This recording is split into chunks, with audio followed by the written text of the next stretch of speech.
A Maiden's Unwanted Heroic Tale. Volume 4. The Beloved. By Hifumi Shiguro. Translated by Snowcat at Innovel Translation. Audiobook by Masquerade at Masquerade Audiobooks. Chapter 62. Liquification.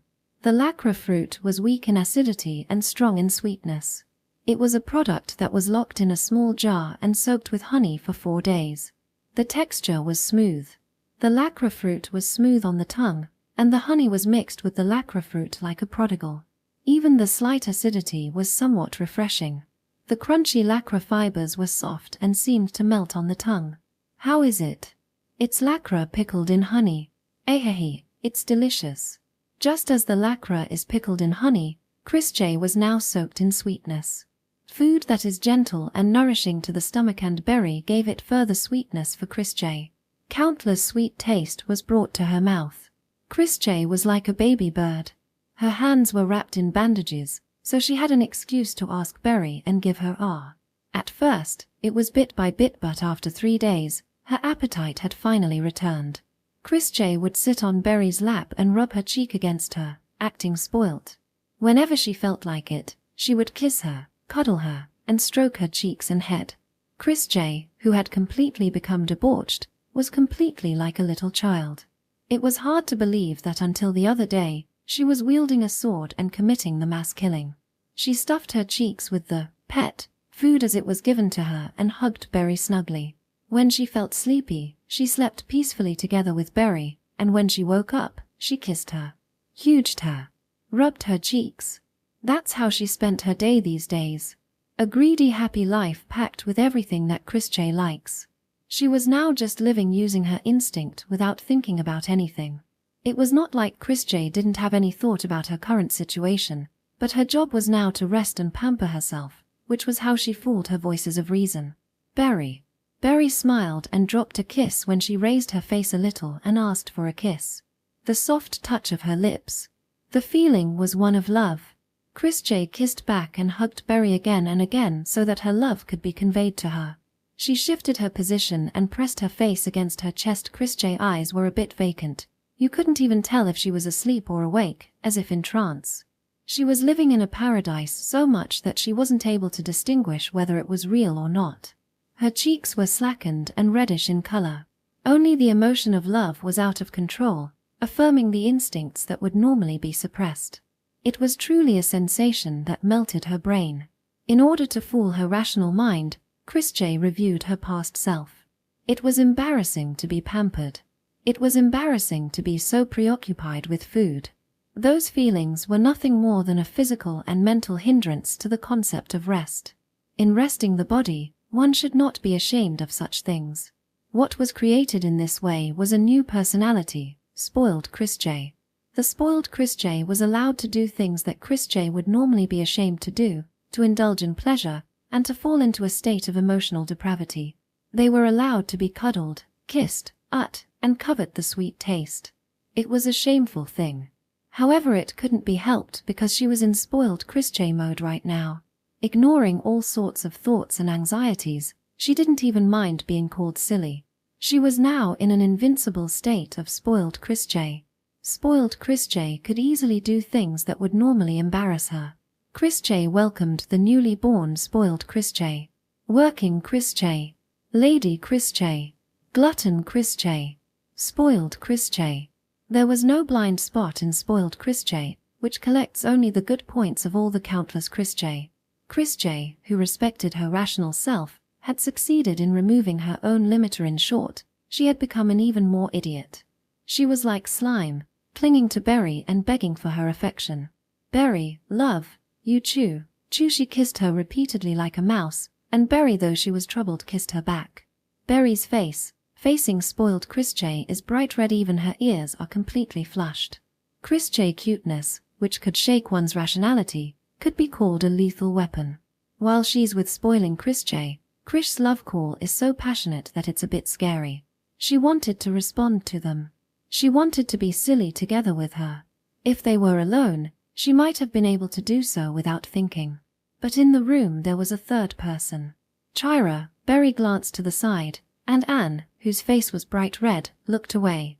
Argansama needed to stay by Krishsama's side. If that was the case, then it was my role to clean the room and take care of them. That was what Anne thought as she stepped into the magical world, and what she witnessed was a decisive moment that she could not doubt. No, it was not a moment, even now, it was still ongoing. Chrische approached Berry as usual without worrying about Anne. This was because she was now spoiled. Chrische. Ah, there's dust in a place like this. Elle doesn't see anything. I'm concentrating on my work.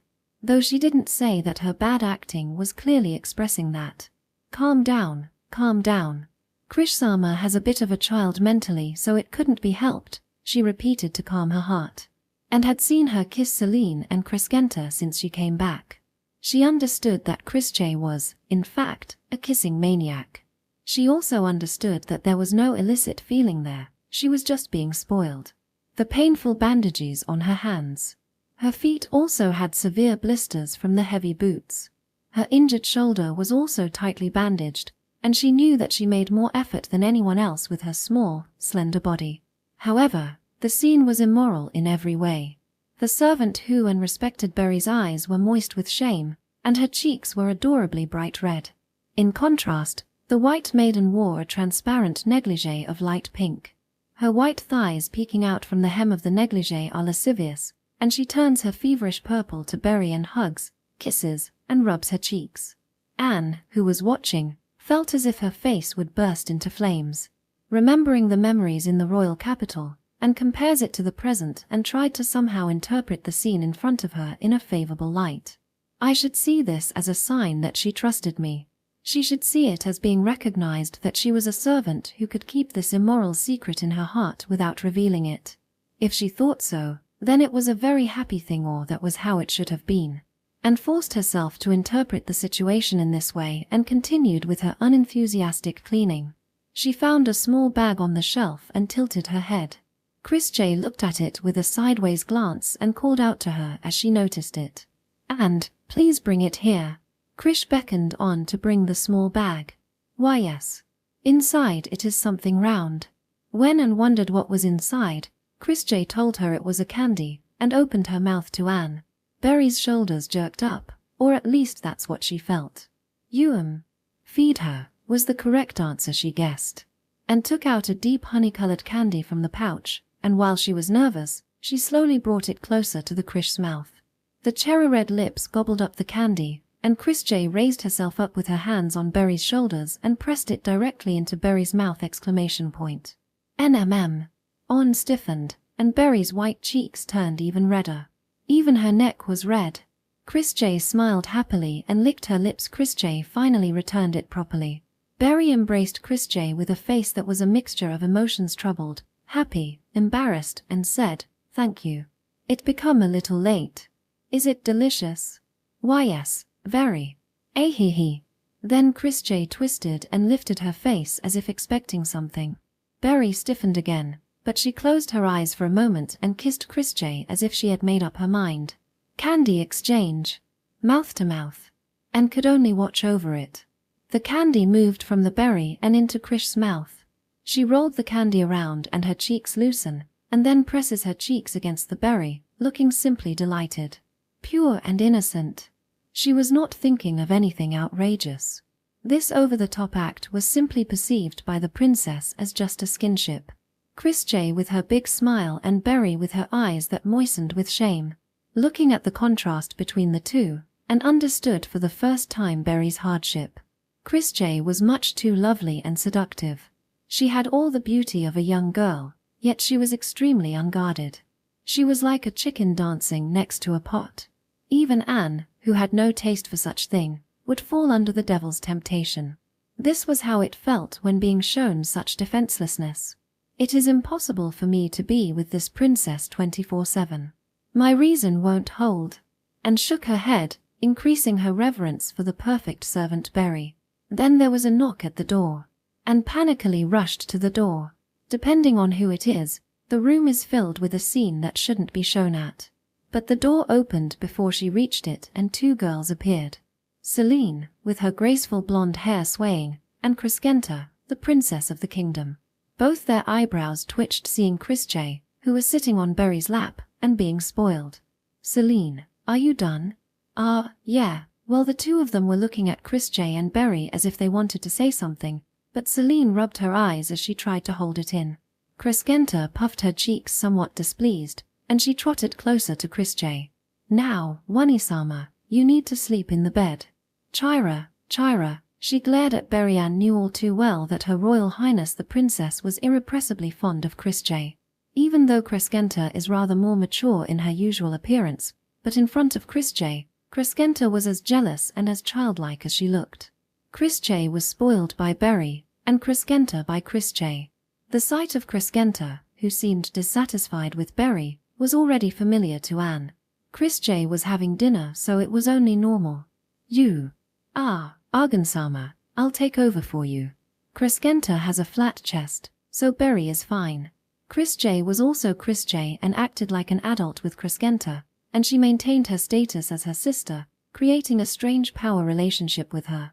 The royal family and the legitimate heir, Her Royal Highness the Princess, couldn't go against Chris J. Celine. What? Chris J beckoned Celine to come closer to her face, grabbed her Celine by her cheek and pressed her lips against her. It's a swift move. Celine was frozen with her eyes wide open. The candy was pushed into Celine. It's Berry's candy. It seems that something sweet is good after working hard. Chris J looks up to Celine, as if to wait for her reaction. Celine sighed with a bitter face as if wondering what to say or whether to get angry. Is that so? Thank you. I'm very happy. She pushed Chris J too hard, said terrible words, and injured her cheek. Celine could not scold Chris J, and that was the only thing she could say to her. It would be better to let Chris J rest for a while so that she would not think about anything else. For this reason, Celine was going to be as lenient as possible with Chris J. She held her words in the back of her throat and stroked Chris's head, holding back the urge to pinch her cheeks. Berry saw this and giggled, and Celine glared at her. Why Fufu, no. I hope you understand my feelings a little. Even so, if you think that I won't complain to you, you're making a big mistake. You have to teach her things like this little by little. I've already given up, so I thought it would be better to make comrade. It's easier to be embarrassed together with Oju-sama rather than be embarrassed by myself. Berry said while petting Chris J and asked if she was done with her work today. It was still evening. She came a little earlier than usual. Yes, well, I've been told to take some time off too. Thank you for your hard work. Would you like to have a meal? Let's do that. Celine nodded as she rolled the candy in her mouth. Crescenta, who was pulling on Berry to take Chris J from her, was instead held and kissed by Chris J, but Celine managed to hold back and ignore it. She called out to On while being exasperated at Crescenta, who blushed. And, can I have some soup and bread? For this child and me. Why yes. As usual, On, who was frozen by that scene, poured soup from a small pot prepared in the room onto a plate. It was made by On instead of Berry, who was spending time by Krish's side. And may be devastatingly flawed, but she could do a decent job of cooking normal dishes. Go ahead, it's mutton and vegetable soup. Today's vegetable soup with lamb stewed until it melted. She proudly prepared it on the table, her chest puffing up with confidence. Chris J and Berry were not so strict about the food prepared by others. She just pointed out that it would have been better without the potatoes, and she was also given a passing mark. Thank you. It looks delicious. No, compared to what the two of you make, it's embarrassing. Celine, who smelled the scent, smiled gently, and then lowered her head while raising her fist inwardly. Crescenta furrowed her brows as she watched the potatoes that had melted too much crumble on the spoon. I wonder if it's overcooked. Ansama, did you forget the fire again? And froze, while Crescenta complained and put her mouth on the spoon. Chris J glanced at it, looking lost. Berry smiled wryly and tried to call out to Anne, but Crescenta pulled up a chair faster than that. Here, Wani-sama, Chris J looked puzzled, stroked Crescenta's head as if she understood something, and ate the food that was presented to her. Celine was exasperated, and Berry's shoulders shook while chuckling happily. 4 people lined up on the bed. It was already way too late to care about what Anne would think.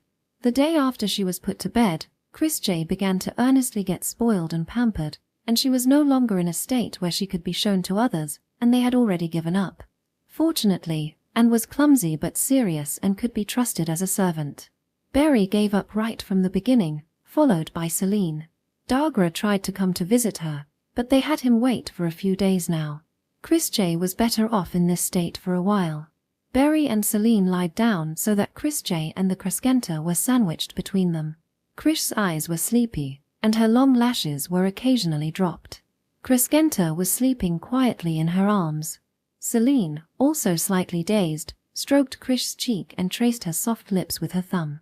They're beautiful and soft. Chris J's face was so pretty, it was like a work of art. Her long hair casts a silvery sheen in the light that shines through the window. The purple peeking out from her eyelashes is so captivating that no gem can match it. The contours of her cheeks, the straight nose, and the soft, reserved lips. Her slender shoulders made her petite figure look even more dainty, and her snowy skin was smooth. That was why the bandages wrapped around her hands and shoulders were all the more painful to look at. Chris J gently raised her face. Celine responded and kissed her. Several times, repeatedly, until she felt safe. The kiss was magic that made her infinitely more attractive. A face that looks a little dumbfounded. Her cheeks relaxed as if she had found something she was looking for in touch. She raised the edge of her mouth just a little and squinted her eyes, a beautiful smile. She never smiled exaggeratedly. She always just let out a small smile. But the smile that came out was so beautiful because it showed the emotion behind it. What she felt was very slight, but what was conveyed was so much more. She hoped it was the same for Krish. She guessed that was the reason why Chris J never gets tired of kissing. She wanted to convey something that could not be conveyed, so she repeated the only means she had. Whether it is conveyed or not, she didn't know. Still, she believed that one day everything would be conveyed. She's not even aware that it's already being conveyed so much that it's overflowing. Ah, not good. Celine thought, did I have that inclination? I'm sure I didn't. She wouldn't have ended up like Berry, she thought.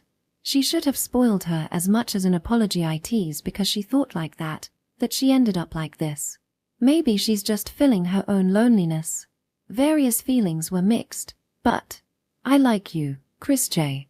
Whatever the case may be, she liked Chris J. She wanted to respond to her feelings, she wanted to tell her. But Chris J was stupid and dull. There was only one way to tell her. NMM. She pecked at her lips as if both lips were eating each other. Quiche was in a daze and just let Celine do what she wanted.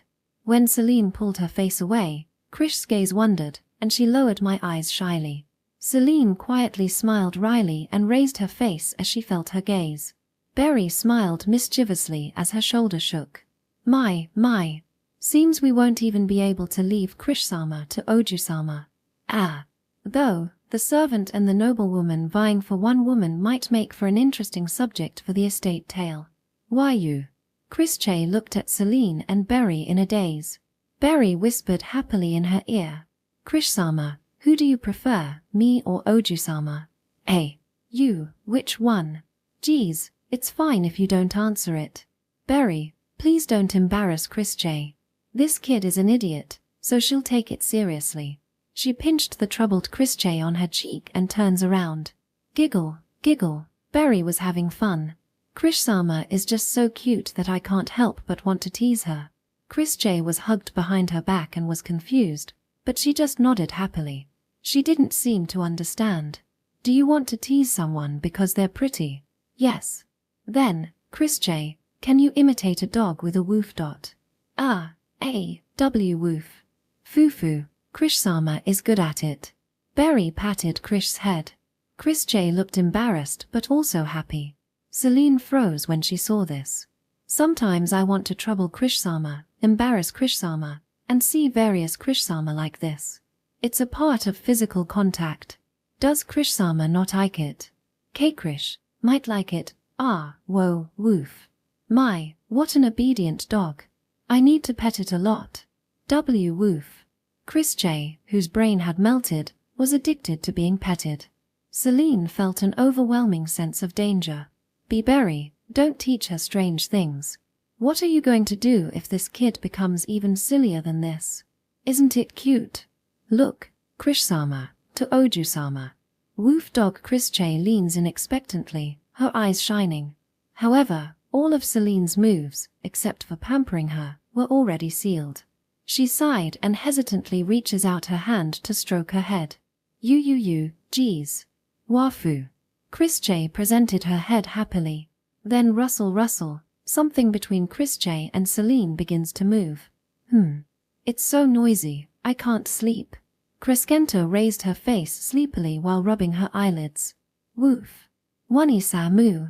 Krish kissed her mouth, pointed her bandaged finger to the tip of her nose, and continued.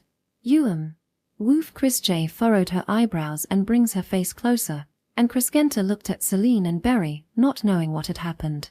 Berry puts her face down, holding her laugh, and Celine looks exasperated. Only Krish kept looking at her with a serious look. Woof. Krish, satisfied, petted Crescenta's head and hugged her. Crescenta was still not sure what was going on. Chapter 63, Loyal Dog. Wani-sama, why don't we stop now, Crescenta, it becomes human language again. It's woof. Woof. Woof. Ahihi. Krish patted Crescenta on her lap with satisfaction and gives her a cookie. For a few days now, Krish has really loved playing pretend dog and owner. Crescenta was forced to play with her tyrannical owner until she was satisfied, and Crescenta, who is more sane than Krish, continued to suffer. However, Crescenta is still Crescenta after all. She was treated like a dog by Krish, but being loved and cared for was not a bad thing in itself, and she rather enjoyed it. Half happy, half embarrassed, the dog Crescenta rubbed herself up against Krish like a dog and hugged her while barking woof, woof. It was and who looked at the spectacle in astonishment. Treating the princess as a dog. Regardless of the fact that it's between women, seeing the current situation where they had embarked on an abnormal path, and delusions can't stop. She was terrified that her surroundings, which were escalating day by day, would soon become unbearable. Crescenta is cute. She's a good girl.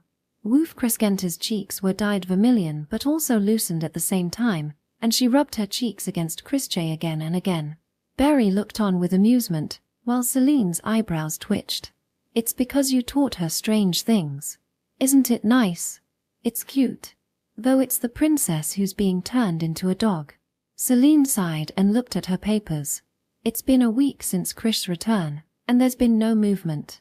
According to the intelligence, it seems that the enemy's entire army had been ordered to stand by, partly because Krish and her century have been successful in their delaying actions. They may be trying to buy time until they can seize the royal palace, but no matter what they do, there is no way for them to make a move now that the dragon's maws have been taken. With the current military strength, it was impossible to take back the dragon's maws head-on. First of all, the enemy has two high mountains, Muscronia and Bernaic. Without capturing these two, the center would be subjected to a one-way hail of arrows. It would not even be a fight. It's also difficult to capture the mountain from scratch. Nothing drains a soldier's strength like marching up a mountain. Fatigue is the greatest enemy of soldiers. An opponent on the defensive would be less fatigued and would be able to take full advantage of the slope to strike back. In order to capture Dragon's Maws, which was under complete occupation, it's necessary to have at least double the military strength of the enemy. At the very least, it was impossible under the current situation. What to do, Celine sighed. Her feeling has calmed down. She accepted the fact that she was currently the highest-ranking person in the Christend army. With Galen and the other corps commanders sharing the workload and taking care so that Celine could get some rest, she is feeling much less tired and mentally refreshed. She was able to relax by going out with Krish silliness. Her condition was good, if not perfect. However, increasing the number of troops other than that, she couldn't see any other options for breakthrough. Time was not on their side. Seeing Krish having fun made her want to forget everything and just throw it all away. They would run away and go to another country and live in seclusion. Even then, she's sure they would still be happy. She won't even have to ask the two of them, and Berry would nod if Celine asked. Because that's the happiness that Berry wanted more than anyone else. In fact, She must be thinking the same thing. Even stronger than Celine, she just wished for the happiness of the girl to who she gave her name to. If she were just a girl, Celine would have wanted the same thing. But Celine is a noble and the daughter of a hero, the daughter of the beloved Bogan. There was no way she could hope for such a future attained by betraying so many people and throwing sand in the face of those who had dedicated their lives to Christ. And I need to talk with Corps Commander Agrand, so I'll be outside for a while. Yes, Oju-sama. Some people will also come to visit, so do something about it by then. Fufu, yes. Have a safe trip, Oju-sama. Ah, then I'll accompany you. And approached the door in a panic. Celine nodded with a kind smile and said, "Thank you." Anne's cheeks flushed as she admired the beautiful blonde lady's natural smile. This sweet space was just enriching Anne's eyes. "Celine, have a safe trip." "Woof. Ayahaha. I'm going." Celine looks awkwardly at the dog and her owner as she leaves her room. Even after Celine and Anne left, Crescenta was still a dog.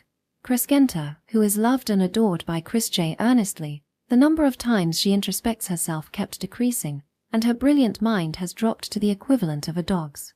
Even when commanded hand, she is no longer preoccupied with the shame and was just full of expectation of the reward that follows. It makes the people watching subconsciously imagined her non-existent tail swaying from side to side. Crescenta was not happy about having Berry do the same thing to her as part of her dog training, but being loved by Berry itself wasn't so bad, and gradually Crescenta the dog began to wag her tail at the two of them. There was no one in the room who questioned the treatment the kingdom's princess as a dog. Kuan. Ehehe, Crescenta is a great girl. She took the cookie given to her by Berry in her mouth and went to her master Chrisje. After receiving the cookie in Crescenta's mouth and finishing it, she patted Crescenta's head while kissing her repeatedly. With each stroke, Crescenta felt her brain melts. Her rational mind was completely paralyzed with euphoria. The fact that Chrisje, who was usually so close to Berry, was so close to her satisfied her needs, despite the fact that it was a game of play dog owner that disregarded her dignity. Crescenta, who was in the world of conspiracy and intrigue. Her intellect easily understood and deciphered politics and economics, and her knowledge was unmatched by scholars. With words alone, she could deceive, ensnare, and kill people. Without a doubt, Crescenta was one of the geniuses born in this era. Good girl, good girl. Wafu. But right now she is a dog. Crescenta rubbed her head against Chrisje and uses her position as a dog to repeatedly kiss her. Crescenta, who had never known that being pampered with an empty head could be so wonderful, in the end was absorbed in becoming her sister's dog. However, there was a knock at the door. If Crescenta had dog ears, it would have surely stood up with a jerk. She gave a rub with her cheek and left regretful, immediately adjusting her disheveled one-piece dress and sat down elegantly in her chair. Berry chuckled as she watched her, then went to open the door. "My, Galan-sama. Hi, Berry. I'm here today to visit Chrisje and, this is..." Galen bowed deeply when he saw Crescenta. "Excuse me, Your Royal Highness. On this occasion. I don't mind, Galan-sama. Please don't worry about me and go about your business as usual. Please treat me like I'm not there, and I'm more comfortable that way." Crescenta, with a thin smile on her face, has the air befitting that of a princess. She stroked her graceful strawberry blonde hair and smiled a soft but graceful smile. No one would ever think she was a dog until just now. Crescenta's cheeks puffed out slightly when she saw Berry looked down behind Galen as if she were trying to hold back her laughter. Galen is ignorant of the subtleties of emotions. He didn't notice such a trivial change in her expression and bowed his head again in gratitude. He then smiled kindly and turned his attention to Chrisje. "I'm glad you're doing well. I came to check on you once when you were asleep, but..." "Yes. Krish's body is completely well. Take good care of yourself. You've always had a bad habit of working too hard." Galen patted Chrisje on the head, and he sat down in a chair. Berry poured a fresh pot of tea and set it on the table, smiling as she did the practiced movement. "If you'd prefer black soybean tea, I can get that for you." "No, don't worry about it. I don't mind black tea either. It's good once in a while." "Yes. Krish-sama, would you like to add more milk again?" Yes." She poured a new cup of tea for Chrisje, with a generous amount of milk and honey. When she was done stirring it evenly, she put her hand over Chris's mouth. Krishsama, there's some cookie crumbs. Ah. Berry looked happy while cleaning it up with a handkerchief. Chris looked up at Berry with a slightly embarrassed look. A happy face that seemed to be spoiled. Galen, seeing this, also relaxes his stern face in a gentle manner. The corners of his eyes were soft and deeply wrinkled. The other side won't be able to move for a while. You should also take this opportunity to rest. I've pushed you too much. No, Chris is fine. Chris, that's your bad habit. It's a virtue that you're doing your best for what you need to do, but you should also know what those who worry about you felt like. Celine, Berry, and Her Royal Highness were very worried about you. So was I. A roughed hand touches Krish's cheek. It was cool and slightly warm. Just like you worry about someone else, there are people who worried about you. For example, if Celine forced herself until she fainted, wouldn't you be worried? Yes. Everyone felt that way. The battlefield is a place where no one can be spoiled. But please remember that somewhere in your heart, there is someone who cares about you. Understand? Galen asked in a gentle voice, and Chris nodded. Good child. For now, make sure you're thoroughly spoiled. Yes. Chris is being spoiled a lot. Cupping her own cheeks in her hands as if embarrassed, Berry hugged Chris slender shoulders from side to side, saying, My, so cute. Leave it to me, Galen-sama. I will properly take care of Krish-sama. I'll trouble you. Even though you're going through some hard times yourself. No. It's what I want. Seeing this cute and lovely Krish-sama happy is my reason for living. Galen bowed at those words. Berry panicked and told Galen to raise his face. I'm really grateful for having someone like you by Krish's side. She lost someone who loved her and was kicked out of the village. The rumors about Chris in the army, and of course he also knew the rumors that she is feared. It has been that way since she was in the village. Chris is far from ordinary. Naturally, there are those who dislike her. But the fact that she had someone she could trust and pamper her by her side is something he's grateful for more than anything else. I'm the one who should. Being Krish-sama's side is the happiest thing for me, so Galen-sama doesn't need to thank me. Rather, I'd like to thank you. Still, when I brought her to the estate, I was worried about whether she would do well, but, looking at the current situation, I'm really glad that I brought her. Chris too. Chris is happy that Chris went to the estate. Chris sipped her sweet tea and smiled, and Galen nodded, I see. No movement on the other side. If they don't move soon, it's safe to assume that they've given up the pursuit. They've missed the opportunity to move now. Don't worry about us. Just rest. Yes. Grandpa too, don't push yourself too hard. Galen smiled happily. Ah, of course. Seeing Chris doing well, Grandpa feels stronger now. I'm determined not to die until I can the man you're going to marry. Then if Chris doesn't get married, Grandpa will always be with Chris. Now that's a problem, Galen smiled, and Berry averted her eyes with a troubled face. Crescenta glared at Berry as she nibbled on a cookie. Then, Chris I'll go back now. Have a safe trip. The two cat-tongued ladies were slightly astonished when they saw Galen drunk the hot tea, which had not even been mixed with milk, in one gulp. And as soon as Crescenta saw that Galen had left, she immediately rubbed up against Chris hugged, and barked woof as she glared at Berry. Bad. Crescenta shouldn't be so quick to sulk. Cooin. Chris patted her head and happily rubbed her forehead. Suddenly the sound of the door opening could be heard. Crescenta's movement was lightning quick. She stood up quickly and turned from a dog to a princess face. Oh, yeah. Where is Celine? Celine-sama. I heard that she's having a talk with a Grand-sama. This is, thank you. Excuse me. As the door closed, Berry erupted and shook her shoulders uncontrollably, and Crescenta squinted at her. What are you laughing at? No, because it's funny. Crescenta, it's in human language again. Good girl. You, woof Crescenta, who was glaring at Berry while her head was stroked. Berry, who couldn't hold back her laughter. And Chris who continues to pet Crescenta. And so, the girls had a peaceful time, and prepared tea for them, They were in the small room assigned to Kolkis. Kolkis bowed his head as he pressed his forehead against the floor. I am to blame for Bogensalmer death. That brat, my son, the unforgivable crime committed by Gran, whatever punishment it is I accept.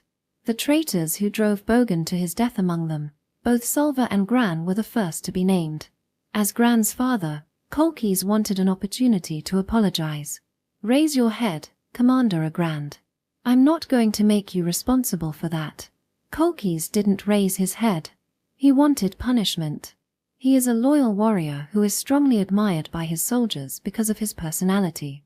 And because of that, he would have a hard time accepting no blame. His own son was complicit in the murder of Bogen, whom he probably respected more than anyone else. Even if he had been cut down as the punishment, he would have accepted it. Kolkis is that kind of man.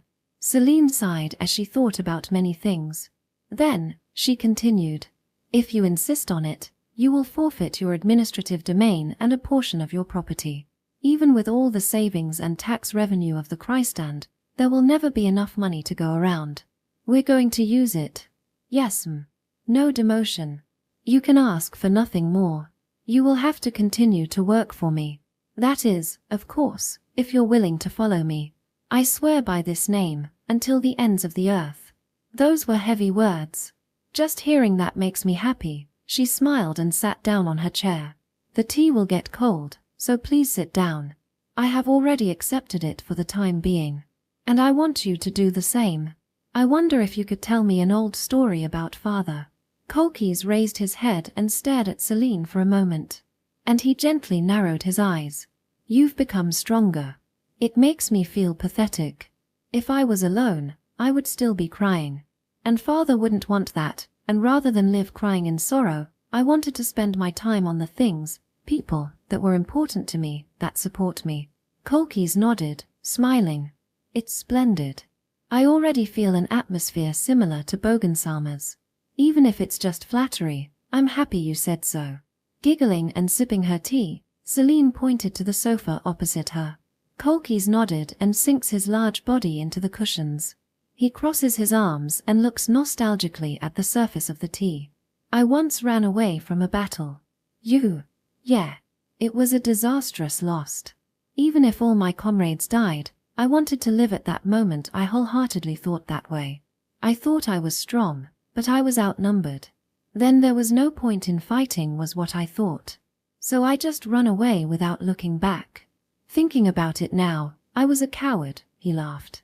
However, unfortunately, I was surrounded and almost killed. At that time I was saved by Galandono, who was the commanding officer at the time, and the general. It was not the scale of 100 men. Galen and Bogen gathered the stragglers, numbering about 500. Nozen was there too. It was so cool. I admired him. The general's swordsmanship at the time, as well as Galandono, was wild as if he were knocking down anything and everything in front of him. It was tremendous. Even though they were a group of defeated soldiers, they shone brightly. Wild. Yes. I'm not sure if Celine Salma has ever seen it before.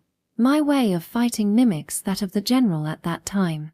He laughed happily and clenched his fists. Galandono takes command precisely and saves the friendly forces in the midst of the withdrawal battle. The general was ahead of everyone else, knocking down many swords and enemies. Vereich, the dexterous fellow even at that time, was wielding his sword as he covered the general and gave orders to the weary remnants of the defeated army. But it was still a losing battle. Kolkis chuckled and scratched his head. I thought it was really cool, but I also thought it was stupid. I wondered what the point was of saving our battered friends, and I thought if there are so many of them, why not just ignore them and run away? It's not safe to go any further. If they come after me, I'm a dead man. I've helped enough. Kolkis did not want to die in vain. So, he said so. The general said, we are not just a bunch of sheep being chased by wolves, we are a pack of wolves. In the first place, Galandono and the general didn't think they could just run away. They wanted to round up the defeated soldiers and kill the commander of the pursuit force. His ferocious smile was like that of a bloodthirsty beast, but there was something about it that inspired him. I can't do it alone. 2 men can't do it. But with a band of men like you, with such numbers, it is possible to bite the enemy's throat. It may be difficult to escape from the pursuing wolves, but when it comes to killing them, there is always a way. You support your neighbors and me. I will support the captain. And the captain will guide you all. So, shut up and follow me. It was so memorable. He was the strongest and bravest man I have ever known. In a losing battle, what we get is not defeat, but a wolf's head and a dignified honor, was what he said. Because he was approached by such a man, he decided to support him. He's a cool person. You can't do anything by yourself. That's why he always told us to swing our sword to protect the person next to you. Even if you're in a situation where you're trembling alone, you can stand up if you have someone to support you. Each one of us supports one another, and then they in turn support someone else. If we do that, it's the same with Selene-sama. He lifted the tea and shook it. No matter how bad the situation is, don't break down. You're standing up for others, not for yourself. Selene-sama, you already have the most important thing that the general taught me. Is that so? Yes, it is. Without a doubt. He drank his tea in one gulp and continued. I wanted that brat, my son, to follow that example. No, if you think about the fact, he didn't do that well and this happened, it's my fault after all. Together with Sulva, I will make sure he pays for his sins. Thank you. But please don't be too hard on yourself. Kolki's second core morale is high. She was grateful for that point. But there's also the fear of an outburst. There's a lot of things I want you to do in the future. I'm still immature and need someone to support me. Of course. Also, I wonder if you could tell me more about my father. He always tried to dodge it and didn't tell me at all. Kolkis smiled wryly and said that he was a doting parent. Oya Barker stood up and headed for the shelf. He took 3 rocks glasses and brings out a bottle. I don't even know if you remember, but when Selene-sama was a child, the general told such story, and Selene-sama was so scared that she cried. I heard that Lazura-sama scolded him a lot, and it seemed to have shocked him a lot. Even though that's because I was a child. Haha, that's just how it is. Me and Vareich were even consulted by the general about whether his daughter might have hated him with a serious face. Celine's cheeks flushed, and Kolkis poured the liquor into a glass. It was a sake with a strong aroma. It's the northern liquor that the general liked. I was thinking of drinking it with the general, but it's good for old tale. I'll have just 1 cup. I had a painful experience drinking it a while ago. Haha, well, it's good to drink slowly and sip it. I was taken aback at first too. To be honest, it's still not my favorite drink. Kolkis laughs nostalgically and places one of the glasses next to Celine. For Bogan, who wasn't there. For the general, Kolkis lifted the glass and puts it in his mouth. Celine followed suit, coughing at the searing heat in her throat. Kolkis laughed. Celine also laughed. He remembered how Bogan had laughed at him in the past when he had coughed as well. No matter what I do, my father always told me that I still have a long way to go. It's not just about drinking, swordsmanship, tactics, and command training. To tell the truth, the general has always been against sending Selene-sama to the battlefield for a long time. He's a clumsy person in that respect. Foo-foo. But even though he said that, at the end, he just said, I leave it to you. Kolkis closed his eyes and nodded. I wonder what I was entrusted with. Well, I don't understand. Maybe Selene-sama was entrusted with thinking about what it was. Kolkis chuckled and looked at the brown water. But, well, the general doesn't leave something to a guy who can't do it. I'm sure that whatever it was something that he thought Selene-sama could do. Is that so? Yes. You can rest assured. Even if you don't know the answer, I will be the Kristan's watchdog all my life. Whatever Selene-sama was entrusted with, I will show that I will whatever danger there is. I may be a dog with nothing better to do than bark and bite, but I will be of some use. Dog, Celine laughed at that and nodded her head, saying, I'm looking forward to working with you. It reminded her of the pet dog and the owner in a certain room. She wondered if she should call that a spoiled dog, Mutt. She continued to laugh for a while, thinking about that in front of Kolkis, who was confused. Chapter 64, Reward. In a room at a dark warehouse. Looking at the black century lined up there, Chris J opened her mouth. For the time being, for Chris J there were various dissatisfactions, but Chris J will overlook this matter. After a week and a bit of rest, that was what Chris J told Dagra and the others at the very beginning of her speech. Those who had been worried about Dagra and Kalua were relieved and saluted. While Chris J was resting, they were also not just taking it easy. Their rebellion the other day could be said to be a unanimous decision, but it was Chris J they were dealing with. They were also scared that they would be severely punished after their return to work. So, after 2 days of rest, Dagra took the lead in resuming the rigorous training, hoping to make a good impression. Bald Eagle, what is the current number of personnel? 88. Quite a number has come back. The rest will take about 2 months. It's a good thing. It's safe to assume that the battle the other day proved the ability of the unit. There are only a few casualties, which is a shamsad, but considering the achievement made, Chris J thinks it's quite good. For Chris J it's a passable result. So, it was neither good nor excellent, but passable. The group looked at each once again, realizing the severity of Krish's standard. What will the training policy be? The team's basic physical fitness and coordination are not so bad. For now it's just training against each other within the unit to develop individual skills. Krish will talk with the 1st Light Infantry Battalion. We will train with them as appropriate. Also, there are a little too many that broke their sword in the unit. How many pumpkins worth do you guys think that is? What a waste. Hump. After Krishja showed that she was angry, so Chris J thought about it a little bit. She then put her hands on her waist and puffed out her small chest. Using the provided given by the army will just make you guys sloppy. Therefore, Chris J has obtained permission from Celine that this unit is allowed to supply its own weapons, basically personal weapon, probably self-expense. Ooh, quiet. It's not over yet. Dagra scolded the soldiers whose eyes were shining. It was a reward for their performance.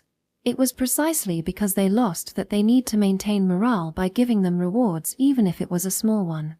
Money was, of course, also given to troops who had suffered causalities or performed well, but allowing them to paint some of their armor and to make a simple unit emblem is also part of it. Since there is also a problem with the appearance in terms of organization, it's basically the left of the back of the hand.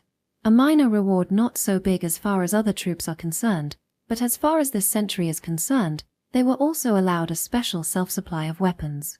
Usually, only battalion commanders are allowed to self-supply their own weapons, so it's also the highest honor a soldier can receive. However, the weapons are limited to those that can kill opponents wearing plate armor. Strong and long-lasting, not for duels or anything else, but for use on the battlefield. And anything that doesn't disturb the unit coordination. The unification of weapons is a prerequisite for cooperation and coordination. Since the soldiers are to be framed and operated as a single group, there should be no individuality in them. But for this century, they are expected to play an active role in a melee situation. What is needed is the ability to fight as an individual. The preference for weapons varies according to physique and skill. Weapons that are more suited to the individual will enhance the pure combat ability of the said individual. Emphasize in personal combat or group battles in formation, the former is what was expected of them, as each one of them is expected to be able to kill 10 people by themselves. Those who have magical power have incomparably greater physical strength than ordinary people. This is the reason why the mass-produced swords often broke, and Celine and Chris J agreed that it would be better for them to be equipped with superior weapons to match their strength. In the recent retreat, each person carried 2 swords. However, the total number of broken or lost swords exceeded 100, and some of them even only get by using the enemy's weapon. Considering the ability to continue fighting, it is not a bad idea to have them use solid and sturdy weapons. No one would complain about this. Their military achievements shone brightly even in the midst of a losing battle. The unit symbol was also approved, but if you want to make one, make sure it is of a low-profile color with night raid in mind. This too has been discussed with the unit badge department. Choose it as you see fit, randomly anything is fine. Even though it was a unit emblem, it could not be made freely. For example, it is too much for a mere soldier to depict a Dragon survivor from the Age of the Gods called the Holy Spirit. There are designs that are only permitted for royalty and high-ranking nobles. Naturally, Things like crowns or things that indicate the throne, ruler, had various restrictions. For this reason, there are specialists in charge of coats of arms, crest. There are some who have the professional title of crest officer, but there are few of them, so usually, those who have some knowledge regarding it will be put in charge. The armors are also allowed to be self-supply, but not anything that will reflect light or makes a lot of noise. Bald Eagle, you decide. Yes, that's all from Chris J. Chris J has heard from Bald Eagle that you've been doing your best in training even when Chris J isn't looking. So as a reward, Chris will give you guys a day off today and tomorrow. Please complete the order for weapons and various other things as appropriate. The soldiers, who were timid at first, all showed their joy and secretly jabbed each other. Chris J was not bothered, and Dagra also let them off the hook for today. Bald Eagle, do you have anything to add? Yes, Well then. After this, we will be collecting designs for the unit emblem. Those who wish to discuss it are to remain. Thankfully, the Corps Commander has entrusted us with everything. Be grateful, it's an honor above all else. Chris J is fine with anything, doesn't care. Dagra let the soldiers hear what Chris J had said before coming here as if it were a great reward. Oh, a roar could be heard, and many grateful eyes turned to Chris J. Chris J tilted her head and said to Dagra. Then, Chris J will leave the rest to Bald Eagle. All personnel, salute. The sound of them hitting their chest armor echoed as Chris J bowed in reply and left the room. Instead of Celine, who had been promoted to general, Chris J became commander of the First Corps. No one objected to Celine, the daughter of a general, becoming a general, and the same was true of Krish's appointment as commander of the First Corps. Celine has always been well-liked and admired by her soldiers. Krish's personality aside, her abilities are second to none. Although there was the problem of being young, the two of them had more than enough ability to make up for it, and the three other corps commanders agreed that there was no other choice, which made Celine's appointment as a general a smooth transition. Celine Argalit Linear Christ, and the other day, Celine received an informal decoration from Princess Crescenta, and inherited the name of Argalit. She was given the title of Argalit, which denotes the entire northern region, and she is now at the top of Christend, both in name and in reality. And in place of Celine, who had become the general, Chris J, now the commander of the 1st Legion, was walking around visiting various battalions. Although the army is divided into 4 corps, there is still a good deal of work to be done. She also needed to tend to the additional personnel for the Black Century. She watched the training of new recruits who had apparently joined while she was out on the battlefield and pulled out about 10 people who seemed to have the knack among those who possessed magical powers. At present, Century was complete in a sense. For Chris J, it was a satisfactory result. Therefore, she must be a bit cautious because a sudden increase in personnel would destroy that perfection. Krish's hands and feet. What she wanted is a Century that can understand and act in accordance with her intentions. The problem is that the larger the number, the more difficult it would be for Chris J to control. She would like to eventually have 2 or 3 Century, but that will take time. To tell the one she will pull out to go to Dagra the day after tomorrow, she went outside the fort to the First Corps. It seems that they were in the middle of marching training. Every Century lined up in a hurry, going straight forward, changing direction, and retreating. Watching over them was a skinny man with his arm in hanging and covered in bandages. Chris J approaches him. Corps Commander. No need to salute, Keith. Are you okay with your injuries? Yes, well. He was the commander of the 3rd Battalion of the 1st Corps. He could feel the tense glances aimed toward Chris J from the soldiers around him. The one training was the survivor of the 3rd Battalion, which had been used as bait. Chris J, however, was not particularly concerned.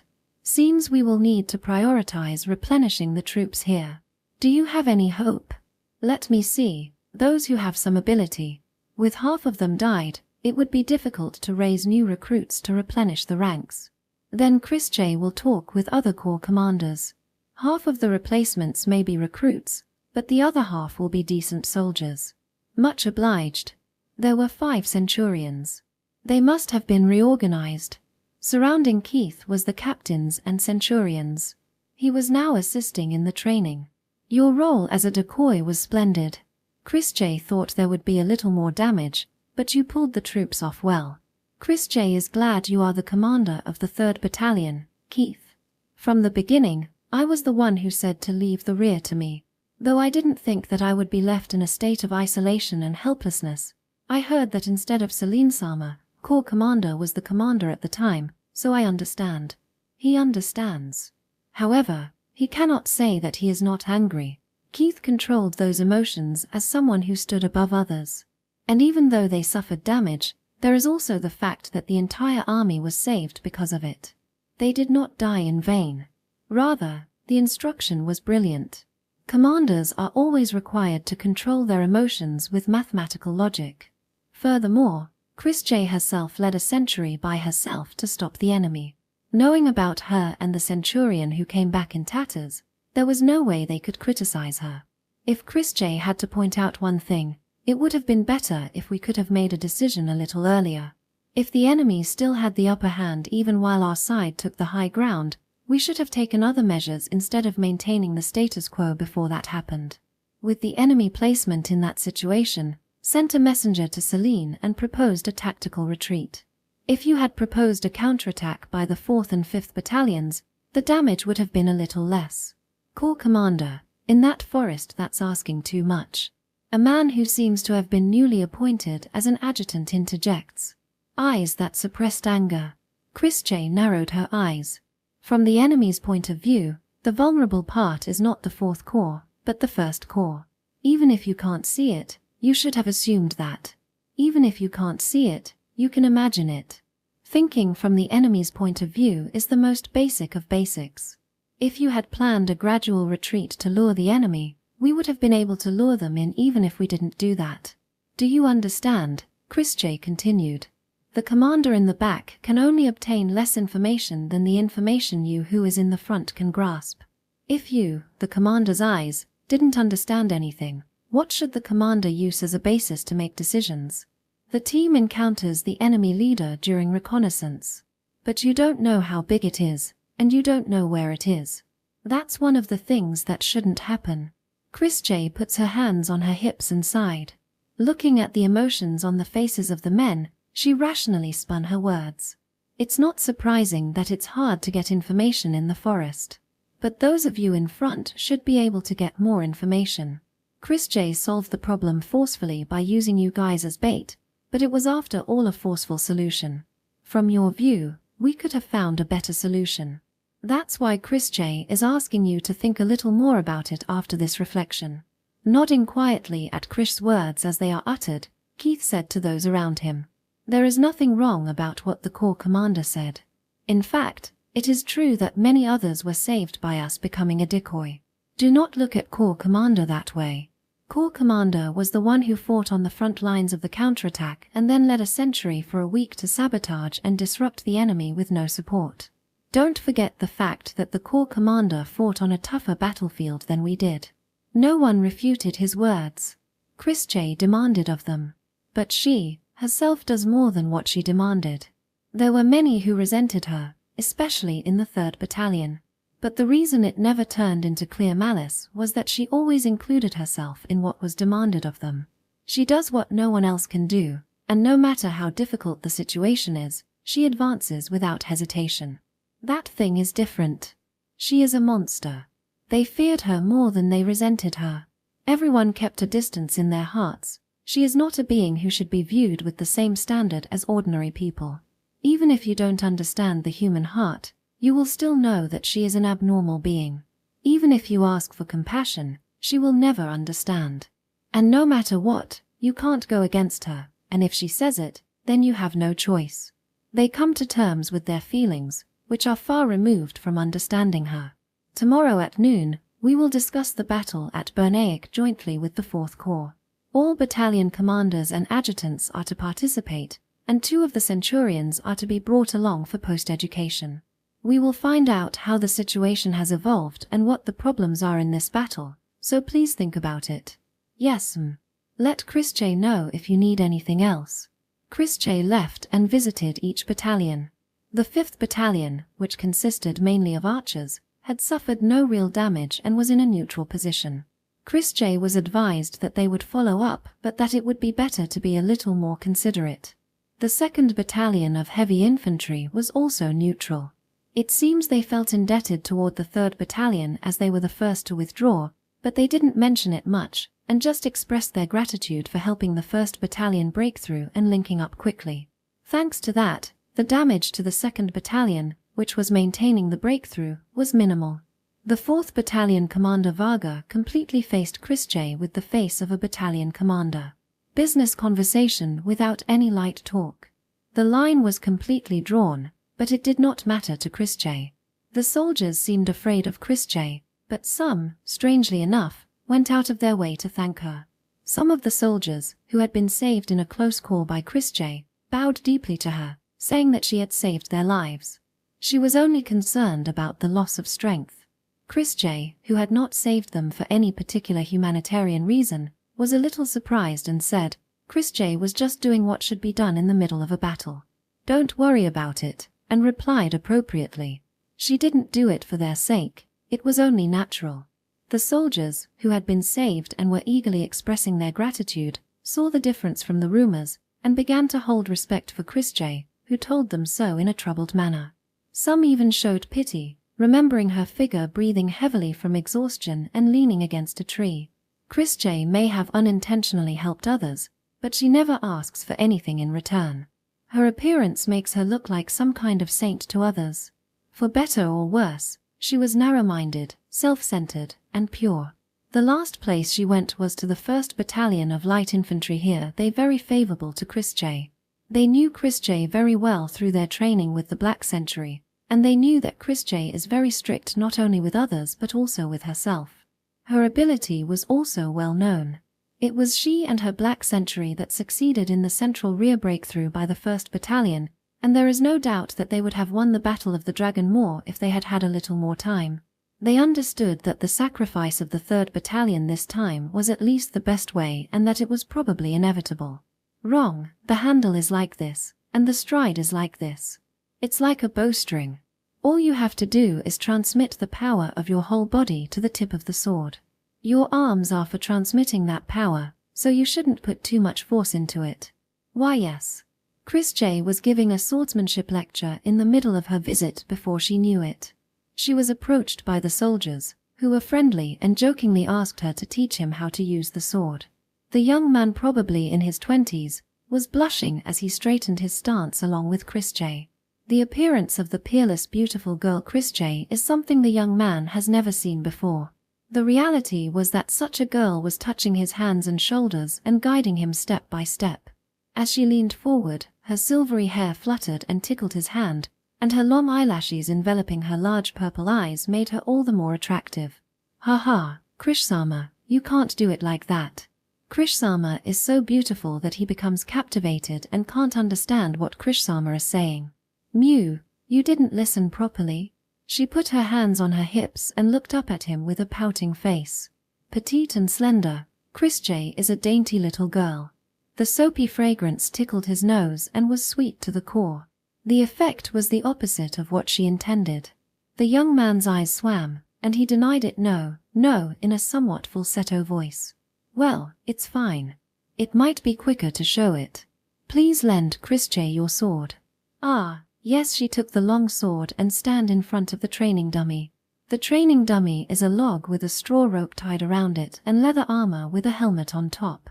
Chrisjay stands in front of it, took off her cloak, and handed it to the young man. Underneath the black cloak was a white shirt and black skirt. Like a daughter of a good family, her lightly embroidered clothes were simple but beautiful. Although she just considered the cloak as an obstacle to showing her movement, the men's eyes were focused on her slender waist, her modest bulge, and her white skin that could be seen between her boots and her knee-length skirt, which swayed in the wind. The young man who was handed her cloak felt the warmth and scent that remained and was nervous, but Chrisjay didn't notice it. The soldiers around him looked at him enviously, and before anyone knew it, a circle of soldiers had formed around Chrisjay. They were eagerly looking at the center at the girl who is a head shorter than the men around her. The training dummy and the position of the girl. The distance between the training scarecrow and the girl was a distance that normally would be too far for a girl. At first, She steps forward too slowly, as if to sink her petite frame into the ground. At the same time as her foot stepped through the earth, the tip of the sword pierced through the armor as if it was sucked in. Ooh! Someone breathes a gasp of admiration. It was not fast, it was rather slow for a movement. However, the tip of the sword pierced through the sturdy leather armor as if it were butter. The size of the distance between the two was unimaginable from the small appearance. The supple body suddenly extended. By pulling back her foot, she easily drew her sword and told them, "The moment you step in, the power transmitted from your feet disappears. The point is, before that power disappears, apply strength from your waist to your back." Christie repeated it once more. Faster than before, in an instant, a hole is drilled, and the sword is drawn. Concentrate from the shoulder to the tip of the sword. The flow of the body is more important than strength. Is it the image of transferring all the weight to a single point?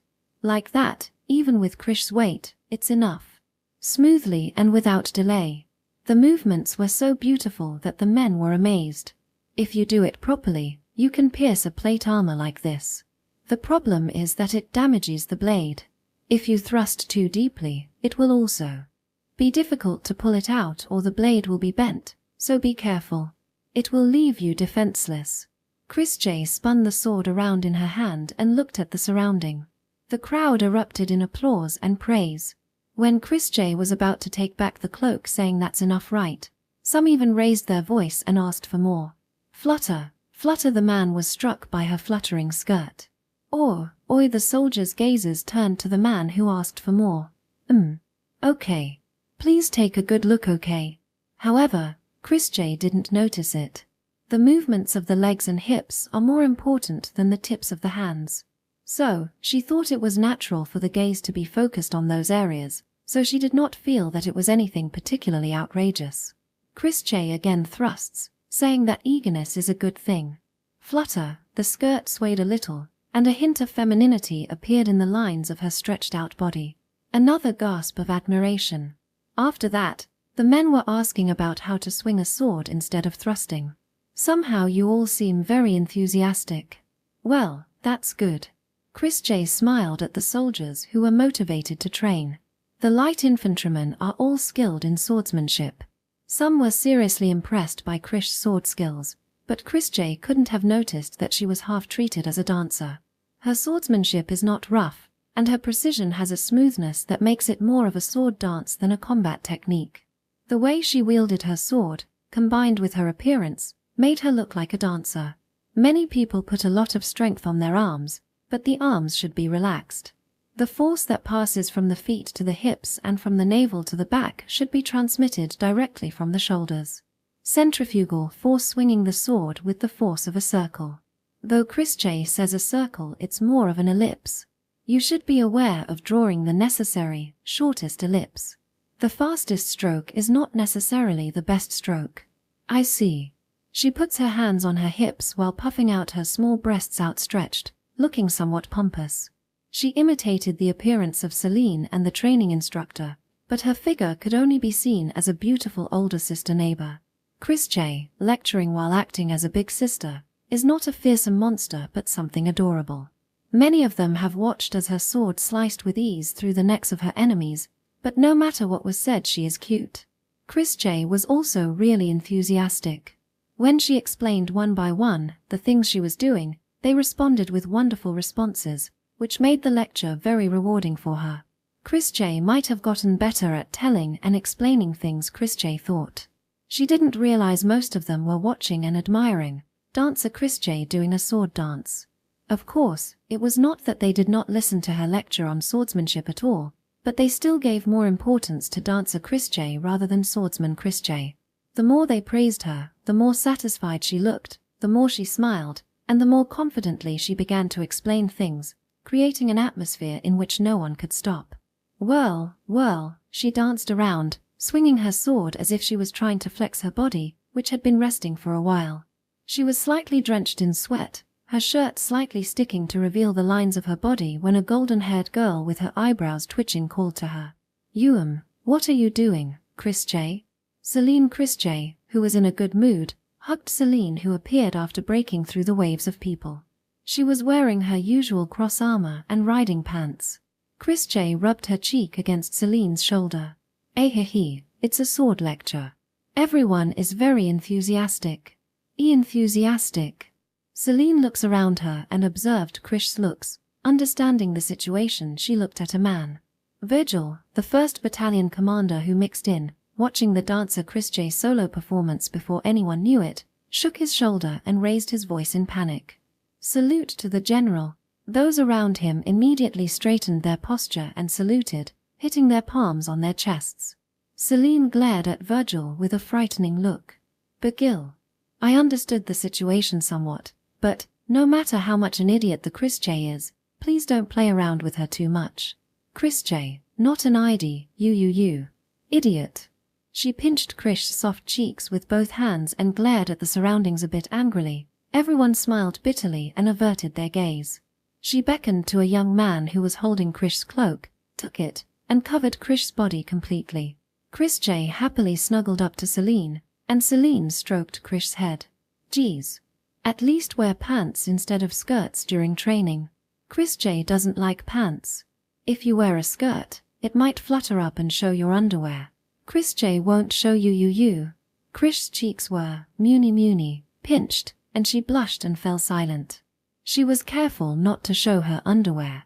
She didn't show much of her thighs, but her awareness creates a strange chirari, glimpse, effect that just pleased the soldiers further. But of course, Chris J is extremely insensitive to such glances. Celine sighed as she looked at her exasperated, sighed thinking that she was stubborn in a strange way. Though she did not think there was anyone brave enough to attack her, Chris J was still too indifferent about her appearance and attractiveness. She understood the basics, such as not showing her skin or underwear, but she didn't understand the fundamentals. Her head ached just thinking about it. It might even be better to just collar her and lock her up in her room for the rest of her life. For the time being, you're still recovering, so let's go back. Is it fine if you don't cook with Berry? No, Chris J will cook with Berry. Pon. Celine hit Chris J on the head and looked at Begil. The 1st Battalion seems to have a lot of physical strength, Begil. There's still time until evening. How about you lead the training for a forced march? Ha, seems I can't refuse. Really, geez. Run until the sun goes down. Yes, 1st Battalion, we will now begin the running and marching drill. Form up. Celine sighed deeply as she watched the 1st Battalion move swiftly. Celine, if you sigh too much, your happiness will run away, is what Berry said. Yeah, I wonder whose fault it is. You. Celine grabbed Krish's cheek and let out another deep sigh. Chapter 65, Dreaming. The fortress has a certain number of facilities. There are also facilities that can perform simple blacksmithing, and hired craftsmen will also take care of simple maintenance on weapons and armors. While Chris J was sleeping, Celine had gone there to have her curved sword sharpened, and today she came to pick it up. Krish's armor, about the sword. Somehow, it seems to be very light. When she pulled it out of its scabbard, the curved sword was twice as thin. No, it's even thinner. It had been thin from the beginning due to the previous battle with the Holy Empire, but it's a thinness that she couldn't imagine, compared to when she first bought it. The curved sword, which was small, was even smaller, and the tip, which was reliable like that of a natter, hatchet, had become slender. No, the blade was so badly chipped that when I trimmed it, it looked like this. I tried my best, but completely different.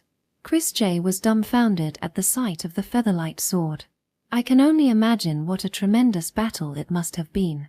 The fact that it has remained unbroken this long is probably due to Krishsama's skill and the quality of the sword itself. Just how many people did it cut through? 784 people. That's not right. This time, Chris J cut 593 people with this sword. It's the worst. Chris J looked down at the thinned sword and lowered her eyes. 3 gold coins. Luxury goods. 10,000 pumpkins. Judging from the weight, Chris J probably ended up wasting about 3,000 pumpkins. There were a lot of armor and bones. If Chris J had used them more carefully, it wouldn't end up like this. It becomes so thin. Chris J didn't take good care of it. Berry has used her favorite knife every day for more than a decade. Chris J bought the sword 2 years ago.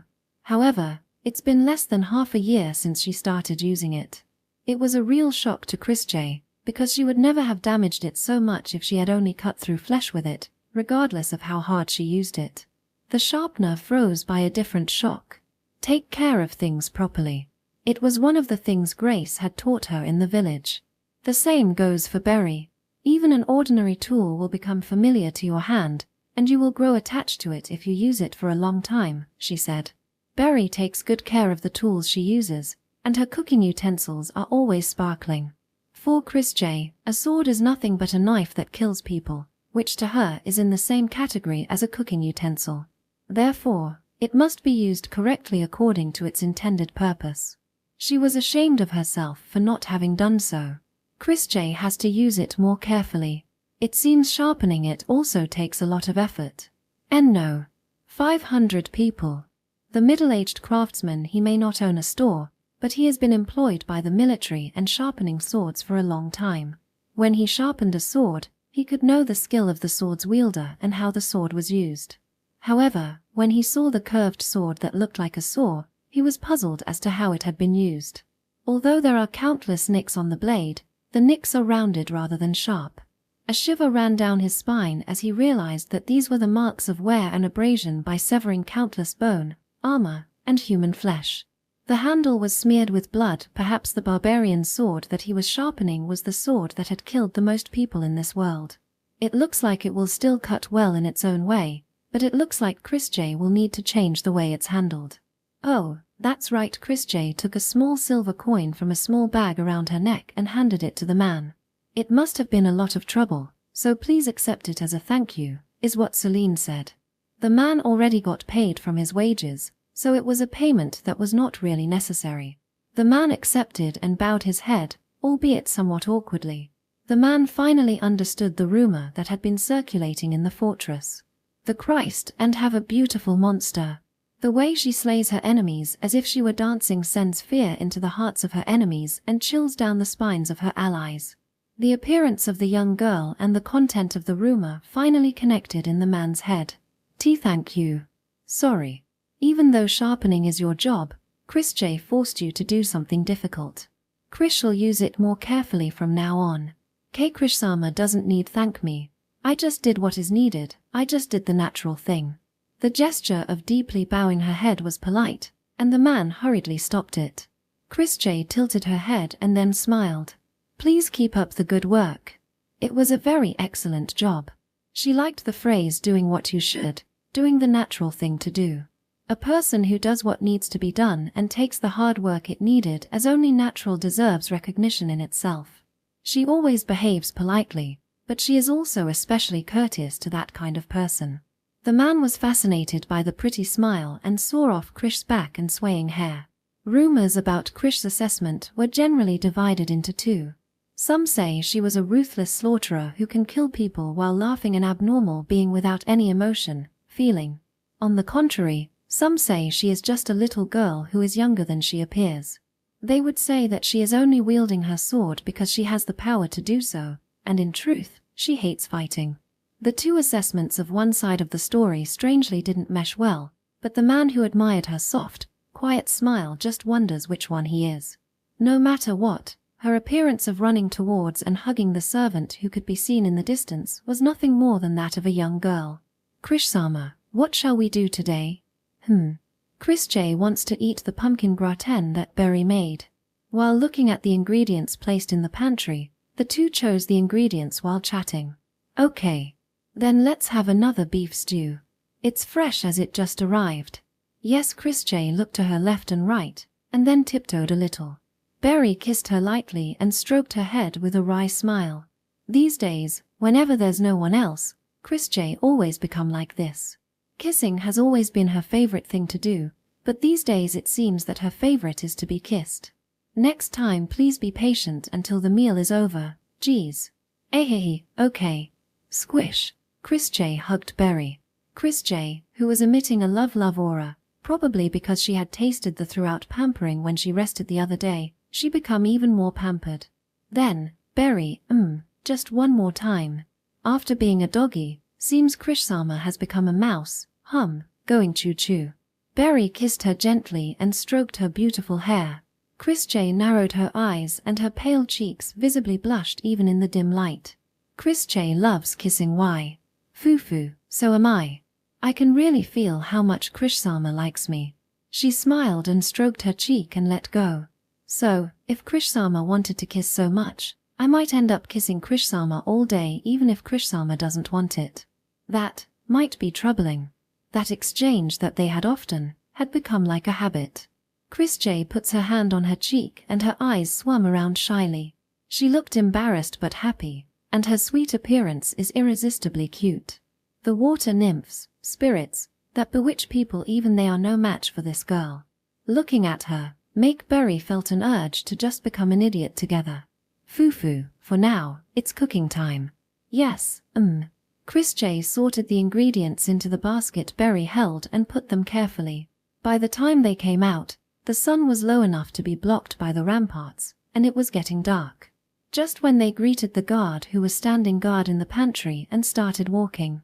"Oh, Kree-chan," a bright male voice called out. Chrisjay looked over and saw a familiar face. It was not a soldier, but a merchant. "Ah, Mr. Peddler."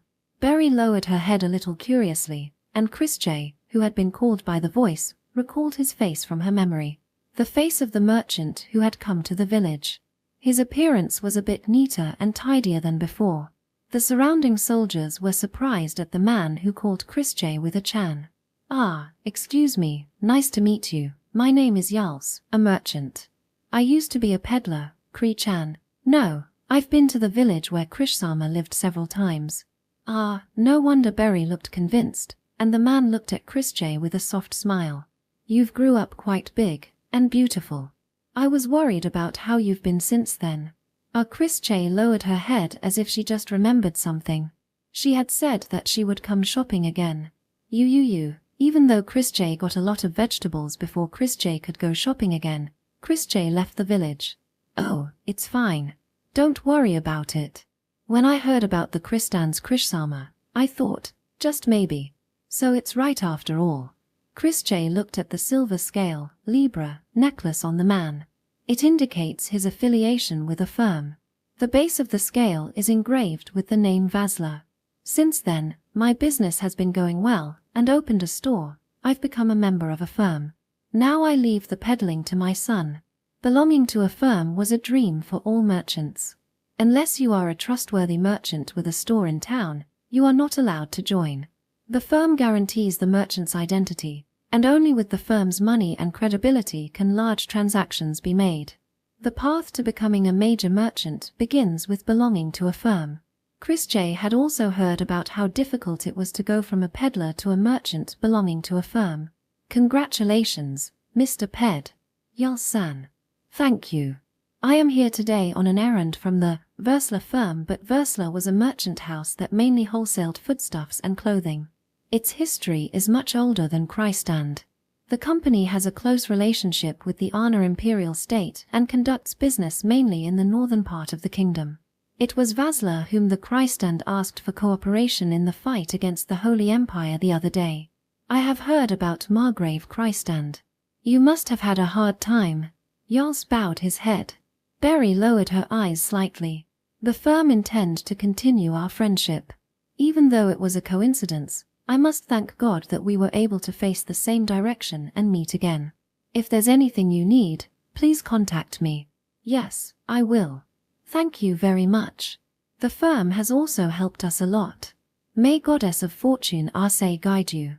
Anyway, it was good to see you in good health. I was worried about what had happened since then." Yals lowered his head again and walked away. He must have some work to do. Chrisjay sent him off, then looked at Berry. Berry smiled wryly. "The world is small, isn't it? I've met him several times, but I never thought he was an acquaintance of Krishsama. He's a peddler who used to come to Krish's village long ago. After Mothers and the others died, he gave Chrisjay lots of vegetables. It was service on the house," he said. "Is that so?" Berry pulled her hand and walked. Chrisjay thinks a little and said, "Chrisjay doesn't know much about it, but how is Versla?" They have been very good to Christand. The firm has been dropping quite a bit of money on us, and considering the way they spend it, I'd say they're betting on Christand." She answered what Chrisjay wants to hear. For her, trust is more of a match of interests than an emotional sense. If the Royal Prince faction wins, they will lose their interests to the firm on the Royal Prince faction, which would be undesirable for the firm. They are on the same boat. As long as nothing big happen, they'll be our ally. Barry knows most of the transactions and relationships with the various trading companies because he has been doing the logistics calculations and settlements on Celine's behalf. Then it's a relief. Barry stroked her head and said, "Merchants are people who value profit, loss, and trust. In that sense, it might be easier for Krishsama to understand the relationship." "I see." Chrisjay nodded and think. It would have been nice if Christand was also a merchant's house. Because sometimes Chrisjay doesn't understand what Celine and others are saying about honor and great cause. Chrisjay understands that that's the aesthetic sense. But Chrisjay doesn't understand the why people would choose death for the sake of such aesthetics. Even though if you die, it's all over. She continued with a sigh. Chrisjay just wants trivial thing. For Celine to not do anything dangerous. For example, living somewhere in the mountains together with Barry. If Chrisjay have everything within reach, Chrisjay can protect everything. It's difficult to put into words. Chrisjay lowered her eyes. Barry waited in silence for her words. "It might be a little inconvenient at first, but I'm sure it will be fun. There's nothing to be anxious about," but Celine said that's probably not possible. Celine cares about things that Chrisjay doesn't understand well, and if Chrisjay force Celine, Celine won't have fun, and then Chrisjay also. That's why Chrisjay thought it would be nice if that was the case. She repeated as if trying to catch something vague. Gatushu-sama won't die, Celine and Barry won't be in danger, Chrisjay won't need to do anything Chrisjay hated, and will always be with Barry and Celine. And if we're in a situation like this, we can just run away. "I see." "Ah. But Chrisjay would feel bad leaving Kriskenta alone." You. Barry smiled kindly and happily. "I like the what if too. But if we're talking about what if, then I prefer to talk about what ifs of the future." "The future?" "Yes. It's called a dream. We can't do anything about what happened to Gatushu-sama anymore. Even if we think about it, we can't change the past. That's why, if anything, I prefer to dream of such future what-ifs rather than the what-if of the past. I wonder if it's the same kind of chance meeting that I mentioned in the past." Barry chuckled and looked up at the sky. The sky at dusk is a mixture of indigo and madder red. In the mountains, quietly. "Fufu, I understand what Krishsama wants to say. Krishsama's dream is the same as mine." "Same, yes. Quiet and modest, a little boring and inconvenient, but together with my loved ones without any anxiety. I'm also thinking the same thing as Krishsama. The shadows of the clouds are deep and dark. The color of the sun is more dazzling when it is just about to fall, but it is gradually drowned out by the darkness of the night. But darkness does not come. The gentle glimmer of the moon and stars gently illuminate the icy darkness of the sky, until the dazzling sun appears again from the eastern sky." Barry looked to where Yuls had walked. While he was a peddler, he must have dreamed of owning his own shop, joining a firm, and becoming a splendid merchant. It's precisely because he worked hard that he was able to fulfill that dream and obtain happiness. And now he might be dreaming of a new dream. Dreams can be big and small, he laughed quietly. Dreams are like the moon that illuminates the darkness of the night. Even if the sun sets and night comes, the night will be illuminated by the moon, and the sun will rise again and brightens the sky. If you can imagine that a wonderful tomorrow will come, even if it's hard now, you can do your best. Barry took Krish's hand. "I also think that it would be great if there was a future where I could cook with Krishsama every day at the estate and have tea with Oju-sama and Krishenta-sama. I think it would be great if there was a future where that would continue as if it were a matter of course. I wonder if it's a modest dream that will come true if we grasped peace in the future." "What about Krishsama?" she said with a smile. Chrisjay never thought of that. Chrisjay looked a little embarrassed. But while imagining that scene in her head, she continued. "But Chrisjay really liked Barry's dream.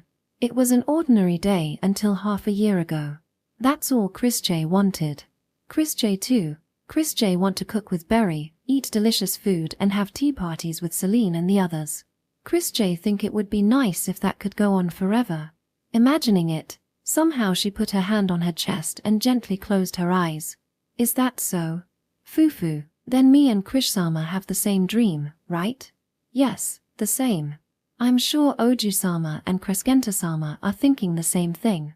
I'm sure there are many people here who want to seize peace and wish for such trivial everyday life. She gripped her hand again, entwining her fingers. Entangled so they don't separate. And if everyone is working hard to make it come true, I'm sure it's a dream that will come true.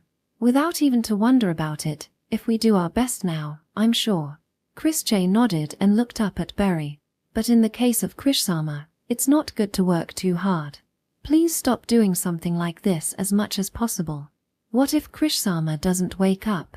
I was always worrying about it for a long time. Yes. Krish-sama, will you promise me that Krish-sama will make our dreams come true with me? Yes. Chris J promise. Berry put strength into her intertwined fingers. Chris J holds it back tightly. Just by that sensation, strangely she felt like she can understand something. The two of them walked that way all the way to the kitchen. Chapter 66, Choice. Truce. What a joke. It was about 3 weeks after the battle at the Dragon's Maw that a messenger from Guildenstein appeared. The messenger conveyed a proposal for a truce. The faces of everyone in the meeting room were not bright. Let's refuse, Celine-sama. There's no need to even think about it. Corps Commander Agrand, please calm down. It's not that simple. Terius, the commander of the 3rd Corps, admonished Kolkis. The reason everyone frowned was because the purpose aside the content of the proposal itself was reasonable. However, Corps Commander Melchikos is right. If we refuse, the loss will be huge. Galen said and drank his black soybean tea in one gulp. Without minding the squire at his side pouring another cup of black bean tea, Galen continued. He, too, had a deep crease between his brows. The truce period is from the coming severe winter to the harvest season. Regardless of the intention, it is well thought out. War creates a lot of expenses. The burden naturally falls on the people. Food, and also the breadwinner enlisted as soldiers. From spring to the end of summer, when agriculture is active, we should put our swords down for the sake of the people. That excuse was also accompanied by some truth. If they bluntly refuse, the princess faction may lose the trust of the people. Originally, during the spring and summer months, wars are rarely fought in any country.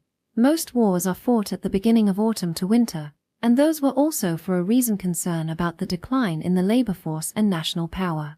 Although considering the season it's too early, the proposal was reasonable.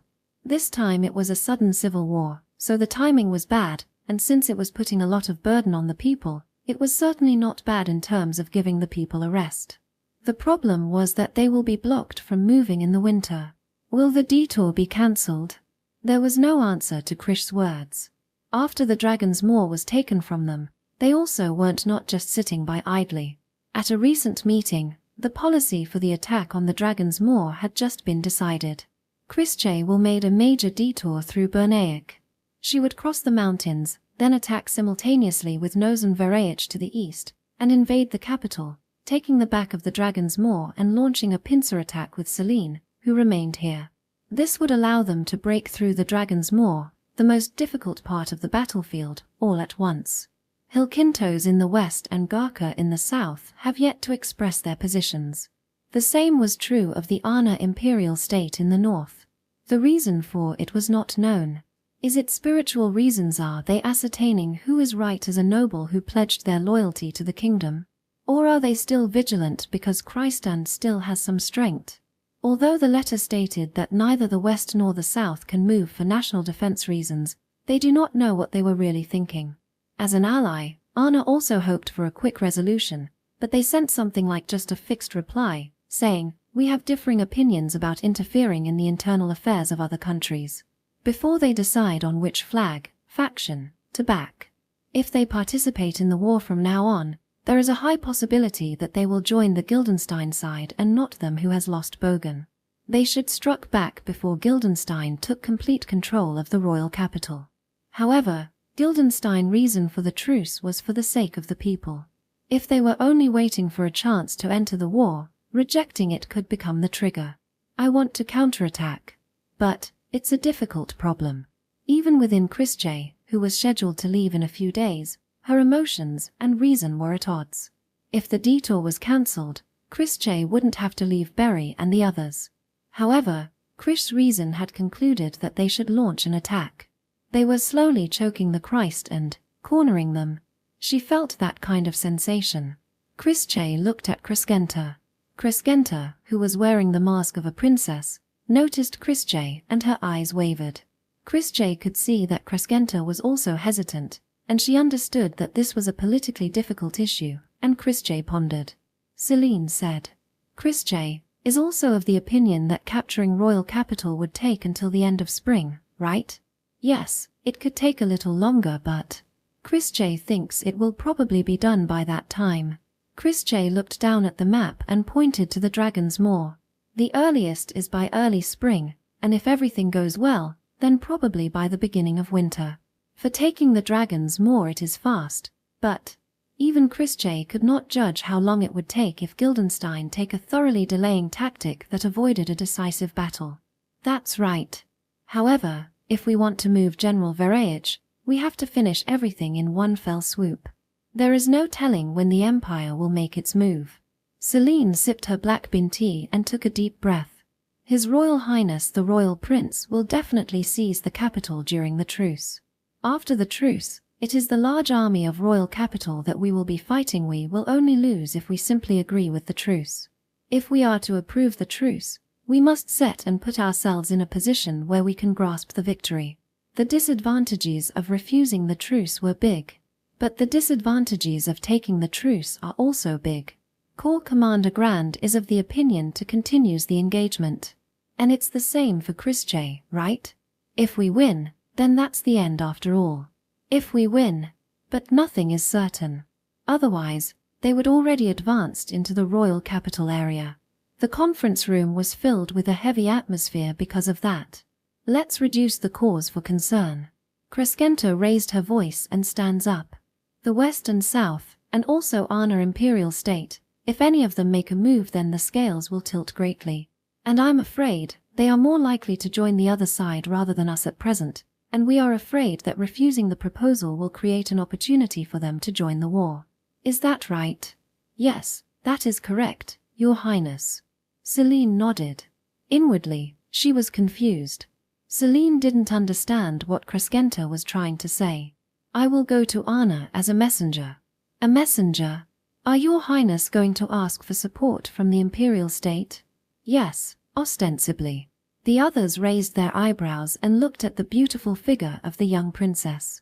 "I am not sure if asking for support will work or not. But if I, as a member of royal family, am visiting as the messenger myself, they won't be able to ignore my visit. If I inform them of my visit before they announce their position, at least they won't be able to take military action, right?" Krish's eyes widened slightly, and Crescenta smiled when she saw it. Their eyes met only for a moment. Margrave Krystand has a high military reputation, and that is why the Imperial State couldn't move in either direction. But now that we have lost it, the most likely to make a move is the Imperial State. Just preventing that would be big. Crescenta made a sad face as she said that. Her eyes were silently downcast, her shapely eyebrows lowered, her pretty features drew even more attention from those around her. All eyes in the conference room were drawn to her beauty. "I'm like a flag, symbol. I can't help much even here. For my sake, you are all fighting for your lives." For that reason, even the beloved Margrave lost his life. She knew how her tone and expression affected those around her. She knew political power, and because she knew the power of political power, she understands the power of her voice and her expression, and how it affected those around her. There was some hesitation in taking advantage of Bogan's death in front of Celine. However, her intellect is there to bring the outcome that she desired, to follow the means her sister wants her to follow, to fulfill the role her sister wants her to fulfill. And that lead to the outcome she desired. If so, She will use everything she has to achieve it. Crescenta is that kind of creature. I will go to the Imperial State and prolong the negotiations as long as possible. At the very least until spring. It would be fine to spread that the Imperial State will be on our side. It should also serve as a check against the Western and Southern generals. In the meantime, I want everyone here to put a stop to His Highness the Royal Prince-Uncle tyranny. Her voice was trembling, but strong. Her purple eyes flickered and moistened, a small drop fell from them. Crescenta wiped it and looked up. Father who was sincere and noble, his life was taken by Uncle's ambition, and the life of the kingdom's hero and loyal retainer, the Margrave's life, was also taken by despicable means. What will be the future of the kingdom should he take everything with his beastly ambition? A truce out of concern for the people, and all from that evil mind, it cannot be trusted. There were no words that stopped her. In a moment, in a short amount of time, Crescenta took control of the atmosphere of the place. In front of the crying princess, there was no longer an option in the conference room to take a truce. That kind of atmosphere was created. Celine once again faced with existence known as Crescenta, and chills run down her spine. What would happen if this girl became her enemy? Thank you, Your Highness. Crescenta shook her head at Celine's words and sat down. She looked at the faces of the corps commander and their adjutant. They all looked convinced and nodded quietly when Celine turned to look at them. Even knowing the danger, Her Highness has said that. I, too, originally thought that it would be dangerous to agree with the truce. I would like to choose to continue the engagement with the help of Her Highness. Is there any objection? A voice rose saying there is no objection, and Colchis laughed. Her Highness is doing her best after all. Ha ha, my. Her Highness, Celine-sama, and Krish-sama, 3 goddesses of the Cry-stand. If so, the goddess of victory will surely be lured out and will want to come to visit. That's disrespectful, Corps Commander Ardrand. That said, well, I agree with those words. If the 3 concerns are minimized, then there is no need to worry. Tereus replied and looked at his neighbor, the Corps Commander of the 4th Corps, Eluga. With a skeleton-like face, he too nodded. I also think we shouldn't agree with the truce. This detour breakthrough is close to a surprise attack. Now that we've finished transmitting the order to the soldiers, the enemy will know if there's time. Let's go. Haha, seems everyone agrees. Chrisjay nodded to Celine, annoyed at Colchis' loud voice. Celine also nodded, sending a messenger and resuming the temporarily suspended preparations. Chrisjay, Farron Corps Commander, please. You too will be the key. Yes, I will do my job properly. Please leave it to me. Celine took a deep breath and drank the black soybean tea. Good girl, good girl. You're a good girl. Wafu. When Crescenta returned to her room, she was being pampered by Chrisjay, being cuddled on her lap, stroked, and fed by Chrisjay. Even in the bath, Crescenta was thoroughly washed by Chrisjay, and had her brain melted with pleasure. Celine looked at the situation exasperated, wondering where was the actor from a little while ago had gone. Berry looked on happily and poured Celine another cup of tea. But are you going to? Berry. Yes, I can help you with various things, such as changing clothes and taking care of the meals. And the escort will also be a reliable personnel from Krishsama's century, so it'll be okay. A dependable servant was necessary for an audience in the Imperial State. The choice was Berry and considering it's Crescenta, they can't afford to leave it to someone else's servant. And as expected, if it's Anne they will be a little uneasy. Considering it's a role where failure will not allowed, Berry was the only choice here. Krish will send around 10 men from Corintha's squad as an escort. Chrisjay will be more at ease than sending someone from another squad. Saying that, Chrisjay tightened her hold on Crescenta's body and lowered her eyes. It was something Berry had brought up when they were in the bathroom. It was not truly as safe as Crescenta had said. There was no guarantee that the Imperial State would not sell out Crescenta to Gildenstein. To be honest, she doesn't want her to go on such trip. Gyu. Chrisjay is a little uneasy after all. Gyu, her arms tightened, crushing Crescenta who was in her arms. Her face was pressed against the modest breasts, and her hands tapped Krish's arms from the suffering. I'm fine. Besides, There's no truly safe place. There's some kind of danger everywhere. Then it's the same thing after all. Berry approached and stroked Krish's cheek. Kreskenta was flailing. Besides, I also want to help Krish-sama and the others, even if just a little. Like Chris J-sama and the others, I too want to do as much as I can. Berry. We'll cook together again, have tea together, that's why. Yes, Berry kissed and ran her fingers through Krish's silky hair. Chris J nodded quietly, and Celine, who was watching them, called out. It's a wonderful conversation, but is it fine? Kreskenta is being crushed. When Chris J finally realized and loosened her strength, Kreskenta got up and coughed. Holding her crushed and reddened nose with both hands, she stared at Chris J with tearful eyes. You, how cruel. Wani-sama almost crushed my nose. Kreskenta, don't get angry. Look, Chu. Wani-sama, don't think you can cheer me up with that. Ahehe. Kreskenta was in a good mood as soon as she was kissed and hugged by Chris J. She then glared at Berry. Ahaha. I'm sorry. Not enough sincerity.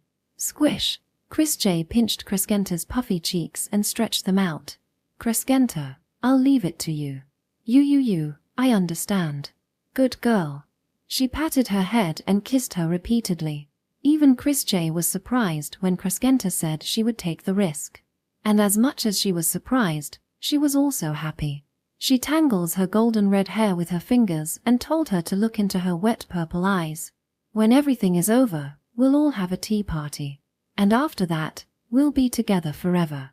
That's why Chris J is doing her best. That's why Kreskenta, too. Yes, Wani-sama Chu. Celine looked at the two who seemed to kiss forever if they were left alone, and opened her mouth. By the way, Kreskenta, did you just thought up the speech? Yes, of course. You just have to do it according to the situation. You sure make it sound easy. It is easy. I have a position, so I'll just use it to say what I want. The soldiers are demoralized after losing the battle, so I should give them a reason and hope to fight. If I deceive them, even temporarily, then Wani-sama and Celine will take care of the rest, right? Yeah. Though the word deception catches my eye. She sighed and sipped her tea. The soldiers are tools for her. The reason why they are fighting is not something that she sympathized with, but she understood their reasons and knew how to move them. And she is not moved by their deaths, not even a hair's breadth of emotion. She's ruthless to her core. As if sensing Celine's emotion, Kreskenta pressed her fingertips to her lips, troubled. Well, that's preference in how to say it, I guess. I wonder if Celine-sama prefers to call it encouragement. What we do is similar. So, I won't deny it. Either unconsciously or consciously. Celine wondered what was different. Encouraging soldiers to fight is nothing less than making them sacrifice their one and only life. No matter how you put it, for the sake of victory, many lives are exchanged for gambling chips. It doesn't change what they're doing. But is it arrogance to want her to accept it not with logic or reason, but with emotion? By doing so, the two of them will become closer to normal and will be able to feel extremely normal thoughts and happiness. The two of them were too young to understand it. It seemed as if they would just stay like that for their whole life. In truth, they probably didn't know the difference between objects and life. She wanted to teach them that, but on the other hand, she wondered if it was really the best for them. Their strength is also what they got in exchange for their humanity. Well, I wonder if it's the kind of thing that has no correct answer. Even if this war was over, her worries will probably never end. She can a future where she would find becoming an old lady while she's endlessly thinking about it. Berry, I'm thinking of giving the soldiers something a little extravagant. The day after tomorrow, we're all going to say goodbye for a while, so could you please make a little extravagant meal? Yes. Fufu, actually, I secretly talked about that with Krish-sama. Shrewd one. She smiled and looked out the window. Strangely, she felt calm. Failure was not an option. But, even with that in mind, there was no longer any need to worry. All she had to do was work hard at what was in front of her. Whatever the case, let's do our best together. It may be painful, it may be hard, and that period may continue, but I'm sure there will be fun things waiting for us after that. The three nodded silently at Celine's words. At that time. Thank you, but you sure are very considerate. Chris J is a clever but clumsy girl, so it's reassuring to have not just Berry, but also someone who is as capable as you. Because Celine also tended to push herself too hard, a presence like you will surely bring comfort. No, I am not even close to reaching Argan-sama. Haha, don't be so humble. Even if you don't show up on the stage, it's the people who support you that are important. You look like a fine servant to me. That's, ahehe. Anne, who had been sent to Gallant's place as a way to prevent trouble as if it's only natural, was being praised to death. Chapter 67, Departure. On the rampart there were 3 girls and 3 men. A girl in a fiery red cloak, her golden hair tied in ponytail swinging majestically. A girl in a black cloak, her silvery hair tied in 2, swaying in the wind. Lined up next to them are the 3 corps commanders, who represent the martial prowess of the Christstand. Standing in the center was a particularly small girl. As if to represent her purity and honesty, she wore a white dress lightly embroidered with gold. On her necklace was a deep blue jewel signifying hope, and on her left hand was a gold flower bracelet. She wore only the bare minimum of adornment and looked simple for a member of the royal family. However, her graceful golden hair with its shimmer of red made her figure stand out in all its beauty. The girl is Alberon, the child of God. She's the noblest, most beautiful, a jewel without any impurity in the kingdom. Below her were 15,000 soldiers. When the girl stepped forward, they all kneeled down and bow as her subjects. A similar scene had occurred not long before. On top of the fortress, it was the hero Christstand who stand there at that time. Everyone was forced to recognize once again that they had lost a hero. I am Crescenta Fana Vera Alberon, the first princess of Alberon Kingdom and the legitimate heir to the throne. Crescenta said solemnly and smiled. I don't think it's necessary to say something like that. Everyone, please raise your head. The voice was sweet and tickles the ear. The voice that was augmented by magic had no oppression or intimidation unlike its volume and resounded like a whisper in their ear. The undeveloped voice before the voice change was more of a child's voice than that of a woman's, yet the voice that reached the brain through the ears was accompanied by a resonance that could not be ignored. After a moment's hesitation, the soldiers stood up and put their hands on their chests in a salute stance. The other day here stood the hero of the kingdom, General Christand, and he said a few words to all of you. I'm sure many of you here remember those words. So do I. She then lowered her eyes. There were those who trembled at those words and clenched their teeth. The general said this, not as a general, but as a single citizen, a person who loves his country and loves peace just like everyone else. I stood here. Slowly, not rushed, but also not stuttered. All of you here are warriors, standing on the battlefield with no decorations, risking your lives. The general, therefore, has taken off his ornaments and stands before you as a warrior. Crescenta shook her head as if she was at a loss. Her voice trembled but was clear. I learned a lot as a person born into the royal family, and I know a lot. But that is only to how to rule, such as these speeches. I am sure that my words, adorned with jewels, will not reach you. Then she slowly looked up, as if looking at each one of them. I don't think I can do the same thing as Margrave Christand, the hero of the kingdom, but honestly, at least in this place, just as my heart feel without any ostentation. As those who love and respect peace in the same way. Silence reigned as no one make a sound. But only their gazes were fixed on her. Crescenta sensed this and continued to speak. I am now going to the Ana Imperial State, to ask for their support. The point is to give them hope. In the current situation, it cannot be said that morale is high. There is nothing I can do on the battlefield as one who is not a warrior, but there are things I can do. The other day I sent a letter to the Ana Imperial State stating that I will be visiting, and a few days ago I received a reply saying that I would be allowed to visit. It was not a promise to assist us. But the fact that I've been allowed to visit is nothing less than the fact that the Ana Imperial State has the intention to do so. Ooh, a quiet murmur came out of the soldiers' mouths. Crescenta smiled inwardly. In fact, the letter was only one way. She had only sent it on a fast horse yesterday, and she's not expecting a reply at all. It was a one-sided letter stating that she would visit them, and it was certain that the Ana imperial state had no intention of helping them at the present time. It was somewhat impolite, but it did not matter at this point. The purpose was not to ask for assistance, but to block the movement of the imperial state and others. The purpose of this big publicity is to restrain others. If the story of the Ana imperial state supporting the princess faction was publicized so grandly, rumors will spread naturally. If that were to happen, it would make it less likely that anyone who was currently neutral would lend a hand to Guildenstern. That was today's purpose. Our esteemed His Majesty the King, my father's life was taken to usurp the throne, and in Dragon's Maw he has taken the life of our general with a dastardly plot of treachery.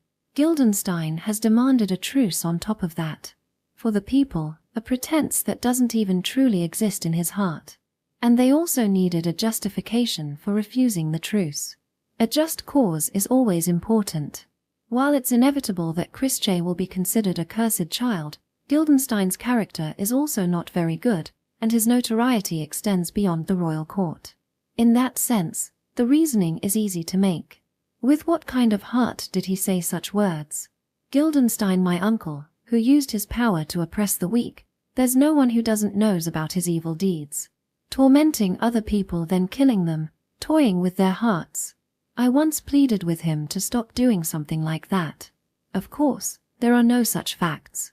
Crescenta did not care, and in fact welcomed the fact that Guildenstern, a political opponent, was ruining his reputation by engaging in such amusements. In fact, she was glad to be able to use it in this way. But all that came back in response was, why? It's fun. He feels nothing for torturing people and sending them down to the bottom of the valley of pain and despair for the sake of fleeting, inane pleasures. Considering what he has done so far, it was easy to account his deeds. It was easy for her to weave the words. If that is the royal bloodline, if that is what's counted as legitimate, it's better to be called a cursed child. She shook her head and put her hands on the parapet. A pitiful, kind-hearted princess to show off that kind of figure. I won't tell you to follow me. However, as someone with a heart, I would like you to stop the evil deeds of my uncle, Guildenstern. That is my only wish. Should he rule the kingdom, in the future there will only be something darker and muddier than mud. In order to leave hope for the new life that will sprout in the kingdom, for the future please. Crescenta kept her head down. There's no hesitation or resistance in doing so. Crescenta's fragile figurette was the perfect form of a powerless princess. Heroic tales often tell stories of the hero helping a princesses. It was a story that was more well told than anything else for them. Despite being cornered, she stood up for the noble honor. The situations they were given were intertwined with the stories they had heard since childhood, clinging to them, subconsciously inspiring them. For Her Royal Highness, for the kingdom, outside the ramparts, a sword was drawn and pointed toward the heavens. It was Dagra. He was given the role of doing so at the appropriate moment. The Black Century immediately raised their sword in response and repeated the same words. And it created a wave that all the soldiers followed and repeated as it propagated around. Selene was exasperated while also amazed at how she could lie so easily. Selene, who knew all the facts, had her own thoughts on the matter, but her exasperation was stronger than that. She sighed inwardly, thinking that she didn't want Christjay to become like that, while looking sideways at Christjay, who seemed to be impressed, thinking that Crescenta was a good storyteller after all. Whatever the case, the speech was more than enough. She looked at Colchis. He's a frank man. Apparently moved by Crescenta's speech, Colchis nodded his head and stepped forward, drawing the sword from his waist. Did you hear that? Her Royal Highness has also shown that she will fight for us. There is no reason why we should not follow her. Our hero and our lord, our venerable general, always said this. Just be a single sword. Colchis's loud voice shook the atmosphere. Both Crescenta and Christjay, who were standing right next to him, tried not to show it on their faces, but they were filled with a desire to plug their ears. Christjay, for example, was clutching her skirt inside her cloak. We are the sword of the kingdom. The general has sworn to become the sword of Her Highness. And I pledge here. I, Kolki's Nactrilinear Agrand will be a sword that will defeat all enemies that stand in the way of Her Highness. Kolki swung his sword and announced, "What about you guys? Will you be afraid of defeat and return to humans, or will you become the same sword?" A heroic cheer echoed through the fortress. NHNN. After the speech was over, Berry and Crescenta will leave in a short while. Chrische will also leave the fort today for the detour. In a sense, it was only natural they would be together in the room before their departure. Chrische was kissing Berry endlessly. Chrische was sitting on Berry's lap, hugged her, and continued to kiss her. Celine looked at it with an indescribable face. Crescenta glared at Cliché dissatisfied. Anne, who was preparing the luggage in place of Berry, was peeking at them and was not focused at her work. The situation continued for nearly half an hour. "Ha, really? Ah." Celine lifted Krish's body from behind and puts her on her lap. "I know you're lonely, but it's about time for her to leave. If you hold on like that, then Berry will be late for departure." You. Chrische still stared at Berry with reluctance. A storm of passionate kisses. Berry, whose face was red as if she was hot, scratched her cheek with a troubled face and smiled wryly. Then she got up and bring her face closer. "That's Krish-sama. It's not a farewell for life. That's why we will continue after I come back. At that time please give me a lot of kisses." Chew. She kissed her lightly and stroked her head. According to the rumor, love grows when you can't see each other. I'm sure the kiss at that time will be an exceptional one, written as different quality, a very lovely kiss that you've never had before. Exceptional one. Yes, it will be. It's a very happy kiss with lots of overflowing love. Berry said and kissed her regrettably. Twice, 3 times, she put her hand on Cliché's cheek and stroked it. Staring into her eyes, tracing her lips, Berry narrowed her wet eyes and brought her face closer. "Stop it." "Ayuu. Pechi." Celine flicked her forehead. You, even if it's Oju-sama, you can't hit me, you. What are you going to do becoming just like her? Geez. Celine said, looking, exasperated by Berry who is holding her forehead, and Chrische pouted her lips in dissatisfaction saying Berry's kiss. Celine pinched Krish's lips with her fingers and told her that it was over. "If you're going to have a stupid exchange, please wait until you got back, really." "That's right, only Argan-sama, even though I'm also going to have to leave Wani-sama from now on." Crescenta hugged Chrische. But this time Celine flicked Crescenta on the forehead. "What are you doing? I'm a princess, you know. If that's the case, can you show me some princess-like behavior? If you continue like this, then just when will the two of you depart?" It's only Argan-sama, that's not fair. Just why do I have to do this?" Celine sighs and pulls Krish's cheek. "Yunya," Chrische let out a scream. "Okay. You two should prepare quickly. Then I'll let you do it one more time." "Since when did we need Celine-sama's permission to kiss Chrische? Are you going to keep it to yourself by saying that?" "I won't. Oju-sama has been suspicious lately, so I'm a little worried." "Why, you know?" Berry, who seems to hold grudge for the flick on her forehead, glared at Celine, then quickly immediately giggled. "Fufu, then, Crescenta-sama, shall we go and say hello to the escort? The goodbye kiss will be later." "I understand." "Ah, then I'll accompany you two too." Crescenta puffed up her cheeks sulkily and nodded, then left the room with Berry and On. Celine sighed again and nuzzled Krish's soft cheek. "Really, thanks to you, I'm already drained. Even though it's going to be hard from now on." Even as she spoke, Celine's voice was filled with tenderness. "Berry and Crescenta are both infected with stupidity. Just what should I do with you guys?" Chrische turned around on her lap, then looked up with upturned eyes at Celine. "Celine too, chew. Chrische is a kissing demon." Celine froze, and her eyes swam around, then she somehow managed to escape. Later. "Celine doesn't like it." It's not like that." Chrische leaned over and pressed her lips. "Soft and kind." Her eyes are somewhat dim, and she repeated the kiss without saying anything for a while. And when she was done, she leant her body against Celine and embraces her. Delicate and weightless body. Chrische said nothing and remained motionless. Sensing such Chrische, Celine shook her gaze. Worried? Chrisje nodded. She is just like she appearance suggested. Krish's really worried, can't calm down. It's kind of strange. Scared? Maybe. Squish, she put strength into her hand. She caressed her back soothingly.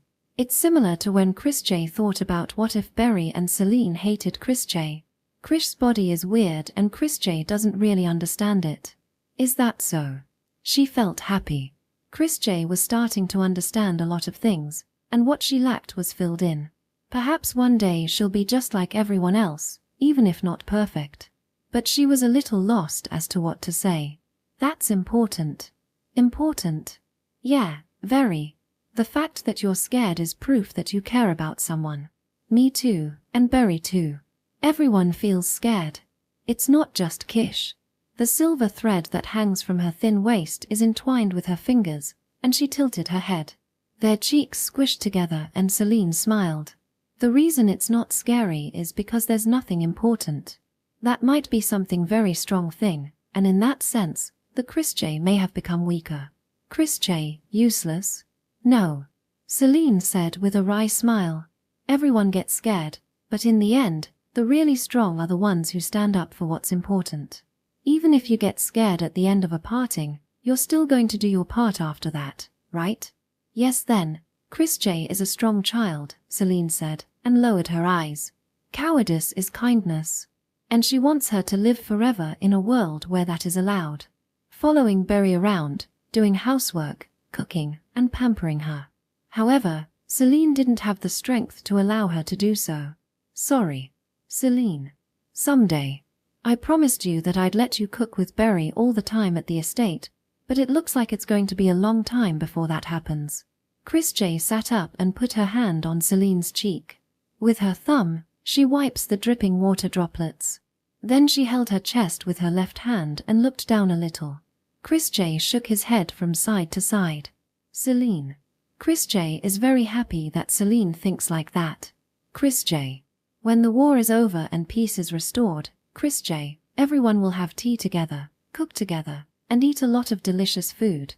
Hehe, it's Krish's dream to spend every day like that. Dreams are, what Berry said, but... Chrisje looked at Celine with a slightly embarrassed smile. Not just Celine, but Chrisje also will do her best. Chrisje will also do her best so that Celine can stay in the estate forever. That's why Celine doesn't need to apologize. If you apologize, then Chrisje too. Chrisje paused, searching for words. Chrisje wants Krish's dreams to come true together. Then, Krish will be very happy, and happiness doubles when we're together, and Chrisje sure will be very, very happy that. It was awkward and tottering. There was so much to convey. You. Celine pinched her soft cheek. Foo, I was going to comfort my stupid little sister, but I can't believe I was comforted. Beautiful and smooth, she brought her face closer to hers. The tip of their nose rubbed and their lips touche. It was just a little touch, but also deep and important. Chrisje's hand wrapped around her neck, and Celine hugged her waist as she pulled her slender body.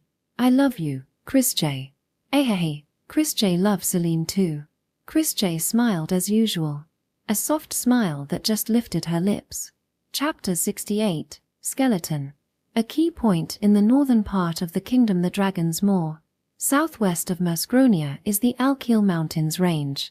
From Bernaic, the Corrail mountain range continues east to the Great Sea of Trees, cutting off the north and south sides of the kingdom. The mountain range to be crossed this time is the Corrail mountain range to the east of Bernaic. For a while after Bernaic, there are steep mountains that completely prohibit the passage of an army, but the Corrail mountain range becomes more or less gentle as it's further east. Autumn was already near its end. Chrisje and the other had to cross this Corrail and enter the royal capital area before the snow piled up with the arrival of a complete winter. To General Vereich. Tell him to start moving. Chrisje ordered while playing with her hair, which was tied in two. The messenger saluted and went outside. In the tent of the 1st Corps was the skeletal Eluga Ferren, the corps commander of the 4th Corps, and his adjutant, Kines Kazare, small, fat young man in contrast to the slender Eluga. He is in his mid-30s, but as a noble and holder of magical powers, his looks young. Although he was not a handsome man, his face was soft and his gentle and calm appearance had a mysterious charm that softened the attitude of those who saw him. He is an adjutant to Eluga Farron, the Corps commander of the 4th Corps, who possesses excellent intelligence, and his mind turns reasonably well, despite his appearance. Also, Dagra and Mia, Kalua and her squad mate of the 1st Black Squad, were standing by as escort and squire. The current location is at the foot of the Corral mountain range. Chris J and the others were taking a rest just as the steep mountains were beginning to show their gentle sides. Well then, I hope they don't realize it. Even if they do, they will be looking further to the east. And they can't possibly have the strength to take on General Varaich's army. Considering the current situation, the most they can send is 20,000 to 30,000. Even if they're in the best possible conditions, 40,000 would be the limit. The former Corps commander of the 1st Corps, Nozan Varaich, was apparently so furious that you could even recognize it by his letter. When they asked him for his cooperation in the counterattack, he agreed without hesitation. The concern was the military strength of Nozan, but there were many people who were out of work in the eastern part where villages were burned by the Holy Empire, and there were surprisingly many who volunteered to join the army in search of jobs. The Nozan army numbered 25,000 men. Leaving 10,000 of them in the east and Wolfeet, Nozan will invade the capital with 15,000 troops. Haha, Christland will be safe if Krishsama is here. My calculations are the same. Even if 40,000 were sent, most of them would probably be new recruits. Although there is threat in numbers, the force is weak. Yes. For Chris J, Chris'd be happy if they send that much military power there, but, well, it's probably around 30,000 at most. Right. Nozan's invasion will begin from the east along the mountain range. The kingdom's central army will move to defend against it, and they will collide with it next week. Chris J and her team were aiming at the rear of the central army. Aruga looked at the spread-out map and pointed to one point. I think it's here. What about Krishsama? It's not like there's a town there.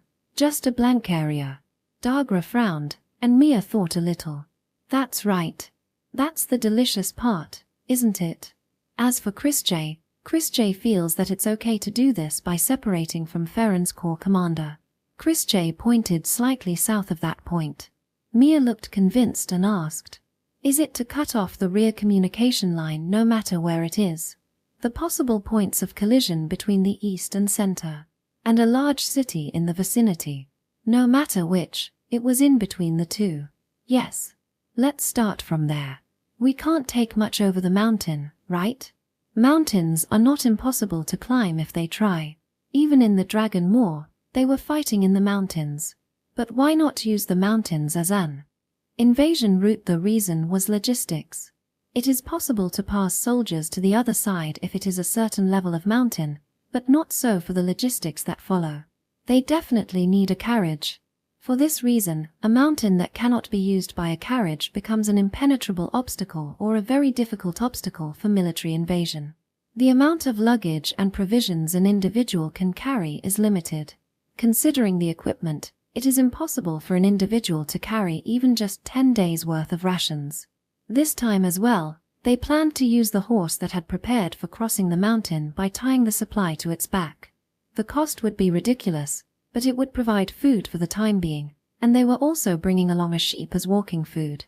Chris J and the other has one of two options. Either quickly rendezvous with the Eastern Army led by General Varaich or steal the enemy's rations. I see. Mia wondered why they were making the mountain crossing so far in advance. They can go a little further east, then the mountain will be less steep. It would be hard to climb up the mountains here, and they'd have less provisions to take with them. But if they wanted to steal the enemy's transportation, there was no other place to cross the mountain than here. Mia was impressed, understanding the reason. The information given to the soldiers is always the bare minimum necessary. There is no army where its soldiers sit in a circle, chewing dried meat and discussing tomorrow's tactics. Mia, who was forced to sit in on this important discussion without really understanding what Chris J was asking of her, made various assumptions in her head. The Black Century would naturally be involved in the assault on the enemy transportation corps. and Chrische and the other choose the latter. Thinking about the future, we will first attack the enemy's rear and steal the enemy's supply, cargo. After that, we will aim at the rear of the central army fighting General Vereich. But Chrische looked at Eluga. It's not a bad idea to divide them into two, but it depends on the situation. If the enemy is larger than expected, it is not a bad idea to reduce their strength. Vereich's ability is solid. He will be able to hold out even if he is slightly outnumbered. Isn't it better to focus on one spot and aim at the rear with a single blow? If we completely cut off the rear, then they can also notice Krish's movements. Eluga nodded at Krish's words. Nozani's a decoy if they could just convince the enemies of it. If they could make the enemy believe that Chrische and his men were heading straight for the Dragon's Maw and that Nozan was simply stalling to draw their forces away, they would be able to ambush the enemy, even if they knew they were crossing the mountains. I want to make them think that we are heading for the Dragon's Maw. In all probability, it will be as intended. The general who will face Vereich Dono is a stiff-minded one. He might be able to read the back, but he won't be able to read the back of the back. General Marcellus is it. On the record, he looked like a mediocre person. Yes, that is correct. He is a man of great valor and is well respected by his soldiers. But that is all. From Eluga's point of view, he was a higher-ranked person, but his words were harsh. Even if something unexpected happened, the situation was perfect. Eluga implicitly told him that they could not lose and looked at Dagra. Dagra slightly corrected his posture. Although he is a special centurion under Krish's direct command, the corps commander status is still above the clouds for him. There will be some tension, especially when it comes to Eluga, who is a renowned tactician. In that case, I'd like to borrow Krishsama power. Let's use the 4th Corps to support the attack. The battle against the Holy Empire, and the success of the Dragon's Maw. If you're going to attack from rear, wouldn't it be possible to end the battle just by making a path? Chrische thought for a moment and nodded. It's possible. If that's the case, then Chrische will only operate black and red the light infantry. Can Chrische leave the rest of the command to you? I don't mind. About that. Eluga remembered the retreat battle and thinks a little. Counterattack with a battalion as a decoy. Considering the circumstances, it was a truly splendid counterattack. Thanks to that, Aruga's 4th Corps suffered little damage. The 1st Corps suffered somewhat less damage than if it had just retreated as it was. However, a commander's logic is not always correct. Soldiers on the front lines fight by emotion rather than mathematical logic. Eluga had heard that this had created a rift between her and the corps under her. I see. It may be of no use to Krishsama, but it's at times like that, you should leave something up to them. Eluga's bony face broke into a smile. He had a sinister smile like that of a reaper that sent chills down the spine of those who see it, but that's how just Eluga's face shaped when he smiled, and there was no trace of malice on his part. However, Mia, who was watching, quietly backed away with a UUU and was glared at by Dagra. I used to do that when I was young, and I still do now that I'm older. I believed that the logic of numbers could control everything, and I moved everything with that logic. I disliked incompetence and cut it out of my life. But in time, nobody was left under me. They turned away from me. Cuckoo, he spoke nostalgically. Of course, it's Krishsama we're talking about. Krishsama has ingenuity that's incomparable to me. I can't speak of you on the same level as me, but we don't fight alone. No matter how good a sword Krishsama is, killing 10,000 people alone is a bone-breaking labor. That's right. Chrische doesn't have that much stamina. Chrische pondered for a moment, and she blushed and nodded as she recalls when she fainted. Just killing hundreds of people is already tiring for Chrische. If Krish's going to kill 10,000 people, then Chrische going to need to take a good rest and spread it by days. She put her hands on her reddened cheeks and shook her body embarrassedly. The people inside the tent were shocked by the embarrassed Chrische. She was saying that she can slay 10,000 soldiers if she takes a rest. Hearing her words, only Eluga laughed merrily without being surprised. Cuckoo, if we are to finish the job in a day or a few hours, we will still need excellent subordinates. And these people are not like the fruits of the forest. They don't grow on their own. They are like the crops of the field, and we must nurture them. That's, certainly. I am sure that many of us may seem incompetent to you, Krishsama, but if you nurture them, they can become something more than that. Most armies are just a bunch of incompetents, but if you raise them to a reasonable degree, you'll have ample advantage. Bogandono always told me that. Though he wasn't that sarcastic, he wryly smiled. Chrisje pondered his words for a moment, and Eluga smiled kindly wickedly, as best as he can. Mia gradually distanced herself from him, and Douglas grabbed her by the neck and put her back in place. Christ and army is strong because that is how they have brought up those under them. And to nurture them, you have to entrust them with something. If there is an opportunity, people will naturally grow up. Even if that person does not hold such vessel, the experience will broaden his horizons. If you think about the future, I feel that it would be better to try to leave it to one of them rather than entrusting it to me. Mew, raising them. That's right. Now, let's think of this from a different point of view. Eluga sipped black bean tea on his chin and continued. Everyone knows about Krishsama's abilities. Whether they like it or not, there is no doubt about it. So are your battalion commanders? Yes. If Krishsamas entrusted me with the command, they would think you judged them as incompetent and untrustworthy. It's a natural logic. That, Chrisje understands. Chrisje nodded at Aruga with interest. However, if you entrust them with the command, they will be proud. It means that you have recognized them for their ability. Is it like that? That's right. Dagra, is it? Yes, Corps Commander Farron. Dagra salutes as the word was directed at him. Your century is second to none in the world and is truly the strongest centurion. How do you feel about being entrusted with it by none other than the Krishsama? Yes, sir.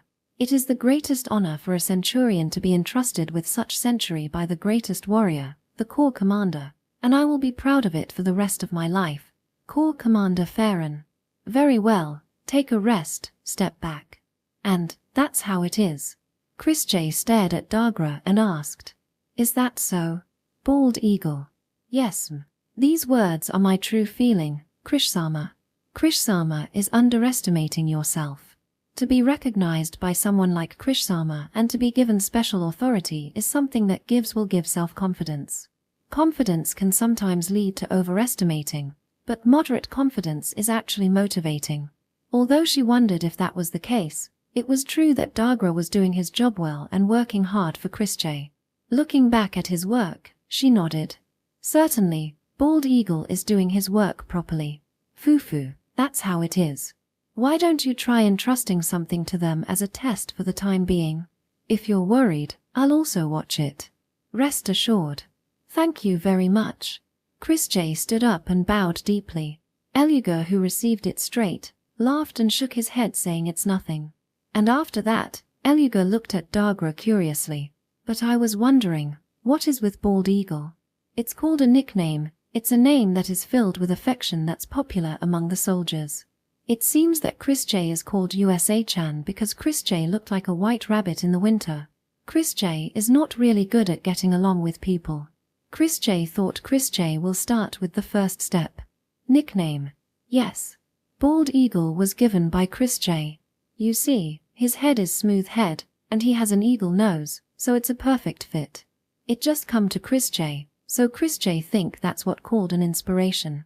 Bald Eagle was very happy, Chrisje said happily. How pitiful. Aruga looked at Dagra with pity, but when he saw Krish's innocent face full of good intentions, he hesitated to intervene.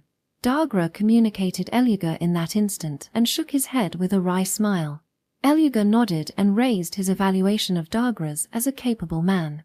There was no way Chrisje would understand such a silent conversation between the two. Chrisje just looked at Aruga's face that looked like pondering about something.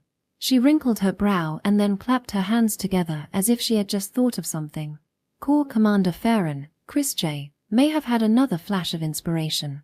What is it? The girl's face approaches Eluga and stares intently into his face. A bright smile appeared on her face. The jewel-like purple eyes seemed to shine brighter than usual. Don't tell me, no. Dagra had a bad premonition when he noticed it. Eluga truly have a distinctive face. Immediately, Dagra tried to interject. Krishsa. Skeleton.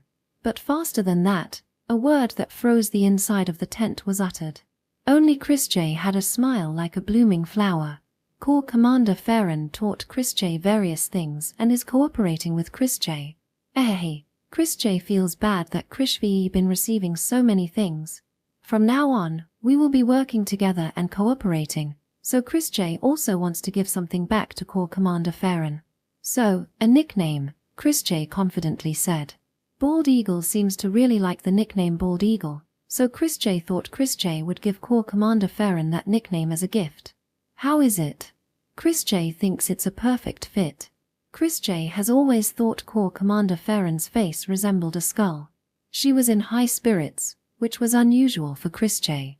She didn't notice the frosty air and continued to push the abuse that is her goodwill. Skeleton was one of the malicious words used to refer to Eluga. Naturally, Eluga himself knew about it and was somewhat concerned about it.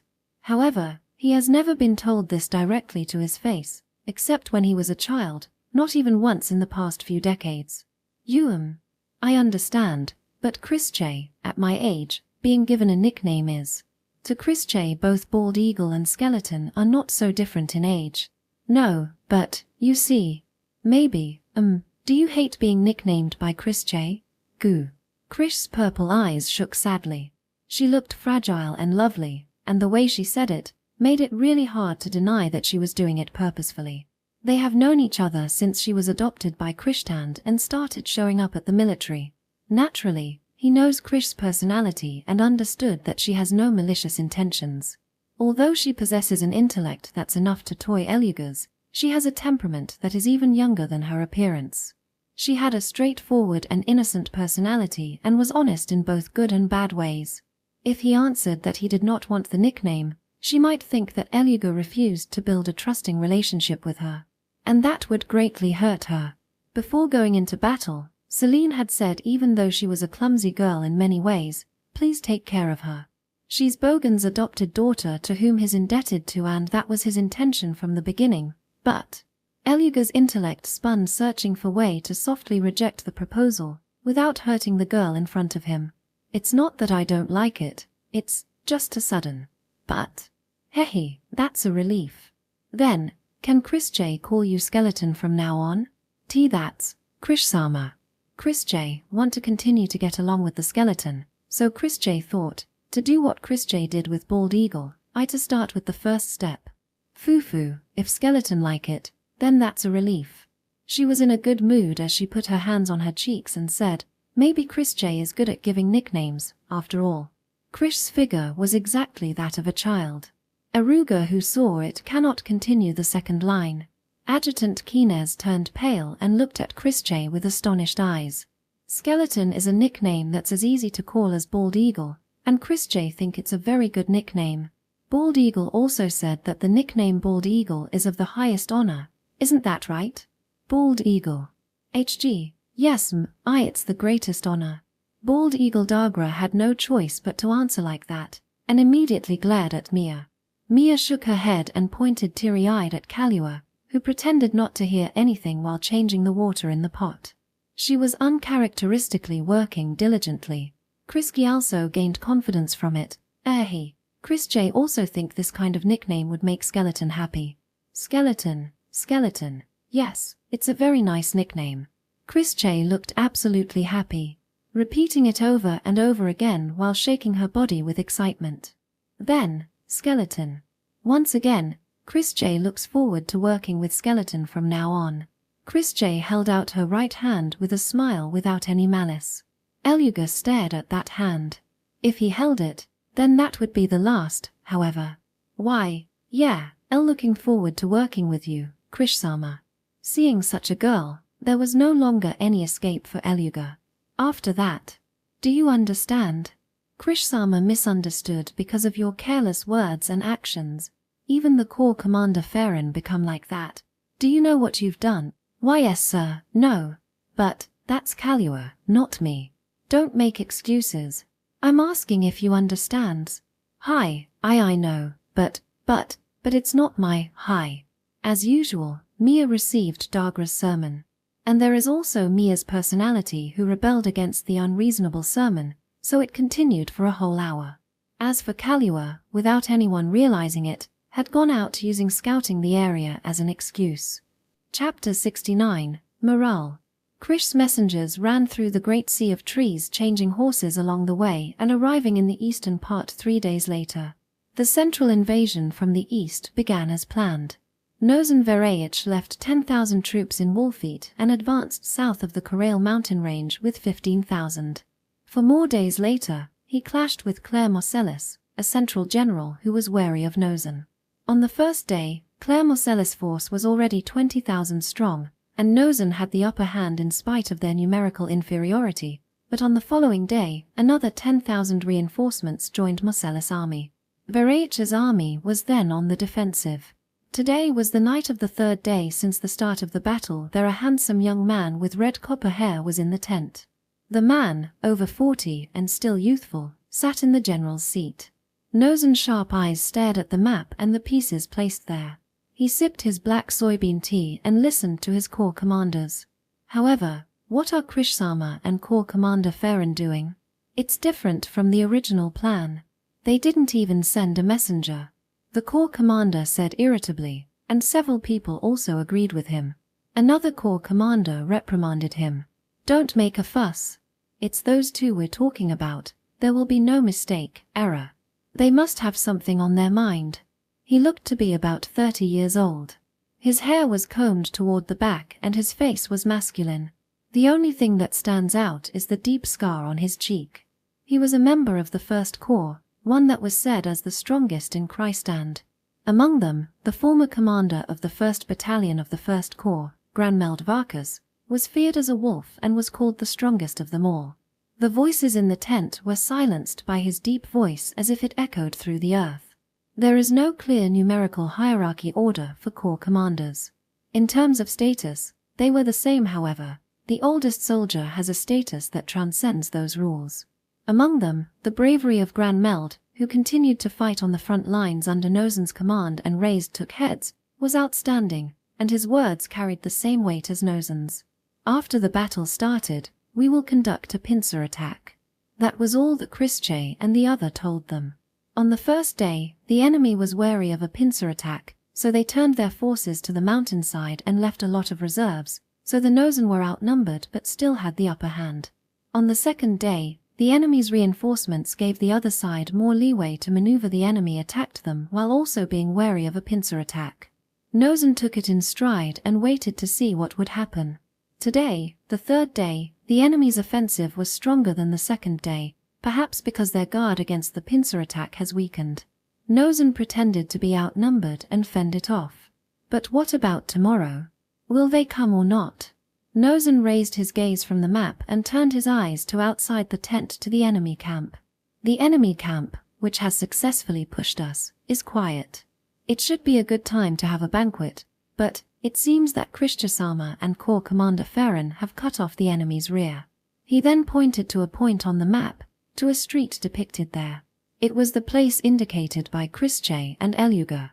There was a forest nearby, connected to the mountain range. They probably went to rob the supply line that followed the reinforcements. They should have finished on the first day we clashed. If it was just a pincer attack, they would definitely come on the first day, because it was the most effective.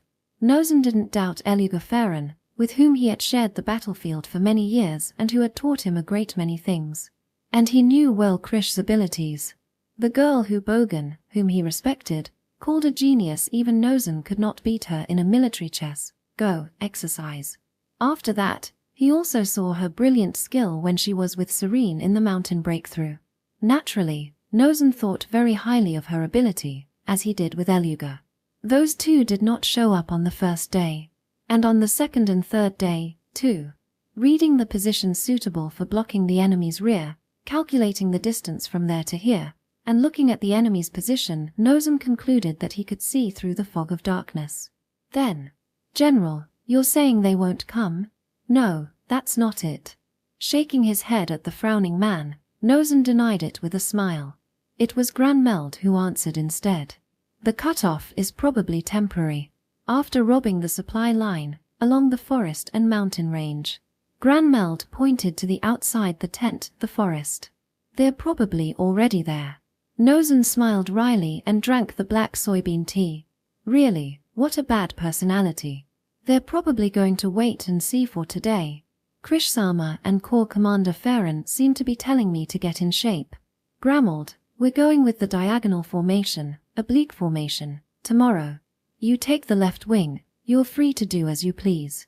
Haha, that's nice. I have to thank the two of them. The center is as usual. On the right wing, keep the column in disorder, so that the enemy will be tempted to bite.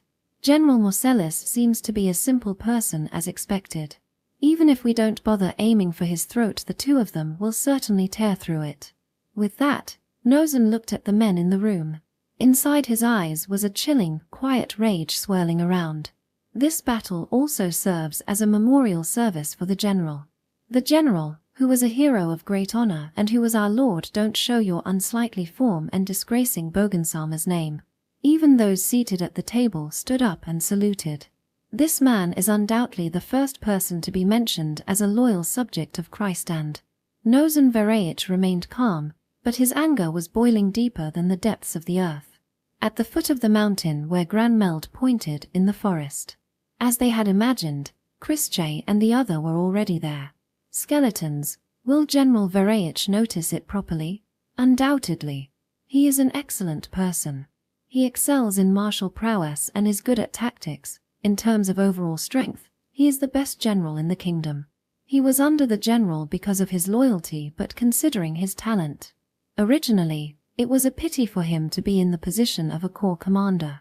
He had given up on the nickname and was letting in and out the other. In the process of passing through his ears and reaching his brain, the name Skeleton was converted to Corps Commander Farron. It was his adjutant who was the most fearful. His adjutant, Kines, was shivering whenever Christjay said skeleton. Skeleton. Is that so? Christjay hasn't practiced the military chess exercise too much with him, and the only time Christjay really talked to him was at the ceremony the other day. Haha, well, at least he's smarter than this old man. Then it's a relief. While rolling the candy in her mouth, she talked to divert her hunger. Most of the stolen supply was also conspicuous, so most of it was hidden in the forest near the attack site. If they cooked, it would give off smoke. If they couldn't cook, the only things they could eat were hard-baked bread, potatoes, fruits, and dried meat. Christjay had no choice but to restrain herself on the meal by borrowing a few days' worth of candy in advance. Berry had made a lot of candy this time, so there was some leeway. About Vereich Dono. He will understand that we are here and will act accordingly. It will probably a diagonal formation. Diagonal formation. But General Vereich has only been in the east for a short time, so Christjay think it would be unlikely. At least with the current First Corps, she doesn't feel like she's able to use it. The diagonal formation was a formation in which the drills were more important than anything else. The diagonal line formation was a formation in which the troops were advanced in order from one wing to the other, and the troops were placed against the enemy at the front in a diagonal line staircase formation. By concentrating troops on the leading wing, which becomes the main attack, it creates breakthrough power, and the opposing wing, where the strength is thin, delays its advance to gain anti-time physical contact with the enemy and prevent collapse that way. Spear in one hand, shield in the other. Pierces the opponent and kills them before you're pierced by the opponent's spear. It was an aggressive formation. On the other hand, the risk of failure is high. Concentration of forces on one side and the disordered formations make it difficult to regroup after a collapse, and since the forces are pushed forward in a stair formation, even the slightest disturbance in marching pace will create a gap. Therefore, the quality of the army through the military drill became very important, and although she recognized the usefulness of the formation, she was not inclined to use it very much. Christjay has absolute confidence in her own abilities, but not in those she commands. And Nozen had not been in the east for a long time. It seemed unlikely that he would choose to do so. The former officers of the First Corps are all excellent. With them, some lack of training can be filled up. The probability is big. Besides, even if it's a little reckless, if you take us into consideration as the backup, it's the best choice. I see. Skeleton know him well. Yes. We've been fighting together for a long time. We've been saved and saved each other many times. Though there's an age difference, we're what you would call comrades in arms. He recalled and closed his eyes. The General Bogandono, he looked up to him like a real brother. He had been asked to become a general several times, but he refused each time. He was proud of himself as a corps commander. And just when he finally left the general, relieved that Selene Sama and Krish Sama was by the general's side. He must have regretted this more deeply than anyone else. I see. Eluga shook his head as if flustered when Chrische said that. Oh no, I'm sorry. I can't help talking about this kind of thing to Krish Sama. When it comes to things like this, I always lack consideration. That was the only thing I couldn't do anything about. Yes. To Chrische, there were lots of things she's reflection on and regretted. Bogan's rescue would have been impossible. At the very least it was a condition where she could have noticed it. But after that, it's not over. No one makes choices without regrets. There are things that can't be undone. But as long as you're alive, there are many things you can fix and redo. There are many tragedies in life, but there are also a lot of time to get over them. Don't be too hard on yourself. Chrische nodded at Eluga's words. Then she stared at Aruga and said, Skeleton is a kind person. Cuckoo, my, this too, it's the first time someone said that to me. Though people often say I'm scary. Is that so? Yes. The reason was his appearance, but he didn't want her to pursue it deeper. To the little girl who didn't care about it, he will only be rubbing salt on his own wound. To change the subject, he asked her, Is that a candy that Krish-sama have been eating since a while ago? Yes. Berry. Ah, Kristan's servant. Oh, it's okay, I know. I've met her several times. Is that so? Ahihi. Berry said to Chrische to take it. So many. The majority of the items that Cliché packed in her bag were small bags of candy. The candies that has been dusted with wheat flour can be stored for a long time, making it convenient as a carry-on meal. I see, is that so? He met Berry at the Kristan's estate. It was before Chrische came. She was calm, but also seems to have steeled herself, and he was a little worried about her. However, when he saw her walking with Chrische from the distance in the fortress, she was smiling happily. And when he sees Chrische now, he thought in his heart that it must have been a good meeting. My, what a delightful thing. Yes, Krish's eyes swam around, hesitating, and she pondered for a moment. Her brow wrinkled slightly in a contemplative posture. When Eluga asked if something was wrong, she took out a piece of candy with a solemn expression. A skeleton too, can have one. Selene told her to get along with Eluga. He protected Selene during the retreat battle and acted as the rear. Giving away a sweet that was very important to her was a heavy and painful decision for her. However, her conscience tells her that she should return the favor given, and after careful consideration, she made the decision to offer her precious sweets to Eluga. Bewildered by Krish's actions, Eluga froze. Skeleton, don't like it. Chrische tilted her head, and Eluga shook his head frantically. No. It's the first time I've been given something like this so. Squinting his narrow eyes, Eluga's bony face broke into a broad smile. The cheeks were lifted up as if the mouth was torn, and countless wrinkles were wriggling a wicked smile that any who looked would be fearful of. Even his adjutant backed away slightly, but Chrische remained unconcerned. Then, Chrische put the candy on Eluga's wrinkled palm while hesitating a little. What was inside the 4th Corps commander, Eluga Farron, was a deep emotion. His wicked appearance. The way he plunged countless enemies with his wiles and killed them miserably. His smile was that of the Grim Reaper, and everyone in the army feared him. Even his son, whom he adored dearly, began to cry when he saw him, and everyone around him avoided him when they strolled through the city. He may show his ruthlessness in battle, but by nature he is a gentle man. He loves peace, flowers, and watching the children in the city grow up are his greatest joy in life, but his appearance keeps people away from him. People feared him, that he thirsted for flesh and blood and despair. When he touched flower it withered, and when he smiled at children, they fear that he sucked their lifespan away. In his long and painful life, It was the first time he had ever received candy. He gazed at the deep honey-colored candy wrapped in wheat flour for a moment and wiped the corner of his eyes.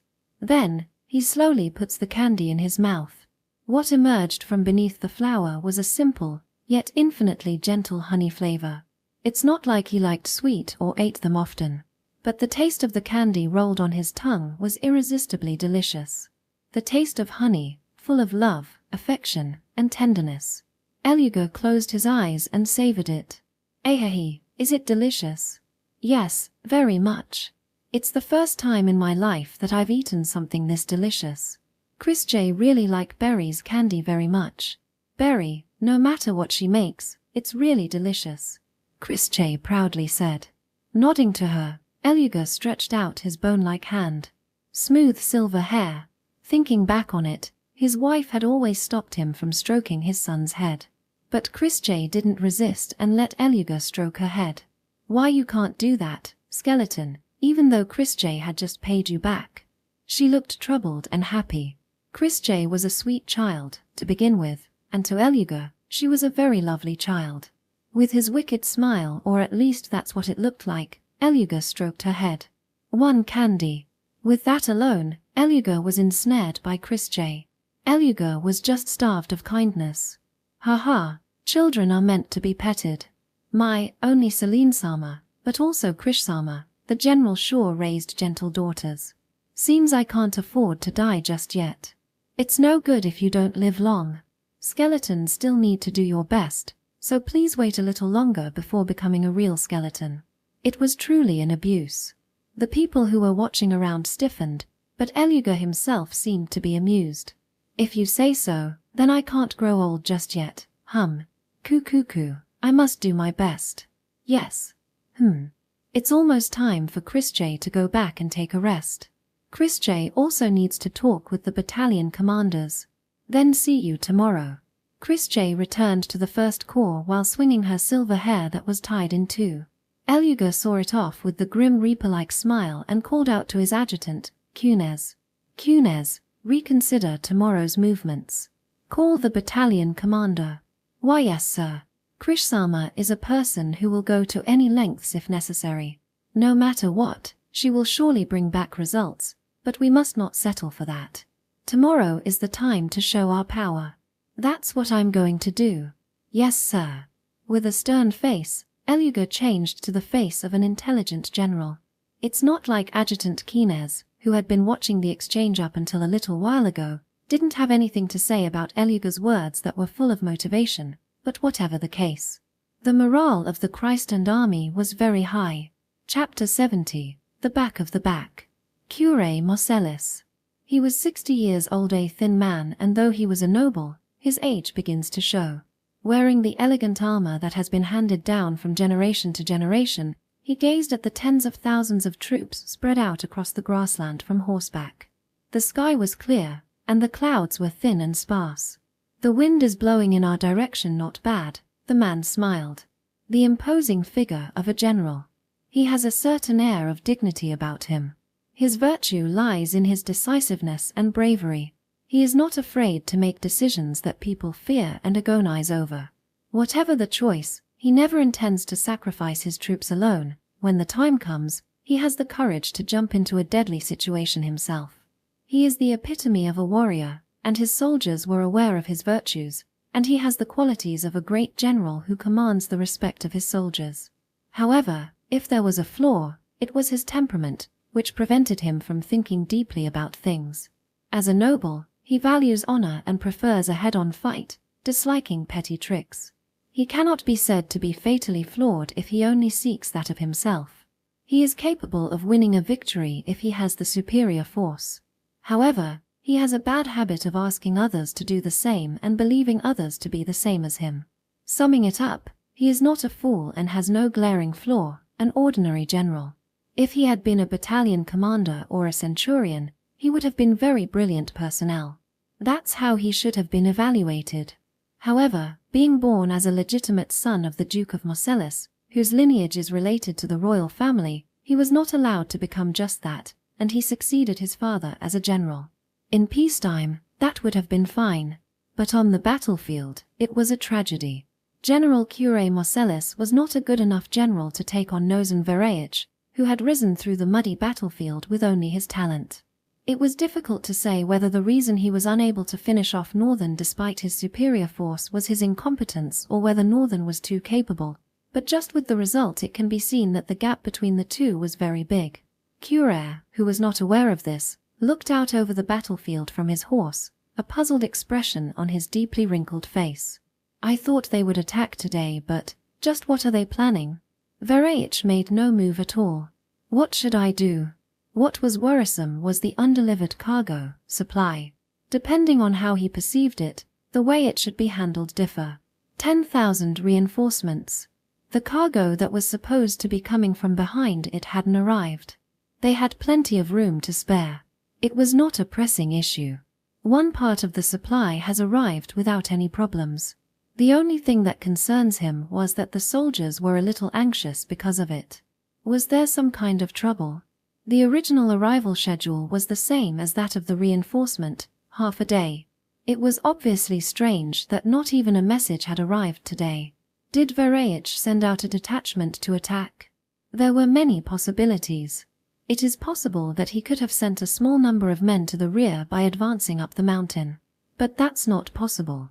What was the point? Cure put his hand on his chin. What he was most afraid of this time was that the army crossing the Corral Mountains to the north would engage in a pincer attack, but that was not the case. If they had, they would have had no better chance than on the first day. The enemy forces have not crossed Cure. No, that would be premature. Assuming that there was an army that had invaded this side from Corral, what about the possibility that that army ignored us and rushed to cut off the rear? But what's the merit in that? That was bigger the pincer attack and defeating him on day one. Cure's eyes widened as he thought about that. Was it a trap? General. Perhaps the enemy has crossed over the Corral mountain range and entered far behind us. And their goal is to recapture the Dragon's Jaw, and for that reason they have stolen our cargo. Vereyich is a decoy. All he has to do is buy some time here against me. His adjutant noticed it, too, and pondered for a moment. He nodded, saying that it was quite possible. It was a fatal misjudgment, but in a way it was unavoidable. He thought so.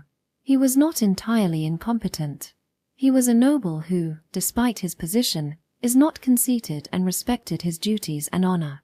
Looking at one aspect of him, it could be said that he had an excellent temperament. However, that was why he placed himself as the most important and sees things with his view as the central point. No matter how good Nozan Vereyich is, their strength is double his. Even if some force conducted a pincer attack from Corral, the enemy would still take a lot of damage. There was also the risk of failure. Instead, the enemy concluded that it would be better to penetrate to the rear unharmed and aim for the Dragon's Maws. That's how Cure's mind read the enemy's movement. Everyone wants to evaluate their own abilities, and everyone wants to be evaluated. In that sense, the conclusion was very convenient, and the idea that the enemy bypassed him because they were afraid of a head-on confrontation with him tickled his pride. His subconscious desire to have it so affirmed the conclusion in his mind. Then, General. Yeah. We need to end this battle immediately. Send the troops that were guarding the rear to the front. Let's make full use of our numbers. Messengers, instructions. The formation of Marcellus' army changed. The line is thickened, and the main attack is made on the left wing. Their enemy had its main force on the right flank. Crush the enemy's left wing before their right wing is crushed, and decide the outcome. It was then Vereyich's army began to move. Diagonal formation. What started to move was the front against their right flank, the enemy's first corps. Delaying their timing in a staircase from the center to the left flank, the enemy began to advance. That seems to be the case. You must have understood what was noticed. As expected of General Vereyich, a quick decisions.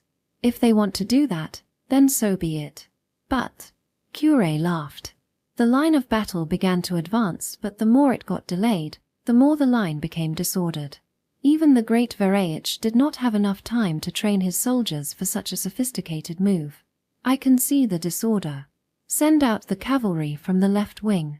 Let's penetrate the enemy's left wing before they break through our right wing. All troops advance. Yes, sir. Wave the assault flags. Order the left-wing cavalry to charge. They should aim for the seam. Send support from the center. The battlefield was filled with the sound of battle cries. The number had decreased from 30,000 to 27,000. However, the voice was accompanied by a spirit that made the air burst, and the footsteps were those of an earthquake. In response, Varach's army responded, a battle cry from its left wing, the First Corps. The pack wolves that were touted to be the strongest, the voice of the First Corps, which was modeled after that, was filled with madness, almost drowning out the voice of the other side. The two armies closed the distance, and a great number of lives were crushed between them, then shattered with countless screams. How many lives were lost as the two armies clashed? Screams mingled with the battle cries, and the sound of steel clashing against steel echoed through the air. The battle lines collided in a stair-step pattern. The sound gradually grew louder and louder, like a thunderclap. The cacophony of the music of battlefield gradually increased and became more and more insane. The grassland was dyed with blood. What was born in this space was the hell of this world. General, the right wing is being pushed. Attacking their right flank is a fierce man whose name is widely known on the battlefield, Granmeldvarkas. The man was holding a 6 Shaku, 7 Sun, 2.0301 whole steel battle mace. The weapon, which should be called a lump of iron, crushed its prey, the human body, from the top of the armored helmet, bursting the flesh and crushing the bones. Even from where Cure was, in the center, he could see from a distance how his soldiers were flying through the air and becoming a mist of blood. A monster more than the rumor suggested. I can't win against that. Cure made a calm judgment. He was ready to cross swords with it himself if push came to shove, but he knew that would mean defeat. If so, he had no choice but to crush the enemy first. Send troops from the center to reinforce the right wing. The reserve will be used on the left wing. A breakthrough of the left wing by the cavalry, however, it failed. They had pikemen lying in the rear ranks. At the timing of the cavalry charge, they replaced the infantry that was in front of them, preventing them from breaking through. However, the damage was minor due to the cavalry commander's wise decision that he noticed just before. The cavalry was still alive. I will need to reward him later, and the face of the cavalry commanding officer appeared in his mind. The cavalry bypassed the pikemen as they were, and engaged with the enemy cavalry by going around them. Finally, their left wing finally bit into the enemy line. A temporary stalemate. How to use reserves and make moves from this point on would be crucial. When he licked his dry lips and was about to surrender to his passion. General, enemy forces coming from Corral. What? He looked back to his left rear, and he saw an army lining up there. The army that emerged from the foot of the mountain had already begun to form a formation. Their number was about 10,000. They had tilted the line of battle according to the diagonal formation, that is, they were completely exposing their rear. Not an ally. The emblem of the flag is a thunder and a falcon. The army of the now deceased hero, Christand. Everything is ready. Chrische nodded at the messenger's voice. As usual, she was not mounted on a horse, and being short, she could not see anything, but she was able to grasp the situation before leaving the forest. The Fourth Corps was ahead of them. All Chrische and the others had to do was to follow the path that had been made. Okay. Chrische will match the with Fourth Corps. Keith. Yes, As planned, the Fourth Corps will use its strength to open the way, then split to the left and right. You will take over for Chrische and lead the rear. Make sure that both wings of the Fourth Corps are not encircled. 3rd Battalion Commander Keith saluted. She wondered which of the two she should choose, the 4th Battalion Commander Varga or the 3rd Battalion, but in any case, the 3rd Battalion, whose strength had been severely reduced by the last decoys, could not be brought forward. The good-natured 2nd Battalion Commander Faglan leads the heavy infantry, which must be brought forward, and the 5th Battalion Commander Gines, who commands the archers, is busy with fire command. Through a process of elimination, it was concluded that Keith would take over command. Begil. Chrische will lead the black and be the vanguard. Make sure you devour the entry point properly so that it won't be blocked. Leave it to me. It's getting exciting. The assault flags flutter in front of them, and the battle cry echoed. The 5,000 men of the Fourth Corps, led by Eliga Ferrin, began their assault. It was an arrowhead assault formation aimed only to break through the center, which was an unusual formation for Eluga. Gradually, the distance between them and the enemy's rear formation was getting closer. Leaping lightly, Chrische looked at the enemy situation. 3,000 enemy reserves were deployed here. In addition, she could see that they were drawing troops from the line of battle in front of Nozen's line. That's about 5,000, but they won't make in time for the breakthrough.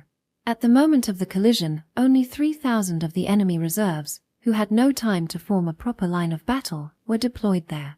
It can be said that they were completely defenseless, and she was impressed that Nozen seems to have done very well, just like Eluga said. The enemy was completely exposing their back to Chrische. If they could penetrate them with a single blow, they could finish them off before the 5,000 they scraped together could enter the battle. Forward, forward. The earth-stomping, all-out assault, the impact was instantaneous. The front of the 4th Corps pierced the enemy's rear reserve and cuts into it. It was a little later that Chrische became surprised. The 4th Corps pushed through the enemy line, which had been disrupted by the impact, to the left and right. Most of the 3,000 were removed by the 4th Corps. Bald Eagle. Century. Charge. A small blank area was born in the center. Chrische rushed in there quickly and killed the enemy centurion she saw. The curved sword, which became sharper in exchange of its lightness, seemed to be sucked into the flesh. She further ripped the centurion's neck, shattered a captain's skull along with his helmet with her foot, and then 3 corporals. A black cloak and silver hair tied in two. 2 tails danced from side to side, raining blood, and Chrische created a temporary paralysis. There, the Black Hundreds, Dagra, and others charged and devoured them. Hihi, I'm first. In her hand was a large, curved sword. It was Kalua who stepped out in front of Chrische. The handles were meant for double-handed. The handle is thin at the base and gets wider as it moves toward the tip. If Krish's sword was a natter, hatchet, then hers was an axe. The handle was thin at the base and gets wider as it moves toward the tip. The blade was a little over Shaku, 90.90, long, and the blow was powerful. Kalua bisected the enemy in front of Chrische, and then stepped forward. Kalua, your new sword looks strong. It's great, you see. I thought it would be nice to have a curved sword like USA-chan. Kalua beheaded the man in front of her while conversing in a good mood. Her cheeks were happily lifted. I'm not good with little details, so I chose a sword that I thought would be alright even if I cut an entire armor. Kalua laughed as she bisected the enemy's torso with all her strength. It certainly seems a bit convenient. It seems to be alright even if she handled it roughly. It was a very attractive word for cliché. However, it was a little too big to hold normally, and it was a problem that too much blood splattered. It was a little out of Krish's taste, who likes cleanliness. Kalua, don't push too far. Mia appeared beside Chrische, followed by the first squad. In addition, 2 other squads filled Krish's left and right sides, and Chrische tilted her head quizzically. It's a little hard for Chrische to move when so many of you come here. And she pouted her lips as she killed 3 men. Mia said, We are Corps Commander's outrider after all, is what the commanding officer, Dagra, said. I see. Chrische thought for a moment and nodded. It was certainly easy on her body. Then Chrische will leave it to you. Yes, Kalua. Chrische slowed down and switched roles. She leaped onto the shoulders of the corpse she was just slain and looked around her. The distance is half a RI, 1.9635 kilometers. The required time is. The cold, inorganic purple eyes pierced the eyes of Cure Marcellus. The eyes and the dancing silver hair. Cure Marcellus felt a shiver run down his spine as he caught sight of them. Why, from there. What was in Cure's mind when he saw the attack of the Kristan's army was confusion. He misjudged. Fatally. General, please step back. No, if I move here, everything will collapse. They aimed at me from the beginning. Cure was finally convinced. Nozen spent 3 days on the defensive to make himself look like a decoy. By being passive, he made them suspicious of him and read too much into the situation. They had intended to strike the back from the beginning. Callus, my spear. Yes, sir. He took the spear from the squire and carried it. There was no escape. If he ran, the formation will be disorganized. If they do, they will not be able to withstand Varaich's assault.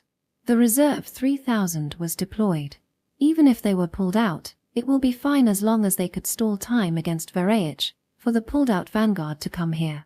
The enemy was a small force. The one that was breaking through was a small unit aiming only for Cure's head. If they can overcome that, although they won't be able to avoid a painful blow, at least their neck will still be intact. As soon as the reinforcements drawn from the front join in, to the left wing move the army with the mountain at our back. Use the mountain as a wall to protect your back and endure today. Don't worry, the military superiority is still on our side. He raised his voice and looked at the left wing. The cavalry that had been charging earlier was returning here. If that's the case. Heh, good, I've made it through. With a somewhat airy laugh, a woman jumped out of the crowd. Black armor and black hair. With a maniacal smile that seemed as if her reason had flown out of the window, she cut down the soldier in front of her with a large curved sword that looked like an axe. The soldier was bisected. With one sword, she slashed from the shoulder to the side, along with the armor, and she laughed as she was showered with blood. And the soldiers in black armor appeared from behind he. It was much too fast. It was certain that they were no ordinary soldiers. There was no unification of weapons. Some carried curved swords, others great swords, others axes, and others wielded iron clubs. They appeared, bathed in shredded flesh and blood. Just what the hell are they? Protect the general. The first voice to reach him came from the left wing. It was the cavalry. They were returning to his aid with a gallop that seems like it would shorten the horse's life. Dozens of cavalry's not that many. Some horses were so exhausted that it fell over. However, a cavalry charge in this situation was fatal. Cure vowed to give everyone a personal reward if they survive, but a shadow leapt out from the black soldier. 2 dancing silver tails. Something quicker than a horse's gallop cut through the line of cavalry. A beat later, countless spray of blood erupted, and several riders near the front fall over. Was that by design or accident? In a chain reaction, the following columns of horses toppled over, completely draining the cavalry of the momentum to charge. Corinth. Take care of the cavalry. Yes, Squad 11 to 16. The corps commander has set the table for us. It's full of delicious prey, eat it up. With the voice of a man who seems to be the commanding officer, some of the black soldiers jumped out. Cure's eyes widen at this as well. The speed of their steps and leapt everything was out of the ordinary. All of the 20 or so who jumped out were composed of people who possessed magical powers. When he looked closely at the weapons they had, most of them were heavy weapon. They were carrying swords and axes that no ordinary person would be able to hold. No way, all of these black-painted soldiers. The half-convinced realization brought despair to Cure's mind. Screams echoed from the surroundings.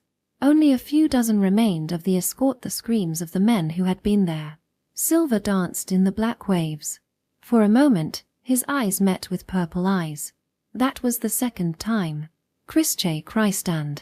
She was Bogan Christand's adopted daughter.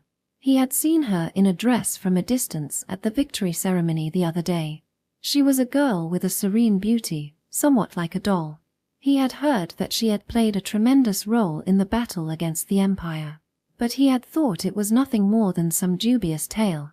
With that eye-catching look, even 1 will sound like 10, basically become exaggerated. At best, it would be a quite okay move on the front lines. If she is the daughter of a general, even if she's not all that excellent, she will still be lifted up. But that is not the case. If you saw it, then you will understand. What was in front of him was an obvious foreign entity. It's the best choice in the army to solidify the surroundings. It was not just a mere dozen of soldiers, but dozens carefully selected from 30,000. However, the girl's blade, which danced around the battlefield in all directions, will surely take the life of 1 person once it flashed. The black-armored soldiers were also unusually strong, but she was the only one who was clearly different. She wore no helmet and a one-piece dress peeked out from under her cloak. Except for her cuirass and thick boots, she wore no protective gear. That's enough for her. It was as if she was saying that she didn't even think she'll take a single scratch on the battlefield. Her long hair swayed like a tail, her cloak fluttered, never getting caught. Absolute confidence that can be said to be arrogant was reflected there without being hidden.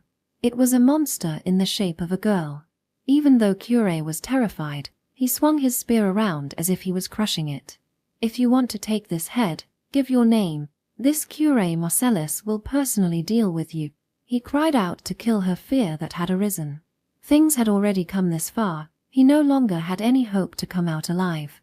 If he was to be killed, at least he wanted to die as a warrior. He with his simple honesty stepped forward to protect his pride as a noble. The purple eyes sparkled, their gazes intersected. The monster squinted slightly and stepped forward. General. Dora, his adjutant, slides his body in to protect Cure. USHN, make way. Ah. But from the side appeared a black-haired madman laughing. Her axe-like curved sword bisected Dora's body along with his armor. The black-haired woman slammed Dora's corpse into the ground, and everything, there's nothing between them. The girl had already stepped in. For Cure, this is the last spear of his life and the last spear he will wield as a warrior. There was no hesitation, and he handled the spear just as he has done many times before. Born into a great noble family, he has repeatedly trained to the point of vomiting blood since childhood. His naivety scraped off in the land of death, and the spear sharpened with flesh and blood has pierced countless lives. Today's spear was brilliant, but the girl easily dove further beneath it. She stepped low as if licking the earth. She completely transcended Cure's imagination. He maneuvered his spear before his thought could catch up, pointed the butt-end thrust at the girl, and unleashed a full-throated thrust. But the girl's movement, her suppleness, was like that of a snake that clung to the spear. The girl closed the distance such that even that was not an obstacle to her, as if wrapping herself around the spear's hilt. The girl smiled as she leapt up, twisting her body so that it ran along the spear's hilt, and got on the horse's neck right in front of Cure's eyes. Nice to meet you, HG. A shock pierced his torso. It wasn't until he heard her next words as he flew through the air that he realized he had been kicked down. I'm Chrische, goodbye. A smile like a flower bloom on her beautiful face. As Cure wanted, Chrische said her name and bid farewell.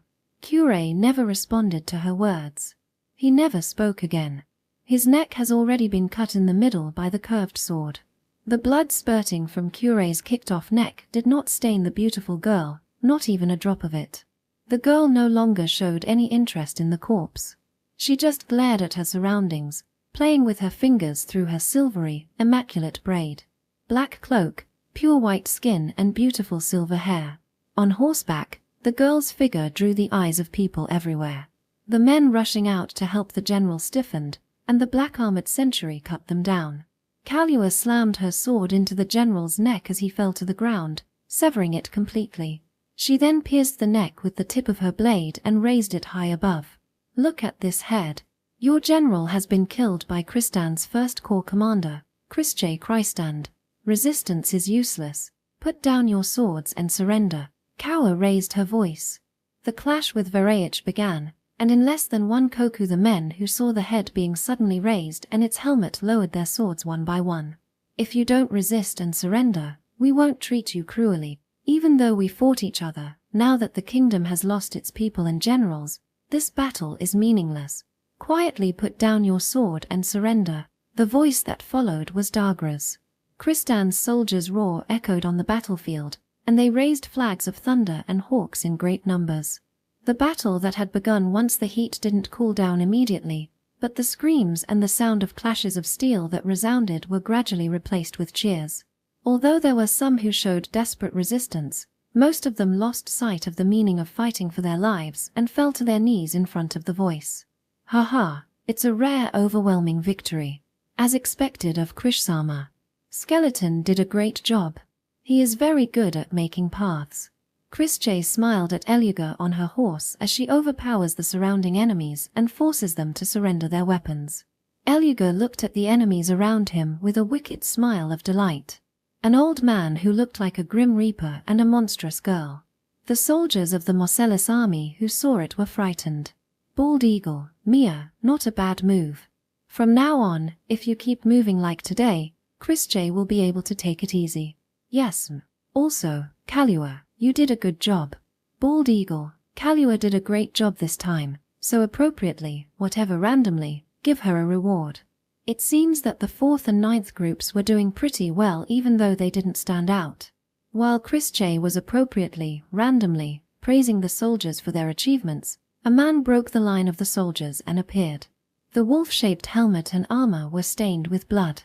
What he held in his hand was a large staff that was longer than his height. The man takes off his helmet and got down on his knees. That was Relt, such a splendid move, Krishsama. If the situation is that good, then it will be easy for anyone. Corps Commander Varkas. No, even so, it's because of Kishsama's ability that it's so easy to do. I thought I'd eat and kill him sooner than that, but I'm no match for Krishsama. The man, grumbled Varkas, laughed, the scars on his face twitching. Then he stood up, carrying the great war club on his shoulder. With that body and that sword, this easily. As I thought during the battle the other day, yours is beyond my understanding. Christjay have never found it difficult to kill people. If they come at Christjay will just cut them, so it's simple. Christjay roughly wipes the blood on the curved sword with the corpse's pants, and carefully wipes off the rest of the blood with a cloth taken from the pouch. The thin blade had no nicks. Grummold looked at her sword amazed and shocked. He wondered how many people could kill he with such a thin sword, probably no more than 10. She is a fearsome one. Krishsama, Corps Commander Farron. For now, please go to the main camp. The general is waiting for you there. He would like to have a quick talk about our future plans.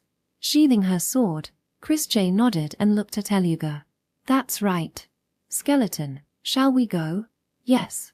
It's a little rushed, but... Skeleton? Granmeld looked at Eluga, startled. Aruga looks back, glared at him. What is it, Granmeld Kuan?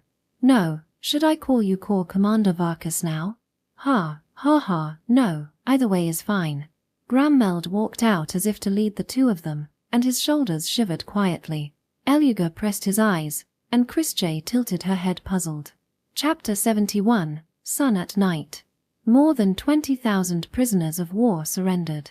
It would take about 2 days to process it. It's been a while, General Vereich. Yeah, it's been a while, Christjay. It doesn't seem like you've changed. Surrounded by 1,000 elite soldiers, a man in a winged helmet was giving orders in the center of the main camp. He was Nozan Vereich. The handsome copper-colored haired man dismounted when Christjay appeared and took off his helmet with a cheerful smile. He then softly held out his right hand. In terms of military rank, Nozan was above her, and even as a noble, it was an unnecessary courtesy for Nozan, who was given the title of Margrave, but Christjay was the adopted daughter of the departed Bogan. As Bogan's subordinate, Nozan treated Christjay as a superior.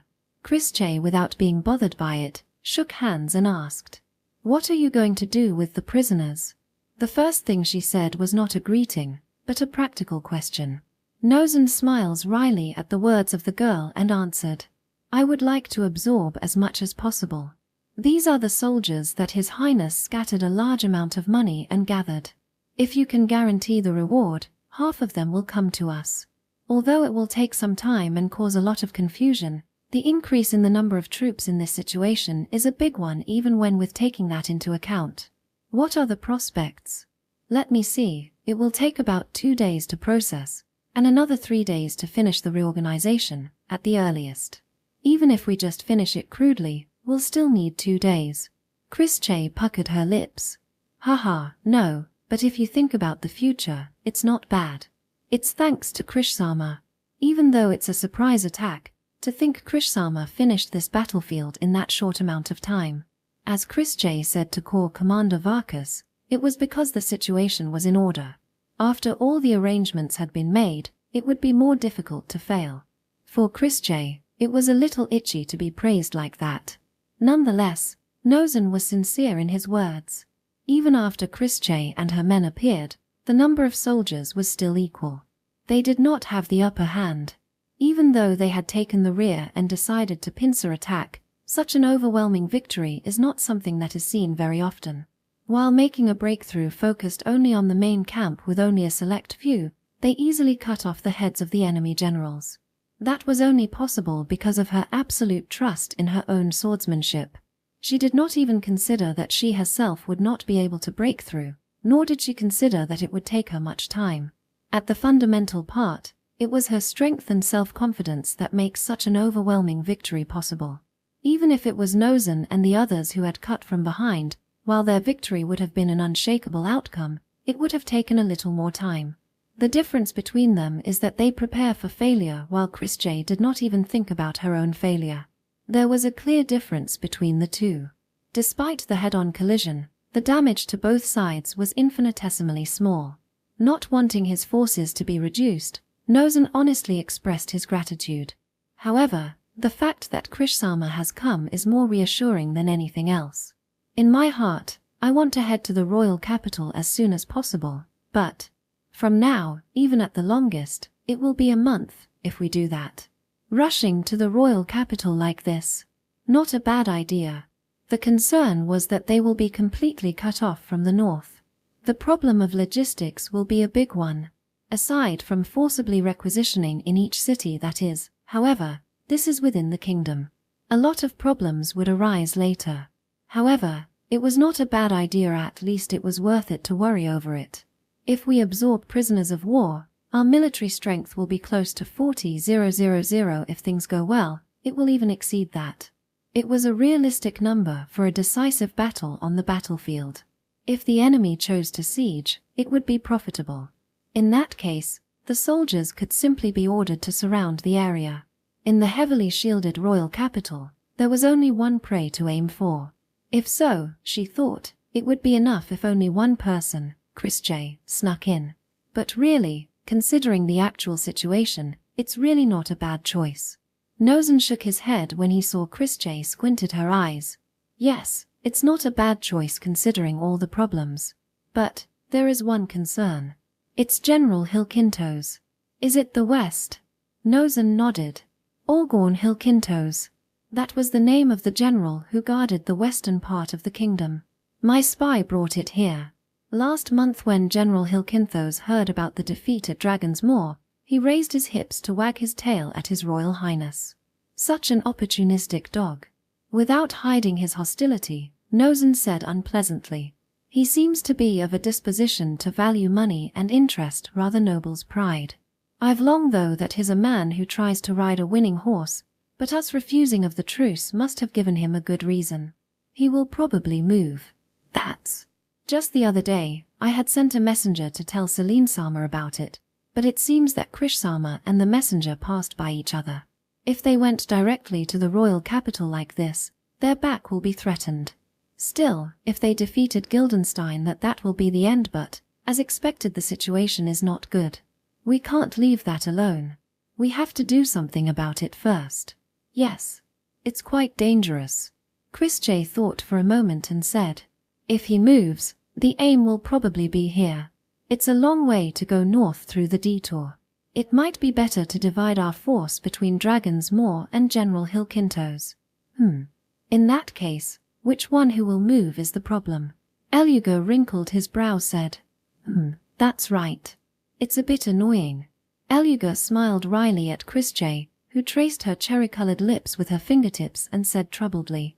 He then looked at Chrisjay and Nozen, who were still troubled, and indicated that their surroundings had not yet calmed down from the excitement of the battle. It's a difficult problem, but both of you can think about it while dealing with the prisoners. You two are a little too hasty. It's true that we don't have much time, but either way, you won't be able to move for a few days. True. Nozen nodded and sighed. How about our discussing future movements with the corps commanders tomorrow night? The details can be decided there. Certainly. First look at your foothold. My ears sure hurt hearing that. I thought that becoming a general would mean the end of being scolded by Corps Commander Farron, but seems that's not the case. Well, as one gets older, one becomes more of a worrier, you know. It's sure sting to be treated as a youngster forever. I should be careful. Nozen laughed and brushed back his copper hair. He took a deep breath and said with a soft smile, let's do just that. It's important to let your subordinates rest. Your 2 soldiers must be more tired than our soldiers. I've brought a lot of alcohol. I will pass it on to you later, so please let them drink it tonight. Yeah. It would also be good to share some with the prisoners. Ah, true. Giving is important after all. Chrische looked at the 2 with admiration. Rewarding the soldier, in this case probably not meant formal reward but like giving wine, etc. Krish's mind didn't turn well on those kinds of area. In truth, she should have properly paid attention to those areas as well. Remembering that Celine was having a hard time with it, she immediately thought about throwing the whole thing in someone else's hands. Such concern was clearly outside Krish's forte. Thank you very much. Then, Chrische will go back. Since it seems out the prisoners of war will be a huge task. I think I'll go back, too. It's difficult to deal with fugitives with this amount of people. I will leave the escapee to you. Is that fine? Yes, that would be fine. If you can crush the big rebellion, then you can ignore the rest. Forcibly adding people who wanted to flee here, that in itself is scary too. They did not tie up the prisoners of war. There was too many people. It would be difficult to prepare that much ropes. At best they could only take away their weapons. The battalion commander class and above were individually thrown into simple prisons, but even they were not roughly treated. Nozen and the others would interrogate and recruit them later. Since it was also necessary to have someone to command the prisoners of war, centurions and other commanders were given command of the movement of the soldiers. The treatment of battalion commanders and centurion commanders was clearly different. The treatment of a battalion commander and a centurion was clearly different. This was because there was a big difference in their awareness of whether they belonged to the commander's side or to the soldier's side. Unless something special happened, responsibility in a war is generally taken by the battalion commander or higher, and this custom was followed here as well. There were some skirmishes, but they weren't much of a problem. Both enemies and allies are citizens of the same kingdom, and it's not like they've been engaged in the quagmire of killing for a long time. They had pointed their swords at each other until just now, but they didn't have that much animosity toward each other. With the exception of units that have suffered more damage, the problem can be somewhat resolved by releasing them from the responsibility of organizing prisoners of war as soon as possible, letting them rest, and putting them to work setting up encampments. The majority of soldiers on both sides became soldiers in search for work. Not so many soldiers fight for noble purposes such as honor or political beliefs. As long as someone has a good cause and is willing to pay for it, they really don't care what flag they fight under. Overall, the processing of prisoners of war went smoothly. The most troublesome was probably the few weak nobles who were there and the second and third sons of nobles who cannot inherit their families. It was necessary to think a little about how to treat them, as, if they are treated roughly, it will become a problem later. Military rank and noble pedigree. Mixing those two was always troublesome for the military. After giving instructions for these various processes and completing the various tasks, Chrische sat down on the bed in the tent that had been made for her and took a deep breath. For Chrische, the aftermath of today's battle was more troublesome than the battle itself. Nothing goes smoothly in a military organization where the thoughts of many different people are mixed together. If 10 was conveyed, it will become 7, then 3, and sometimes 13. So no matter how elaborate Krish's calculations are, there will be a limit. A reality far from ideal. For Chrische, who liked to be efficient, it quickly became tiresome. In the end, she cut down the various opinions and, after instructing only the necessary parts to some extent, left the rest to the autonomy of each battalion, saying, "You can do whatever you want," and even left the problem of recognition of the soldier's service to someone else. Outside the tent, the soldiers were making a lot of noise as they drank in their victory. It was very annoying, but that didn't mean she can tell them to shut up. Krish's lips twitched, and she quietly wagged her finger, letting the magic flow. A thin layer of magic covered the inside of the tent after the formula was engraved. The sound faded like a distant clamor. The soundproofing magic was intentionally made to be delicate so that if someone stepped inside, it would be broken. The promise made to Berry was that it should not be used openly. Chris had devised various magic since then. Some of them she showed to Berry, just the two of them, for fun. A magic that manipulates and transfers the soup in a pot while making it looks like a snake. Magic that let the heat go all the way to the inside of the meat. Magic that extracts only the best parts of tea leaves. Most of it was related to cooking, but there were a few practical ones as well. This was one of them. It was originally designed to block the air between the contents of the pot and the air outside so that the food would not get cold, but when put to more practical use, it could significantly block out sound. Chris J smiled in the silent tent and pulled out a basket. From there she took out a package, spreads it out on a simple desk, and looked at it. Inside was a lacquer pie that looked like it was about to melt but somehow inorganic. It was the one that she and Berry had made the day before the departure. She and Berry secretly tasted a third of the pie and she brought the rest. Ahihi. On the battlefield, you can't eat delicious food that you make in a proper kitchen. It was a big problem, but Chris J had ways to deal with it. The lacquer pie, which looked like a model, instantly radiated heat as soon as Chris J waved her fingertips and the sweet smell tickled her nose. With a kitchen knife, she cut away the remaining half and waved her finger over the rest again, weaving the formula for a few moments. The pale white magic that overflowed from Krish's fingertips distorted, filling the tent with geometric lines then converging, and the lacquer pie hardened like a model again. Then she felt dizzy and tired. A smile remained on Krish's mouth even as she felt her magic power drained. She wrapped up the lacquer pie neatly in a bag again and puts it away in a basket. Chris J dribbled honey over the moderately hot pie and brought it to her mouth. The moist and crispy pie crust was carefully layered, and the heated lacquer fruit was sweet enough to make your tongue melt. Since honey was added to it, it was the ultimate sweetness for the cliché. It's delicious. Relaxing her cheeks, Chris J chewed it, tasting it thoroughly with her little mouth. Sensation. Taste. Aroma. She ate it slowly as if she was nibbling at it. But the more she ate, the more her smile faded, and her eyes became downcast. Sweet, delicious, and crispy. This must be a truly exquisite pie that everyone would rave about. Is it delicious, Krish-sama? Yes, very. It might be the most delicious thing ever. Fufu, after all, it tastes better if you use a lot of butter when you eat a little bit. If you eat a lot, you will get heartburn. Ahehe, Chris J will eat a little bit at a time, so Chris J is fine. She really thought so when they tasted it together, and she hugged Berry in high spirits. It was a taste and memory that filled her up. However, that was not the case here.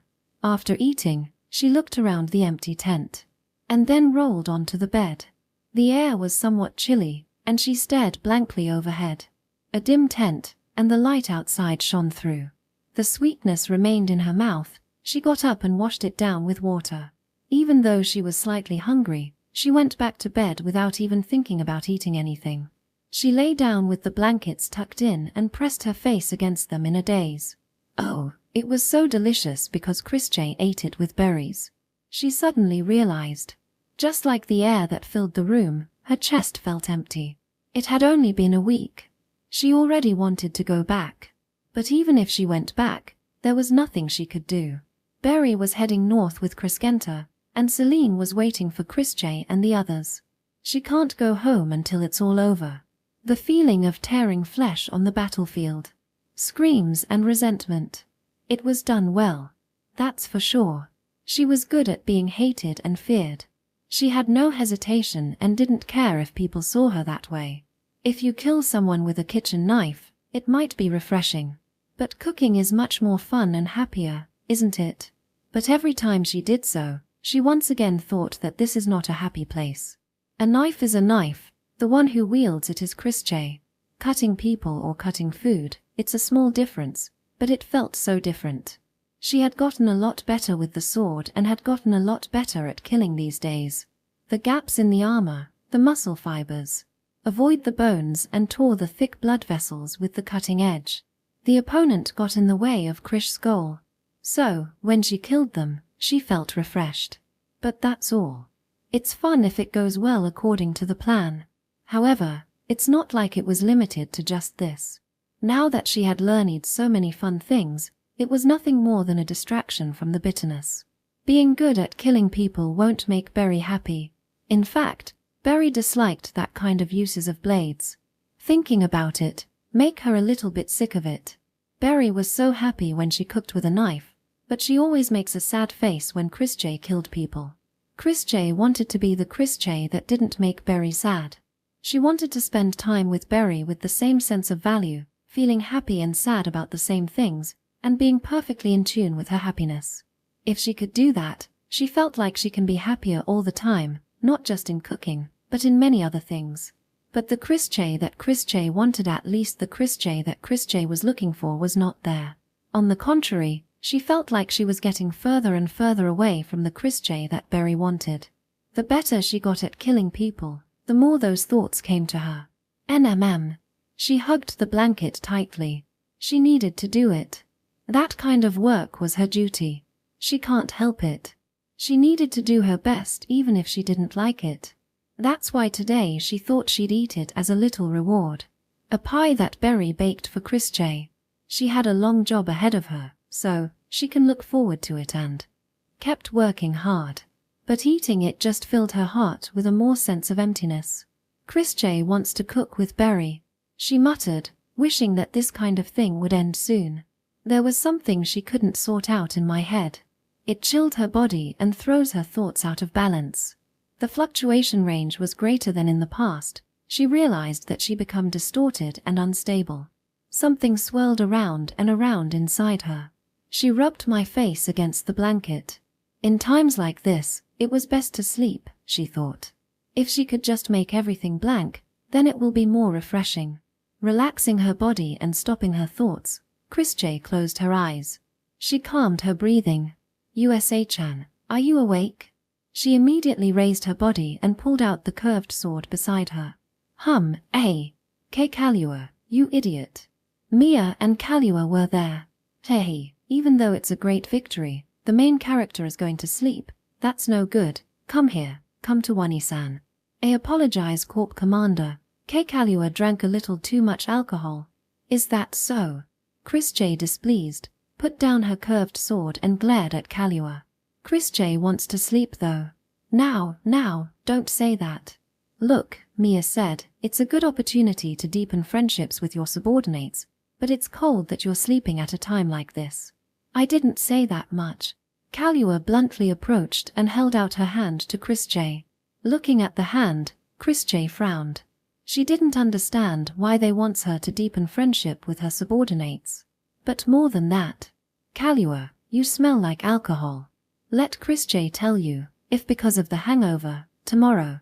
Now, don't be so stiff. Kalua wrapped her arms around Krish's thighs and back, then lifted her up.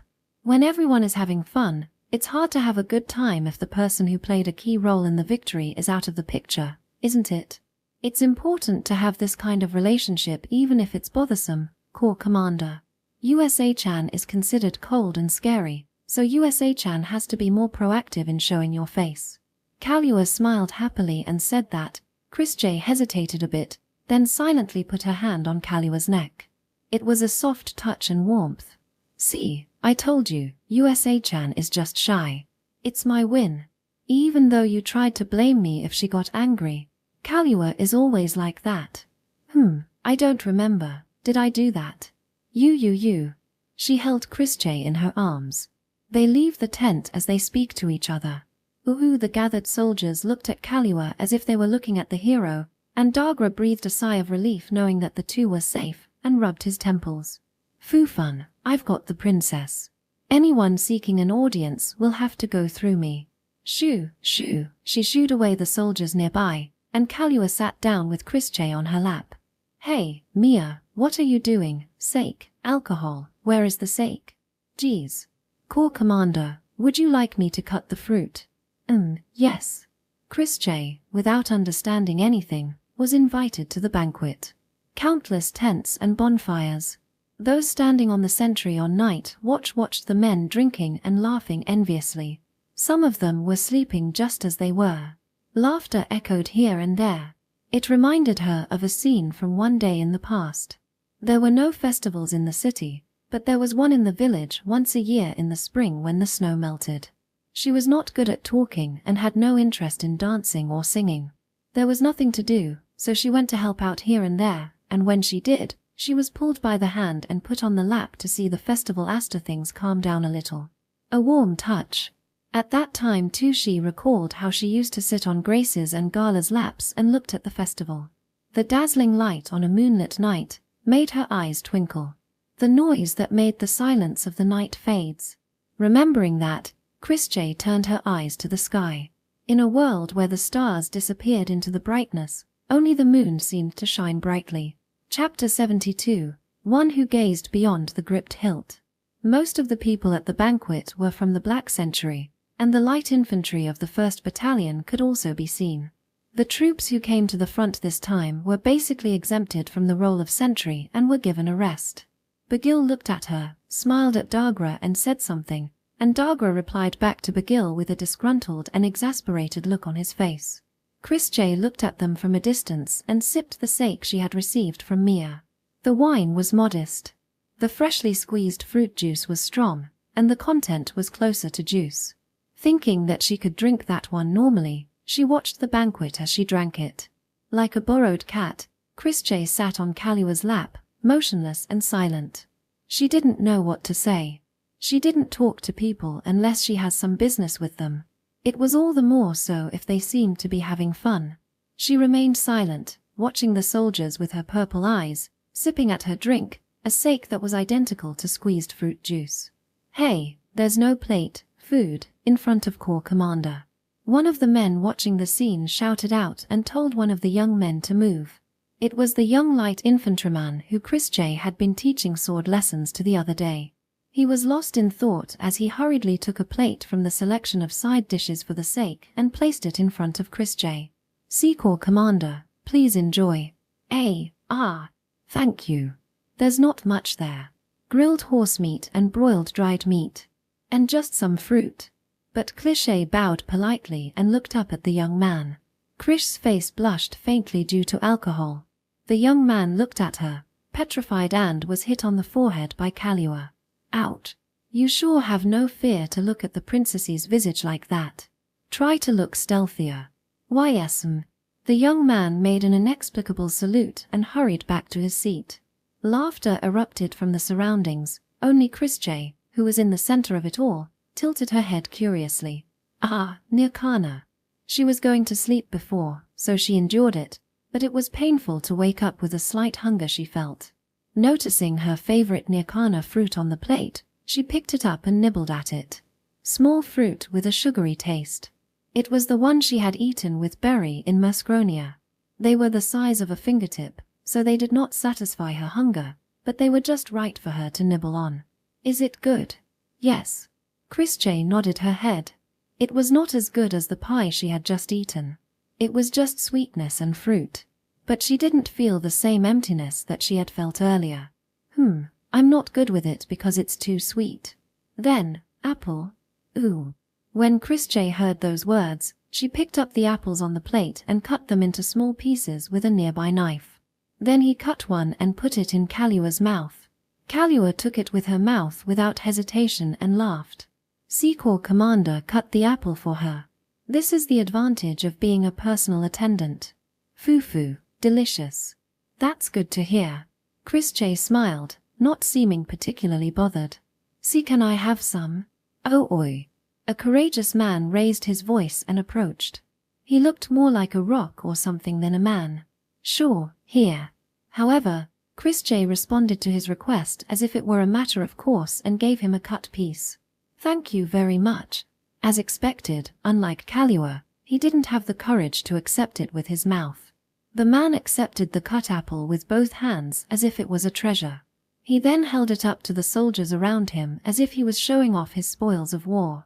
The men looked at each other in surprise, then stood up and approached Cliché. Please give me some, me too. Christie was a little surprised, but smiled and replied obediently, okay, just give me a minute, please. Then she peeled the fruits. She recalled when she peeled fruits for the children in the village. Just like at that time, a heap of fruit was brought in front of Christie, and Christie smoothly cut it into pieces with a knife. There were many kinds of fruit, but there was no hesitation in her movement. Her hands' movement were safe without any danger and vivid, and the men were impressed by her familiarity.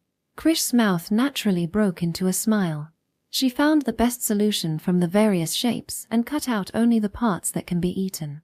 Most of the methods for peeling the various fruits here were taught by Berry. For this it's like this, if you peel it like this, you can peel it well, and so on. One by one she taught her. In the village, there was not such a wide variety of fruits, and in the city, there were many fruits that she had never seen before. So Berry taught her how to peel most of them, and sometimes they worked together to figure out how to peel them. That's how she memorized it. She carefully peeled it while remembering that time. The fruit was like a book, and when she touched it, she could see a scene floating in her mind. As if overlaying such a scene, she cut into the jewel-like fruit. Kalua watched the scene with a bit of surprise, and occasionally brought a piece of nekana, which seemed to be her favorite, to her mouth. Each time, Chris always said it's delicious, or thank you very much, and this was strangely amusing to her. The purple color that peeked through the silver gap was quietly directed at the fruit. Her face, somewhat softer than usual, is not severe, and she did not feel any displeasure or doubt about the fact that she was the one who was peeling the fruit. The men were fascinated by the world's most beautiful peeler and received the cut fruits one by one. When they thanked her, she smiled, and her gentle demeanor made her look like a different person from the one who cut through her enemies on the battlefield. Along with her appearance, the atmosphere of the place becomes a little quieter. Mia asked Kalua with her glance if she should stop it. Kalua hesitated a little but nodded that it would be all right. Chris seemed to be rather enjoying herself, and Mia, thinking that if Chris was satisfied, then it was fine, she served her more drinks without saying a word. And so, time passed for a while. Even though the sake was similar to fruit juice, after the third glass, Chris's cheeks were obviously red. The eyes began to glow as if they were wet, and a strange sensuality began to emanate from them. Mia, at this rate Chris will be drunk. After this, make it juice. Tea, that's right. Mia, who had been unconsciously curious about what would happen to Chris when she got drunk, panicked at her words and stopped her work. Her white skin turned red, and her absent-minded look. The soldiers looked somehow happy. Chris who didn't seem to notice it. Kalua sighed and clapped her hands to dismiss the soldiers. Hey, your eyes are getting nasty. How long are you going to let your superiors peel the skin for you? Chris is fine with it though. Everyone but USA-chan is no good, geez. Aren't two a little too defenseless? Next is my turn though. Battalion Commander, Commander Dagra is beckoning you. The 1st Battalion Commander, who seems to have been quietly standing in line, Bagil scratched his cheek, dropped his shoulder, and went back to Dagra. Dagra was holding his temples in exasperation while scolding Bagil. Kalua laughed at the situation and gently stroked Krish's head. Chris let her do as she pleases while looking somewhat absent-minded. Her smooth silky silver hair shimmered in the fire and moonlight. Kalua lets out an amazed voice as she picked it up with her fingers. Ooh, so silky, it's amazing how beautiful USA-chan even though you've been outside all this time. Is that so? Mine is so dry. So, I just slack off on maintenance. You can't. You have to take care of your hair properly. Mia looked admiringly at the light pink flower ornament that fastened on Krish's hair. The hair ornaments look great on you too. I envy you for being that beautiful. Don't worry. Beautiful hair like USA-chan doesn't suit Mia, so it's just right. Come to think of it, Chris left it on. She usually took it off before going to bed, and only realized when Mia said it and took it off. Her silver hair flowed down smoothly as she took it off. It was a hair ornament in the shape of a pale pink flower. It's not that expensive, but it was still a precious thing. Berry had bought it from a merchant who happened to be at the fort and thought it would look good on Chris It's something Chris got from Berry. She said it suited Chris that person. Chris placed it on her lap with care and stared at it with eyes that seemed to be filled with heat. Her mouth faintly broke into a smile. The girl's profile, illuminated by the flames, was infinitely beautiful and ephemeral. USA-chan, Miss Berry? Because USA-chan made that kind of face. When Kalua asked, Krish's eyes shook as if she was a little lost, and she nodded. Maybe. Perhaps. Chris is lonely. Her head, a little paralyzed by alcohol, made her speak honestly. Kahlua tilted her head as Chris J sipped the juice in her sake cup. Maybe. Chris J doesn't really understand things like being lonely or scared. Chris J doesn't really know if Chris J is truly lonely or not. USA-san is serious even about that kind of thing, Kahlua smiled wryly and patted her head gently. There's no really or truly, USA-chan, it's up to each person. Is that so? That's right. Corps Commander is lonely, so by having a drink with everyone and make a lot of noise, USA-chan distracts herself. Is what Mia said. Is that so, Mia? Well, I think there's a point to that, but… Mia, who was suddenly addressed, nodded for the time being, and Chris J thought a little and nodded. Well, I've never really felt lonely like that though. Mia is also a scaredy cat and quick to get lonely, so she often suddenly hugs me in the middle of the night. I didn't do that. I was just half asleep last time. I was surprised, thinking that it was yobai, night crawl, sexual context. Well, whatever it is, I don't think USA-chan should think too much about it. Just follow your heart as the wind blows, eat when you want to, sleep when you want to, and hug someone like Mia does when you miss human warmth. Mia glared at Kahlua, but Kahlua laughed and didn't respond. Chris J answered while looking at them. Then isn't the same as an animal. I don't think humans are any different from animals, Corps Commander. They're just a little clever, but they're no different than dogs or cats. And happiness lies in those parts of an animal. Chris J looked at Kahlua a little surprised. Eat, sleep, cuddle. Thinking carefully, Chris J realized all the things she liked were animalistic desires. I see. The desires that she thought were shameful and improper. However, Chris J is most at ease while fulfilling it. It seemed to be a word that was close to the truth. Whenever she was pampered, she felt fulfilled. Even if you think about it in a difficult way, in the end that's just the surface. In the end, I think that's where the root lies. Is it different for USA-chan? No, it might not be wrong. The Krish who had drunk sake was more honest than usual. Right. What was it? Wani-san wisdom. Fufu, USA-chan doesn't to thank me. Chris J looks up at Kahlua with a troubled face, and Kahlua laughs and strokes Krish's head. Krish's mouth broke into a small smile, her cheeks flushed, and she leaned back against her. Bera-san will be very happy if USA-chan let her pamper you lots and lots after this battle is over. And if you give me a lot of rewards for my outstanding performance, I will be very happy to live a comfortable laid-back, slacker, idler, retirement life. It will be a perfect happy end. The soldier around them raised their voices saying, "That's sly, Kahlua," and Kahlua smirked saying, "If you's frustrated then do better than me." Chris J asked, "Does Kahlua want to live a laid-back life?" It doesn't sound like much, but that's about it. Spending every day doing what I love, well, it's not really such a big thing that it could be called a dream. Chris J thought Kahlua was aiming for successful career or something. And Kahlua also seemed like having fun at the battlefield. I like wielding a sword. It's fun to show off my ability, but, well, it's not like I'm looking for career advancement. Wielding a sword gives me the thrill of life and death. How do I say it? Well, I just purely like to fight with a sword. That's closer to my dream, he continued with a laugh. What about USA-chan? Do you like it? The sword. Chris J doesn't really like swords. It was a word that surprised everyone.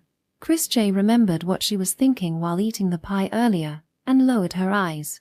Chris J practices because it's necessary, and Chris J does feel that it's fun to be efficient, but the sword itself isn't fun, unlike Kahlua. In the end, Chris J is just doing it because it's necessary.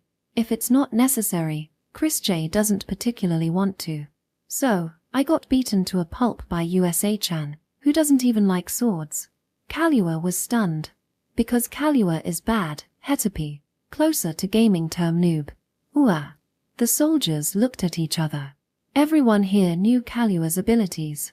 She was probably one of the strongest in this corps. However, Chris J uses only herself as comparison. Well, to USA-chan, it might be so, but Kahlua is one of the better ones among the bad, noob, ones. Chris J thinks Kalua can be a good match for Celine. Oh, I definitely want to have a spar. Though I don't think there will be a chance to spar against the general. Chris J pondered a moment and told her. Celine is also bad, noob, but she likes swinging swords, so she might be happy. If Kalua wants a spar, Chris J will try to ask her. Whoa. If you can then certainly. Drunk Kalua was unreserved. On the contrary, it was more comfortable for Chris J like that.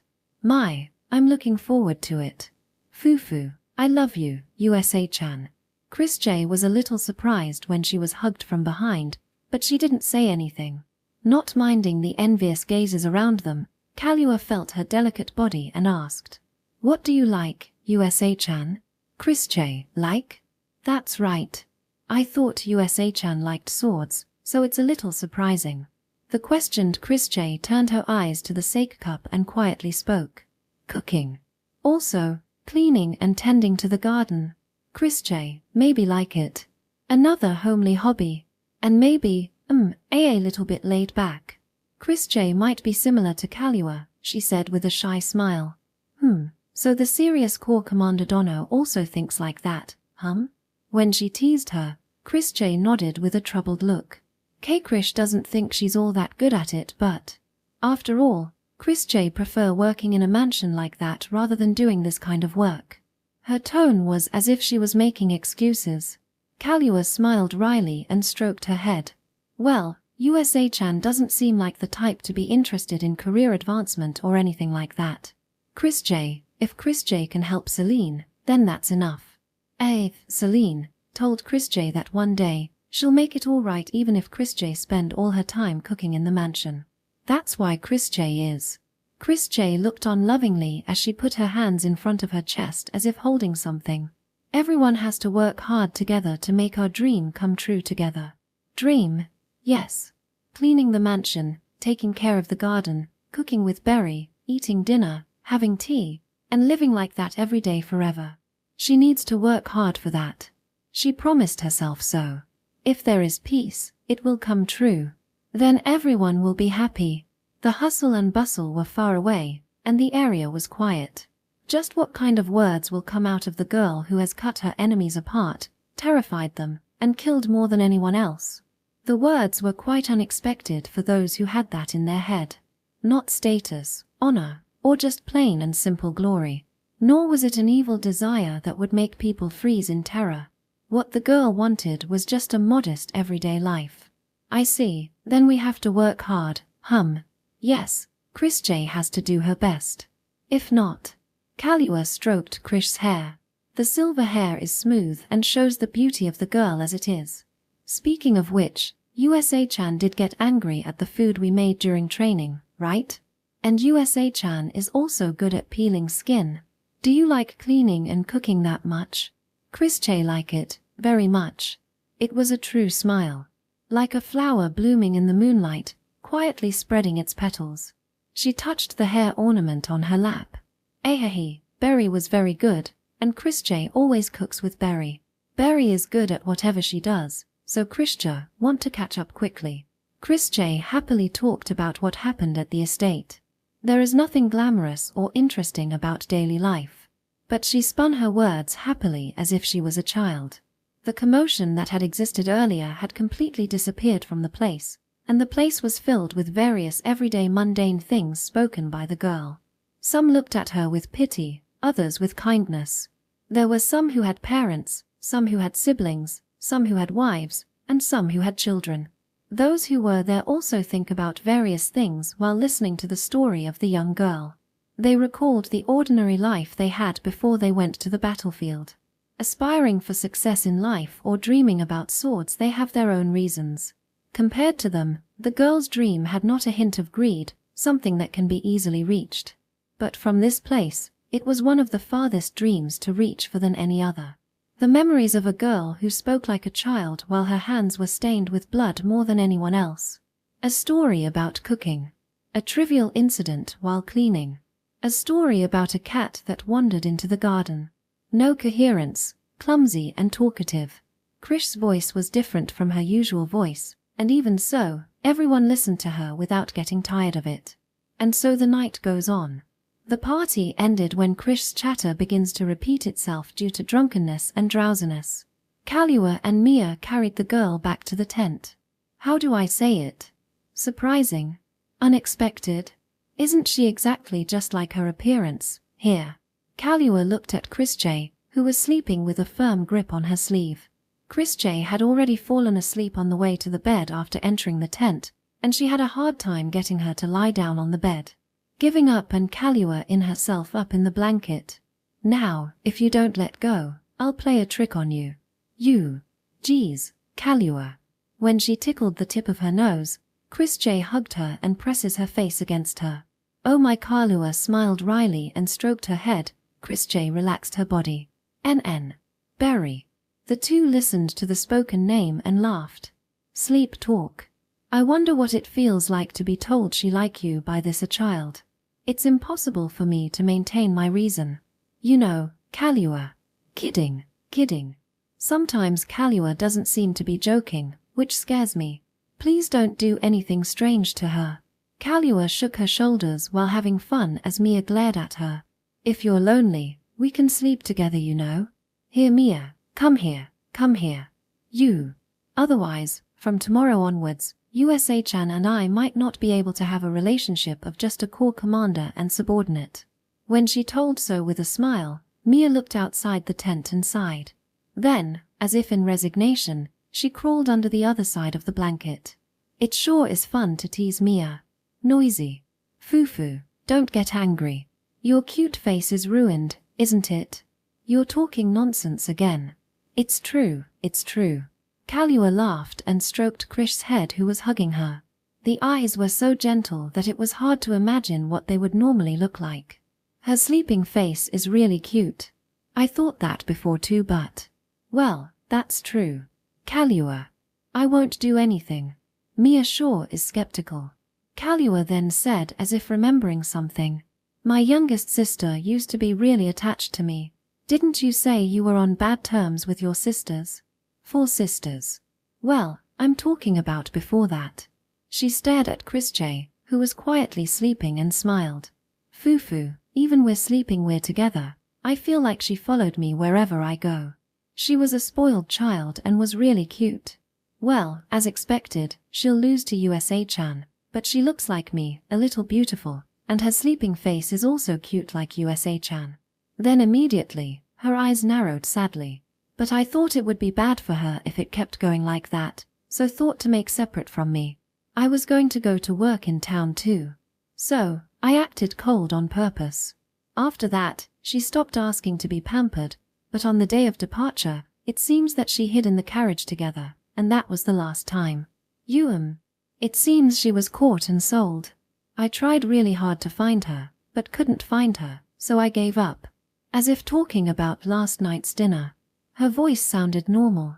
If that's the case, I should have pampered her more and act kinder to her like my sisters said.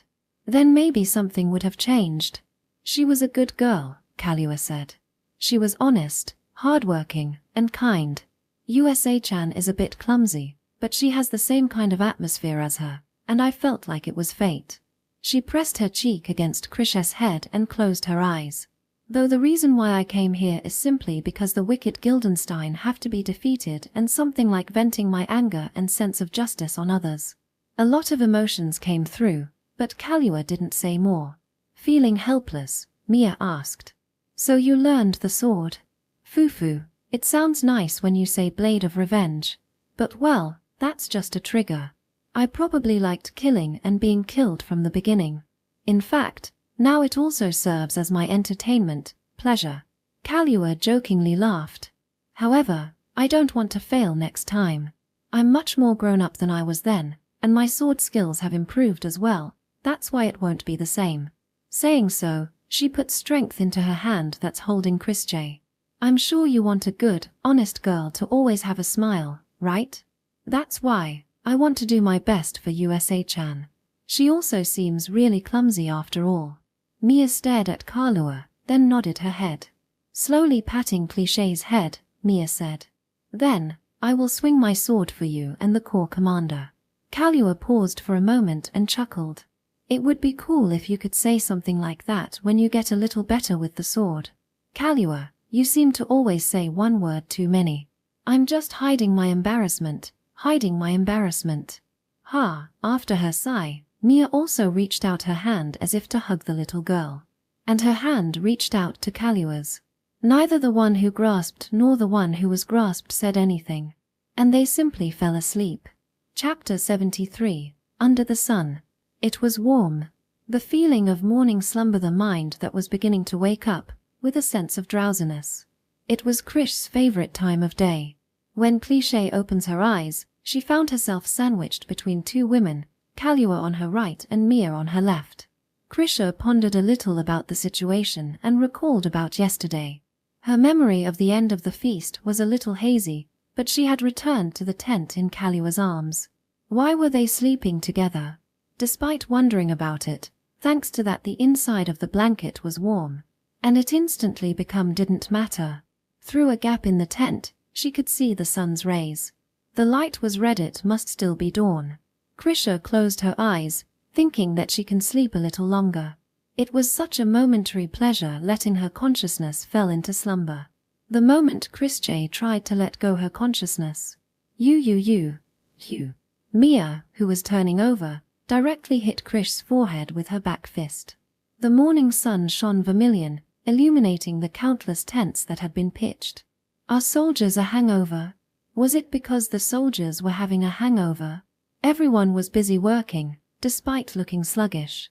Walking through the encampment, Chrisjay was accompanied by Kahlua and Mia. Mia's chestnut hair shook as she bowed her head repeatedly. I am so sorry, Corps Commander. Chrisjay is not angry, even as she said that her forehead was red and throbbing, with a slightly dull ache. It was the worst awakening in Krish's life. Her cheeks, even while saying she was not angry, were puffed up in displeasure.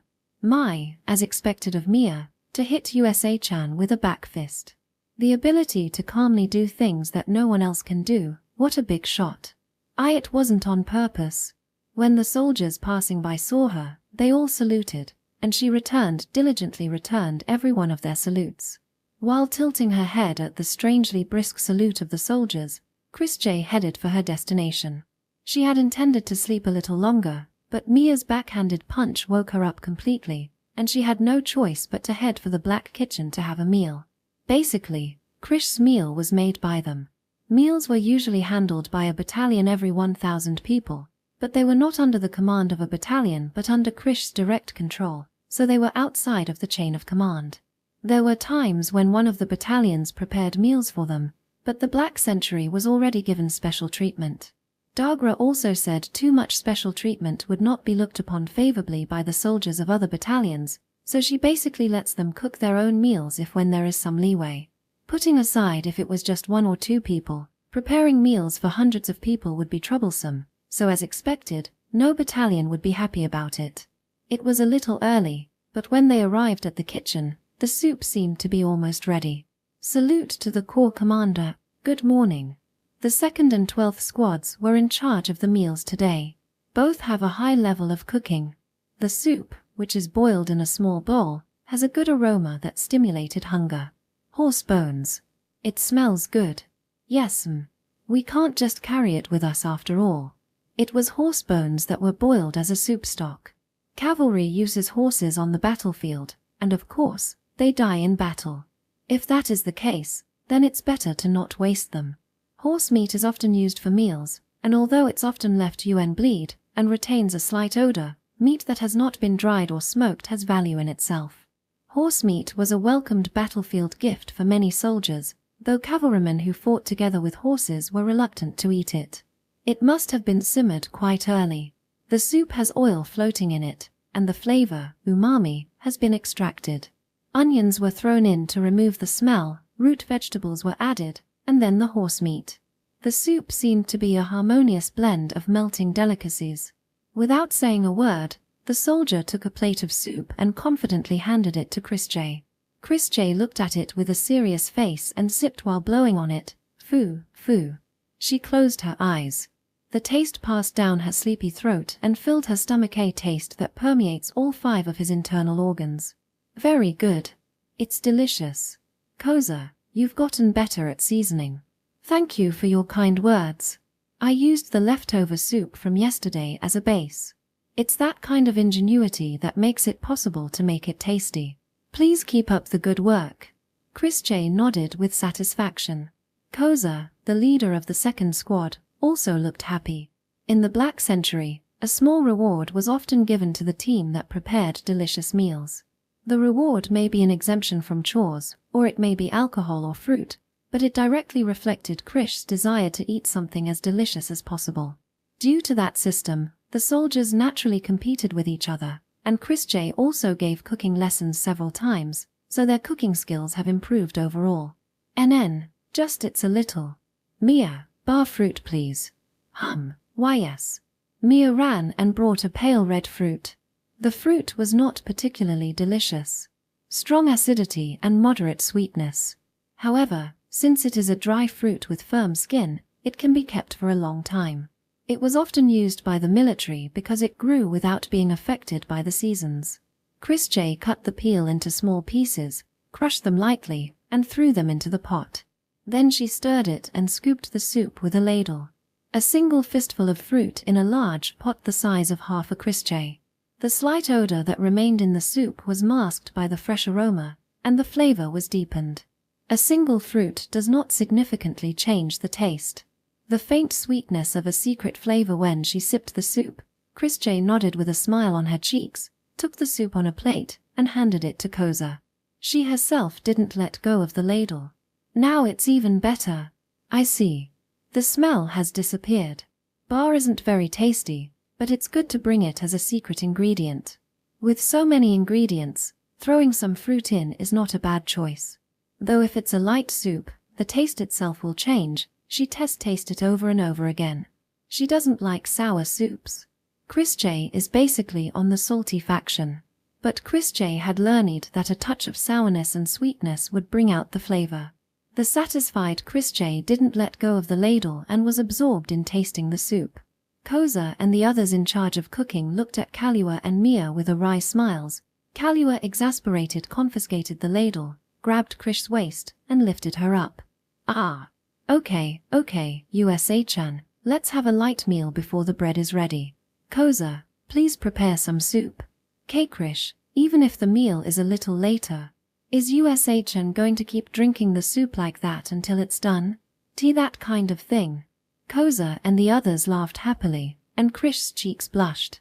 While she groaned, she was carried by Kahlua, then sat on a log that was placed in place chair.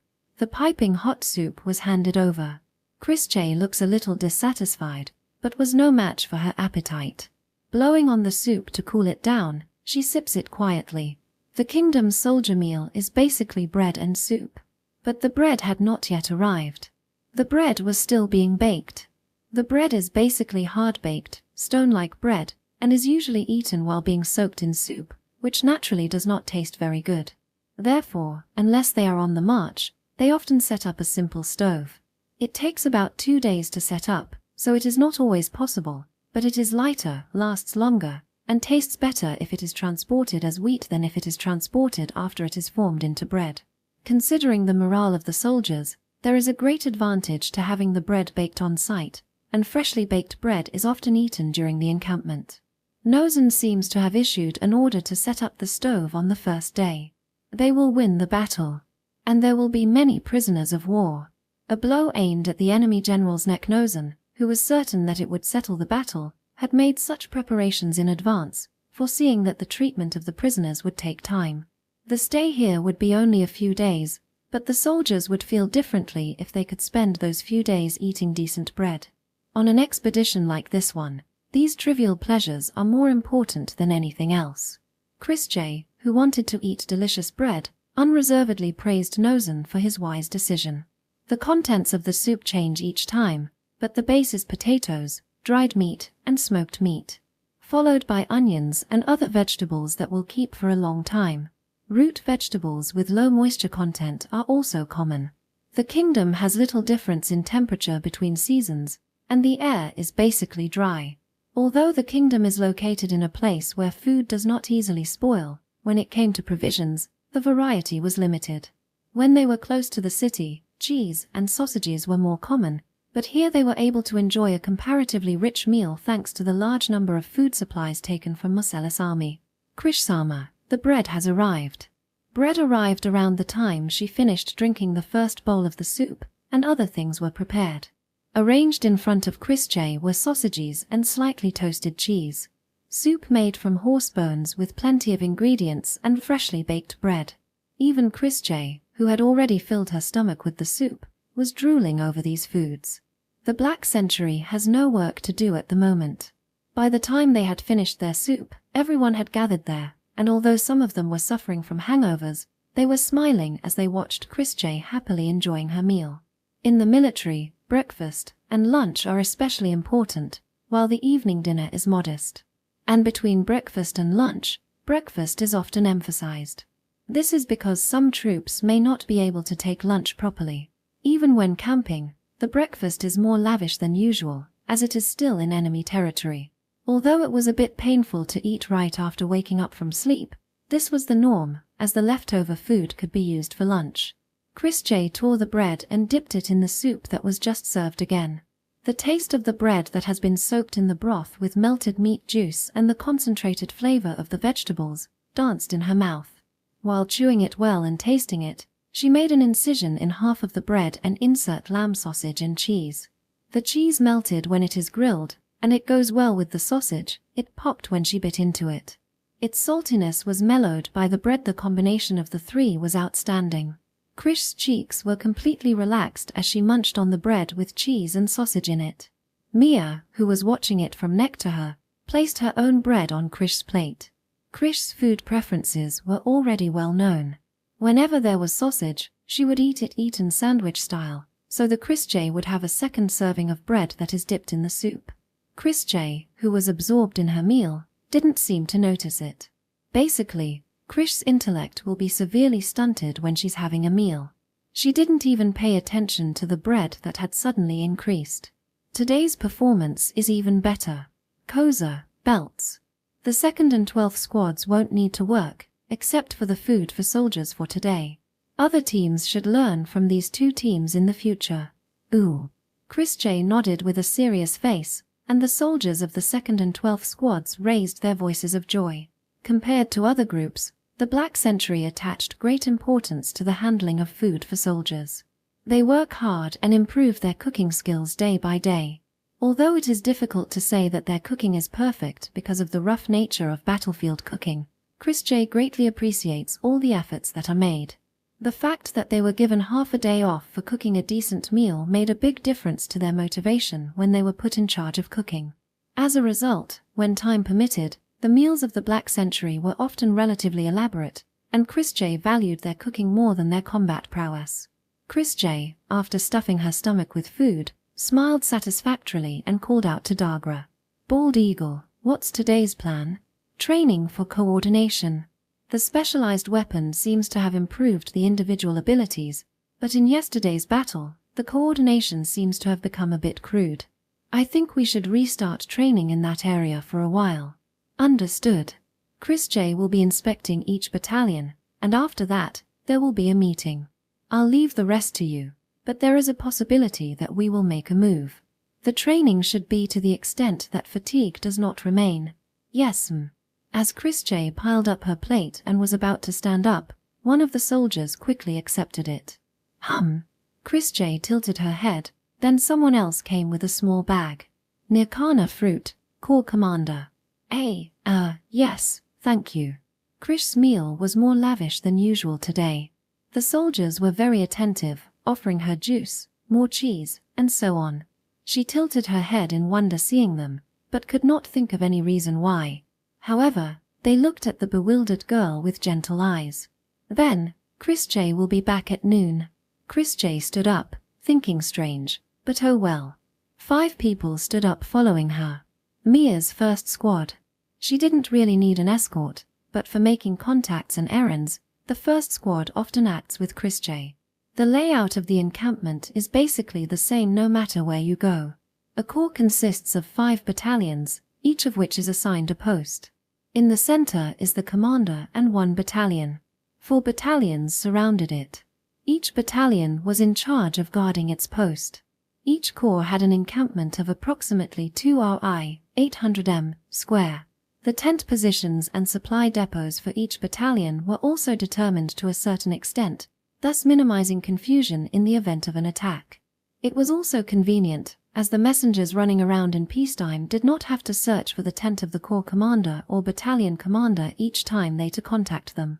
The prisoners of war were also allowed to set up encampments in the same way, but there was no difference, except that they were temporarily deprived of their weapons. They were allowed to set up encampments for each of the original corps. After one night, only a little over 20,000 remained. Nearly 3,000 apparently fled somewhere. There was some fighting and a few deaths, but nothing to be particularly concerned about. Nozen had personally patrolled each encampment and had informed them about their treatment. They would not be punished for being enemies but would even be paid compensation equivalent to the conditions of our soldiers, though not necessarily in accordance with the conditions that Guildenstein's side had presented at the time of recruiting. Even if they didn't join, if they moved together, the army would guarantee them food and transportation to nearby towns. It shouldn't be a bad condition, and the reason for fleeing was probably due to political beliefs, or a grudge from the battle, or something like that. Of the 20,000 prisoners of war who remained, 15,000 chose to remain employed. Of those 15,000, about 5,000 were Krish's and Eluga's share. There was one point to consider in terms of how to distribute the prisoners of war. Did they want to create a new corps or incorporate it into the current corps? In the end, Eluga established 2 new battalions, while Kristj decided not to create new battalions, but to incorporate them into the current battalions and increase them. This was due to the nature of the corps and the character of the commanders. Due to her personality, Kristj often comes to the front line as a commander. In that case, there was a possibility that her command will be delayed, and increasing the number of battalions will have a significant disadvantage in terms of command and control. In contrast, Eluga prefers to stay out of the front lines and calmly command in the rear. Therefore, he chose to establish a new battalion because he judged that he could easily control it even if he increased the number of battalions. If it were possible to fight a battle with military superiority on their side, Kristj, like Eluga, would prefer to command in the rear, but in reality, that was not the case. If anything, Kristj and the Black Century were more likely to be on the battlefield where they are outnumbered. In that case, Kristj would hesitate to establish a new battalion. Another reason was that it was easier to incorporate them into a battalion than to newly establish it.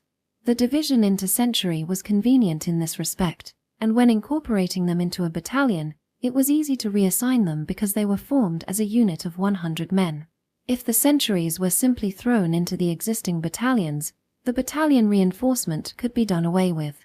There were some units that disbanded due to wear and tear or escape, but there were generally no problems, and so far there was no major dissatisfaction showing. Keith, any problems? Not particularly. They're not bad soldiers. They are quick to learn. Accompanied by the 1st Squad, Kristj visited the encampment of the 3rd Battalion. They were carrying out marching drills with the former prisoners of war that had been incorporated. Kristj have included sentries who look excellent as much as possible. Your corps will likely be used as a reserve corps in the future. Reserve? Keith, the scrawny 3rd Battalion commander, stroked his beard and frowned. Kristj will talk about it later too, but Kristj and the Black Century will be working with the 4th Corps for a while. Kristj and the 1st Battalion, Bagil will be offensive, and Keith will be mainly defensive, but Keith will be working in coordination with the 4th Corps and need to move while considering the overall layout of the corporation. In short, it's like this time, Kristj said simply. Keith frowned more and more. The responsibilities given go beyond those of the battalion commander and were closer to the role of a corps commander or the adjutant. Since the 4th Corps has increased the number of battalions, it would be fine to entrust most of the frontline battles to the 4th Corps. Keith's role is to provide support from the rear. It seems like too much of a heavy responsibility to me, but Kristj felt that Keith was the right man for the job. Keith was surprised by Cliché's words, which he had not expected. She must have hated him, that's he felt. When Kristj used you as bait in the mountains, Kristj thought there would be little more damage. but you seem to have understood Krish's intentions to some extent. As a result, despite the pursuit, the 3rd Battalion did not collapse and was able to pull its men to where they could receive the 5th Battalion's archery support. To reduce damage as much as possible under the given conditions and to maintain organizational leadership, that Chrisje would say, is the most necessary skill of any military commander. Chrisje nodded while thinking about it a little, saying that it was really splendid. Keith was perplexed by the girl's unexpected words. Chrisje would have liked to have seen a decent proposal from you in that situation, but Chrisje also feels that such point could be honed by having a perspective on the big picture. In short, I have high hopes for you. Cliché nodded again with a serious face. Therefore, Chrisje has come to the conclusion to entrust Keith with the reserve as an officer equivalent to the 1st Corps adjutant. Do you have any objections? No, it's an undeserved honor. But the other battalion commanders? The 1st Battalion Bagil is highly likely to act together with Chrisje, so it's no good. The 2nd Battalion Fadlan is stuck in front due to the nature of the heavy infantry. The 5th Battalion Gaines is commanding the archers. The rest was 4th Battalion Varga, but Varga said he would be happy if it was Keith, so don't worry about it. Chrisje nodded UN, and continued. The rear commander is a very important role.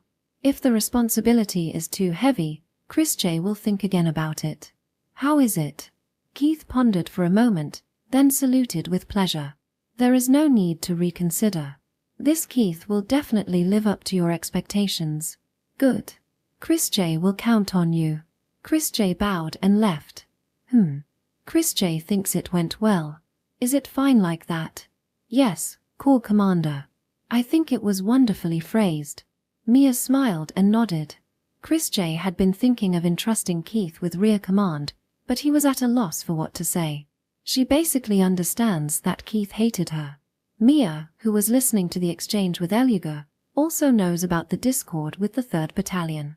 Seeing Krish's hesitation as to how to explain it, Mia timidly made a proposal, and the conversation just happened was born.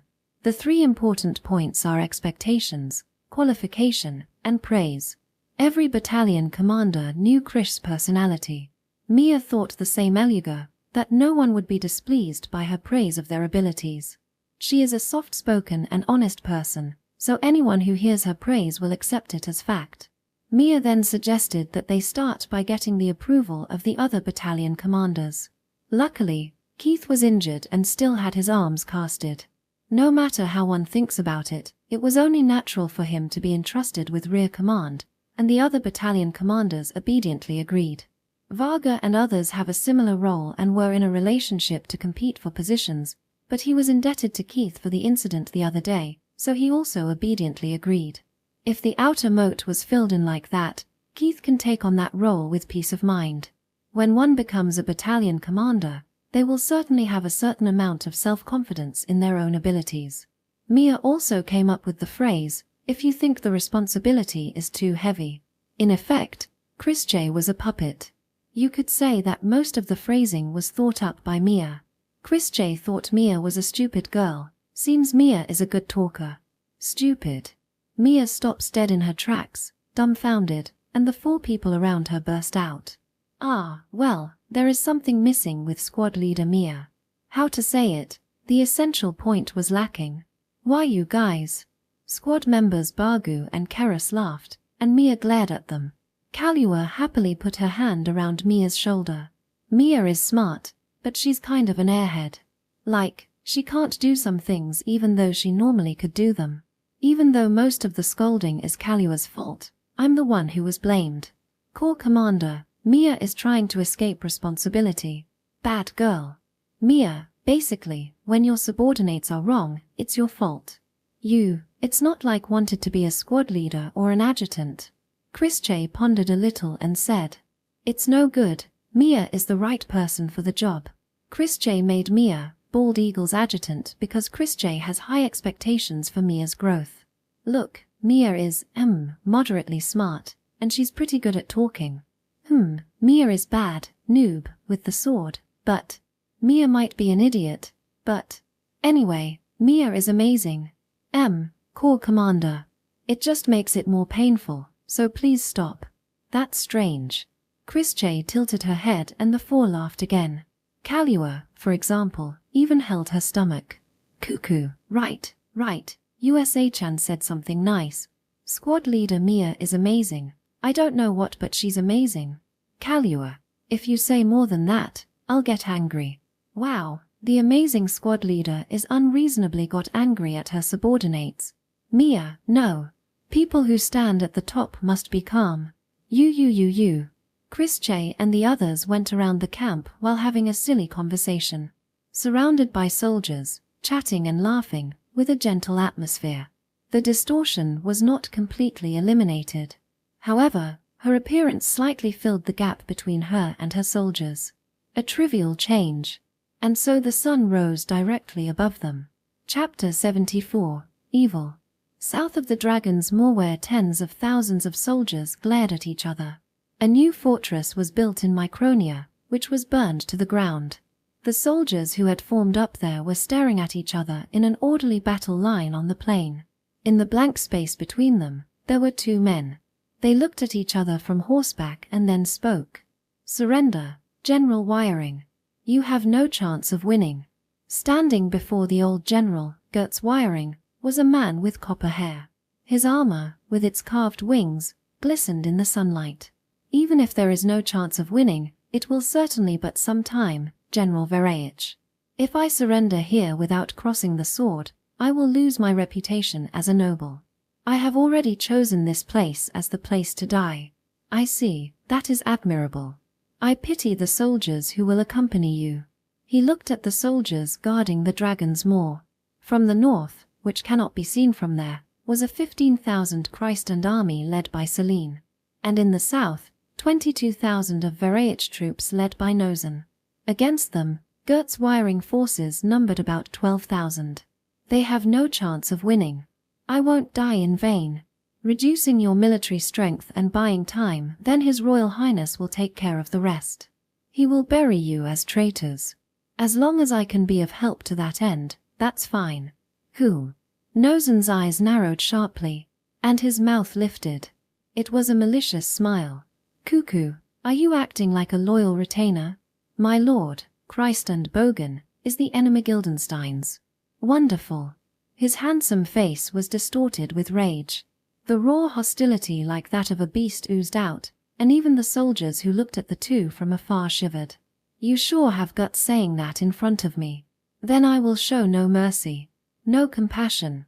Regret those words in pool of blood. However, Gertz accepted it head-on and spoke boldly. There is nothing to fear anymore. Let us talk with our blades. A warrior should speak with his sword, not with his words. Isn't that right, General Vereich? I agree. If you are a true warrior, that is. If you are merely accumulating years, even a dog and a beast can do it. I hope your words are matched by your sword, old General Dono. With a laugh, Nozen turned his back on him. Gertz also returned to his own camp. General. The young adjutant who approached Gertz had an indescribable expression on his face. No one thought they can win. Buying time, they knew they can't do anything more than that. Don't look like that. If we buy time, General Hilkintos and His Royal Highness will come to reinforce us. If we can hold out until then, we will find a chance to win. We have enough supplies, and this is also within our expectations. Actually, the siege itself was within the realm of assumptions, but he never thought that this place would be surrounded so soon. But to reassure his men, as a general, he had to tell them so. The battle between Cure Marcellus and Nozen Vereich. That itself was bound to happen. If Christ and refused the truce, Nozen would surely move. Anticipating this, Gertz sent out another 10,000 reinforcements from here, giving Cure more than sufficient military strength to defeat Nozen. Even if not, he could buy time, or so he thought. However, looking at the result, it was Nozen's overwhelming victory. According to the stories of the soldiers who had escaped, it was 4 days since the start of the clash. It was an instantaneous event caused by a surprise attack on the rear. The Marcellus army was cleanly decapitated, and as a result, the Vereich army increased its military strength. Gertz was completely cornered. Seeing that the two corps led by Chrische Christand were out of sight, They must have gone west to suppress Hilkintos' armies and prevented them from joining up. He had heard that the Hilkintos' army had already departed from the west. It should be only 2 more days' journey to this point. If that was the case, it would make more sense to buy time here. The Hilkintos' army would probably raise a force of nearly 30,000. In contrast, Kristan's 2 corps would only have about 15,000 at best. They will not be able to hold off the Hilkintos' army forever. 1 week. It will be fine, we can last for a week. If we can endure that much, the situation will be reversed. Gertz, who has reached the formation, raised his voice. His voice, though hoarse, had poise and depth. The soldiers lined up along the mountain and looked up at the old general with trepidation. We can't win in a head-on confrontation. But this heavy fortress that you have built here, we can buy enough time. And the good news is that the cursed child, Christjay, does not exist here. If so, we can fight as usual without fear. The soldiers shouted in relief. What Gertz feared more than anything was Christjay. After the series of massacres in Bernaik, some of the soldiers were still afraid of her. Due to the nature of the dragon's maw, it means that if they were pincered, they had no choice but to fight in the mountains.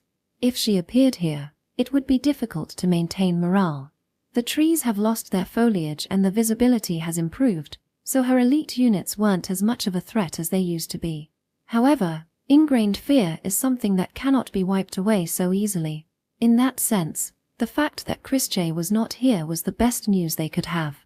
The brave General Hilkintos is on his way here from the west, and His Royal Highness is heading here from the south while raising a large force. It was half a lie. South he didn't know if they can expect reinforcements from the royal capital. This was because the royal capital was wary of Nozen going straight to the south. Even if they could come as fast as possible, there would be a delay in information. It would take another week or more from here. The only hope was in the west, but Gertz was not expecting Hilkintos in the west to bring reinforcements to here either. If either of them arrives here, they will be the ones who will be driven to their deaths. Don't think of this as a desperate battle, but rather as a desperate resistance. The coming decisive battle in the royal capital. For that reason, the only objective here was to reduce the forces of the princess's faction and let Hilkintos' army link up with the army of the royal capital. From the beginning, Gertz never thought about surviving. His sole purpose was to keep the forces here and prevent reinforcements for Krish's army, which should be heading west. If they did so, Hilkintos' army would defeat Cliché. Even if they didn't, they would break through in an advantageous manner and join forces with the royal capital. Gertz's desire was not a victory here, but the final victory. Don't exert yourself to kill the enemies. Hope to drink today's sake, alcohol, with your comrade. If we do that, the goddess of victory will surely invite us to her banquet. The old general smiled with determination. The soldiers did not understand the true meaning of his words, they simply believed them. The battlefield is only filled with deception. In Musgronia, there were still remnants of the flames from the previous day. Burned down trees and half-bald mountains made Musgronia rather easy to defend. The elevation difference is an absolute advantage on the battlefield. If the trees that were in the way were gone, they would be able to make use of the archers, and the rain of arrows overhead would make it extremely difficult for the enemy to march on. Gertz had been fortifying the dragon's maw that had been burned down, especially Musgronia. He had also been training his infantry to be able to use the bows and had greatly increased the number of archers. The quality is poor, but if he can increase the number of arrows, then that's good. Although the situation was bad, their preparation was not bad. Seeing the inferiority of his forces, Gertz completely gave up the defense of Bernaik and focused on Musgronia. The reason was that he did not have enough troops to defend it, but the main reason was that he could not rebuild the fort in time, and he was afraid of another fire attack. The Christand army showed ruthlessness, even burning down mountains for victory. No one thought that there would not be a second time. To prevent it, they would have to defend from the foot of the mountain, and the recent incident was still fresh in their minds. The soldiers would not be able to keep up their morale. Gertz thought so and abandoned Bernaik. Either way, the Christand can't move forward unless they completely seize this place, which is a logistics relay point. Don't be afraid, keep shooting arrows. That way they won't be able to come up. The leftmost watchtower facing Varaich's army in the south. From the top of the watchtower, a larger beastman gave the order. Takurus Senger, commander of the 2nd Battalion of the 1st Corps of the Wiring Army, shouted at the top of his lungs, spitting in the air. His throat was dry and sore from the excessive shouting he had been doing recently. The battle was still going on, even on the 4th day. Stretched over fences and countless watchtowers. As expected, it would be difficult for even Nozen Varaich to make a frontal breakthrough in the face of such a quagmire. He had come up with a strategy to thoroughly demoralize them. Taking advantage of their superior military strength, he attacked day and night, harassing them. They never stepped in and took no risks. It was intended to completely take away their physical strength. The North Selene Christ and also launched a similar attack, and it seemed that the slow march with a large shield over the troops' heads, maintaining their strength. Close the distance, set up the partition screen against arrows, and gradually close the distance between them. Then, on the western side of Muscronia, where there was still some green, a part of the enemy soldiers could be seen making a detour, waiting for an opportunity to attack. If the enemies were to attack, it will probably be from there. If they come along the mountain ridge, the advantage of the elevation difference will not work. However, since the defense was thickened in anticipation of such a situation, the main camp would not immediately fall. Although arrows rained down from Bernaic from time to time, it was really only effective at harassing the enemy. Even if an arrow can be shot from Bernaic, it is impossible for it to cross over here. How's it going, Alba? How are the soldiers doing? As expected, they're very tired. Whether day or night it continues. But the time the general said it's only a few more days. The centurion at his side played with his grey beard and smiled. He was a good centurion who never ceased to laugh even under such circumstances. By his side is a man who should be called his comrade-in-arms, with whom he has shared joys and sorrows for a long time. That was most reassuring. He couldn't let up. But it was not over yet. Takurus nodded his head in an exultant manner, and after confirming that there were no eyes around him, he said, "I guess we chose the wrong master. No matter how I see it, this seems where we will die. I guess it can't be avoided. I thought it was impossible for Takurus Dono to die on the battlefield, but are you going to die while claiming loyalty and honor in the end? Haha, stop it. Well, putting me aside, I'd like to see you do the same, Alba. Dying to let me escape. If that happened, I'll pray for your soul to rest in peace while embracing a woman. I hope you will die a respectable death, at least for the sake of your men. By all means." They laughed and hit each other on the shoulder. It was a silly joke in exchange, but they knew that the time would soon come when they would no longer be able to do so. And that, for what it's worth, they would never run away leaving the other. "Do you think reinforcements will come?" "It won't come. It's the serious general wiring we're talking about. He must be thinking of becoming a martyr himself. He's a true warrior. I want to learn from him. Saying things you don't mean at all." Exasperated, Takurus laughed. He thought he was doing well as he piled up experience on the battlefield, avoiding danger, but steadily gaining results, but even that will end in a few more days. This would be his last battle. Thinking that way, his heart was bright and clear. "How old is your son?" "He's 23. It's a splendid one not following after me." "Already that old?" "His face probably looks like me, right?" "Haha, no way. It's definitely my seed. My wife is a chaste person, so she hates people like Takurus Dono more than anyone else. It's no good being fat, isn't it? Aren't yours the ones who look like me? I'll kill you, that's definitely." "No, I can't say anything. To be honest, it's really doubtful whether both girls are my seed. The faces are clearly different." Alba burst out, holding his stomach and laughing pleasantly. "Haha, that's why I told you to keep playing with women in moderation. It's karma. Bastard. Saying whatever you like. I don't mind if you punish me if I'm disrespectful. Look, here's the neck." Takurus sighed as Alba made a chopping motion on his neck with his hand. "I must be the most unfortunate battalion commander in the world. To die with a centurion like you. If I had to say, that's my line. I wish I would die in battle with a better battalion commander overflowing with honors. I heard that your dream is to die in your bed. Now, did I say something like that? With a wry smile, Tacurus glanced at the scenery below him. Countless archers on fences that's built over and over again. There were more than enough arrows. There were originally 10,000 arrows in this area. It would be no problem to continue shooting for several weeks. Many of the enemy soldiers could be seen making noise and resting in camps a short distance away. They took turns attacking day and night. They rested as if on purpose to show it, even though daytime in the middle of a battle. The soldiers approaching them also did not seem very enthusiastic. They were only advancing steadily, moving forward with their arrow shields in front of them. The height of the screen gradually increased. Alba, it's strange. Strange. That screen doesn't look like it's meant for our attack. Hasn't it gotten a lot taller? A screen that unfolded at the bottom of the mountain. Especially the lower part is quite tall for an arrow shield. If anything, it looks like a blindfold. It seemed like it took a lot of effort for just a screen.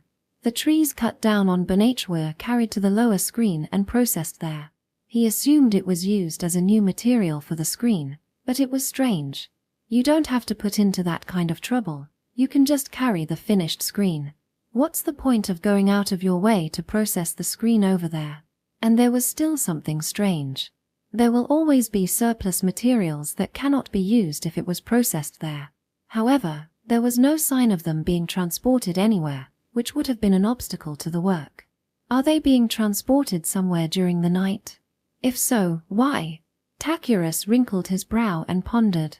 It's true, it's a little strange, but it doesn't seem like a bad idea to use that place as a workshop. In short, it's the same as the mole hole in siege warfare, and it's more efficient to put the workshop in front. If you know that we have no intention of counterattacking, it is not that strange of an idea. We should have installed a catapult. We used too much power constructing the fort. Northside he heard that the Christend army was using 4 catapults. They probably deem it effective on Muscronia, which had become a bald mountain. Its range was up to halfway up the mountain, and the situation was said to be worse than here. It takes time to prepare in advance at the workshop, disassemble it, transport it, and assemble it on site, then adjust it. Because the catapult requires a large number of skilled workers, it was put on the back burner. And it can't be helped in that situation.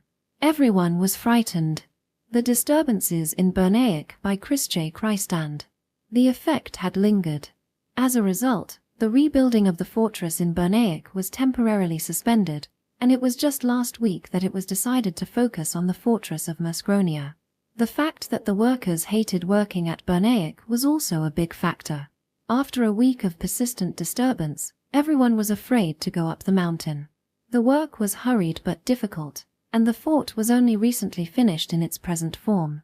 If they were to build a fort in Muscronia, the wood would have to be cut from Bernaic, not from Muscronia, which had been burned down. Soldiers and workmen alike feared the headhunters of Bernaic Krish and her Black Century. The sight of the brave men, who had gone mad or turned into mute corpses, had instilled more fear in them than the number of dead. They did not have enough time or mental space. With this much better visibility, the catapult can fully demonstrate its power. A wide field of fire and range could have forced the enemy to bleed a lot. But it's hard to expect that under those circumstances. It was too late. Cursed child, what a monster. I'm just thankful that thing was headed toward General Hilkintos and not this way. I almost died myself. Alba also went up to Bernaic once. On the last day of the raid, the ascent was made with 4 Century in a tight formation. It was the Century opposite Alba's group that was targeted. It was a coincidence that he survived. If it was the other side, he would have died. Before they even had time to counterattack, the enemy had cleanly withdrawn, and what was left behind were frightened people who could hardly be called soldiers. Arend, Rousel, what a shame. Yeah, truly. I have no choice but to pray that General Hilkintos will take revenge. This time, the attacks continue day and night, and the state of fatigue continued. If that symbol of terror, Christe Christand, was here, that's something he didn't even want to think about. That said, it's still work. I'll report up to the corps commander in the meantime. Messenger. Yes, sir. The messenger, who had been standing by a short distance away, immediately ran up and saluted. To the corps commander. And asked for confirmation. The enemy at the foot of the mountain. At that point, a heavy metal sound resounded. It was the sounds of gongs being struck that even shook Takiru's steel armor. An assault, at this timing. Takiris immediately looked at the bottom of the mountain at the plain. However, what was there was not the figure of an enemy soldier roaring and charging. It was something unexpected, and the appearance of what he had feared. Her silver hair, tied in two, swayed in the wind, wearing a black cloak, and behind her were men in black armor. In the girl's hand was a stained and torn flag Hilkintos crest, showing a two-headed lion. The black-clad soldiers were accompanied by a one-armed man bound with rope and gagged. The girl stepped forward boldly with them. While at a blood-drenched battlefield, she walked through like it was a town street. And on the flags lined up behind them was an unfamiliar drawing. On the black-painted banner was a crescent moon sharp as a sickle and a skull. As if symbolizing a neck cut by a blade, it was their unit banner. Even those who were raining arrows stopped moving for a moment. Hello. And long time no see to some of you. I'm Christjay Christand. A voice that has been augmented by magic resounded everywhere. The girl said in a young voice but emotionless. Then she threw down the Hilkintos flag in her hand. Here is the former general of the kingdom, Margrave Oragorn Hilkintos, and the treasonous sinner who pointed his sword at the first princess, Crescenta Fana Vera Alberon. In front of Christjay, Hilkintos' body was held by his sides. He is then made to kneel over his crest. As many of you know, the law of the kingdom states that any person who points his sword at royalty is guilty of high treason and must be put to death without any excuse. The crime of pointing the blade at the rightful heir to the throne, Her Royal Highness Princess Crescenta, will never be forgiven. Therefore, Christjay took this opportunity to state that I, Christjay, will carry out the execution in the name of Her Royal Highness Princess Crescenta. Why, how? General Hilkintos have been defeated. Such puzzlement filled the minds of the Muscronia soldiers. The usual way of punishing the high treason is to tear a man's body apart, but since this will be an informal execution, Christjay will personally tear him limb from limb. A crime must be properly punished. Christjay swears by this name that Christjay will not forgive a traitor who has committed high treason against the royal family while being given the title of Margrave and the position of general. Please rest assured.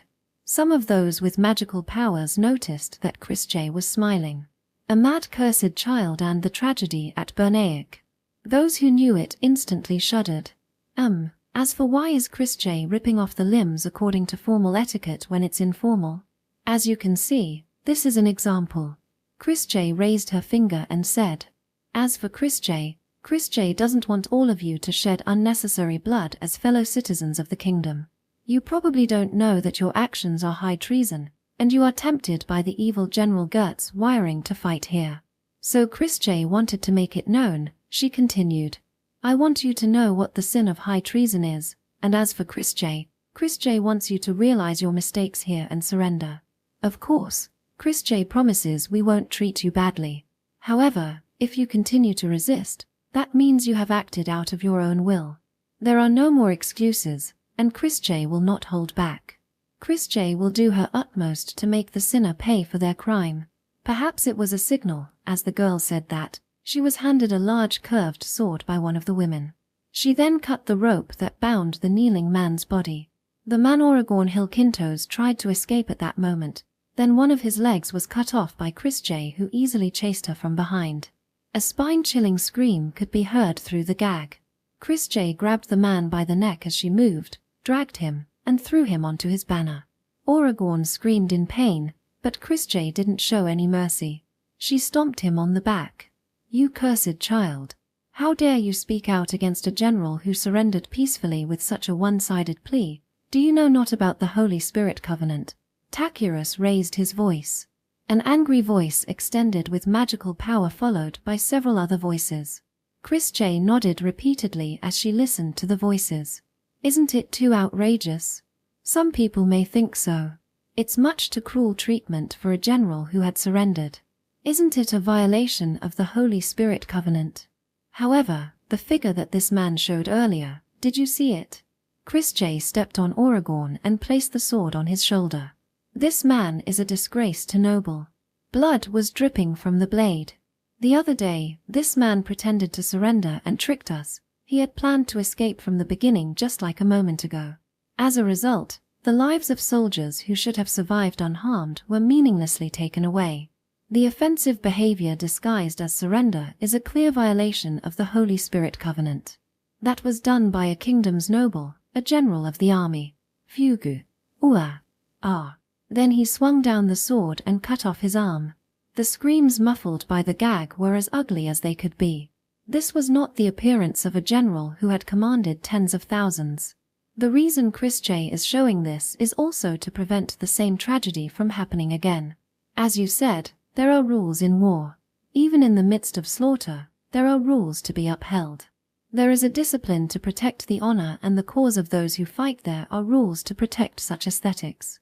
She twirled the great curved sword, which was clearly too heavy even when looked at from a distance. Chris J will always respond to those who adhere to it in accordance with the favorable interpretation. If you do not, then. She swung down and severed a leg. There was a scream. Some of the soldiers were shaking from fright, and others were crouching down, covering their ears. Like this, Chris J does not have any mercy for you. Violation of the covenant is a grave sin, close to high treason, but in reality, it is a vague rule that leaves a great deal of room for interpretation.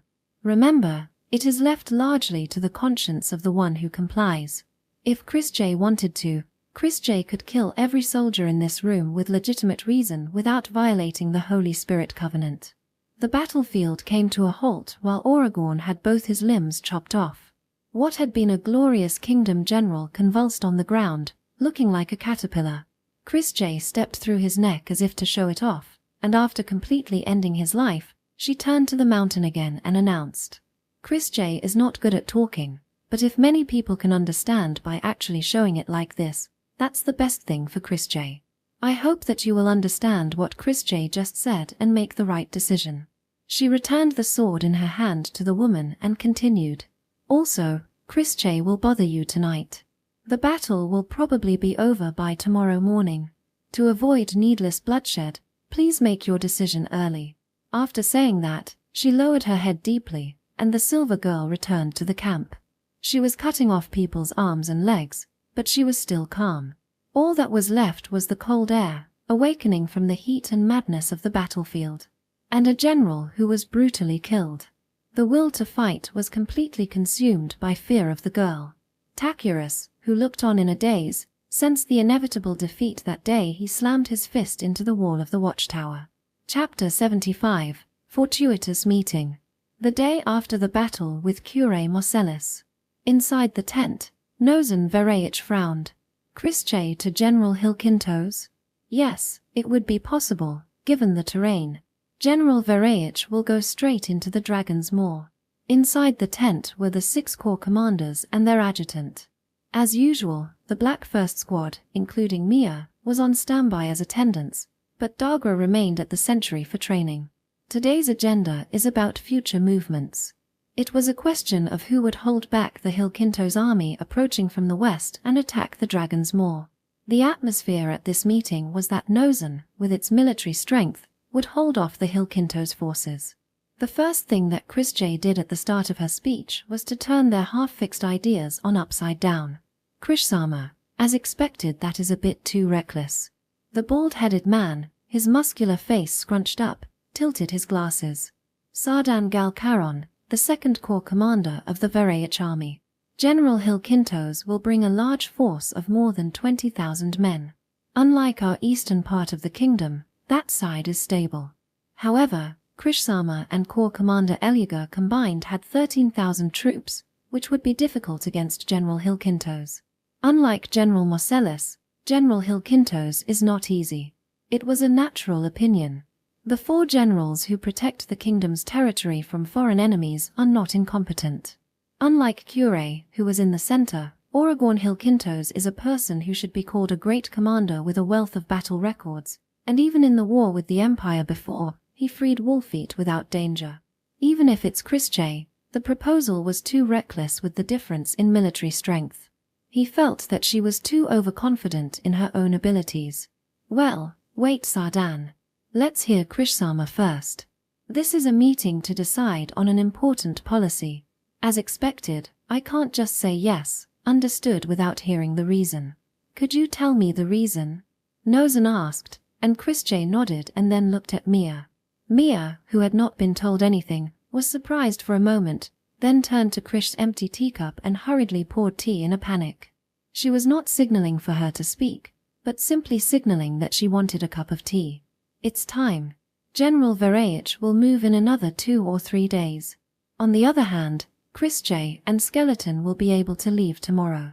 The word skeleton made everyone startled for a moment and looked at Eluga. Did it refer to Eluga? No, probably without a doubt. Everyone thought so, but no one could ask about it in this atmosphere. Eluga raised his eyebrows at the gaze for a moment and cleared her throat with a deliberate cough. If General Vereich and his men were to suppress them, the meeting place would be here. Even if the Hilkintos army moves earlier or later than planned, we can only choose a plane with no obstacles. It would be dangerous to try to advance further with a forced march. In any case, it would be too wasteful. To the south of the Dragon's Maw is a flat plain with no ups and downs. It was around that point that Christjay indicated that the battle would begin. There are no hills where you can gain a tactical advantage, and fighting there would inevitably lead to a head-on clash on equal terms. They were prepared for that, but Christjay dismissed it as a waste. A waste. No matter how strong General Vereich's forces are, it will be forced into a head-on confrontation here against the nearly equal number of Hilkintos troops. It is highly probable that the loss will be in the 10,000. I see. If it is only Christjay and Eluga, you can choose a battlefield further west. If you go further west, the north side is the base of the Alkil mountain range, which extends southwest from the Dragon's Maw. From there the forest extend out. It was a complex topography with several rivers running through it. Then Krishsama will use the river in this forest to suppress General Hilkintos? No. Christjay sipped her cup of tea with plenty of honey and milk in it and smiled. There, Christjay will dispose of the Hilkintos army. Everyone in the room, except Eluga, widened their eyes in surprise. Among them, Nozan wrinkled his brow and looked at the map as if he was trying to bore a hole in it. After a while, he groaned and said, "Then we have to hurry. This is where Krishsama is aiming, right?" What he pointed was the distance of 2 days to the west of the plain, which was supposed to be the expected battle point. It is a narrow road sandwiched between forests on the left and right. From the west, just across the river, there was no better position to ambush the Hilkintos army. Hide the troops in the left and right forests, lure the enemy, cover the front, and bite them. If Christjay was to defeat Hilkintos' army, which was superior in military strength, she could not find a better location. In fact, I think it would be better if we left at once. I can't accurately read General Hilkintos' movements. If we can't take... Skeletons also had their eyes on the same place, but if General Vereich also says so, then Christjay feels relieved. But different. That's not what I'm aiming for, Christjay replied, sipping the cup of sweet tea. Nozan frowned even more. You have a high opinion of General Hilkintos' abilities. Is that right?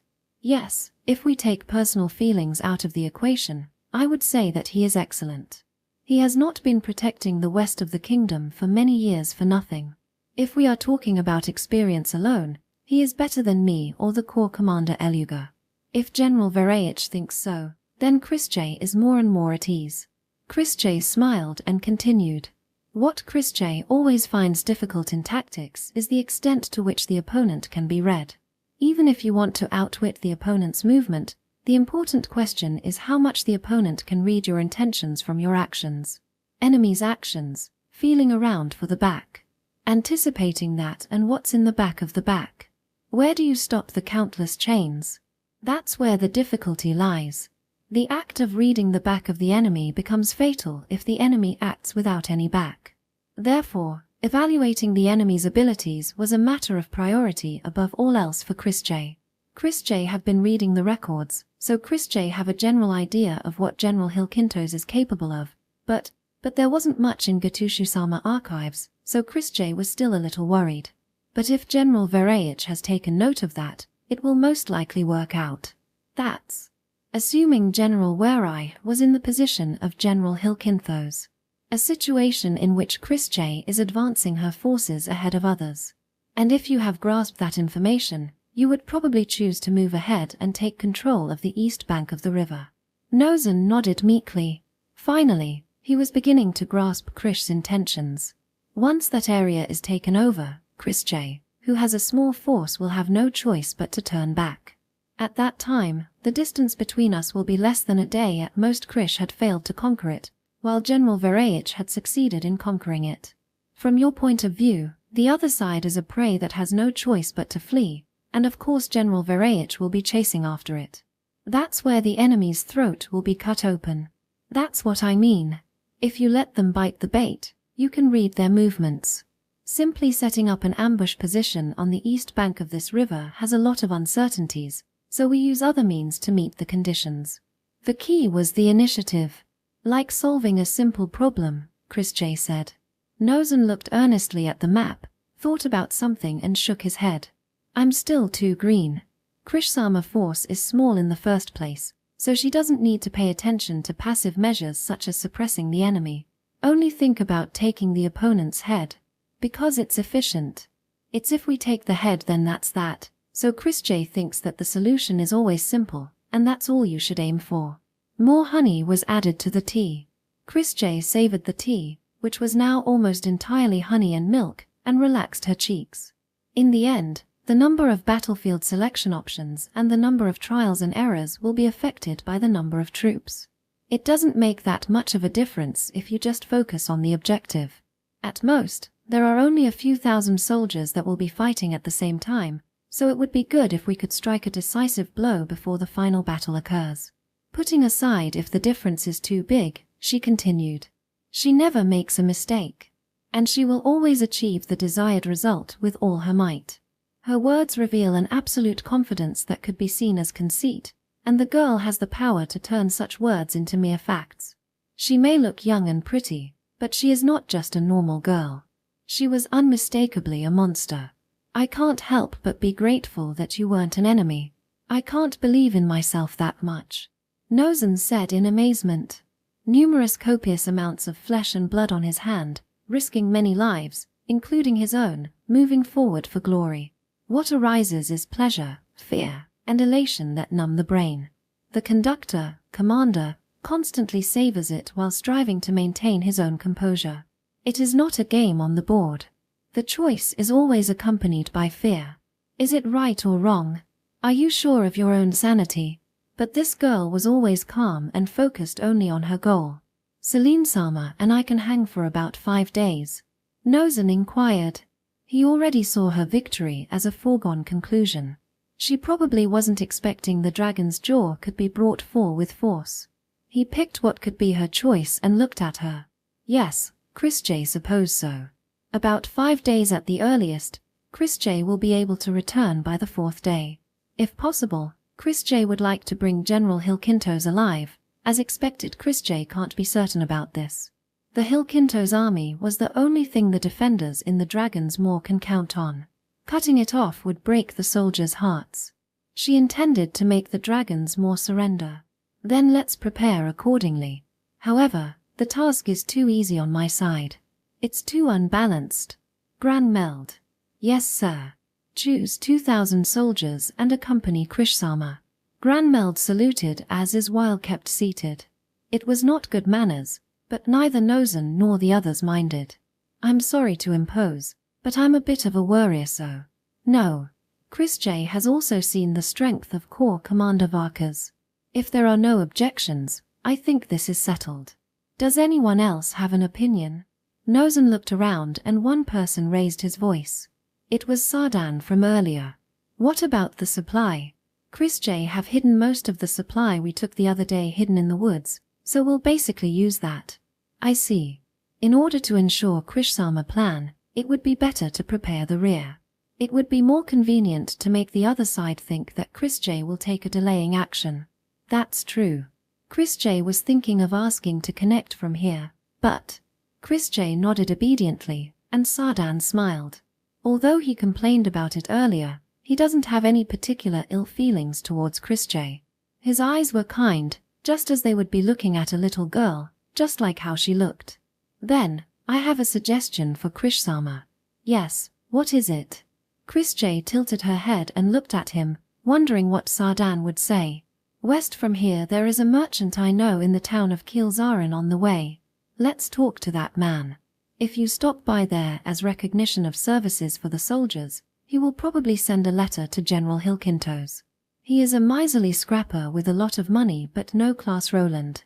Her eyes narrowed the moment he said the name. Tomorrow morning, Chris J and her team set out. The first thing they were going to do was to find Marcellus' supply, which was hidden in the forest. Most of the people who originally carried the trains were hired workers. Except for the guard soldiers and mercenaries Marcellus attached, they were all ordinary people. After the raid, Chris J made a written contract with a representative of the group, guaranteeing the contractual compensation they had agreed with Marcellus in Kristan's name. And by paying some additional money, though it was forcefully, they made them stand by there in the current state and handed over the cargo to Kristand. Although the merchants themselves did not have military power, they had strong horizontal ties, and when viewed as a whole, they were a force with great financial power. Logistics-related contracts originally included a hazard fee, but the other party was a merchant within the kingdom. They cannot be too rough, even if the merchants were in favor of the enemy. They are only buying and selling goods based on contracts in accordance with formal commercial transactions based on the kingdom's law. They must be treated as neutral, good citizens. There are many difficulties in this area because of the relationship between the state and the merchant associations. The state has unquestionable force and power. The merchants fear it. The merchants have enormous funds. The state fears it. The best thing for both sides is to have a good relationship, and both sides fear the deterioration of that relationship. The relationship between the two was left more to conscience and tacit understanding between the two than to the law. Chris J and her group take the merchants into custody by force and have soldiers standing guard in the forest to protect them as pretense. They will not hesitate to use force if necessary. That's what it meant. Naturally, those whose lives were threatened were afraid. They had no choice but to comply, even if the words were a bit aggressive. However, this alone would cause friction in the relationship, so Chris J and her team guaranteed the contract with Cure, and then made a new contract and paid additional money in order to save the merchant's face. It was the end of such an exchange, and there was no problem that seems to be a problem. When they learned that they had easily defeated Cure Marcellus, who was leading an army of 30,000 men, they were even eager to be on the winning side. During the attack, of course, there were some dead among them, but it was already clear that it was inevitable. Merchants are just creatures who move on profit and loss, and in that sense, they have a cold sensibility to the end. After retrieving Marcellus's supply, which had been hidden in the forest, Chris J and her group set out for the west, heading immediately for the city road. Although the distance was a little long and a detour, the fatigue of the soldiers would vary greatly depending on whether or not they were walking on a solid foothold. Naturally, it also affects the marching speed, and in the end, the time it took was not much different than if they advanced in a straight line. The roads around here were wide enough for 5 soldiers to line up side by side. Even so, a large army of more than 10,000 will create a long line of more than 10 ri, 39-27 km, but on a plain with wide visibility, there was no need to be on the lookout for surprise attacks, and the advantages of proceeding along the highway in this way were great. Without incident, they arrived at Kilzaran on the evening of the second day. Kilzaran, with a population of over 100,000, could be said to be one of the largest cities in the kingdom. The highways that stretch to multiple places is the key point of distribution that binds all of it together. The city is naturally more prosperous than other cities. There are many white houses made of wrought rock on the central hill surrounded by walls, perhaps because they are conscious of the royal capital. The wealthy were probably clustered there, but where there's light there's shadow. The city swelled chaotically to the point it was unmanageable. Further cities were built outside the city, and what existed between them was a slum. Even so, the city is still expanding endlessly. Kielzelen was in chaos. The sight reminded Chrische of Mitskrenisha, which was on the way to the royal capital. Even before their arrival, countless tents had been set up on the plains outside, ready to welcome them. The fast horses had arrived in Kirzaren the day before, but even so, the preparations were still this good. The ability to deal with the sudden appearance of over 10,000 soldiers would probably be as expected of a large city. That's just how many merchants were here. Even before they had finished unpacking, the merchants and prostitutes were calling out to the soldiers. "Oh my, what a beautiful young lady. Are you from the nobility?" After giving a set of instructions, Chrische went on a light inspection. After that, she was a little hungry and wanted to fill her stomach a little. The one who called out to Chrische, who was buying skewers at an open-air store, was a tanned beauty dressed with a lot of exposure. "Ufu, how about it? You're tired from your trip, aren't you? I'll take good care of you. Despite my appearance, I'm good at handling girls." "Ha, thank you. But Chrische has a place to rest, so..." Yes, stop. USHN, this way." "Ah." Chrisia, who doesn't seem to understand much, responded seriously, and Kalua grabbed her arm and pulled her along. Kalua scratches her own head roughly as she sighs in exasperation. "Geez, even if they called out to you, you don't have to answer. Right when I take my eyes off her. But it seems kind of bad to ignore them when they talk to you. USHN, if you leave her alone, she seems like she'll immediately be kidnapped before you can count to 3. Mia and the other 3 members of the squad smiled wryly at Chrische. Chrische was pulled by the hand and answered while chewing on the skewered thick-sliced mutton. Chrische is as strong, so even if Chrische is kidnapped, Chrische will be able to return, so it's okay. She spoke confidently, but they couldn't help but feel uneasy because of her childlike appearance. The reason is that Cliché does not look like a soldier by any means, although she has a coat of arms sewn into her cloak. Inside she wore a white lace shirt and skirt. Although she wears a thick belt around her waist and carries a curved sword, no one would recognize her as the highest-ranking corps commander in the army. Considering her position and role as a member of the Christand family, she is the actual leader, but it is extremely difficult for someone who doesn't know to recognize her. The girl holding the grilled skewer in one hand, being led by the hand, and her silver hair swinging in the air, no matter how you look at it, she was a sitting duck. She was a beautiful girl who can be crowned as peerless, so she naturally attracts the attention of those around her. Anyway, even if they talk to us, we ignore them. And don't follow people you don't know. Chrische isn't that stupid. I don't know about that.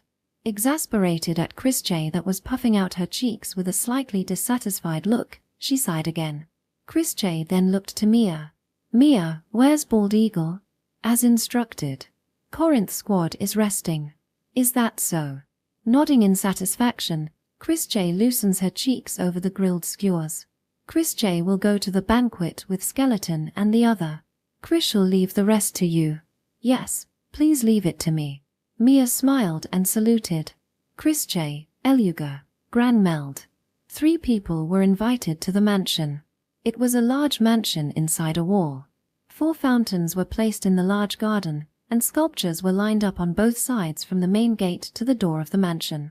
Without needing any signal from them, the double doors opened and a beautiful servant appeared. "Welcome. Please come inside." However, she was dressed a little strange for a mere servant. Her black and white apron dress had a short skirt that exposed her thighs. Her black high socks seemed to accentuate her white thighs, and her bosom revealed a hint of cleavage. When she looked, all the servants in the mansion were dressed like that, and Chrische is impressed by the appearance of an unfamiliar apron dress. Chrische didn't like clothes that has high exposure, but that's when she was outside. Chrische, who basically prefers comfortable clothes such as negligee, evaluated it from a serious point of view, thinking that it might not be bad if it was a little hot in the summer. Although it is a blatantly indecent outfit, Chrische rather admires it as a functional construction for better ventilation. She even thought about discussing it with Berry the next time they met.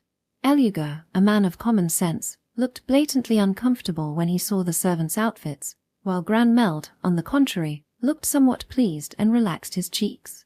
If the outside is luxurious, so is the inside. Everything was extravagant, from the gold and silver ornaments to the paintings larger than a person's height, to the railings of the stairs. While observing that cleaning seems to be difficult, they were guided to the large dining room by the servants. As soon as the door opened, the scent of the delicacies tickled their nose. "Welcome, everyone." And it was the smell of perfume that drowned it out. "I apologize for inviting you to a place like this." "Ah, nice to meet you. My name is Roland, the representative of Kielzaren firm. Earl Farron, Baron Varkus. I met the Princess of Christ and before. As I remember that was, that's right, in Mitzgranisha." He laughed intentionally as he said that. The white and gold jacket held back his belly, which seemed to be straining with flesh, and his thighs almost tore off his black slacks. His thinning was brushed back and decorated with countless rings and ornaments. "Long time no see." Yeah. I never thought I'd be able to see that beautiful figure again.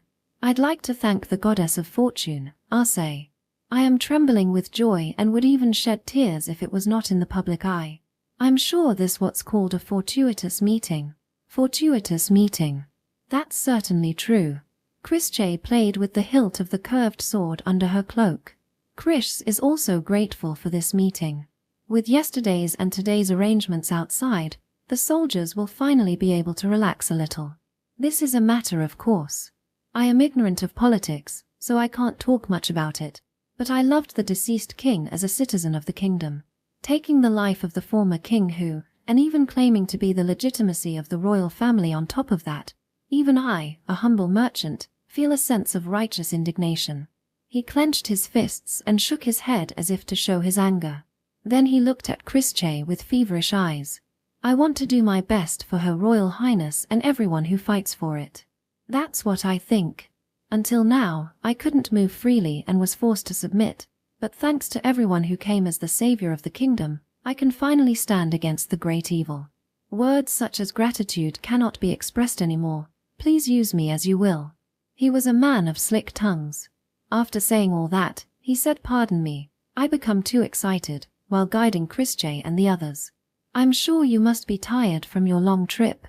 It's a small amount, but I've prepared some food for. Let's start with that, and then we can talk later. Now, please come this way." The long table, which could seat up to 30 people, was filled from one end to the other with food. There was a whole roasted pig, a whole roasted lamb, and 3 whole roasted birds. There were countless kinds of soups, stews, and grilled dishes. All were of good quality.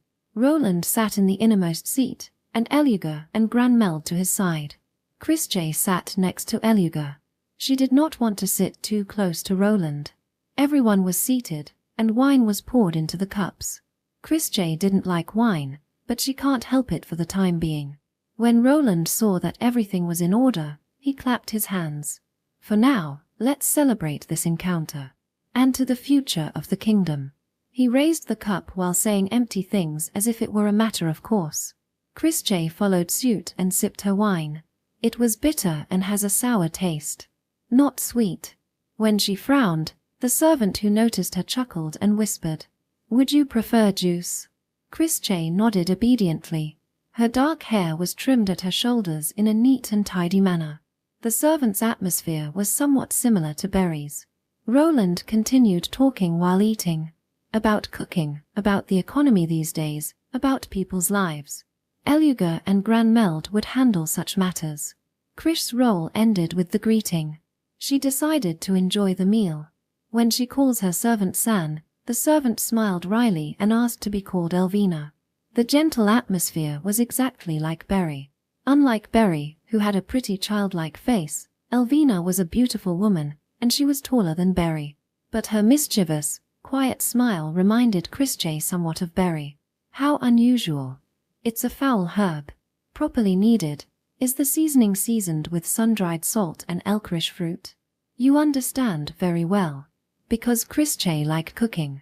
While Roland and the others were talking seriously, Chrische was enthusiastic about her culinary research. "The taste is similar to that of the food at the royal palace. I don't know much about cooking, but I heard that in the south they often use foul herbs. It seems to grows in the wild over there. I see. Come to think of it, Chris J had heard about that. If it's southern cuisine, you might like this. Elvina, happily, began to divide the food and lay it out in front of Chris J. It seems that there are many spicy dishes in the south, and many of them did not suit Krish's tongue, but there were still many things that felt fresh in her ideas. This is delicious, and that is also delicious. Chris J was in a good mood by ignoring Roland. Elvina watched her with a smile and took care of her. Roland, also seeing how Chris J liked Elvina, didn't say anything in particular. By the time the meal was nearing its end, Granmeld was completely drunk, his cheeks red and laughing merrily. Roland flattered him and spout out flowery words one after another. "Ha, my, if the brave Baron Varkas is here, we can rest easy in the next battle. Even if it's a dragon's maw, it's probably useless in front of a big wolf." HMMN. For a moment, the conversation stopped unnaturally, and to kept up appearance Granmeld said, "No doubt. Leave it to me.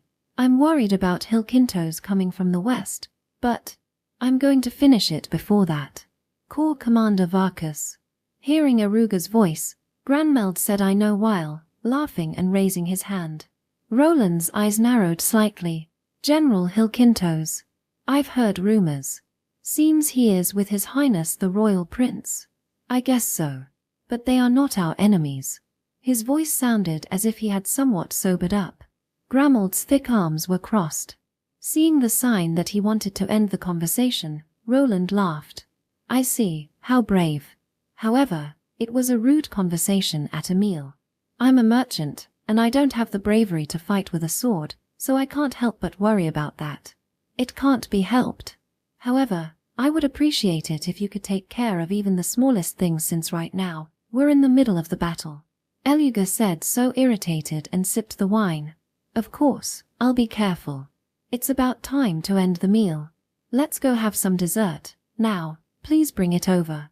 After the meal, Chris J took a hot bath. Granmeld was sent back to his room first, and Eluga was discussing the contract. "Until that is done, they probably won't make a move. You have very beautiful hair. I envy you. Ahehe, it's been a long time since it's been washed. It's a bit difficult if it's long." Chris J closed her eyes pleasantly as the foam on her hair was washed away with hot water.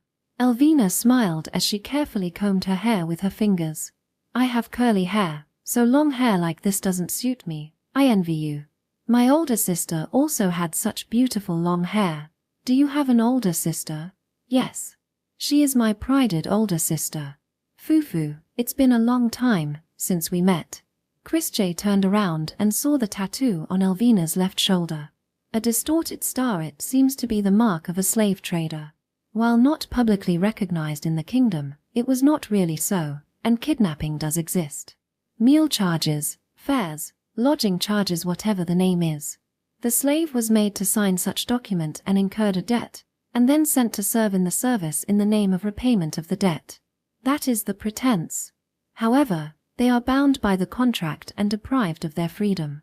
The exchange was completely black, but it is also very difficult to take legal action against it. A kidnapper, a debtor, and a debt buyer. Everything was divided, and it's hard to keep track of because the debts are usually circulated left and right between multiple brokers. In this case, only the kidnappers and debtors were guilty. The traders who bought debts were often bona fide third parties with no knowledge of the facts, and the actual situation in the country was that they gave up on investigations and turned a blind eye to the situation, considering the labor costs needed just for one slave. Roland was the owner of the debts, and by working for him, she was paying off her debts. Even if it was only in form, there was no ostensible problem. Such thin shoulders. Krishsama is also, going to fight, right? Yes. Is Krishsama not afraid? When it comes to Chris J herself, not particularly. She is not afraid of fighting. Because it's not her who get killed, it's the person standing in front of her. Chris J doesn't want someone important to Chris J to fight, so Chris J is just doing everything Chris J can to prevent that from happening. Krishsama is very impressive. Even with such a small body, it's just a job. Chris J doesn't think it's that splendid. Chris J thought for a moment and said, Chris J think the best thing job is a job that makes someone happy, like what Elvina is doing now. Chris J is very happy. Thank you. Yes. Krish's favorite, the servant Chris J respected, is always kind like Elvina, so when the war is over, Chris J wants to be like that. Pardon me. I don't know anything, but Krish-sama is quite the strange person, Elvina laughed mysteriously and stood up. She took Chris J by the hand and led her into a bathtub strewn with crimson petals. Is it strange? No, it's a very nice idea. It's just someone who is honest and kind. That kind of person is rare. Chris J doesn't think Chris J is that kind. Krish-sama is very kind. That's why I'm happy to take care of Krish-sama like this. Fufu, she chuckled. Elvina sat opposite Chris J and caressed her cheek, her breasts and her narrow waist as if to hide a little bit of her feminine flesh. Bringing her face close, Elvina admired Krish's beauty. Does Elvina not like it very much? If the partners are all like Chris J-sama, it may be very happy. However, there are many different types of guests here, so even now that I've gotten used to it, I sometimes feel it's hard. I see. And slowly, to her neck. A little below Krish's thin shoulder she kissed Krish's collarbone. Chris J twisted her body from the tickle sensation, and Elvina moved her palms and stroked Krish's modest breasts. Elvina stared at Cliché without saying a word, and she went up this time. She rubbed the tips of their nose together, then pressed her lips against Krish's. Krish's eyes widened in surprise, and she looked at Elvina with her eyes wide open. Elvina, noticing this, looked into her eyes for a moment, and then, as her lips and body parted, her shoulders shook amusingly. When Chris J tilted her head curiously, she seemed to enjoy it even more. Fufu, you fufu, it's no good. It was a bit of a mischief, but somehow, the poison was drained. Mischief. Since Krish-sama was saying so many cute things, it made me wanted to tease Krish-sama a little. But more than I thought. It's no good, fufu, forgive me. Cute and teasing. There, Chris J understood the intention of her actions and Chris J was convinced. And with her serious face, she thrust her fingertips to her lips. It's no good to tease. Chew is for when you're with someone you really like. It became even more funny when she said that, and Elvina lowered her face and began to laugh. Is there something funny? Chris J waited for Elvina to calm down, mulling it over with a mew. After a while, Elvina wipes her eyes and still smiling, she told her. It's been a long time since I laughed like this. Chris J don't really understand what was so funny though. Fufu, I'm sure Krish-sama is fine like that. But, yeah, really, Krish-sama's servant must be happy every day. I'm very envious. Elvina smiled as she sighed and wiped away the tears that have welled because of her laughter. I don't think it's okay for someone like me to say this in a place like this. I really wish you luck in battle. Thank you. Chris J, may you be blessed with fortuitous encounter. Thank you for your kind words, but I'm sure today was a good, fortuitous encounter. 4 years to come, I will be able to remember and laugh remembering this day. Elvina said, then she stood up. Krish-sama will be returning to your tent today, right? Such a shame. Yeah, for Chris J it is also a shame. But nothing. Chris J is also satisfied with being able to slowly soak in hot water. Thank you very much. No, it's a great honor to hear Krish-sama say that. She faintly smiled. Slits at the corners of the eyes, lightly pigmented lips, a slender face overall. The atmosphere of Elvina is similar to Berry's, but the facial features are completely different. But her face was also somehow familiar. It was such a strange smile. Chapter 76, Face. Eluger finished his meal and went back to his tent. Chris J also did the same after taking a bath. Roland assigned a woman to Gran Meld, who was drunk and remains in the mansion. Although Roland did it to fish for information, he didn't have any particular expectations. He already had an idea of their aim. In the room, Elvina stood with her eyes downcast, and Roland was writing at his desk. And one more person. A middle-aged man was on his knees, silently waiting for his master. His face was indistinct, with no features. He was neither tall nor short, He had an average build. He was dressed in simple trousers and shirt like a man in the city would wear and carried a shoulder bag. In other words, he was a man whose appearance was not memorable. He was the kind of man that would only appear as a vague blur in your mind even if you tried to remember him later. It was Roland's spy. His name was Dargries. Formerly an assassin, he has been working for Roland for the past 20 years because of his impressive abilities. Dargries thought that it must be a very important matter for him to be summoned like this. He had been doing this kind of work for a long time. If his isn't quick, he wouldn't be alive now. Even though he did not know the details, he understood what it was about. You understand, right, Dargries? Yes. Just going through the army lookout is easy. To Margrave Hilkintos, economy, reputation, and military position. By picking up each piece of rumor and combining all of it, one can make a prediction. And what his master might want. Roland nodded in satisfaction at Dargries's words. Yeah. It doesn't look like they're going to the Dragon's Maw. It's better to sell favor to His Royal Highness as much as possible. Roland trades slaves in addition to his front business. Of course, he never gets his own hands dirty. It would be correct to say that he lets others do it. Deeply rooted in the center of the kingdom, he has built his own kingdom. Who would be better for him to win the civil war? No need to even think about it. Guildenstern was one of Roland's most important clients. The downfall of His Royal Highness would also bring a heavy blow to Roland's business. On the other hand, Crescenta is a weak and pitiful princess who valued peace. Surrounding her were idiots who valued honor and just cause, and pride that can't even be used as dog-fed. Under the reign of such a princess, his business would be even more difficult. It wouldn't even be worth weighing which one is better. Although he was aware of the defeat of Marcellus' army, he did not see it as a big problem. The heroic Cry stand without their hero. With his daughter at the helm, the only one they could rely on was Nozen Vereich. Roland viewed Guildenstern's victory as only natural. All he had to do is push it forward. If they head to the capital, it's not a bad idea to hire bandits and target them behind them. That would be enough to drown them in the kingdom, and Roland could strengthen his ties to the kingdom's capital. Smiling at such a future, Roland asked while running his pen, "Elvina, did you hear anything from that cursed child?" "No. Useless.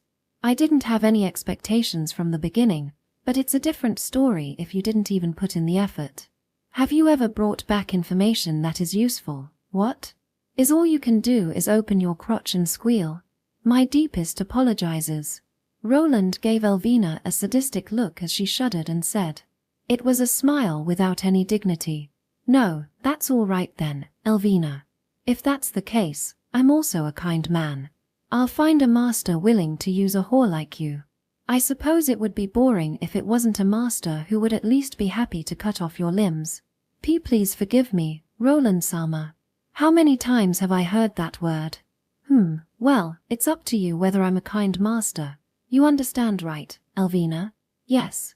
Please, let me stay here." Dargries was disgusted as he watched the usual exchange. Are equals that Roland couldn't hold a woman without threatening women at all times. His complex about his own appearance and power was oozing out of him. He felt that Roland was repulsive, but that complex is what made this man one of the greatest merchants in the kingdom. Because he is a coward, he is careful and has no hesitation licking other people's shoes for power.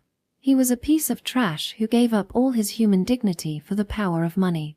However, he laughed inwardly, thinking that he, who received money from him, was the same breed. He felt no righteous indignation at this scene, but only pity. He melted the wax in the fireplace and went to Roland's place, looking at Elvina with disdain, thinking he didn't want to be like this. Rolando rolled up the piece of parchment and placed it, and Dargries dripped wax on it. Pressed on it was the emblem of a feathered scale. Scale represents fairness and equality. Dargries accepts the crest, wondering where the fairness of this rotten merchant is. Well then, Roland Sama. Yeah. Be careful to not make any blunder. Elvina, I give you chance to make amends. Come here. Yes, thank you very much. Dargries left the room without looking at it and went upstairs.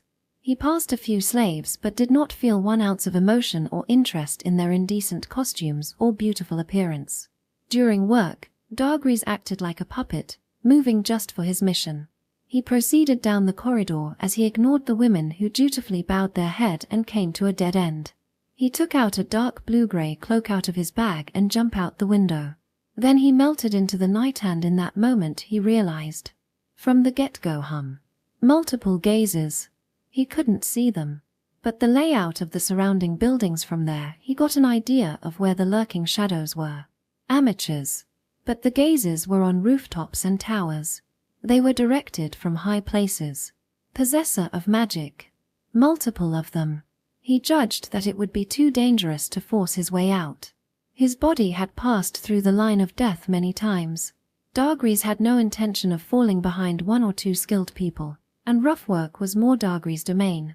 Nevertheless, considering the feel of their eyes and the number of them, it was reckless to break through using the blade. In all likelihood, Roland had been targeted from the start. He was not surprised. It was something he was used to. It was rare for Dargris' work to go as planned.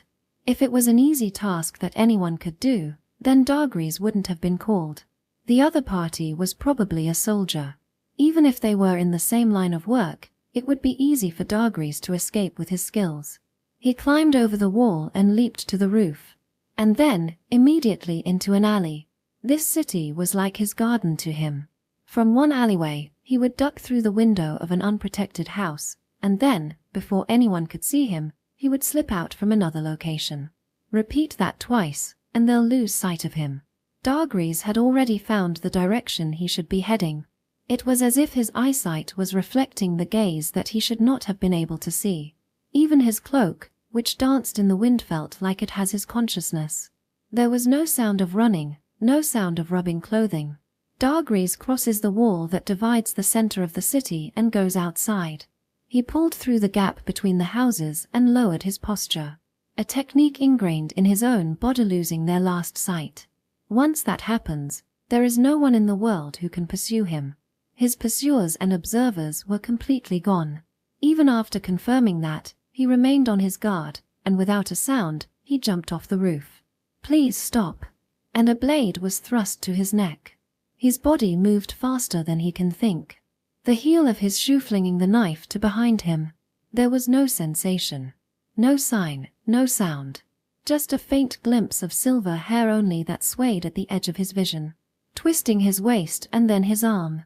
He swiped away behind him with the blade he had prepared there. Dargris' world spun around. There was no pain, and before he knew it, he was looking up at the sky. His right arm was stepped on and the tip of a blade was inserted into the gap between his teeth. With her back to the crescent moon, in front of him was a silver outline. The dark cloak shimmered like a flame. Only the purple eyes shone colder than the moon. Christ's demand is don't move. If you resist any longer, Christ will first crush your teeth so you cannot bite your tongue. A smile appeared on the girl's lips. Then cut off the finger from the tip and peel off the skin. Don't worry, Christ is used to butchering animals, so Christ can avoid killing you. Beautiful, enchanting yet poisonous flower. It was a chilling smile. If you understand, blink twice. If you don't understand, close your eyes. Why, how? Dargris' mind was filled with confusion and fear that he had long forgotten. He was taken behind without a sign, and in an instant, he was forced into a situation in which he could not resist. Dargris closed his eyelids twice as the blade hit his trembling teeth. Thank goodness. Don't worry, Roland will die soon. If you want your safety, Christ guarantee it. Talk, make a promise, and work for Christ as long as you do that. Christ will never do anything terrible to you. It's a lot of trouble, the girl said as if troubled. He knew of the name Christ. Kristan's first corps current commander. She was rumored to be a cursed child. Headhunter of Bernaic, Christ the cursed child. The battle in the Dragon's Maw has been handed down even here. The victor of the battle was, of course, and also her name. A number of soldiers who went to battle have returned to this city. Some have gone mad and find it difficult to even lead a normal life. It is common for those who have gone off to war to come back devastated by the reality of it all. He did not take such rumors particularly seriously. She was probably a noble with some sword skill, he thought. He did not believe the words that she was a cursed child and a monster. Anyone that uses magical power is more or less seen as such by ordinary people. From the eyes of ordinary people, Dargris could be said to be more than enough of a monster. She is probably an excellent possessor of magical power, accustomed to fighting in closed spaces among the trees, and the fear of that situation and the enormous damage they suffered caused her to be described as a monster. It's a common story, he thought, but it's true. Christie doesn't lie much. He felt his body trembled as she stared at him with that purple-colored eyes. Ah, truly. This was nothing but a cursed child. Dargris didn't take his power lightly or heavily. He wasn't at the age to be overconfident or arrogant. Even so, in this city, no, even within the kingdom, there are only a handful of people who can match him. Because he took pride in that, he could understand that she was an unreasonable monster. The rumors he had heard about her were nothing more than a dubious tales. And her appearance there as she talked. The girl in front of him was exactly as the rumors said. Is the guild you belong to Nightclaw? Or Dark Knight's Feather? If it's the former, blink once. If it's the latter, ah, no, it doesn't matter. The girl's mouth spun the words. It was a sweet, ear-melting voice. Christie doesn't really know what you're working for, but Christie, sure you're working for some kind of profit in the end. But somewhere, it was distorted. If you cooperate, Christie will guarantee your profit. But if you refuse, at that time, it's interrogation, a thorough search. Her eyes conveyed that. Like looking at a stone by the roadside, man looking to an insect, and God to a man. Those were the eyes of the Absolute. Christie will kill Roland and you, and the current structure of this city will be completely destroyed. Christie thinks it would not be pleasant, whatever your job is, whatever your desire is, if that were to happen. So, Christie suggests you nod your head here. The girl's eyes narrowed as she nodded. Christie can also take violent measures, but they are very inefficient and difficult. So Christie just wants you to cooperate. Christie wants a peaceful resolution as much as possible. Of course, there will be a reward. How about it? Slowly, she pulled the curved sword out from between his teeth. But there was no room for biting his tongue. Before he could do so, his teeth will be knocked out. Reward, you say? Dargris completely gave up and asked. As someone who lives in the underworld, he had some pride. However, he is neither young nor senile enough to abandon his unprofitable pride. Obey, or die. Everything, including your surroundings. Her request was just that, and she had no hesitation. And there is nothing he could do about it. It was over when she turned her eyes on him. Yes. What do you want? For example, if I said I wanted this city, would you agree? As long as you maintain order and promise not to do anything bad openly, Christie doesn't mind. Christie isn't really interested in your business. Exactly as she said, she also doesn't have any interest in Dargris' life. He didn't know what the monster in front of him is up to. But there was something he knew. Okay, that's fine. I don't think it's good to turn you into an enemy. Roland made a fatal mistake to whom he bowed his head. So, what do you want from me? Is it experience or natural instinct? His body, which had passed through many deathlines, was telling Dargris. The one who will win this battle will not be the royal Prince Guildenstein. We've got them moving as predicted. I'm sure we won't have any problem getting Roland's head replaced. From there, after some trouble, they headed for Eluga's tent when they were done. When Christie approached him sitting in her chair, Eluga nodded and smiled wickedly. That's good. Is this what they said, having no worry about the future? The problem was that when she met Roland before, she had no reason to kill him. But not this time. From now on, this city will be treated as an important location that will serve as a base for logistics. Naturally, the ruler must be a cooperative partner for them, which means that Roland was inappropriate. If that is the case, there is no other conclusion but to kill him. Leaving a source of anxiety in the rear is a situation that should be avoided. Factors that impede the military's actions should be eliminated as much as possible, and when Cliché suggested disposing of Roland the other day, no one objected. It means that she could get rid of an unpleasant man in the name of justice. Christie was in a good mood. She had to do some work for the future, but she was not bothered by it. But really, Corps Commander Varkas is so troubling. Is it a blessing or a curse? Chris J thinks Corps Commander Varkas did a good job acting though. No, it was after that. Sorry, please forgot it. It was necessary to tell Roland that their objective was Hilkintos, not the Dragon's Maw. Granmeld pretended to be drunk and was in charge of moving Roland. That was fine. However, Granmeld happily stayed in the mansion and spent time with the woman Roland had prepared for him. Elugor was angry with him for not being serious, but he didn't want to go on about it in front of a young maiden. However, Chris J too was a country girl. She didn't really understand that part of humans, and didn't have any interest in it. Even Chris J, who was as unsuspecting and defenseless as a chicken dancing beside a pot, have the knowledge of animal mating, and understood that some men were willing to mate even if they had to pay for it. Naturally, she doesn't have the sensibility to be embarrassed by such conversations. There was nothing for Elugor to be concerned about with this distorted girl named Chris J, but that was the nature of an old man. He wanted Chris J, whom he adored like his own granddaughter, to have nothing to do with such unbecoming talk. Assuming that Roland will be executed at a later date, what will happen to the servants? Well, seeing the situation, all of them are burdened with debt after all. They will probably be sent somewhere again. Is that so? Is there anything that bothers Krishsama? Elugor asked Chris J, who seems to be thinking about something. Well, the person Chris J talked to was a kind person, so if possible, Chris J.D. like to do something about it. Fumu. Well, if Roland has the debt, it would be easy to apply the law as a de facto slave and release him. However, it is somewhat troublesome if there is another person who has it.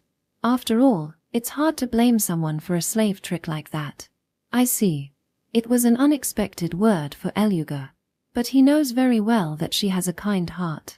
As if trying to persuade her, he spoke in a soft tone. Such things can be found anywhere. I pity them, but we can't help them all. Sometimes pretending to not see it is. Saying that, Elugor shook his head. No, I can't even call this kind of advice. It's nothing more than a disillusioned old man's ramblings and imposition. It's not suitable for Krishsama, who has talent and a future. If there are rich people, there are poor people. Those who are deprived will continue to be deprived. It was the providence of the world. Overturning something that has already been established is not an ordinary task and is beyond the control of ordinary people. But that's if it's just an ordinary person. The girl in front of him is not like that. If you pick up everything you can pick up, one day it will be too much for you and you will be crushed under the burden. You should know that there are many people who have fallen because of the charity they give to the poor. Indeed. Skeleton has a point. If it was just to pay off personal debts, it would have been fine. In the recent battle with the Holy Empire, Krish decapitated the general's adjutant, takes the general's assistant, advisor, and was rewarded even more than Celine for her other accomplishments. But it will be difficult to do the same for many more in the future. All of this is thrown into Krishtan's house, but it was also an allowance system that Chris J could withdraw at any time. If she wanted to help her, she could get by with that. However, in the future, it will be difficult if there are many people in the same way. Political, power, violence, and wealth. Those who have power are required to use it in the right way. After considering this carefully, what do you want to do? What do you want and choose? There is no such thing as the right answer, and it is a very difficult question. Berry said the same thing a long time ago. Troubled, Krishsai swam around, and she lowered her head. Thank you. Chris J, we'll think about it a little more. Yeah, that's fine. However, whatever the conclusion is, it's up to Krishsama. No matter what the conclusion is, I'm willing to help. Chris J looked at Elugor happily. Elugor, too, had a happy face, a face like those of a corpse-eater ghoul rising from under the grave, and he gently stroked the Krish's head. Chris J, blushing slightly, looks at his hand stroking her head and smiling. Ahehe, Krish VE been receiving a lot from skeletons. Chris J has to give back a lot too. Krish doesn't need to repay anything. I'm just helping of my own accord. Then, Chris J will help skeleton lots and lots too. Feel free to ask Chris J anything. How troubling. Adjutant Kines, who secretly watched the exchange alone, rubbed his eyes, thinking that it would be a heartwarming exchange if he only heard their voice. A good-natured old man and his granddaughter, but the sight in his eyes was wicked to the core. When he stands up, he is the Reaper. When he sits down, he is the Demon King. When he smiles, no one could make a sound. The evil look of Aruga, feared even by his subordinates, was made even more terrifying by the smile on his face.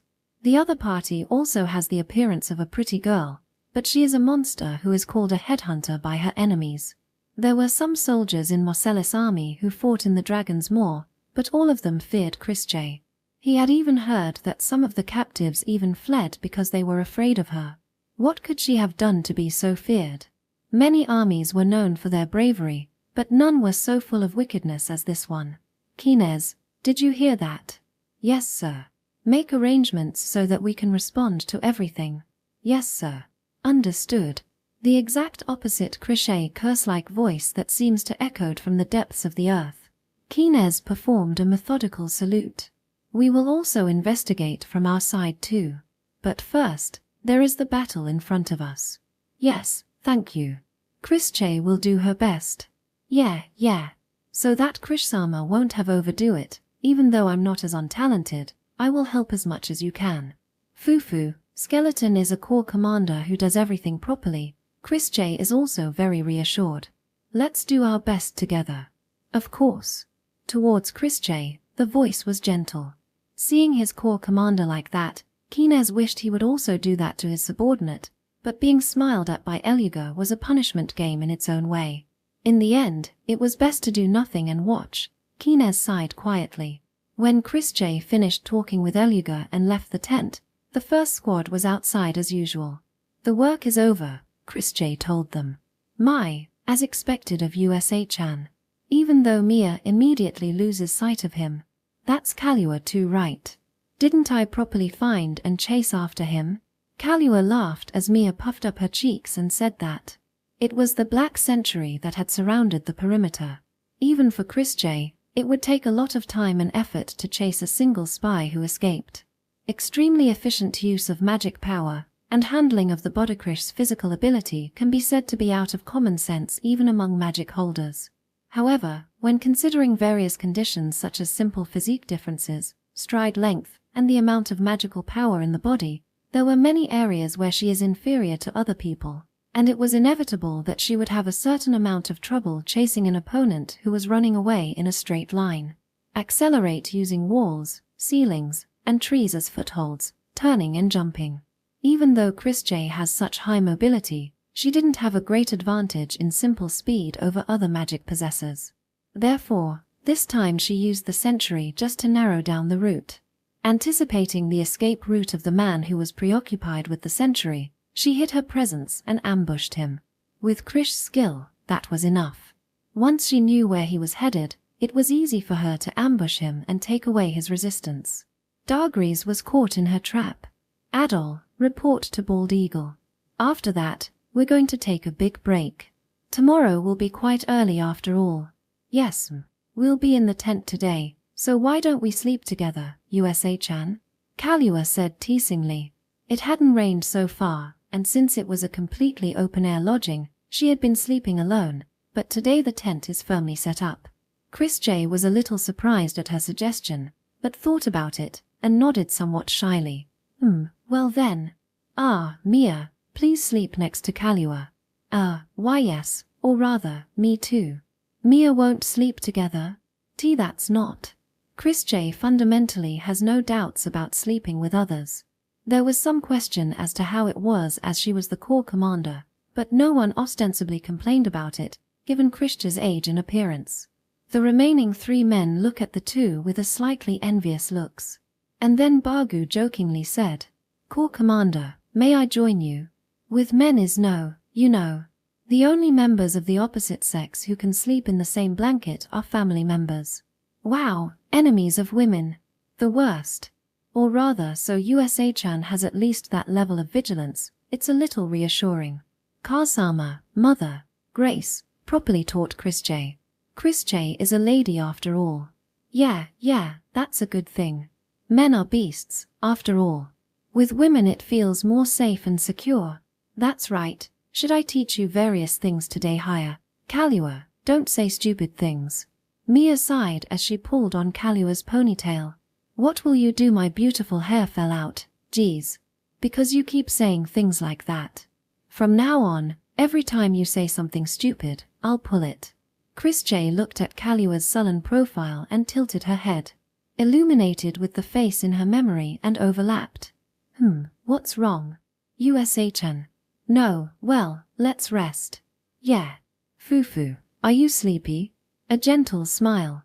The atmosphere is completely different. However, the long slit eyes and slender features were somewhat similar to that servant. It's been a long time since I took a bath, so I want to just relax and enjoy it.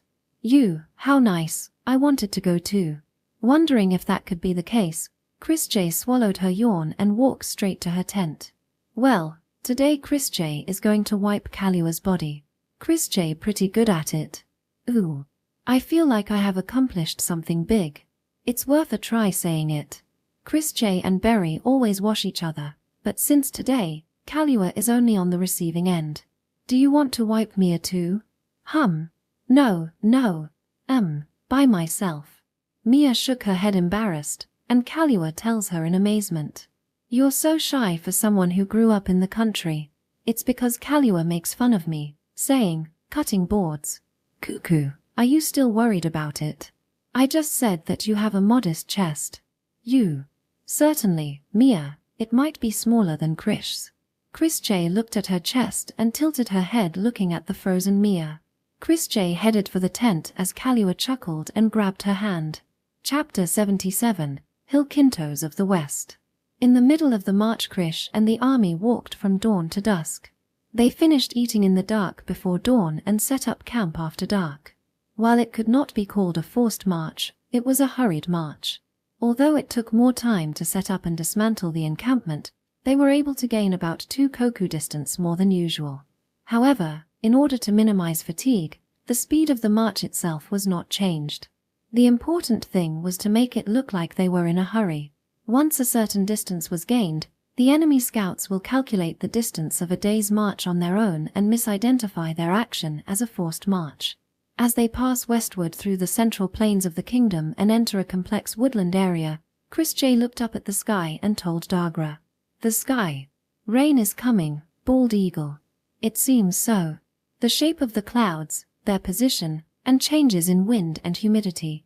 Dagra, with his many years of experience, agreed with those words, which were based on her vast knowledge and intellect. Predicting the weather was a very important military skill. Is something wrong? Dagra asked, and Chris J thought for a moment. She wanted to minimize the fatigue of the soldiers, but it was difficult for Chris J to find the right balance. Rain exhausts the soldiers more than you can imagine. We've covered a fair amount of distance so far. I think it would be fine to rest early and let them eat. Dagra, immediately sensing it, said that, and Chris J nodded. The words of an experienced centurion were closer to reality than those of anyone else. As a man who deals with soldiers on a daily basis, he is well aware of the impact that marches, breaks, and other trivial things have on soldiers. This is one of the reasons why Chris J trusted Dagra and keeps him by her side. His many years of experience was one of the most reliable factors for her to make a decision. Chris J did not take that lightly. She knew the limits of what she could learn from books, and she did not believe she could understand the soldiers' feelings. After 1 koku, we should be in a slightly open area. Shall we take a rest there today? Yes, Taggle, send out 2 fast-footed men. Send a messenger to Corps Commander Farron and Varka's Corps Commander. After that, to Battalion Commander Quiltins. For this anyone is fine. Immediately, Captain Taggle raised his voice and called out 2 men. It was quicker and less time-consuming to use them than horses to send messages after entering the forest. There is a considerable distance behind Chris J, at the head of the column to the rear, and it is very tiring to run the horse on the edge of the road where the footing is not good. Keith Quiltins, commander of the 3rd Battalion, who was the equivalent of adjutant, was in charge of sending out messages within the 1st Corps. He is right behind them, so anyone is fine. Right now, Chris J had entrusted Keith with even the most trivial matters, and the transmission of orders within the Corps. By having Keith give orders to the entire First Corps on a regular basis, it strengthens the coordination between him and the other battalion commanders and establishes a relationship between the one giving orders and the one receiving it. This would eliminate in advance organizational and psychological problems that might occur when he actually took command on the battlefield. This was that kind of trial at that, and it was Eluga's recommendation.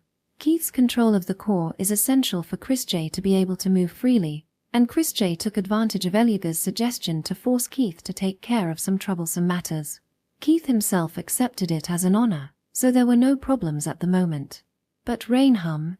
That's good. Chris J had a few candidates for where to lure them, but this decided it. Chris J said this somewhat happily. Oragorn Sarkisran no Crinia Hilkintos. For many years he had single-handedly took care of the invasion from the Eldorant Kingdom in the west of the kingdom, and in the last war, he liberated the occupied Wallfeet.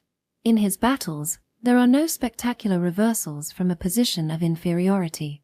There are no daring offensives or brilliant tactics. He always establishes a superiority in terrain and force and settles the battle with that superiority. He believes that the solid and royal road is the one that leads to victory, and he has always been victorious and undefeated because he has thoroughly practiced it. His strength was his cool-headedness, forsaking all emotion and giving up everything for the sake of victory. Rather than losing, he would rather burn the city and withdraw without hesitation. His grizzled brown hair was cut short, and his carefully shaved cheeks looked hollow. His eyes were large and big on his face, giving him a somewhat reptilian, eerie, highly strung appearance, which was indicative of his nature as a general. A tall, skinny man Orgorn was in the tent looking over a letter that seemed to belong to Roland. No, to be precise, it was delivered from one of his subordinates, Alkynes. It seems that Roland was under supervision and could not issue a letter, and had his subordinates send it instead. However, that in itself was a trivial matter. When the soldiers who had been sent out on a reconnaissance mission returned, the fact that is written on the letter would be confirmed, and the information itself was highly accurate. He had had several dealings with Roland. He had also had a long relationship with Guildenstein, a slave trader who was a trash but was good at making money, and if Roland was going to wag his tail, it would have to be their way. Good work, but I am surprised that it's not that youngster, Vareich. Seems I'm being underestimated. Oragorn muttered in a fed-up manner. Chris J. Chrystand, Eluga Fiend, and Granmeld Varkas. The enemy force was about 14,000, and their side was 27,000. You may go home, dog. Tell your master that I will thank him later. Ha! Before that, please dispose the secret letter. I can't go home until it's over. Cuckoo, well done. Oragorn burnt the letter with a candlestick fire and tossed it in front of the kneeling Spidargries. Secret letters are very important, especially for those who send them. If Orgorn were to fall in with the princess's faction, that alone would put Roland in a tight spot. You have been disciplined, Hum. Why don't you come to my place? I'll treat you favorably. Ha, you must be joking. Keeping a lowly person like me by your side will only damage your reputation as a general. Dargries smiled. A gentle face that leaves no impression. However, there was an unusual presence from that figure. He can easily carry a letter out of a city under military surveillance. It wasn't a joke though. When everything is over, I will personally give you a reward. Thank you for your kind words. Then excuse me. After watching the secret letter burnt and turn to ashes, Dargries immediately leave. He liked his curtness. He didn't waste any words, which is good for a secret agent. Oragorn silently saw it off, then lowered his eyes to the map. But even for stalling the number is too small. What do you think? He asked the bald adjutant. Adjutant Belleuse, who seemed to be thinking about that, wrinkled his eyebrows and put his hand on his chin while answering. Aside from Corps Commander Varkas, I have heard that the other two are good in the mountains and forests. In the battle against the Empire the other day, their surprise attack decided the outcome, and they did quite well in the battle at Dragon's Maw. We should be on the lookout for ambush and surprise attacks during the march. We should slow down the pace and be vigilant, Hum. They may be planning to harass us with a small number of fast men. It's hard to track them in the woods. In front of them a complex woodland area spreads out between the central and western part of the kingdom. Aragorn must pass through here to aim for the dragon's jaw in the northeast. It is possible to bypass the forest from the south. Some amateurs might think that they could just ignore it and continue on their way. However, the march of tens of thousands of soldiers would inevitably lead to a long line. There was an armor-sized enemy lurking in the forest. If they do something foolish like exposing their flanks, it was only natural that they will be divided and destroyed. A surprise attack in a marching column was a situation that everyone feared. If they were to engage in battle without any formation, without control, without information, and without knowing the scale of their opponent, even if they had more than twice the strength of their opponent, they would be nothing more than a mere ragtag band of rabble. A disorganized army is very vulnerable.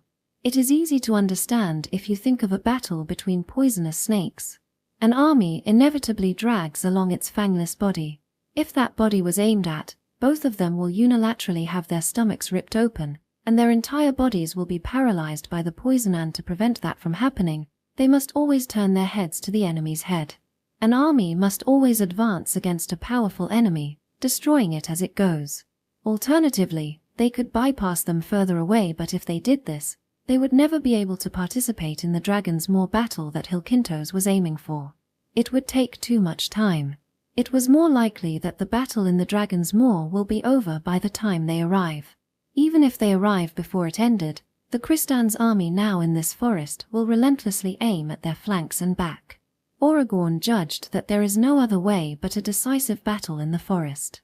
Gert's Wiring, who was defending the Dragon's Maw, only wanted Aragorn to link up with Guildenstern in the royal capital, but Aragorn was different.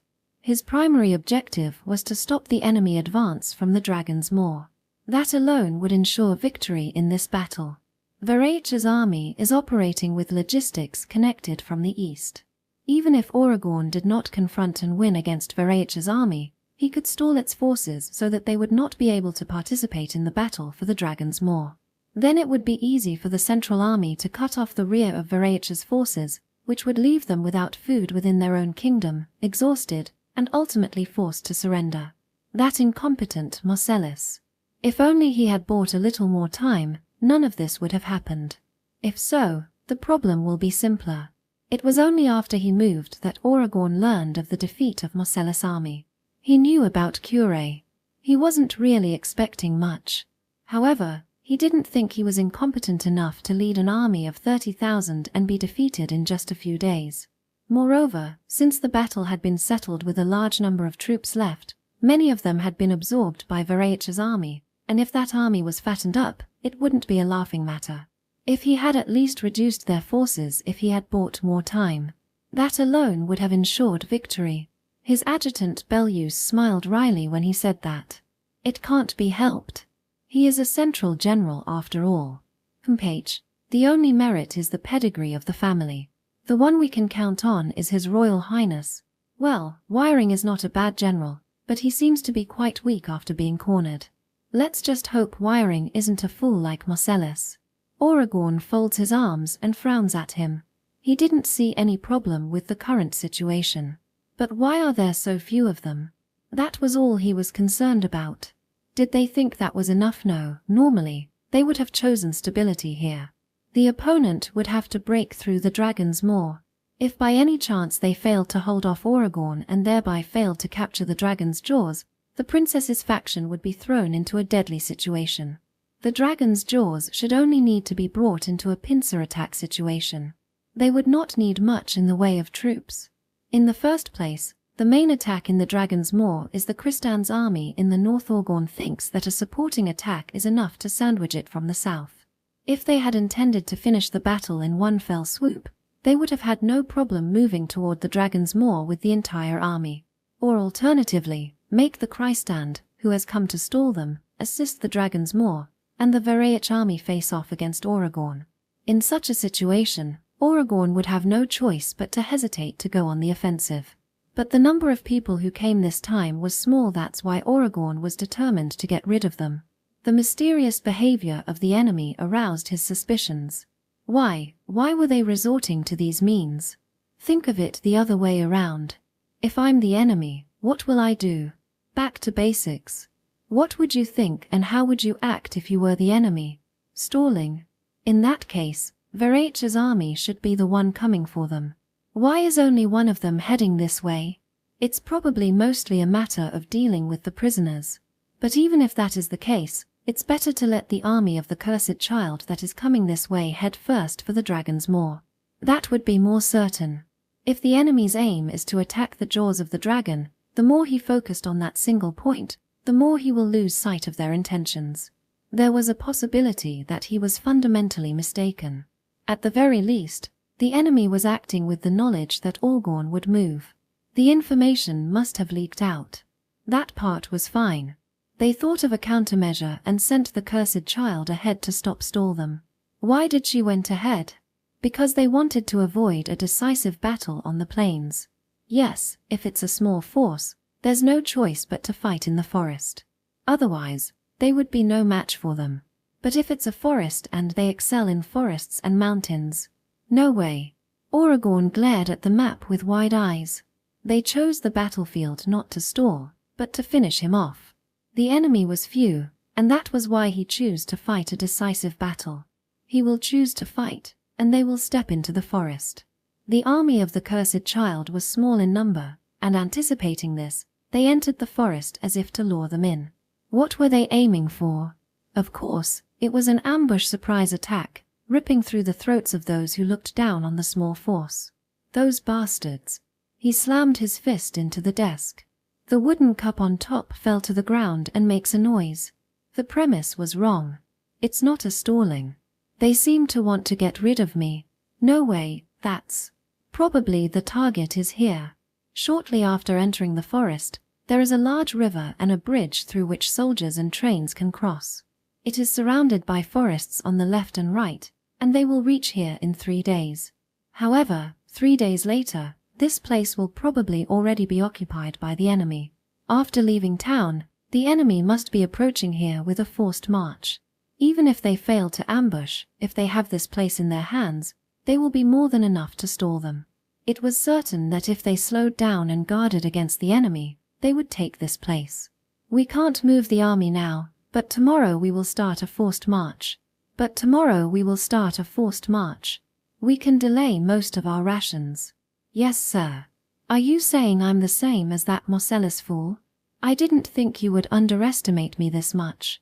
I won't be satisfied until I drop you guys. There was anger in his voice. His hand searches for the sake cup, but it had already fallen to the ground. Attendants, squire, what are you doing? Alcohol. Why yes, sir. Excuse me. The attendant, who seemed to be frightened by Aragorn's fury, poured sake into a new cup. When he handed it over, Aragorn took a cigar in his mouth and the attendant hurriedly lit it. I have to thank Arweland for this. 1 more day late and it would have been too late. True. But, beyond that point, they will be just another trapped rat. There is no escape. Just like the west side, there are several small rivers in the center, which is a little further east.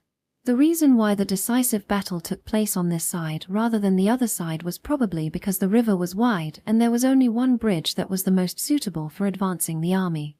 None of the bridges on that side are that large, and there are several of it. It would be difficult for the enemy to anticipate their movement and narrow down their target, and if they were superior in terms of military strength, it would be possible to split up the soldiers and make a detour to encircle the enemy. Easy to chase, hard to escape. If this ambush fails, the countless rivers will become obstacles that make it difficult for them to retreat. Aragorn inhales the smoke and exhaled it with his fury.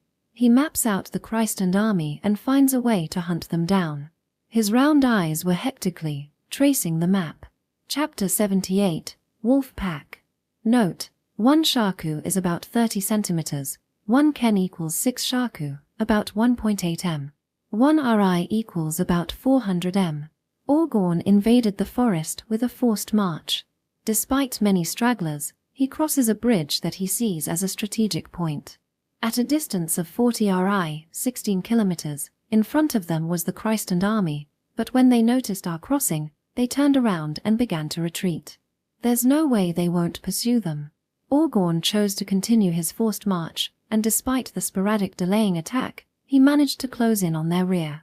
It was a 2-day pursuit. Kristan's army was moving northeast through the forest, but their retreat was blocked by a river. After crossing the first river, there was a big problem. The rain that had been pouring down the previous day had swollen the river, and unfortunately, the bridge they had to cross had been swept away. Facing the broken bridge, the Kristan's army hardened their resolve and chooses to make camp there. From marching columns to horizontal formation, the Christand formed up to face Orgorn. It was truly fighting with one back to the wall. Behind them was a raging river whose color had changed to earth and sand.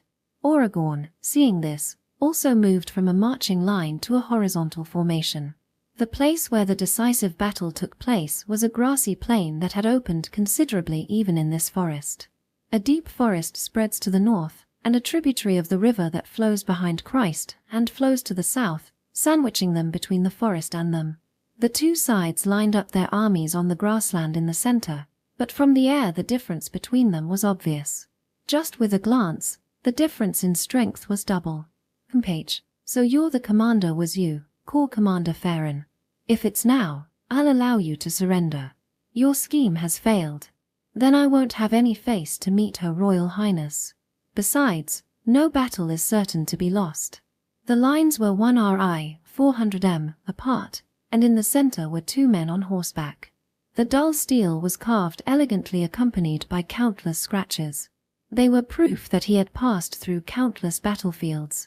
Raising his visor, which was shaped like the face of a goddess, and squinting his eyes, Orgorn looked at the man in front of him. His gauntlets, leg armor, and breastplate were chainmail. The helmet was the same as that of a centurion. His armor, which lacks any semblance of grace, was covered by a greenish-grey cloak, and he smiled with a sinister visage of a skull. Elugor Farron boldly met his gaze, his wrinkled face showing no sign of fear. You always have an evil face. I've always wanted to peel it off and see what's inside. Haha, if you say that, then so am I, General. I wanted to take out those big eyeballs and compare them with others. Displeased, Orgorn lifted his cheeks. Cuckoo, I'll definitely cut off all the flesh from your body and expose it. As for that Kristan's lass, she's quite the tempting woman. After I catch her, I'll make sure to give her lots of love. No matter how things fall, that kind of thing surely won't happen. Elugor replied with a pleasant laugh, his face showing what could only be described as malice. You're the one who will lose everything you've built so far, Orgorn Hilkintos. HMPH, nonsense. Well, surely both of us don't want to have a long-winded talk. Let's start. Aruga said, then he went to the Kristan's camp. Orgorn also returned to his own camp and informed his adjutant. Page. It seems they have no intention of surrendering. Their aim is probably to reduce our force as much as possible.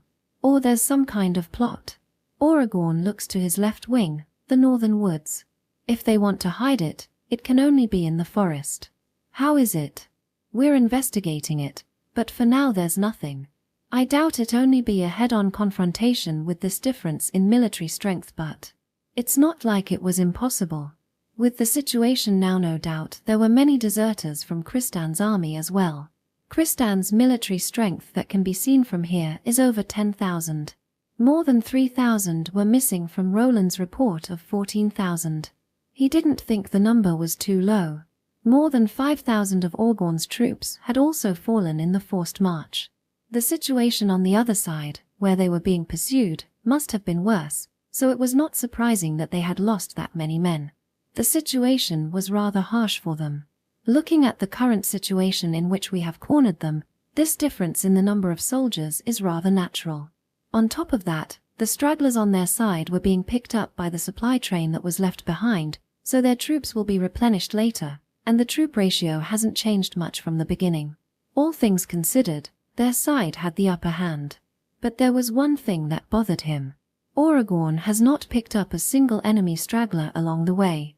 Of course, in a situation where any decent person would be being chased, it's only natural that they would run away in a different direction than Orgorn's, but the fact that he hadn't picked up a single one of the 3,000 people was a little worrying, and slightly increased his concern.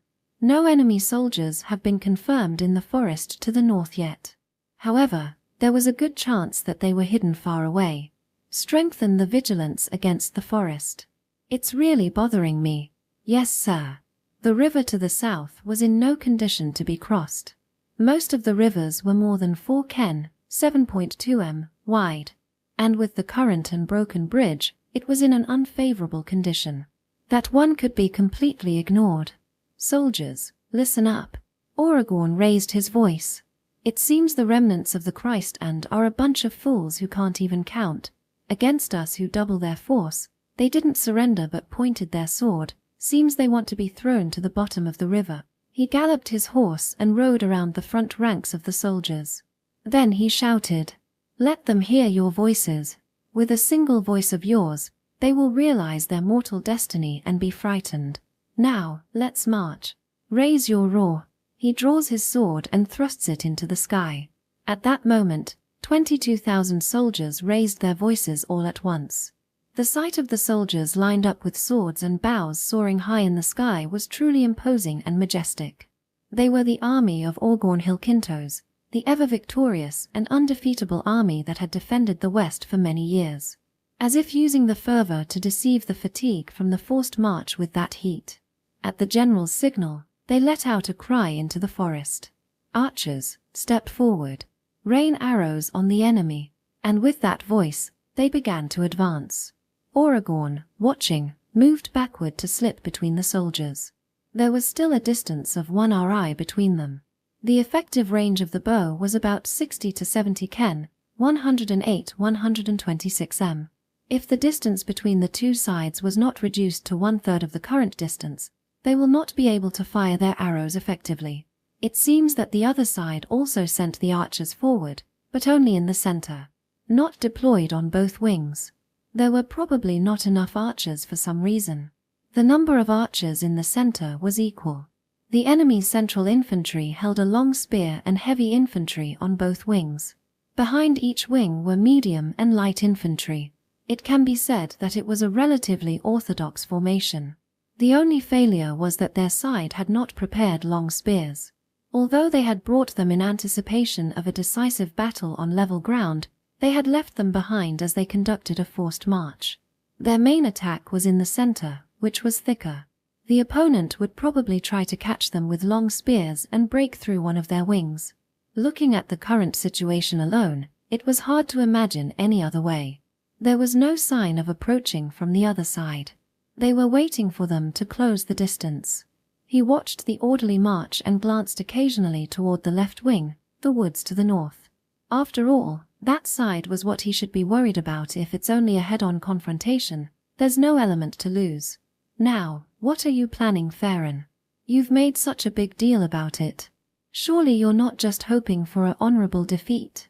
5 days ago, rain was pouring down on the tent, and only the sound of the rain was echoing in the quiet tent. Inside the tent, men surrounded a spread-out map. Among them were the main battalion commanders and Dagra, the first squad of the century, and 2 captains. Then there were the figures of the 2 corps commanders. Standing in the center was a silver girl. Her slender body is wrapped in a black cloak, and her fingertips traced the map. Her body seemed to lean forward on the desk in front of the large map. A battalion commander shifted the map and pulled it closer to her, and Christjay politely thanked him. If we think about it as General Vereich and Skeleton predicted, the enemy will force their way across the bridge to the west. The probability of this happening is about 80%. We will ambush them here, or defend here and nail down the enemy force. A tone that was unsuitable for the battlefield. It was a sweet, young voice like that of a child. Nevertheless, Christjay doesn't really like just nailing them down. It will mean leaving the dragons more completely to Selene and General Vereich, and Krish's purpose won't be achieved. After all, Christjay personally wants to completely get rid of the Hilkintos army here. Well, that's fine, Christjay continued. If the enemy crosses over here, they will think we have failed in our ambush and blockade. If we can't hold down this place anyway, Christjay, we will only be a trapped mouse, a delicious prey for the enemy. If we try to retreat, this time we'll be blocked by countless rivers, and if we run away, we'll be eaten from the back. Krish's fingertips danced on the map, tracing each of the countless rivers that run through the forest. And that's what Christjay is aiming for. Gaines, Christjay heard you used to be a hunter. Yes. When I was young. The man who answered was an old-looking man, Gaines, the 5th Battalion commander of the 1st Corps. He was a hunter-turned-battalion commander. He is one of those rare individuals who rose from being a foot soldier to a battalion commander while not being able to use magic power. His age was over 40 and he already looked like an old man, but he was smart and dependable in the forest and in the mountains. He was the man who single-handedly controlled the 5th Battalion, which had many archers who were trained as hunters, and was highly evaluated by Christjay. How do you bring down your prey? It's the moment it bites the bait. It's the most defenseless, easy to aim, and the moment it stops moving. Shoot an arrow there or set a trap and capture it. Excellent answer. That's what Christjay is aiming for. The moment the prey tries to bite Christjay, we, who look like a delicious prey, that's when we strike. Christjay put her hands on her hips and smiled contentedly as she puffed out her modest chest. Her lovely appearance. The doll-like serenity and an occasional contradicting innocence that she has. Such a gap sometimes makes her look even more attractive. Haha, putting aside us, Corps Commander certainly looks like prey that you would want to bite on. Mew, does Christjay look that weak? A quiet laughter leaked out because of Gaines' playfulness, and Christjay, who didn't understand what it meant, and tilting her head.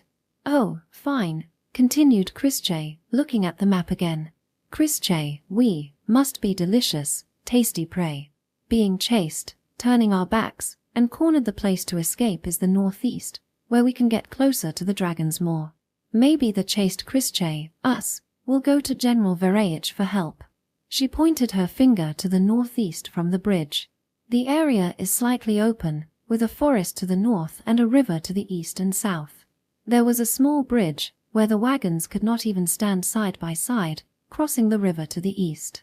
But that's where Christjay, we, will be surprised. When Christjay, we, tried to escape and cross the bridge, there was no bridge. It seems that the bridge here has been washed away by the rising river. Hearing Krish's words, seriousness again appeared on the faces of the men in the room, and their brows wrinkled. The bridge she indicated was the one they planned to cross tomorrow. Krishsama, are you saying that we're going to deliberately destroy the bridge? Christjay nodded when Granmeld placed his hand on his chin and asked, isn't that the best reason for the fleeing Christjay, us, to challenge General Hilkintos to a decisive battle? Certainly. That's good. I'm going to leave Gaines' 5th Battalion and some other battalion commanders here to do simple maneuvers, and then move as an ambush. It's a trap to kill the prey. Christjay narrowed her eyes. She plots the virtual army onto the map and did the math. According to reports, the enemy forces range from 25,000 to 30,000.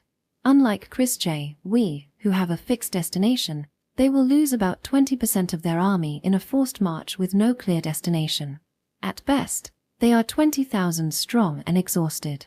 While we are moving with the intention of fighting here from the beginning, so we will fight with less exhaustion and create an advantageous situation. At this point, there is no element of defeat. After saying that it's just a matter of how to kill it when it gets this far, she put the nearby sake cup on the map and reached out for another sake cup. Mia, who understood her intentions, immediately moved and placed a piece that had been placed on another desk in front of Christjay. It was a carved wooden piece. It is carved with carvings representing simple military classes. Christjay thanked Mia, and she used the piece to draw a simple battle map on the board. The enemy will be outnumbered, and the archers will be pushed to the front. Archers will also be used in ambush, so there is no way we can win even if we shoot each other with this. The right wing on the forest side is for defense, and the left wing along the river is the main attack, right? Eluga said, helping to arrange the pieces. Yes. The right wing will have to face the archers without any support. It can't be helped. Are there any volunteers? The right wing will be in charge of the most dangerous part of this battle. Naturally, the damage would be enormous. Eluga took the lead before Christjay appointed someone. The intention was to soften the blowback against her as much as possible. Then I'll be in the front row. 4th Battalion Commander Varga raised his hand first. Keith widens his eyes in surprise, And Varga looks back with a manly smile. Whether he wanted it or not, he still had regrets about using the 3rd Battalion as a decoy. He has a single-minded personality, and as a warrior, he always asks himself how he should be. Those qualities of his were the factors that made him endearing to his subordinates and colleagues, and in that sense he was a good battalion commander. The most dangerous but the most honorable of all. Let my 4th Battalion repel the enemy's arrows. Wonderful. The brave goes to the front row of the dead. Who is the next brave one? Several hands go up at the sound of Granmald's voice. Chrisje chose 2 of them and said, "Thank you very much." Oh, Chrisje forgot to mention. Krish will leave the overall command to Skeleton. Yes. Guess I need to do my best to not look bad. Ahahe, if it's Skeleton then Chrisje can relax. Eluga smiles wickedly, without a hint of displeasure despite being called a skeleton. Chrisje also smiled like a granddaughter, like that of a little girl. Seeing this for the first time, the battalion commander was increasingly puzzled by the mysterious relationship that had developed between the two. The right wing is commanded by Keith, the commander of the 3rd Battalion of the 1st Corps. Keep your men's fatu and keep as many of them alive as possible. Loss is not what Chrisje we want. Yes, I swear by this name. It is the most rewarding duty of all. Keith, whose wound on his dominant arm has yet to fully heal, salutes with his left arm, holding his hand to his chest. However, contrary to his appearance, his voice oozed of imposing spirit. For the sake of his friend who had come forward to take on this dangerous role, there was not even a shred of falsehood or pretense in his words. Chrisje nodded at Keith, who was full of motivation, then Granmeld took the lead and said, "Then, leave the left wing to me." "Yes, Corps Commander Verkus." To be honest, Chrisje is glad that Corps Commander Verkus is here. Thanks to that, this battle will be a little easier. Haha, it's more of an honor to be evaluated that way by Krishsama than by anyone else. The role is also good. Above all, the main attack makes my blood boil more than anything else. He laughed with a beast-like face, the scar on his left cheek twitching. The toothy grin was like a wolf facing its prey. Chrisje looked at Granmeld's face with an excited look. Wolf, dog, woof, wolf, go woof woof. Feeling a revelation descending in her head, her gaze wavers as she hesitated. He was very much in the mood for giving a nickname. But now it's a serious meeting. She squeezed her cheeks in an effort to endure the urge. Woof woo Commander Varkus, yes, being aggressive. Granmeld tilted his head at the unfamiliar words he heard at the beginning. Dagra and Eluga looked at each other as if they had realized something. It was a semi-unconscious reaction. Kalua burst out, and the men's gazes go slightly in that direction, but Mia hid it in a panic. That's strange, Chrisje continued, holding her throat while clearing her throat, and Dagra and Eluga, convinced by the deliberate clearing, quietly nodded at each other. That is the situation. Without a doubt, the Hilkintos army will have many reserves on that side to guard the northern forest. On the other hand, the enemy on the left flank where General Varkus is located is thin, and if we can get past them, we can deal them an irreversible blow. Chrisje drank the juice from the sake cup. Compared to when they had started talking, the air was just a little softer and warmer. The same goes for Krish's tone. However, it's quite thick, so if you do it properly, it will take some effort. Yes, to some extent. Therefore, we will use an ambush. However, the words that followed changed the atmosphere again. The first target will be the enemy's right wing against our left wing, roughly 5,000 to 6,000. At first, we will focus on this one target. Since we should have been a prey that is hunted down, they shouldn't be on guard. We will massacre them all. With the same tone and smile as before, she continued. The advancing Hilkintos army and the stationary Christend army. There was movement at that moment when both archers captured the enemy within range and got close enough. On both wings of the unmoving Christend army, assault flags flew, and earth-shattering trumpets and cries echoed through the forest. Both his right and left flanks raise their large shields above their heads and begin a ferocious advance. Unlike the center where they can shoot arrows at each other, there were no archers on either wing of the Christend. In order to minimize the situation where they were shot one-sidedly, They took measures to reduce the number of times the opponent can shoot as much as possible. The Christ and army bravely charged forward in a hail of arrows, never stopping. During this time, the Hilkintos army fired 6 volleys. Even though they were charging, they, after all, holding up their large shield. Soldiers of the Christ and army, their shields and bodies were pierced by arrows, causing countless casualties, but the damage was far from fatal. The commanders of the right and left flanks, judging that it would not be an effective shot in this situation, immediately withdrew the archers on both wings. The archers on both wings followed the instructions and moved backward through the cracks in the battle line. However, what ran through the right wing of the Hilkintos army here was a shock. To the south, from the other side of the river, a great black rain poured down. It was a torrential downpour of arrows. The Hilkintos army, which had been wary only of the spears of the enemy soldiers in front, was hit by arrows on their defenseless body, and screams echoed through the trees. It was a mere 1 volley.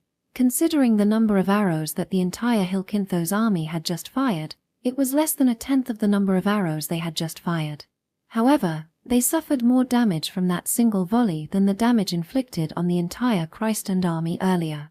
Soldiers basically hold a shield in their left hand and hold it up. As a result, the formation is particularly vulnerable to attacks from the right and inevitably becomes defenseless. If an unexpected downpour of arrows rained down there, the result was self-evident. And there was a bigger factor than numbers. The soldier's round shield is held in the middle, with half of it protecting him and the other half protecting the soldier on his left. Fear of death naturally led soldiers to try to put their bodies inside the shield of the soldier on their right, which often caused the entire group to slant to the right-hand side, unable to go straight. To prevent this, the formation of the centurions, with the unprotected right side, would always be formed by courageous and skilled soldiers to stop it. However, the arrows that were fired from the unsuspecting right side pierced the bodies of the brave men, the bodies of the skilled soldiers, who naturally exposed themselves. As a result, in an instant, the right flank of the Hilkintos army lost many skilled soldiers. A slightly disordered formation that overlapped with the retreat of the archers. The loss of skilled soldiers. What happened to them was confusion and momentary paralysis. Across the river that passes to the south, centered on 5th Battalion Captain Gines, who had separated from the Christ and army in advance, they knocked down trees a little further into the forest to create a square, and their well-coordinated fire poured over the tall trees and onto the enemy right wing without interruption. As expected of our princess. Fadlan, clear the way. First Corps, move forward. A volley that was decided at the best timing. Gran Meld, who saw the success right in front of him, lifted his cheeks and shouted, "The wolf pack under the heavens is going through. 2nd Battalion, clear the way." Fadlan, the commander of the 2nd Battalion of the Christ and army, responded. The heavy infantry that acted as their shield immediately created a gap in the formation. For this reason, they had planned their placement from the beginning, and there was no hesitation in their movements. Originally, the 1st Corps had many subordinates under Nozen Vereich, and Fadlan was one of them. There was no problem in coordinating with Gran Meld. Grameld's army of 2,000, which was hidden behind heavy infantry, moved forward. Each grabs a javelin and began sprinting. Many of them were the 1st Battalion, which was said to be the strongest in the Christ and army. A genuine combat group composed of a light infantry group nicknamed the Wolf Pack. Even in the midst of an assault on enemy lines, the smile on their faces was one of madness. Let's eat those bastards. After forming a fairly dense formation while running, they all threw it at the enemy in front of them in unison with Granmeld's command. The disorganized front ranks of the enemy were completely disrupted, some with blunt weapons, some with swords, and some with axes. Some took up blunt weapons, swords, axes, and other deadly weapons that felt comfortable in their hands, and let out a wolfish roar. And running at the forefront was the great wolf, Granmeld Varkus. On his shoulder was a steel Club 6 Shaku 7 Sun, 2m, long. The farther it was beyond the grip, the thicker it is, and the tip was larger than a skull. At the tip of its diamond-shaped tip were numerous blunt protrusions. Repeatedly smeared with blood and cerebral fluid, the iron club was blackened with rust and irremovable dirt. Granmeld further increased his speed from there. Even the name of the great wolf was no longer enough to describe him. He lifts the iron rod with ease with one hand and looked down at the enemy's face as it approached. There was terror in the face of the enemy, and he saw fright. With his cheeks lifted like a madman, Grummold smiled a toothy grin and swung his greatsword to the side. A dull sound that could not be thought of as being emitted by a human body resounded, and the accelerated steel was swung through. One person's torso was easily broken from the top of the armor, and the spine of the soldier next to it was broken. The formation of several people was blown away, and the distorted body of the soldier danced in the air. "Follow me. Now you can eat whatever you want," twisting his body, this time to the right. Flesh and armor crumpled, and a few men in armor flew into the air again. Monsters beyond human. The distorted drumming of the wolf pack's leader, the great wolf Granmeld Varkus. A little later, the others cut into them, and the battlefield music of countless blades and screams echoed in the place. The first corps of Varaich's army, which had raised a battle cry to the chorus of the enemy's screams, bites through the flesh of the frightened enemy. The impact crumpled the fragile bodies of flesh, and some fell into the river from fear. Granmeld was convinced of his victory and shouts with a maddened laugh. "Carlis, split to the center. You should scratch the archers in the center." "Yes, sir." "First battalion forward. Talks. You follow me. Don't worry about the rest." You guys heard it. Strengthen the corps commander's side. Everyone had a cheek-ripping smile on their face. A group of beast-like men, unable to blend in with the city. But here, they can release their hidden wildness to their heart's content. In front of them was a crowd of frightened prey. In the rear of the enemy's line, arrows were raining down, and the line was in disarray. It was the perfect assault situation that anyone would be hoping for. Their eyes were clouded by the glory they would gain from shredding flesh and blood. Chapter 79, Hunting Ground Without Hope. The two wings of the Christend army were advancing. Some of them pointed their fangs at the archers in the center of the Hilkintos army. Without being able to endure it, the archers on both wings and center retreated. On the other hand, the center of Christen's army moved forward while shooting their arrows behind the archers. Infantry with long spears began to move forward in an orderly fashion. The most painful part was the right wing, which had been pushed back significantly. Aragorn glared to the south over the river, his face turning red. They were under fire from their flanks, and on top of that, in front of them was the mighty Granmeld force. If he did not send in reinforcements quickly, the collapse of the right wing would be imminent. "Send reinforcements to the right wing. Regroup." "Yes, sir." "Where will the reserves come from?" "From here." "Don't move the reserves on the left wing." The left wing quickly retreated its archers and repositioned them. In the center, the archers on both wings were retreating a little earlier than planned, but the opponent had long spear. If they continue to shoot arrows from their heads, which cannot be protected without a large shield, the enemy will eventually collapse. No, wrong. They won't come. At the same time, Aragorn thought so. The archers and long spear infantry in the center of the enemy stopped. They had only moved forward a little from their previous position.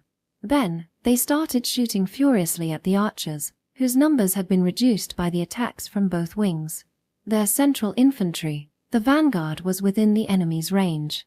Their center was also firing back, but their number had decreased as the left and right units had been pulled back because of the attacks of the enemy's wings. There was no doubt that they would be the ones losing in the central firefight. "I see. Farron, you've sure done it. The smaller the force, the more they will be caught up in petty tactics and schemes, but in military organization combat, the important thing is to advance and retreat. The timing of pushing in and withdrawing the force. It is the simple movement drill that ultimately decides who wins and who loses on the battlefield." Even though he was the enemy, Elugor Farron was able to discern this and manipulate their army. "Well, what should I do?" "Think. Bring the archers forward again." "Impossible. Throwing in their forces one by one is something that should be avoided. The center, which was once outnumbered in the shooting battle, cannot be expected to have dramatic change even if the number is increased. The archers who have moved back will operate in a different way. Their right wing will surely be pushed back. It was only natural after such a brilliant assault. How did the enemy conceal it? While receiving such well-controlled shots from across the river, the opponent was Granmeld, whose name was famous as a warrior. At this rate, a breakthrough was only a matter of time. Should we push in on the left wing? No, with this much preparation the enemy is surely hiding its force in the forest to the north. If he pour their strength in this situation, they will be eaten by the rear. There was no doubt that their left wing, facing the enemy's right wing, would now thoroughly fortify itself and use delay tactics. Even if left alone, they would still have the upper hand. He should not move them. Pull back the center archers. We will charge. The center front line charge as is with heavily armed infantry. We will crush them with our numbers. Move the light infantry to the right wing, and half of the pulled back archers to the right wing. Yes, sir. Message. Drive them down the center. Aragorn concluded. The right wing would apply reinforcements and then hit Granmerd with competent light infantry, who would then turn in archers from the center to replace the collapsed archers.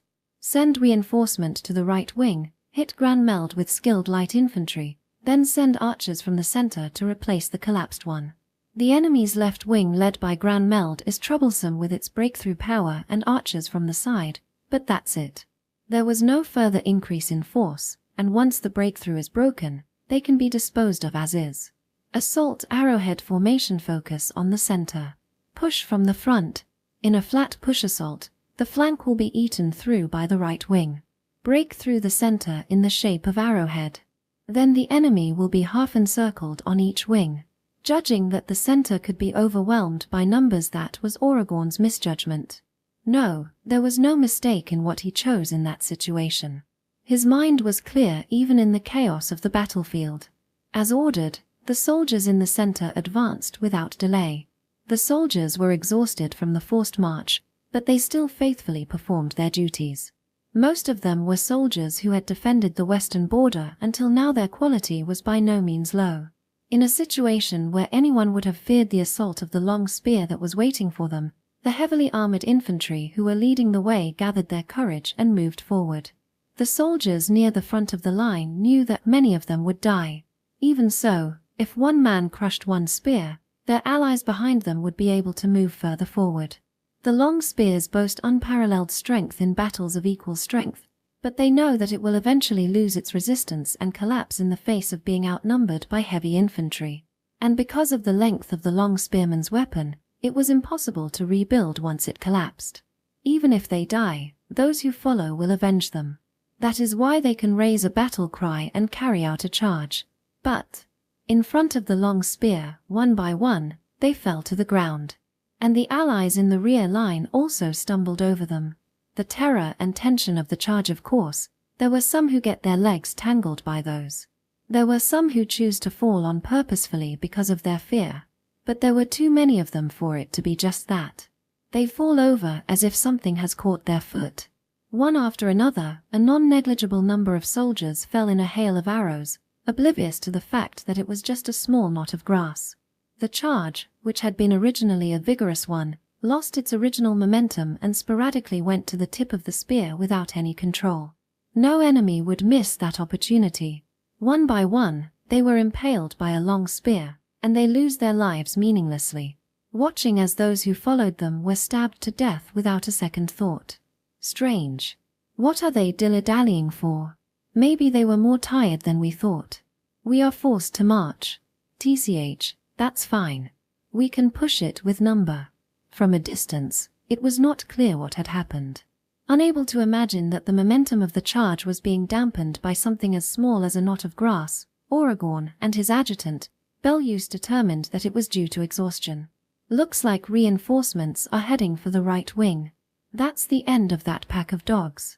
Then, Aragorn saw an impossible sight. A raging river 4 ken wide. It was the figure of soldiers in black armor jumping over it with ease. Is the preparation done? Yes, but it sure is exciting, outsmarting the enemy, attacking from an unexpected location. Really, I'm proud to have been given this unit by Krishsalma. Really? Ahihi, but don't overdo it, Bald Eagle. The general's head will fall on its own following the flow if you do it properly. Of course. Chrische smiled and looked at 5th Battalion Commander Gaines. Gaines, put only good archers in front. From here, go out to the riverbank and shoot straight instead of curved. You can't shoot Chrisjay, even by mistake, okay? Leave it to me. But I might just shoot Krishsama heart down with my courageous figure. Ha. Chrisjay tilted her head, not quite understanding the joke, and Gaines laughed and asked, "Will the following unit go immediately?" "Yes, the situation is very good. Let's end it here." "Yes."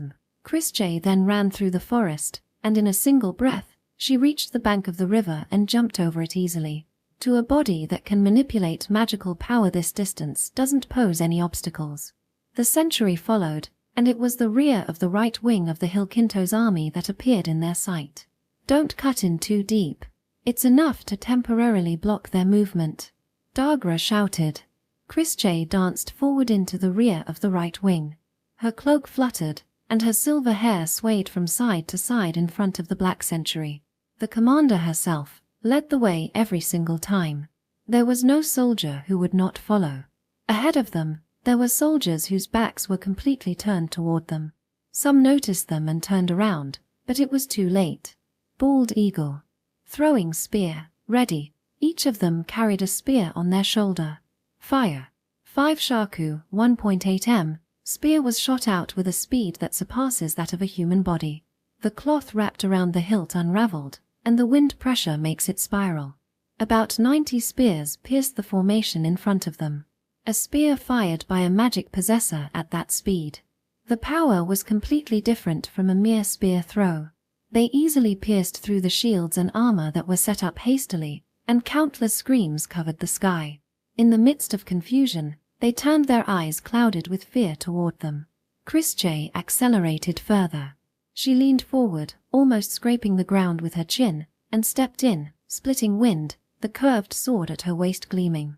Sharp and thin, the blade passed through the neck of the soldier who turned to face them without any resistance. Even the gushing blood couldn't keep up with her. 1, 2, 5, 10 She cut the heads of soldiers easily, and her violet eyes saw through the gaps of soldiers who were in the middle of confusion, bathed in countless throwing spears. Assault from the rear. The desired opponent was soon found. A man on horseback wearing old armor. He was the corps commander in command of this right wing. As if weaving through the gap between the soldiers, she passed through their shadows and blossomed flowers of blood. She stepped in, and the soldiers fell into a desperate battle. The corps commander took a spear from his squire and was roaring. He sends instructions to deal with the attackers from the rear, but it was already too late. Krish's blade, which had easily passed through the line of soldiers, reached him first. Aaga. They surely saw the corps commander suddenly sprinkling fresh blood from his neck. None of the soldiers watching him understood what had happened. And before they could understand, the adjutant also lost consciousness one after another. Their necks were sharply severed from the midsection and tilted askew. The commander and messenger who commanded and controlled the infantry, several men on horseback were cut open, and the flag-bearers lined up were taken care of. At that point, Chrisjay's awareness was already no longer there. She retreated just as she entered through the disarrayed ranks. Behind. Enemy is coming from behind. AG. The head of the man who shouted so was torn apart. It took only a short time to dive through the arch of blood and reunite with the black sentry. Picking up 2 spears at random, Chrisjay slowed to a crawl as she recognized the black sentry. Kalua, who was in the lead, looked at Chrisjay and laughed, while Kelthers, next to her, shouted, "The corps commander! The corps commander has been killed. Surprise attack! There are thousands of enemies." The other member of the sentry laughed at Kelthers' words and raised their voices in the same way, as if to spread confusion. Letting it be known, as a matter of fact, there was no longer a corps commander to command them. He was dead, his neck ripped open by Chrisjay Krishtan's blade. At the front, several of the men who were confronting the monster Gran Meld turned around and trembled when they noticed that the corps flag indicating the commander's location had fallen. The flag is one that the soldiers they must risk their lives to protect. It is what makes them an army. The presence of the lost flag sends them into despair, and the soldiers of the right wing along the riverbank felt a different kind of despair. High. On the right rear, that thing that emerged from the forest was a thick board made up of stacked logs. It's over 6 ken, 10.908 m, in length. It was carried into the river and slowly lowered down with a rope. It was a simple bridge. The width was narrow because of its length, but it was not just one bridge. 2, 3, 4 one after another. If they were linked side by side, they would form a bridge sufficient to carry more than 1,000 soldiers. And, as a matter of course, countless soldiers emerge from the forest behind it. Until they saw it, the soldiers of the Hilkintos army thought they had cornered the Christend army here. But then they finally understand the fact that they have been caught in a trap. They didn't corner the enemy. They were lured into this hunting ground. The spiritual superiority that had remained in them had now completely collapsed. Bald Eagle, keep pressing from the enemy's right-wing rear. Please join up after the reinforcements have crossed over. Yes, Mia, Taggle. The first squad will lead the soldiers and accompany Chris J. Reinforcements from the centerway will hunt down the archers who are deploying here. Yes. The soldiers were separated into two. Dagura disturbed the enemy soldiers who were thrown into the vortex of chaos, stopped them, and bought time for the follow-up unit. Chris J headed to eliminate the archers approaching from the center. New enemy reinforcements came from the center. About 1,000 light infantrymen stood in front of Gran Meld, who was trying to pull out between the right wing of Hilkintos' army and the center. Behind them, there are about 2,000 archers who seem to be heading there. The enemy must have been thinking of killing Gran Meld with a ferocious volley. The only way to defeat someone with magical power like Gran Meld is to clash him with someone with similar power or to use a saturation attack by archers. Aragorn Hilkintos was not a bad general, just like Eluga and Nozen said. He kept his calm in the midst of chaos, and his judgment was also appropriate. And because it's appropriate, they can't let it be. Putting aside from the light infantry, they need to take care of the archers. Taggle, let's split into 3. Please divide the soldiers between Mia and you and paralyze them. Yes. As usual, Chris J doesn't like to lose men. Taggle's 10 squads were further divided into 5 squads. There were about 25 men on each side, enough to hunt down the archers that is on their way. The opponent was not ready for hand-to-hand combat. The target is not always the sheep, but the sheepdog that commands it. Temporary paralysis was enough. Mia on the right, Taggle on the left, Chris J in the middle. Yes, the archers in front of them were running their way. Those who were shooting from the center front must have quickly headed here after retreating to the rear. It seems that they intended to line up after they got to the shooting position, and they were completely in a skirmish mode. Chris J raised one of the spears in her hand. Her body at maximum speed. Chris twisted her upper body and kicked the ground with her heel to make a sudden braking motion. All the force that propelled her body forward went into the spear in her right hand. For a moment, her slender hips and back flexed like a bow before she released it, and all her strength was concentrated in the spear held in her right hand, which was released with a force that seemed to blow her entire body away. The roar of the spear on the battlefield was so thunderous that it could not even be considered a spear.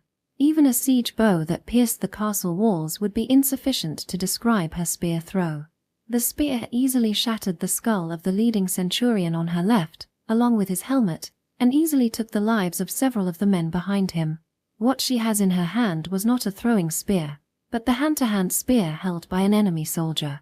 The spear, which was over 6 shaku long, had a solid weight. It was made of heavy, sturdy Arjana wood, which could easily kill an opponent with a blow from its thick handle without using the tip of the spear. Faster than an arrow, the kinetic energy of the melee spear, which even the castle walls could not withstand, was well beyond the power that a person could receive.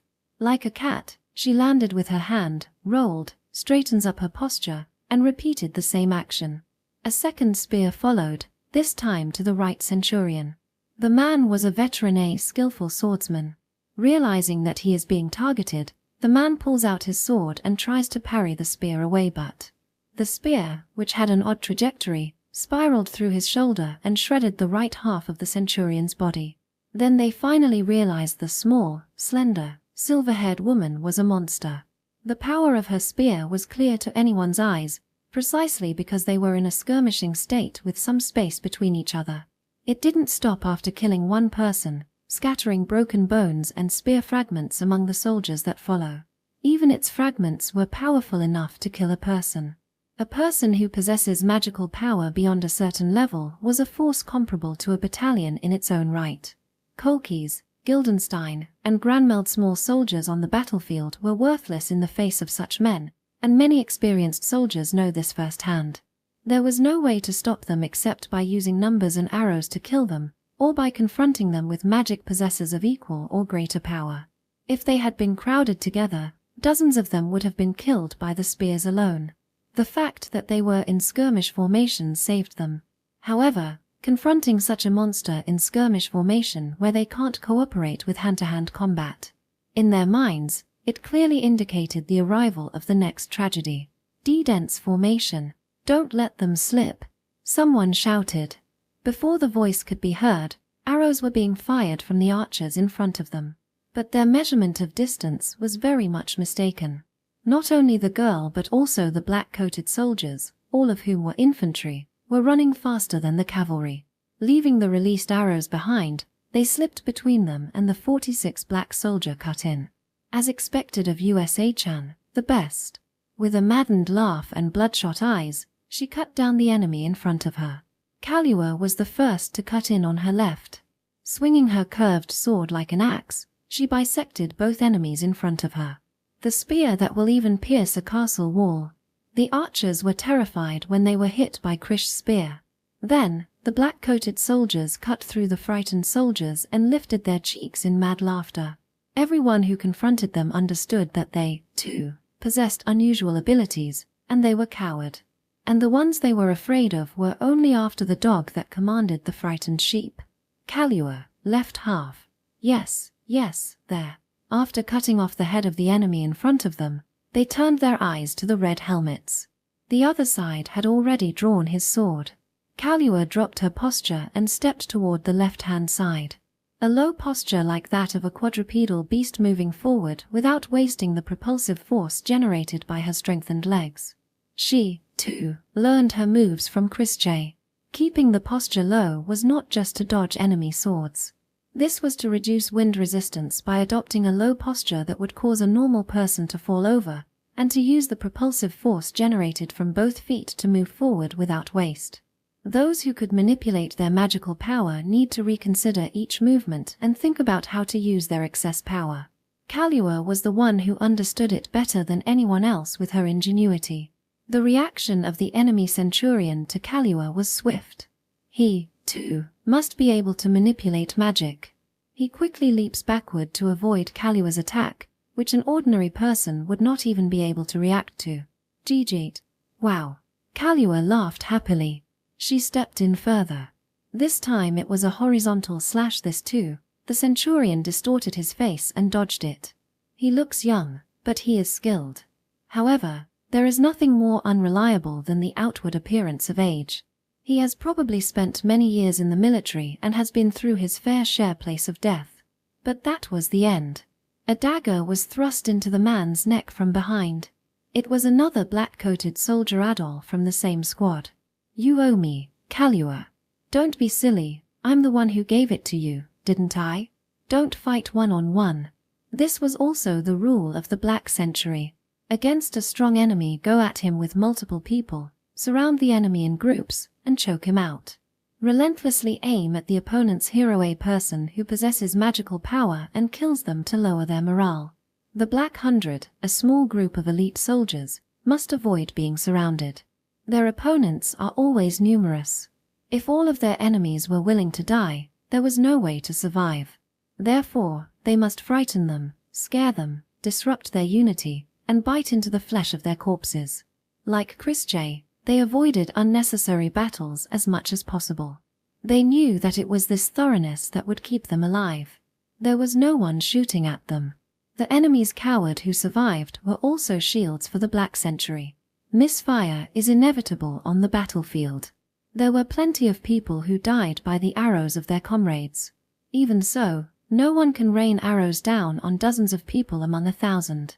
In the midst of the enemy, who had lost his will to fight, that place was safer than any other place. Mia on the left, Taggle on the right. Chris Che broke down the center. and Dagra and the others were heading there.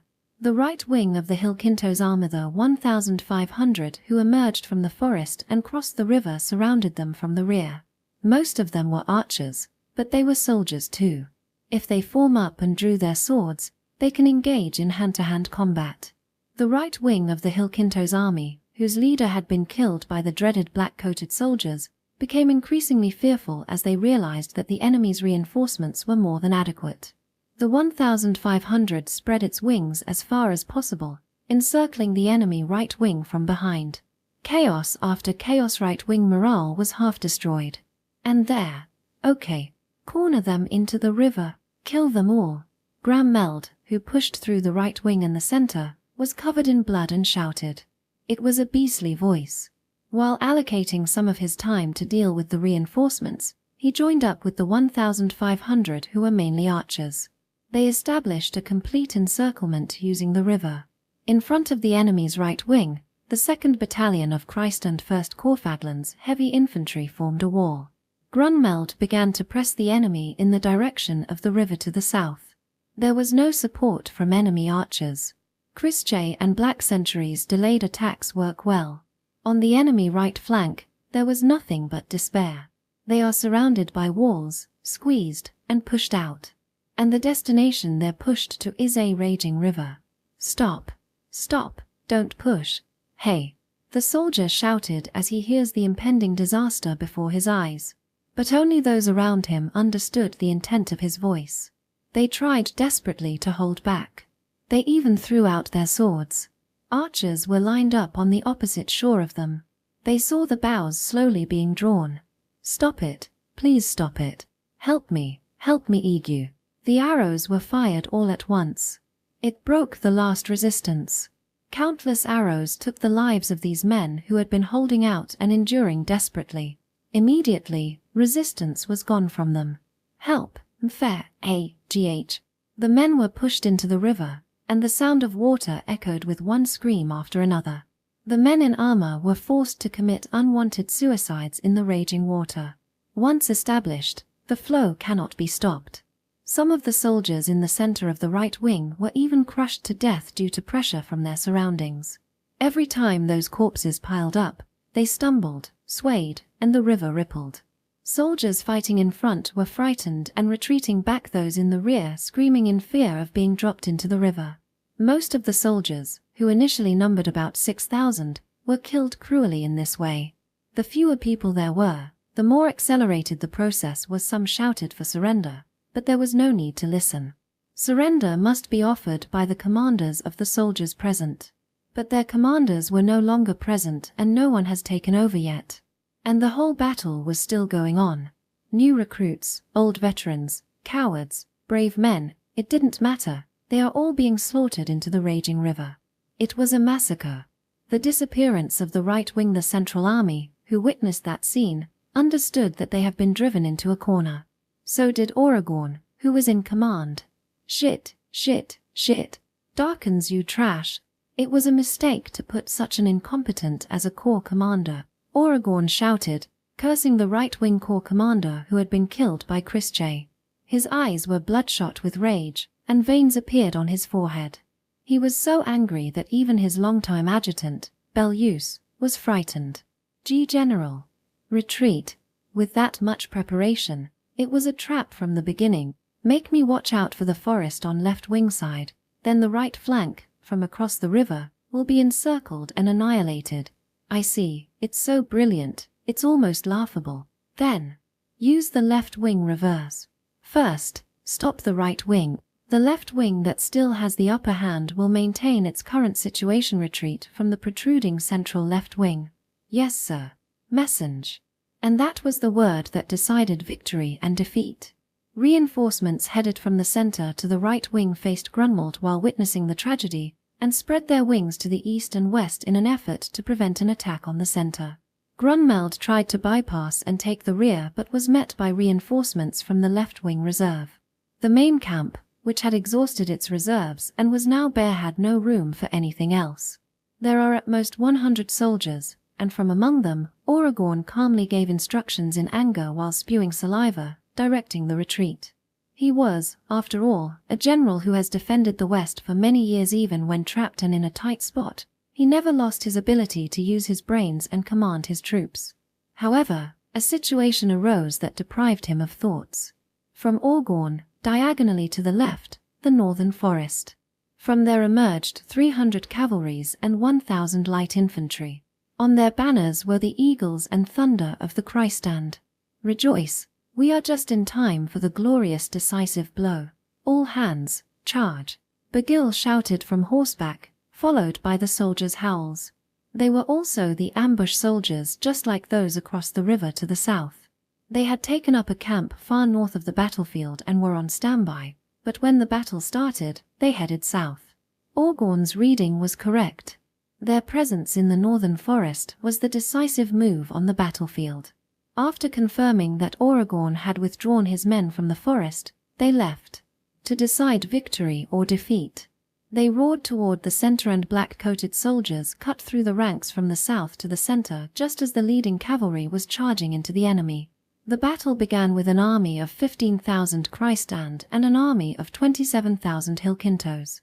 Although the Hilkintos army had an overwhelming military superiority, the result was a complete defeat for the Hilkintos army. Chapter 80, Fate of the Battlefield. The death toll was 2,300 in the Crystand army. Hilkintos' army lost 10,200 men. The battle, which began with the inferiority of the Crystand army, however, ended in an overwhelming victory for the Crystand. In the end, the final number of troops was about the same number with the Crystand having slightly more troops, and for a battle that began with an inferior force, it was truly an overwhelming victory.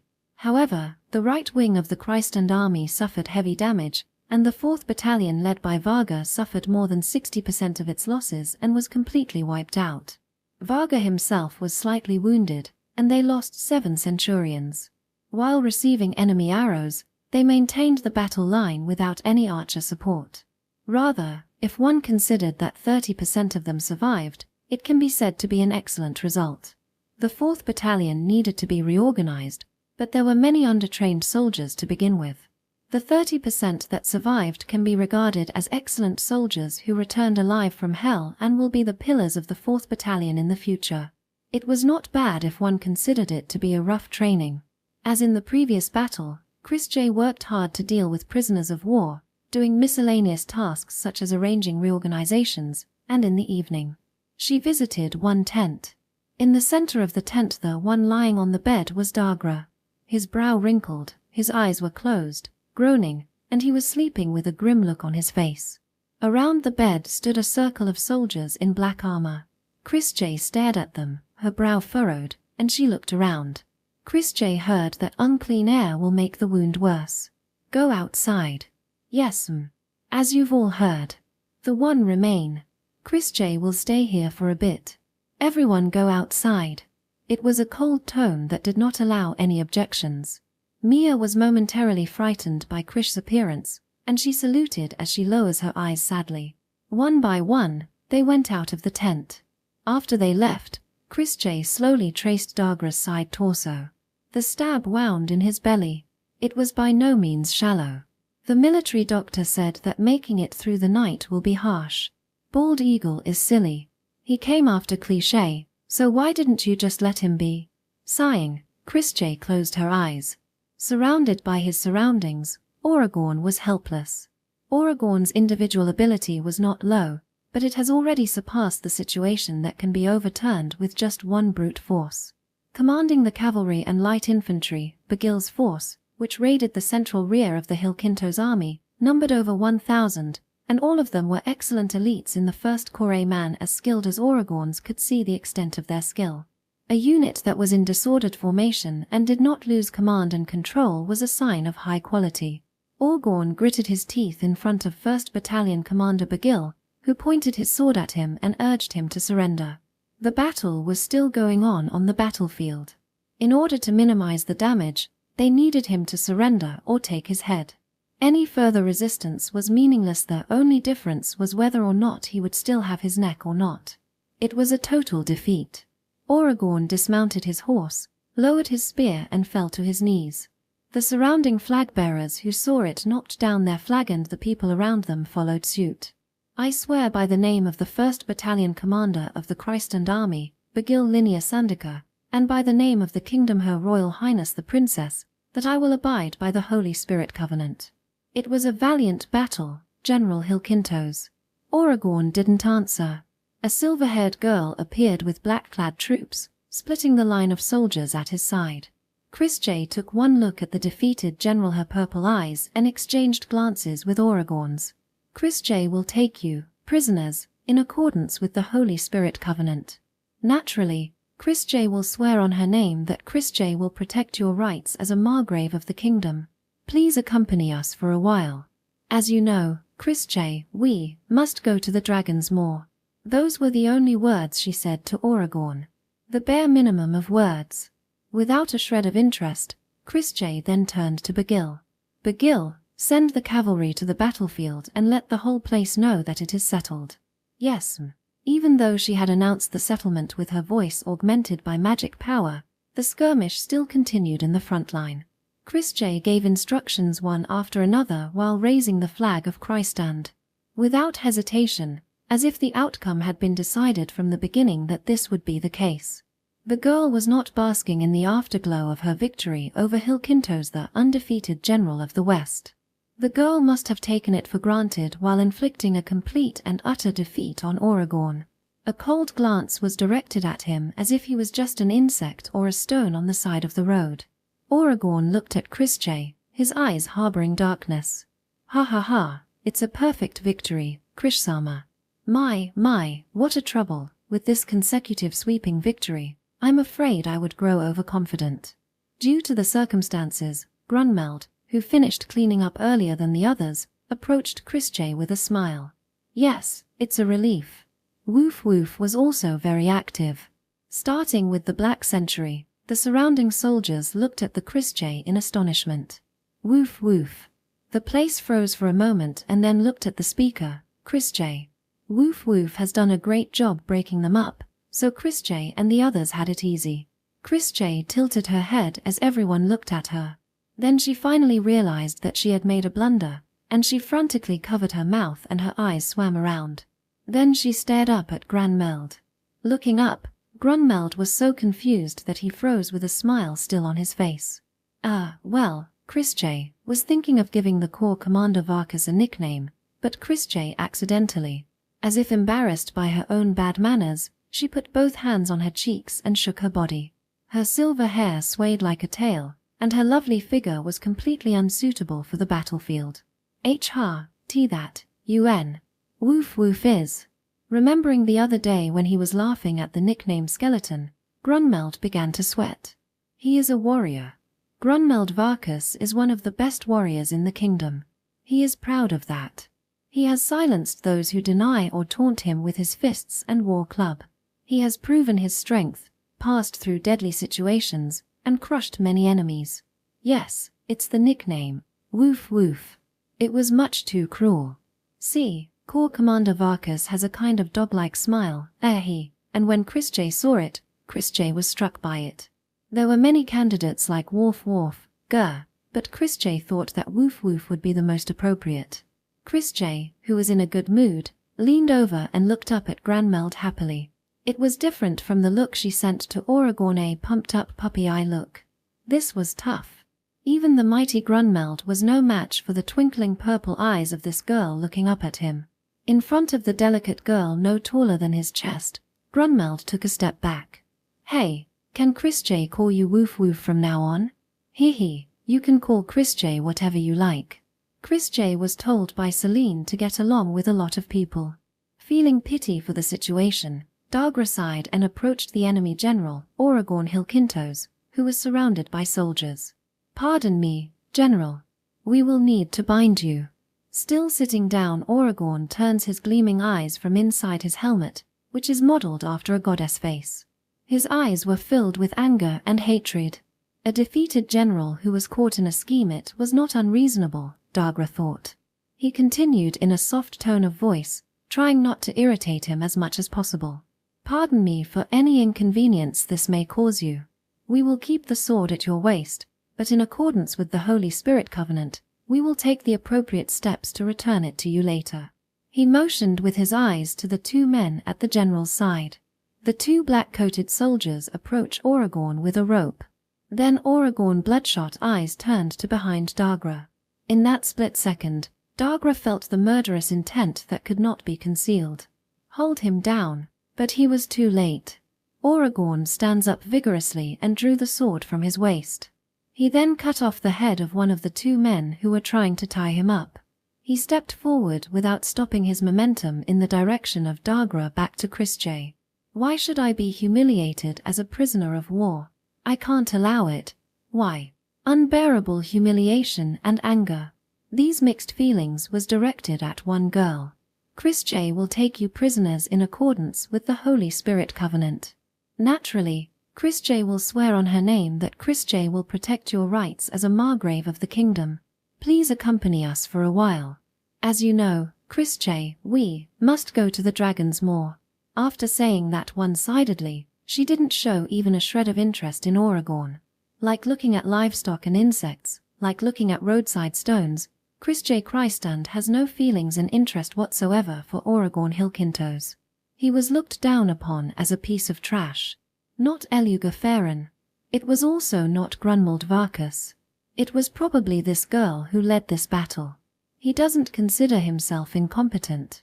But in fact, the girl in front of him surpassed him. The word genius was not false, that was fine.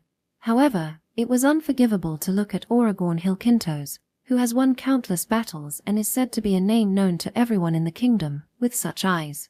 It was an unbearable disgrace. And now she was going to exhibit his captive body in the Dragon's Maw and humiliate him. As an incompetent general who had failed miserably, she intended to rot his reputation and everything else in mud. She wanted to take away all the pride that Aragorn has, without even changing a single look on her face. That is the one thing I cannot stand. He wouldn't allow such a little girl to deny him everything he has done for the past decades. It was not a matter of logic. Simply refusing to be dishonored rather than death, Aragorn moved forward. The girl who smiled at Grunwald looked at Aragorn again. Seeing him approaching her, there was no surprise on her face. She just looked at Aragorn coldly, anger so fierce that his gnashed teeth cracked. He directs all of it at the girl, but his body was flung off from the side. "Stop. Don't do anything unsightly." It was a man with a black-painted armor Dagra. His anger turned to the man who interfered. "Who do you think you're raising your hand to, Gigit?" His mind may be in the midst of the red-hot fury. The sword was accurate. Against a very skilled centurion, the sword pierced the side of the body. But the opponent was also skilled. Aragorn puts force in pulling out the deeply inserted blades, but the centurion Dagra grabbed Aragorn's arm and sealed his movement with force. Bastard GH.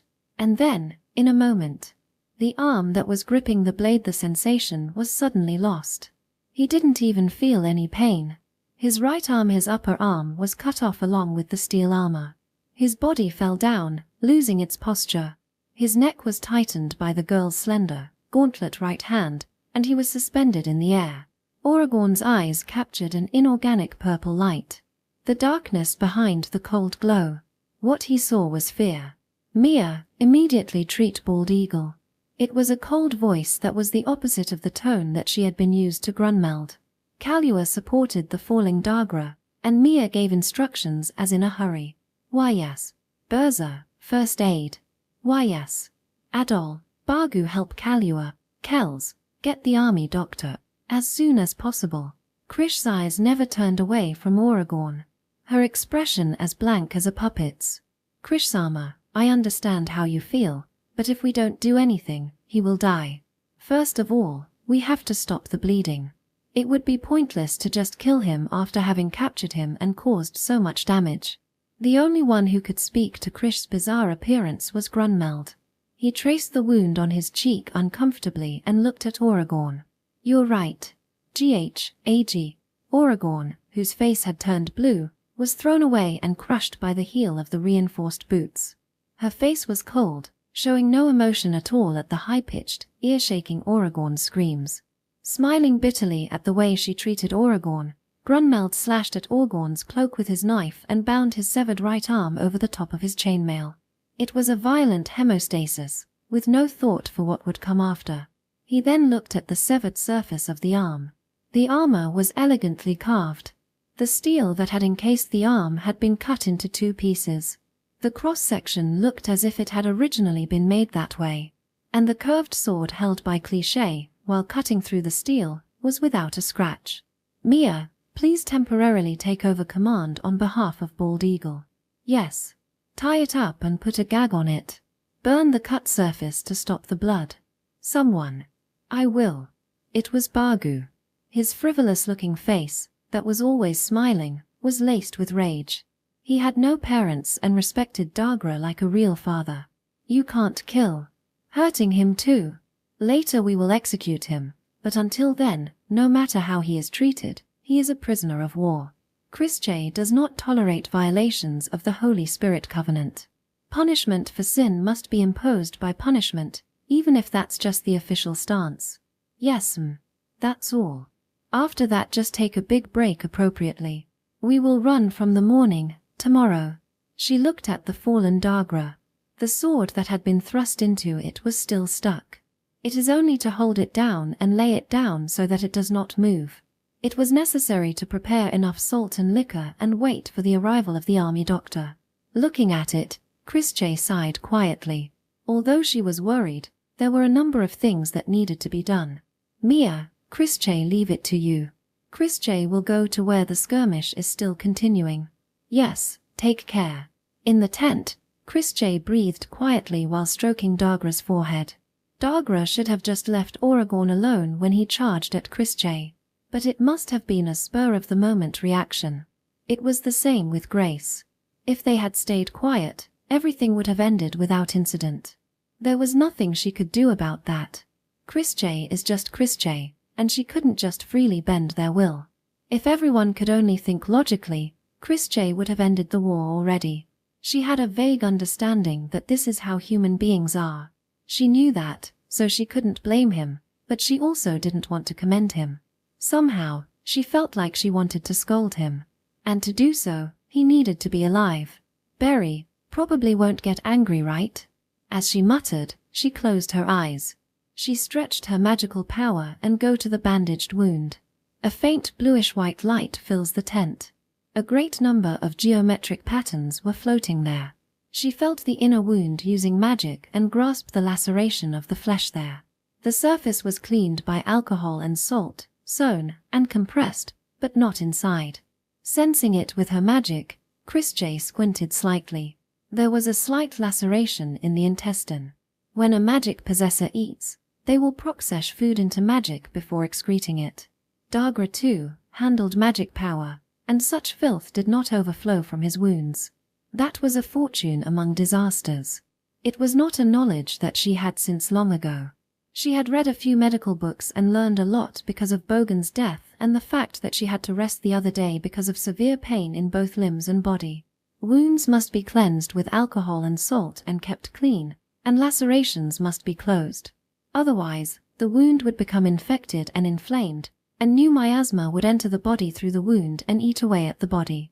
It was said that even the miasma that a healthy body could withstand becomes intolerable. She had never verified this, but when she felt the amount of blood overflowing inside, she could not just leave it there. It was the first time she did something based on that knowledge, but it would be better than not do it. The principle was the same as moving the imaginary muscles. Carefully move the laceration that had ripped inside Dagra's belly and corrected it to the shape it would have been in originally. Carefully and slowly. The idea was that if there was a tear, it should be physically held there. It is no different in theory than suturing a wound. Ah! Dagra groaned a bit because of the pain, and Chrische took care not to overburden him. And when she was done, she weaved the formula inside Dagra. Heating things, cooling, or emitting light. It was the same principle as such magic engraved on the magic crystal. The formula was engraved and created with the magic power that had been submerged inside Dagra, to keep the wound sealed. The geometric patterns that were unfolding in the tent entered the Dagra as if being sucked into it, and when finished she felt dizzy. While it does not take much strength to construct and move virtual muscles, it was more consuming when handling them on outside the body in this way. The more complex it is, the greater the consumption of magic power, and it's something that Chris J, whose body was constantly being moved by magic power, couldn't ignore. Maybe Chris J should practice these things properly at least once. Just as it happened to the bald eagle, it could happen to Celine. There was a good chance that the slightest carelessness could result in a wound. Even she couldn't relax about Berry and Crescenta. It was very different from the time when Grace died. It's a shame, it can't be helped. It was easy to dismiss it as such. But if she had reflected and studied better at that time, maybe Chris J would be able to treat her as well as she does today. Perhaps she would have been able to help Bogan, too. But by dismissing it as inevitable, she felt as though she had dismissed even the chance for reflection. She was thinking that the next time she met with Berry, she should discuss it with her properly. There were so many things that have happened in the past few months that she needed to reflect on. She should think of a solution to each and every one of them. Speaking of whose fault it was this time, it was that general. But it can't be said that Chris J was not one of the causes. The reason was that others misunderstood that they could kill Chris J if they caught her by surprise.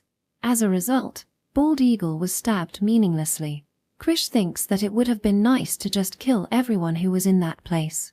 This time it was Bald Eagle. But there were many other things that were important to Chris J. There may be more in the future. Mia and Kalua, skeleton little by little. It was not a bad idea to physically silence the enemy so that he could not hold the sword. But it would be difficult to kill them all that way. There was a limit to what Chris J could do alone.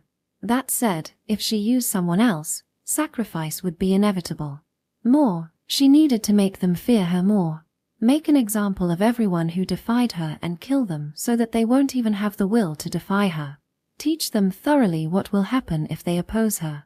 Then one day, those who defied her will disappear, and the damage will be much less. In the first place, that was what the military is for. The military is an organization that is allowed to do so. USA-chan, it seems that the Corps Commander Skeleton is calling you. Yes. Coming. Chris J stood up, responding to the voice from the outside.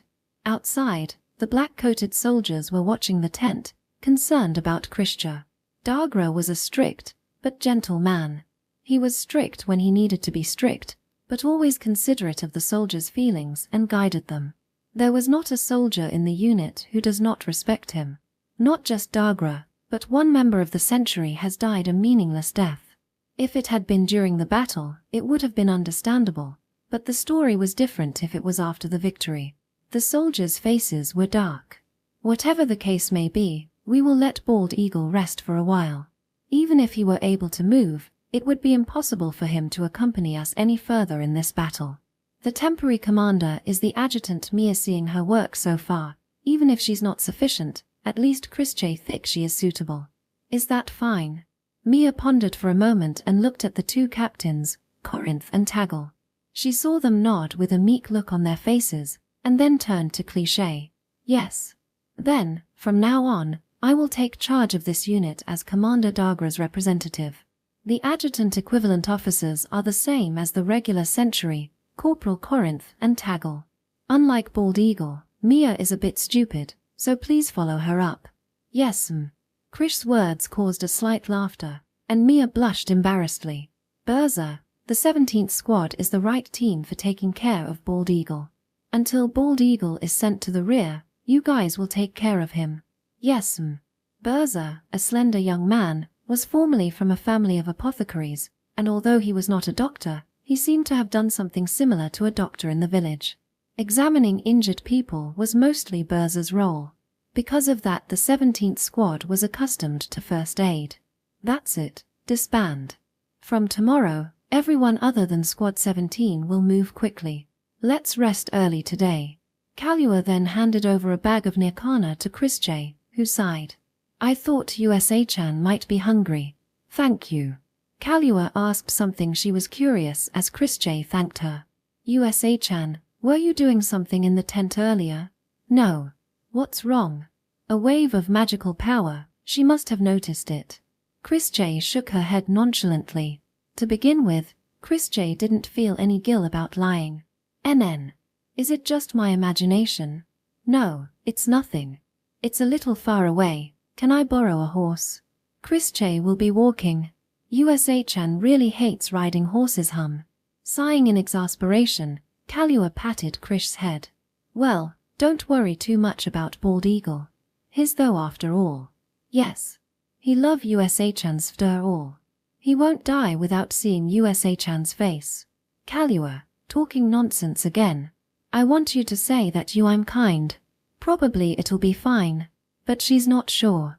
As much as she liked Douglas, she also didn't want him gone. She hoped that the thing she did earlier will work. Something swirled in her chest, perhaps her emotions were in turmoil. That's why the feeling of being caressed like that was comfortable. Chris quietly leans in close. Kalua laughed and hugged her. Chapter 81. What comes along with the crawling despair? Eluga and Grunmeld remained to process of the prisoners, and only Chris together with the Black Century hurried to the northeast. They went through the forest to the Dragon's Jaw and to Nozen's tent in the southern part. As expected. To think Krishsama has arrived already.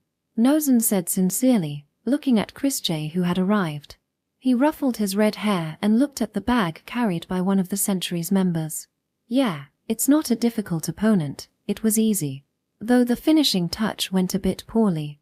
The finishing touch did. Unzipping the bag, and the emaciated Aragorn was inside. His right arm is missing, tightly bandaged at his shoulder base. His body was clothed only in clothing. Of all things he resisted after surrendering. One member of Chris Century died, and Bald Eagle, Centurion Dagra, was also stabbed and is seriously injured. I see. Nozen frowned. Aragorn was gagged, tied up, and weak. The situation was akin to being abused prisoner of war, POW, but he could guess the reason. The fact that no bruises were visible on his body was probably out of mercy. Though the Holy Spirit Covenant restricted military command and action, many other parts were left to individual conscience. It was common for captured prisoners of war to be killed by private execution and reported as emaciation or suicide. It's a clear violation of the Holy Spirit Covenant. Chris thought it would be fine just to show him, but Chris changed her mind. Tomorrow, Chris is going to execute him as an example. I understand how Krishsama feels, but I can't really agree with it. He understood the words she said. The violation of the Holy Spirit Covenant is punishable by death, but even so, if the general was to be executed by their one-sided arguments, it will hurt their reputation. On the contrary, it may invite desperate resistance on the enemy's side. It's after Chris considered the merit and demerit. The other day, the soldier that was in the Dragon's Maw seemed to remember vividly the delaying action that Chris had taken. There was no anger visible on her face. The girl occasionally turned into an inorganic doll, like something without emotion. Nozen put his hand to his chin and frowned. Reinforcements from the Dragon's Maw in Marcellus' army. The opponents were soldiers who are frightened by Chris and some even run away from being captives.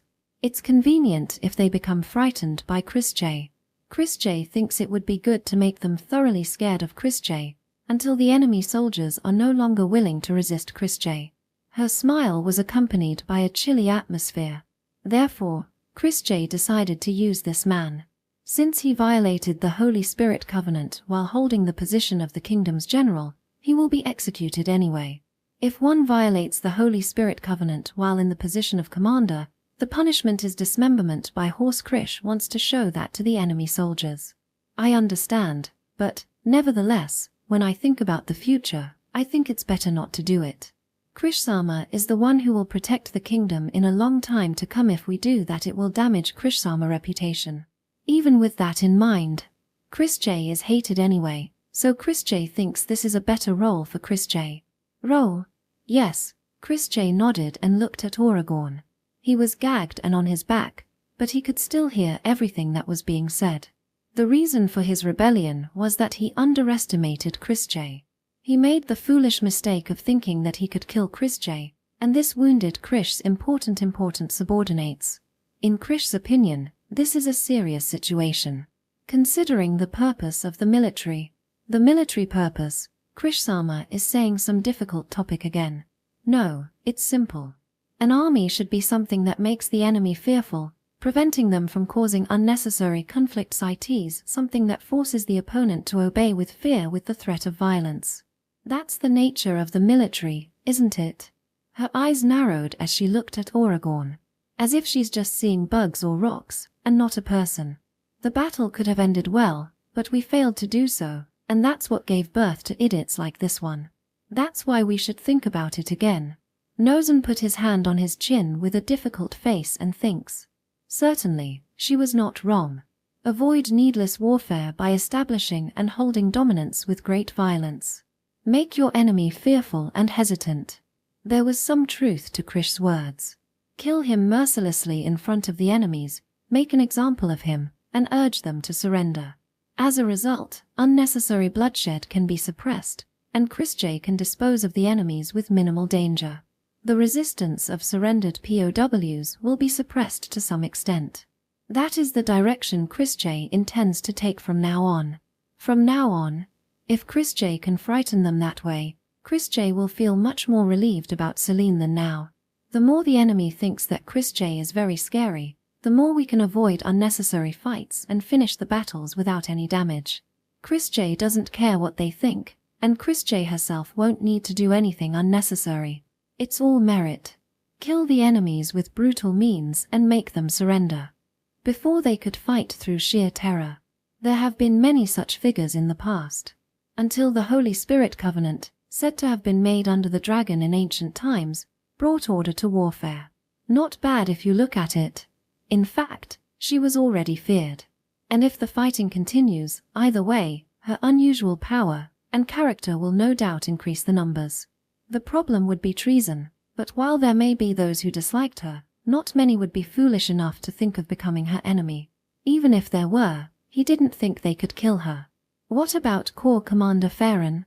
He was a little hesitant, but if that's what Krishj thinks then, is what he said. I see. The daughter of the esteemed Bogan.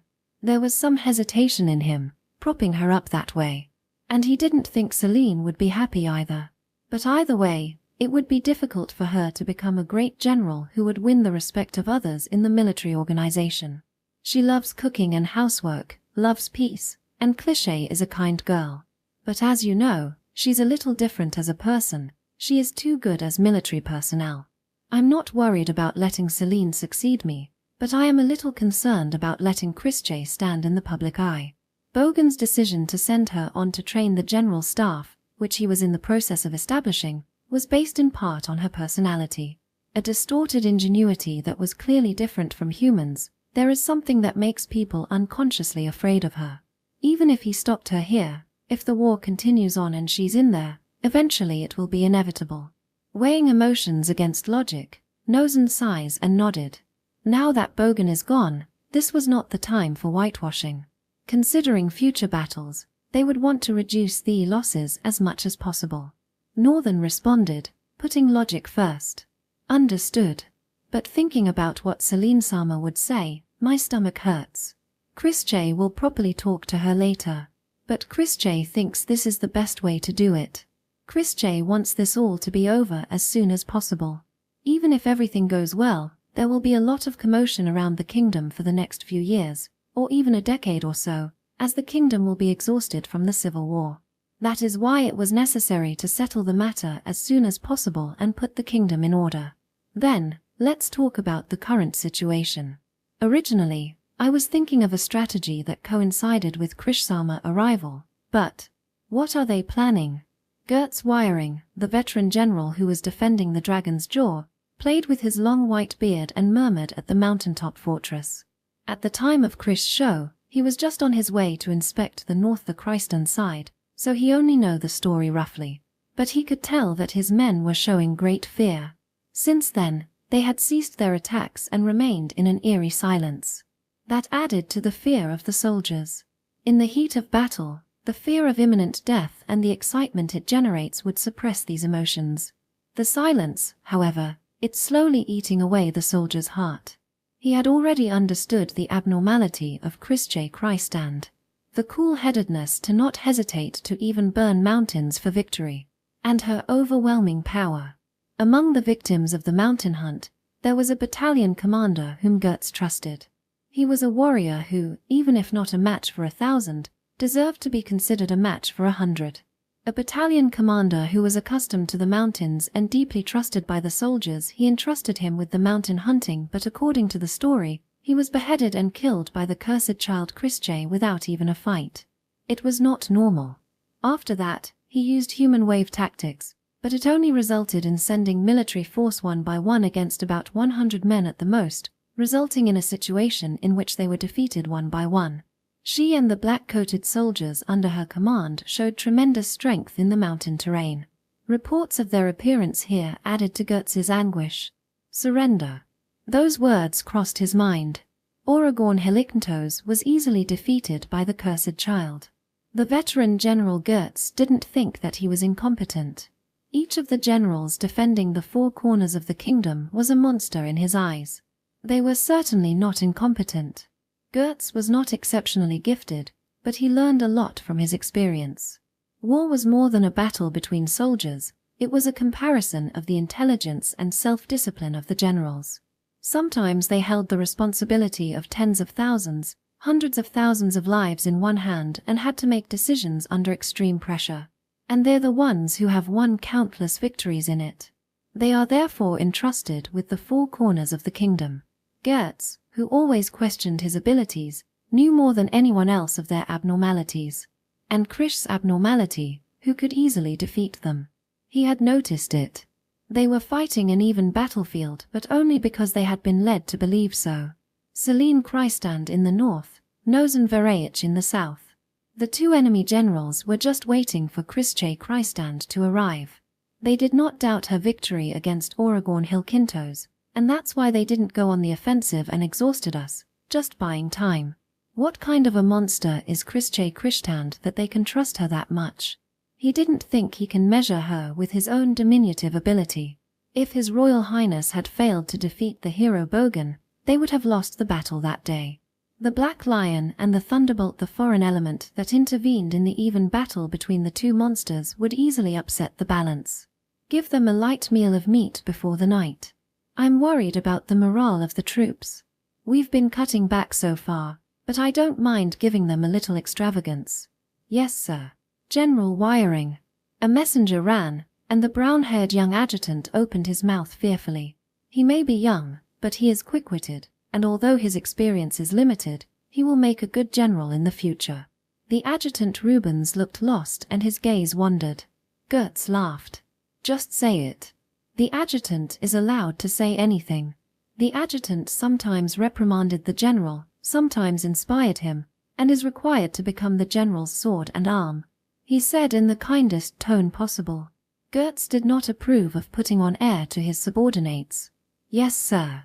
The current situation besieged, with no reinforcements, the morale of the troops no longer in a state to continue the siege. At this rate, defeat will be inevitable. I believe we should surrender. It was a reasonable opinion. The majority here would agree with him. The messenger and the squire at his side both had a look of tension on their faces. That's what your role is, Rubens Kuhn. The adjutant needs to stop the superior officer's recklessness and calls for rational judgment. What do you think about the option of trying to break out? South would be the most suitable. Even if we escape to the north, we'll just be drowned out and die. If we want even a little bit of hope, south at sunset, to the royal capital and His Royal Highness. If the enemy is thinking of a surprise attack, the possibility of getting through the gap exists. A wonderful decision. However, the enemy is General Vereich. Naturally, in this situation, we assume that we will break through. Impossible. He was asked for an opinion and was denied. Rubens looked at Gertz with confusion. Gertz laughed. Let me tell you something good for the future. Unless you're dealing with barbarians, the premise is that both allies and enemies know the basic tactics. If you're going to break through with a surprise blow, you must exceed your opponent's imagination. Otherwise, the only way it will work is if the enemy is incompetent. And it's foolish to act with the belief of the enemy's incompetence. Yes. Soldier, sake. Gertz added, as if it had just occurred to him. Give everyone here a drink. With that, he sat down in his chair and indicated for Rubens to sit down. Rubens nodded with a meek look on his face and sat down. On the table were 2 sake cups, each filled with sake. Always imagine the smallest move that you can make over your opponent. It may be a movement to exploit an opponent's weakness, or it may be a tactic not written in the books. Understand? Yes. Gertz lifted his cup and Rubens follows suit. The battle the other day I turned my attention to the left wing led by Celine Christand, and Krish Christand jumped down from the cliff top with the elite. This was a move I would never have imagined. As a result, the enemy light infantry joined up with the strong second corps. If we had gone on like that, that would have been enough to win the battle. A man who leads an army must always think of method outside the enemy's awareness. Though my ability wasn't enough, he smiles sadly. If you have military superiority, you can win the battle by pushing with a single stroke, but that is usually not the case. Even if that is so, it is natural to assume that if they choose to fight a decisive battle, your opponent will have a plan to win against your superior forces. Train your eyes to make such observations through various viewpoints. You are still young and talented. You have time ahead of you. I am sure you will become a better commander than I am. General Wiring is a man worthy of my respect and is the most splendid general that I should aim for. Please don't say such things. Thank you. It's an honor to have an adjutant like you. Tears welled up in Rubens' thin eyes. He understood why they were having this kind of conversation now. I think they're going to settle this tonight. Defeat is inevitable. But if I surrender without a fight, I will not be able to face the soldiers who have died so far. There must always be someone to take responsibility. Do you understand? Rubens could not answer. Gertz laughed softly. I will go forward. I entrust you with full authority of the center. When you see me fall, surrender. If they had wanted to attack us, the enemy could have chosen to do so at any time. However, the reason they waited until now was that they feared the loss of military strength. Even the demonstration was also made in the hope that we would surrender. No matter what, they will treat you too badly. But I hope you understand. Do I have to order you this, Rubens hesitated for a moment but puffed out his chest and put his right hand over his heart, hitting it. It was a heartfelt salute. Gertz laughed with satisfaction and returned the salute. His face was radiant. That evening, the south side of Muscronia. At the foot of the mountain, the partition screen was in flames, and smoke billows up. All the trees were cut and carried in Benachweir for the smoke screen. The watery branches and leaves created a large amount of smoke in the fire. It crawled slowly over the surface of Muscronia mountain. Well then, shall we go? And then the dragon's more than narrow central part. Chrisje moved to the spot closest to the fortress and announced to her sentry. The smoke rising from the foot of the mountain would have the enemy's attention completely focused on the south. It should be much easier than going down the cliff. Follow me as you see fit. Mia. Yes, From first squad. Captain Corinth, it's a lot of luggage, but please. Yes, Don't drop it, you guys. Some soldiers carried jars of oil on their backs. Climb up the cliff and burn down the mountain ridge fortress. The north that was enough for the soldiers against the Christand army that Celine led. The objective is to temporarily take the fort and plant the flag. Chrisje glances at the flag. It was a flag with a crescent moon and skull.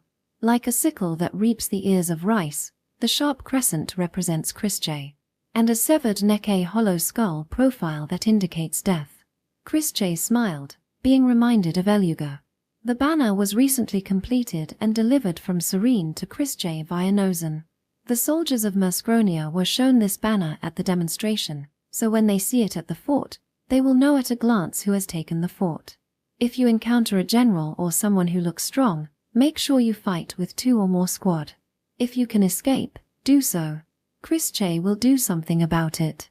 Please don't get seriously injured like Bald Eagle. Yes. Take care of our life, right? That's right.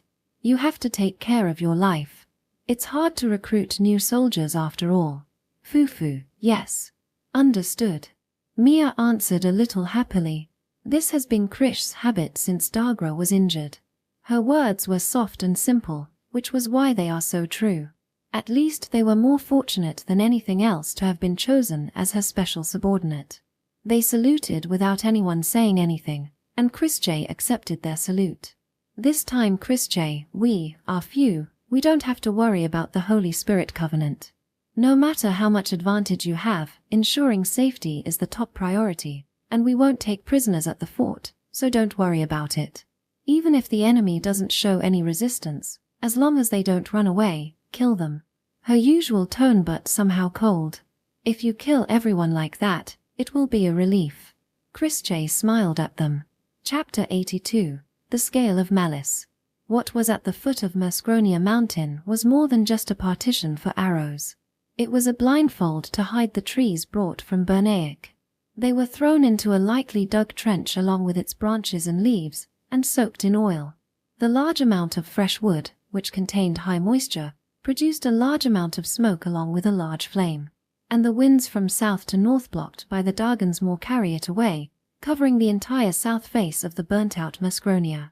The gongs and cries of the Christ and army resounded from the foot of the mountain.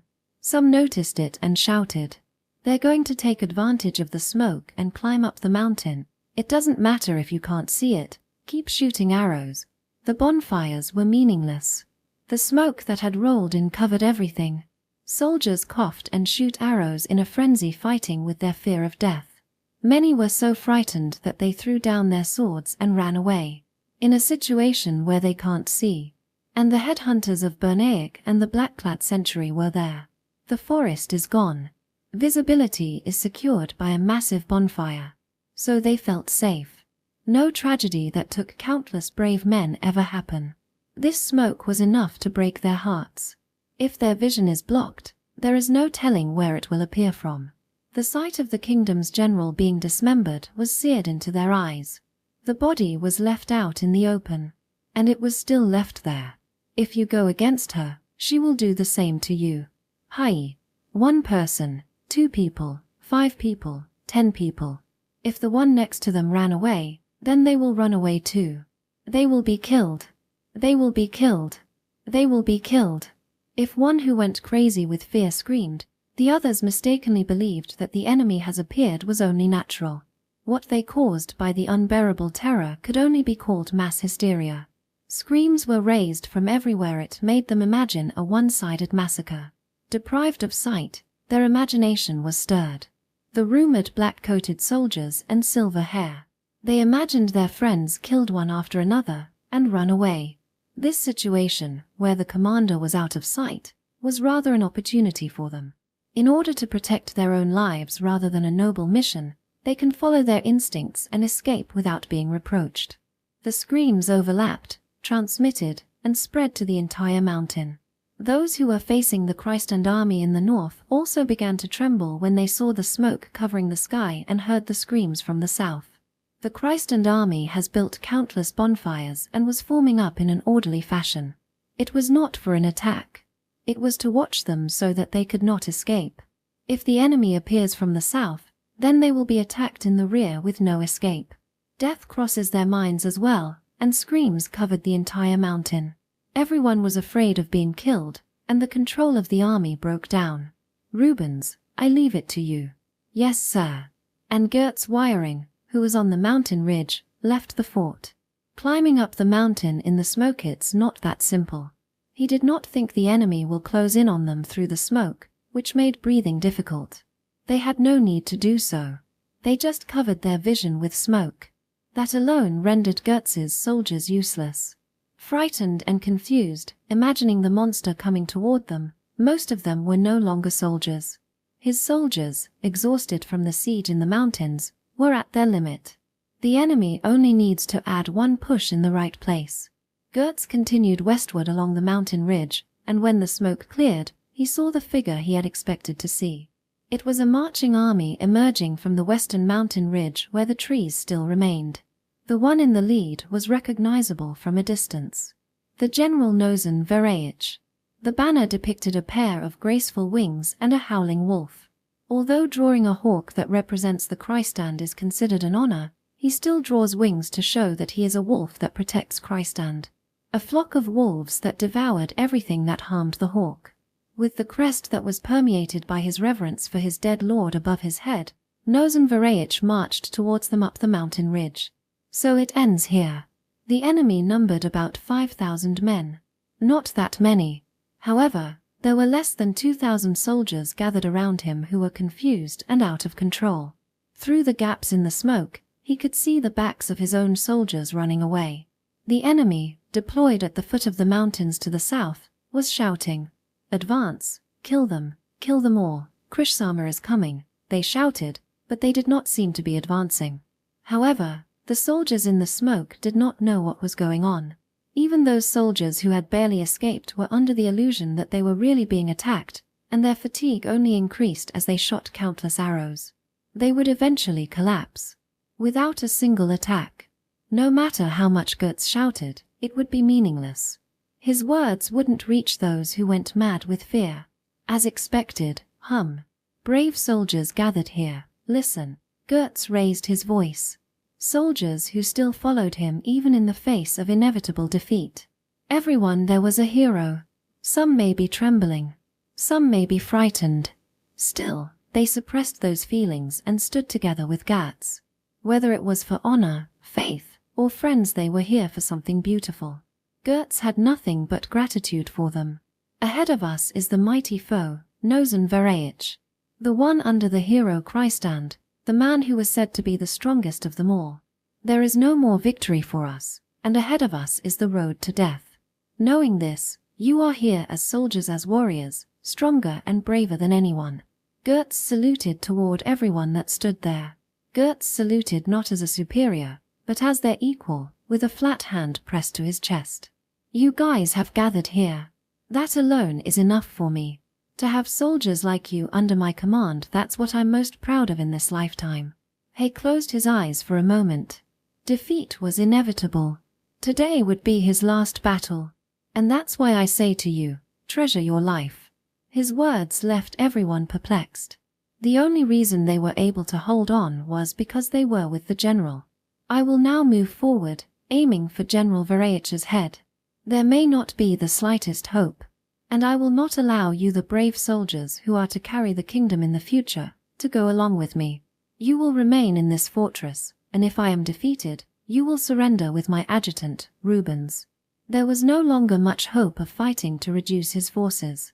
With such a collapse, organized resistance was impossible. What good would it do to take hundreds, or at best, more than 1,000 enemy soldiers with them? If that were the case, at least as many as possible. Götz's decision was based on this. Although we crossed blades because of our differences in ideology, I still respect the hero Bogan Christand. He is a man who prided himself of being a warrior than anyone else. And I believe that that man, who was his trusted retainer, also felt the same. The previous example was aimed at the collapse of the army. He will not behave violently against those who surrender. He has gained experience at the cost of many lives. His body, trained under countless blades, can still fight. He is unremarkable and has a body that does not exceed the realm of ordinary people, but he still has pride as a warrior. It's fine as long as you witness my fight. I'm grateful to you guys for sticking with me in my selfishness. He got off his horse. It was no longer useful here. A body that transcends humans through magic does not need a horse. Forward. His footsteps were sure. His mind was clear. Several soldiers followed behind him. From few to dozens. Then over 100, over 300. He didn't know the exact number. But Götz laughed. You idiots. Haha, not as much as General, I bet. One of the centurions said, and laughed. We'll us our lives and pave the way. As expected, tea would be lame if after all that talk, General didn't even manage to meet with the enemy's general. The next person to speak was the fat battalion commander who has a large stature. The battalion commander speaks lightly to the general. Depending on the situation, it was a word that could have been severely punished, but Götz didn't get angry and just laughed. Cuckoo, that certainly won't look good. Don't worry, I used to be in the same position as you, with a sword and a spear in my hand. I'm not going to show you that much of shameful figure. That's good. If there is an opportunity even after we die, I definitely want to ask for a match. Ah, I promise. Gertz nodded. The centurion by his side laughed. Whoa, I've never seen the battalion commander wield a sword. Alba, you bastard. Haven't I shown you many times? To think you called that wielding a sword. At best it's only swinging a stick. I thought you climbed up here to surrender, but it's not like you, battalion commander. Did your rotten nature got switched? Just saying whatever you want. I'll whip you next time. Gertz looked at the situation happily and nodded. Then he asked, What is your name? I am the commander of the 2nd Battalion of the 1st Corps, Tacuris Nea Senger, General. And you are Albacuan? The 2nd Battalion should have been the defending of the South. I don't know what to say. Most of the soldiers have run away. So I had no choice but to come here, and what I saw was this. I see. The only thing that gives this battalion commander dignity is his mouth and his stomach. The soldiers all ran away because they didn't want to die under this kind of battalion commander. I can't help but think that my last days will be with a battalion commander like him. How to say it, it's a very empty feeling. Bastard, Tacuris bellowed, pointing his finger behind him. Look, dozens of people are full of motivation to die with me. You understand, I've earned that much respect. Several dozen out of 1,000 men. Most of them are my soldiers. Who among you would want to die for the commander Zenge? The words no one, Captain Alba, and such were returned, and the laughter echoed around the people who had been listening to the conversation. Ha ha ha ha, that's good, really good. I wish I had gotten to know you guys a little earlier. Sitting down and have a drink together, Gertz said happily and tapped Tacuris and Alba on the shoulders. Thanks to you guys, the coward bug that remained inside of me seems to have flown away somewhere. Seeing what's in front made my legs trembled, until just now that is. He nodded deeply and continued. Let's show them that even a cornered mouse will bite a wolf. Yeah, now that's the only choice. But Alba, you can protect me and risk your life to let me escape, you know. That's the role of the battalion commander. Unlike your daughter, my son is my biological child. Bastard. And so, they proceeded to their deaths. Smoke is only a temporary distraction. It faded as they advance. The distance between the two armies closed. Gertz and Nozen came out in front of the two armies that had formed up. Both generals were the same as the other day, the only difference would be the number of soldiers and whether they were on horseback or not. A youthful voice resounded. He raised his visor of his winged helmet and held a steel shield in his left hand. The man with reddish-bronze hair smiled with his teeth bared, distorting his beautiful face. It was a smile that was like that of a wolf. If I can become the foundation for future soldiers, that's fine with me. Like you, I dislike needless bloodshed. Let's settle this. I see. Nozen smiled at those words and looked at Gertz, observing him. After thinking a little, he said, If you say so, this is probably the crossroads. Before it's too late, I'll ask you, why don't you surrender for the sake of the brave soldiers here who haven't fled yet? At this point you still expect me to nod? Choose your words wisely, General Wiring. There was a half-pitying look in his eyes. It's easy whichever you choose. At least for me. That's why I'm only asking this out of mercy for you and your soldiers. Nozen said roundaboutly. Gertz frowned. What do you mean? Well, think about it. Nozen laughed, showing his fangs. Gertz pondered what he means and shook his head, wondering if he's stalling for time. Win or lose, it will be by blade. The answer will not change. Is that so? What a shame, at least I'll offer those words. Nozen pulled back the visor and turned on his heel. He then drew his sword. Gertz also turns back and pulls out his sword. A battle cry echoed through the mountains. It would be apt to say that the battle was one-sided. About 5,000 against 300. It was a number that was essentially can't even be called a mortal. Gertz and his men were immediately surrounded, but they were determined. They were originally dead soldiers. They were brave men who were determined enough not to fear even their own deaths. All the soldiers were going for the enemy general, Nozen Vereich. Leading the way was Gakar, a centurion known for his valor even within Ger's army. He wields a huge hammer on his huge, bear-like body and knocks down the enemy. Those around him were fascinated by it and wielded their blades. Soldiers who are prepared to die are strong. By giving up on the life that lies ahead, they turned their own lives into fuel and moved forward as if to burn it all up. At the beginning of the battle, it was their rapid march. But that ended immediately. What they saw in front of them was a silver-winged armor and a large shield of steel. A blow from the sledgehammer that was raised above his head was easily parried by the large shield. Then, as he slipped through, Nozen stabbed his leg with the long sword in his right hand and pierced the shoulder, then thrusting his blade into the opening, ending his life. A shield in his left hand and a blade in his right. Lorca swordsmanship, which is famous as a battlefield swordsmanship, demonstrates its true power when the shield is held up.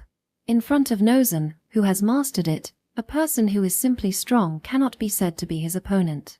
He uses his shield as a blow, as a defense, or even to crush the skulls of his enemies with its steel. To those who faced him, it seemed as if he was a castle wall.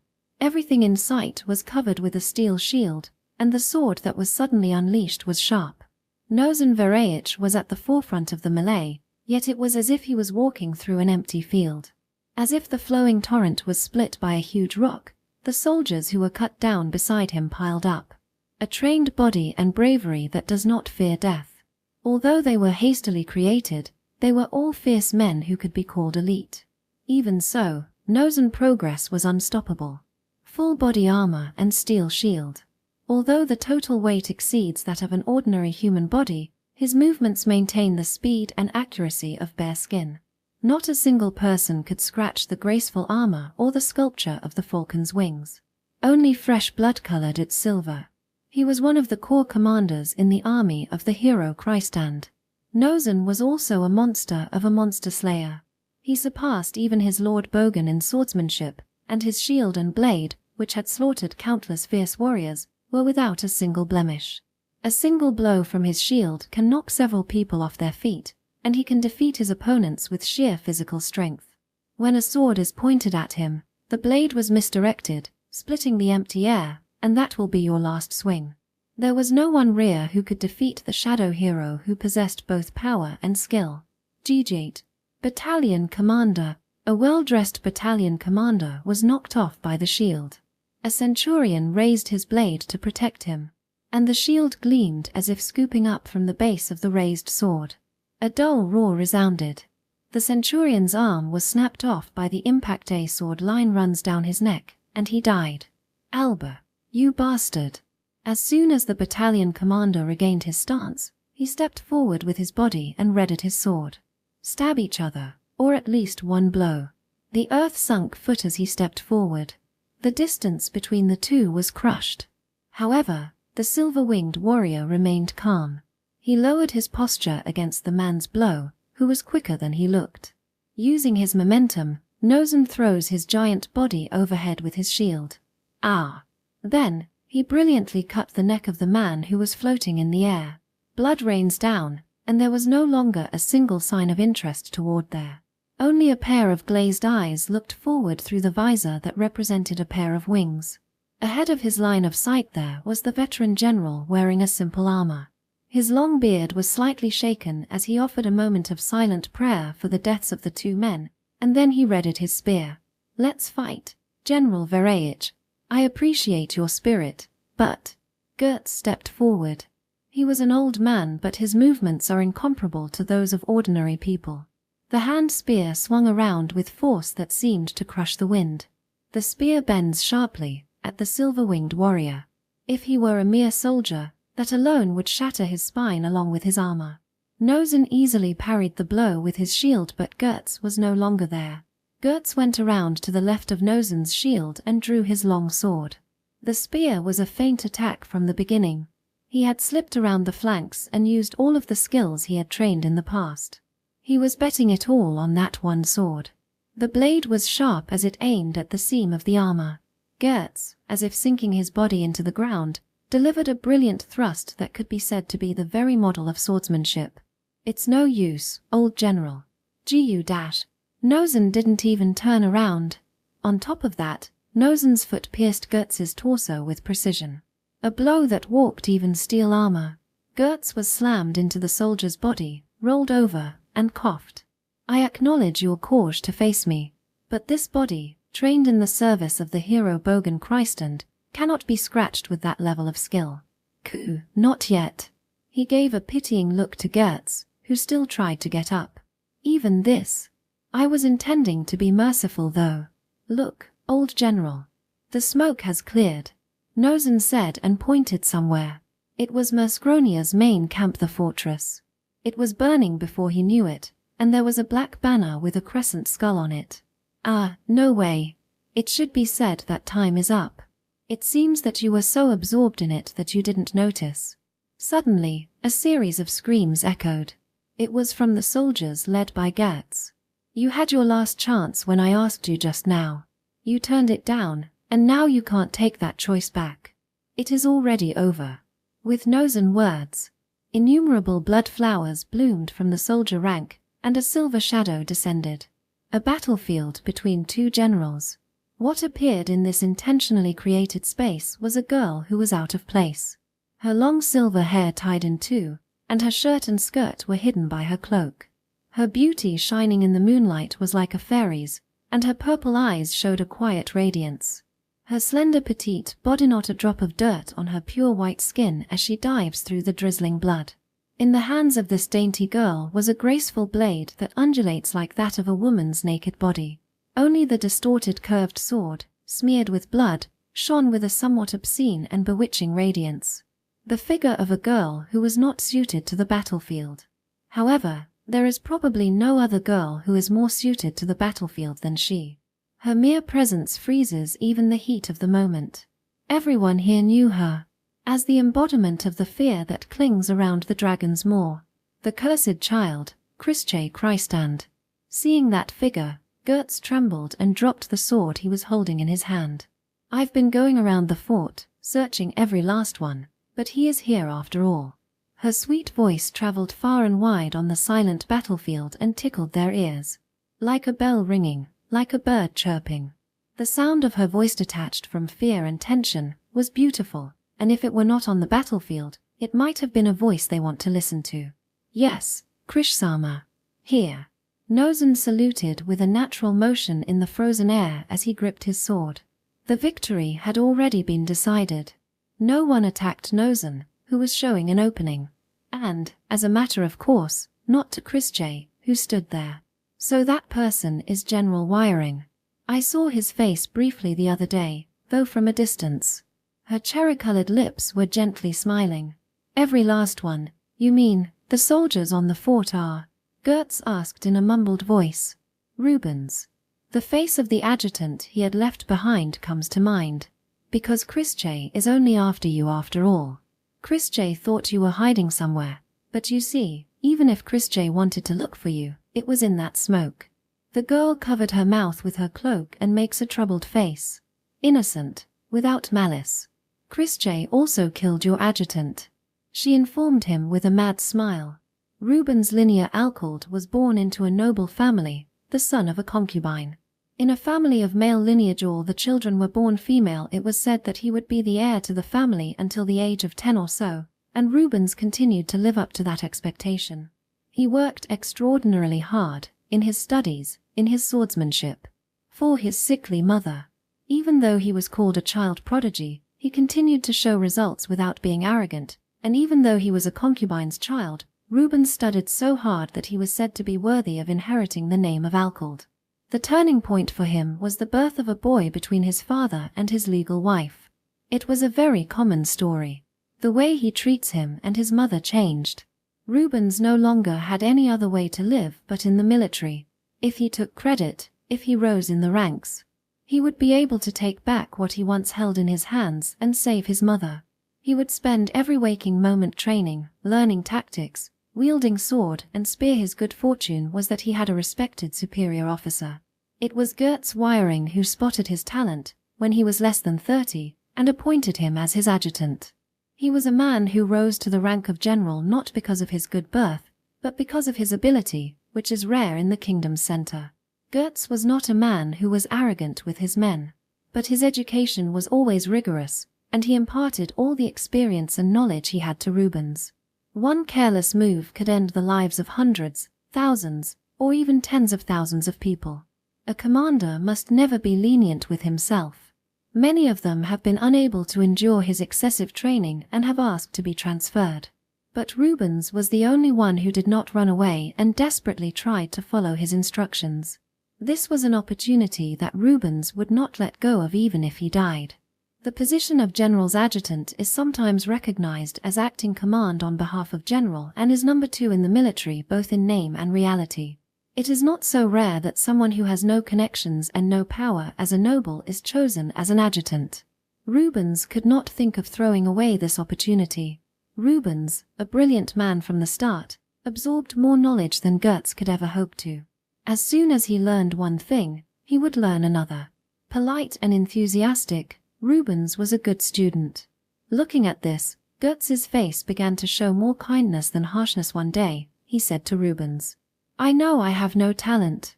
That's why I've learned to not lose even one bit of experience, but there are many times that I wished I had just a little bit more wisdom.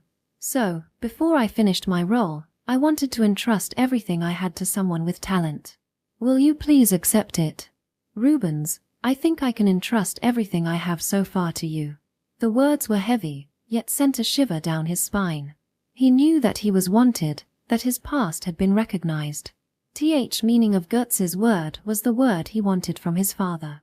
He worked harder than ever before. He worked harder than ever before. As Goetz's wiring adjutant, as the successor to receive all of it. However, too bad. It's a miss. Seems the general is not here. Nipping that in the bud was a girl. In a single breath, she killed all the soldiers at the top of the fort, shook her silver hair, and tilted her head. Her somewhat inorganic eyes, as if she were a doll or something, stared at him. The purple color of her eyes shines with an eerie, cold radiance, and her well-formed face makes a somewhat distorted expression, like a doll imitating a human being. Not even a few moments have passed since the bell rang to warn of an enemy attack. She appeared before the bells had stopped ringing and killed 12 men in a haphazard manner with a precise cleave to their necks and stood before Rubens' eyes. "You're Adjutant Alcald, right? Where is the general?" "Oops, there." A soldier who climbed the ladder from downstairs was killed by stabbing him with a corpse's sword. It was more elegant and beautiful than any sword he've ever seen. No wasted movement. He already knew too well that there was no way to win. She was a monster that could kill people with the ease of kicking a pebble. "We should surrender," his reason whispered. But Goetz was still fighting. His emotions rejected reason. "I'm sorry, but I can't let you go." His right hand is on his left hip, on the hilt of his sword. The drawn sword, however. So you won't tell Chrische. Arg. The sword, along with his right arm, rolled noisily onto the floorboards. The voice came from behind him, and the floor was in front of him. Before Rubens knew it, his body was on his knees. Well, that's okay. If Chrische just asks at random, eventually someone will. USA-chan, did you find it? She grabbed the collar of his armor, and Rubens' body floats in the air. With a momentary feeling of floating, his body on the 3rd floor of the fort was slammed to the ground. The girl lightly landed on the side of Rubens, who was writhing in severe pain and was unable to take a decent defensive posture. Squad 1 and Squad 2 were there, with Mia in command. Only the adjutant. It's a miss. Mia. Nothing so far. The chestnut-haired centurion distorted his face and looked at Rubens. Around them, wiring soldiers stopped fighting the black-painted sentry and looked at the girl. Some of them even threw down their swords, realizing that the cursed child in front of them was Chrische, and that the one-armed man who has fallen is Rubens, the second in command. They do not seem to have the will to fight. But, Kalua, don't slack off. Krish's hope is safety first. Yes. A curved sword like an axe was swung at them whose heart already broke. 2 heads flew off and they screamed, "Hi!" And with that as a signal, the black-coated soldiers mercilessly attacked them. It's hard to get your energy back once it's lost. The men, who had been maintaining a slight coordination, were killed one by one, as if they were being devoured limb by a beast. Rubens watched in agony. "How is it, Mia?" "Yes, I think we have taken care of about 70% of them, since they have escaped. Taggle's squad will continue to deal with the remaining enemies, while Corinth's squad will be setting fire to them as planned." That's right. Please do so." Battle of forts. Fighting in such obstacles and uneven terrain was the most comfortable situation for the Black Centurion. Battle of forts. Fighting in such obstacles and uneven terrain was the most comfortable situation for the Black Centurion. If pressed, they would jump onto the tops of turrets, huts, and other structures to escape. Then, they would do the opposite and smash the heads of unsuspecting soldiers from overhead. Soldiers who could only maneuver on a flat surface could not catch them moving three-dimensionally. Chris J nodded and asked Rubens, who was wriggling on his back. "Chris, going to ask you one more time, where is the general?" The general said, "Here. Surrender." So, it was no longer possible to resist. Rubens gives up everything and throws away even his pride. "It's no good, you surrendered arbitrarily as an adjutant while the general is still alive." But Chris J said, admonishing him, "When surrendering, if there is a possibility of suffering damage due to confusion in the chain of command, the receiving side can reject it." This was to prevent counterattacks from units that had not been notified of the surrender, or from higher-ranking units, after stopping the attack at the word surrender. If the condition of the general's survival overlaps with the situation falling into chaos, the general's orders will take precedence. It is also justifiable for a general to withdraw the lieutenant's surrender declaration later and move on to a counterattack. Given the risk, she had no intention of allowing him to surrender.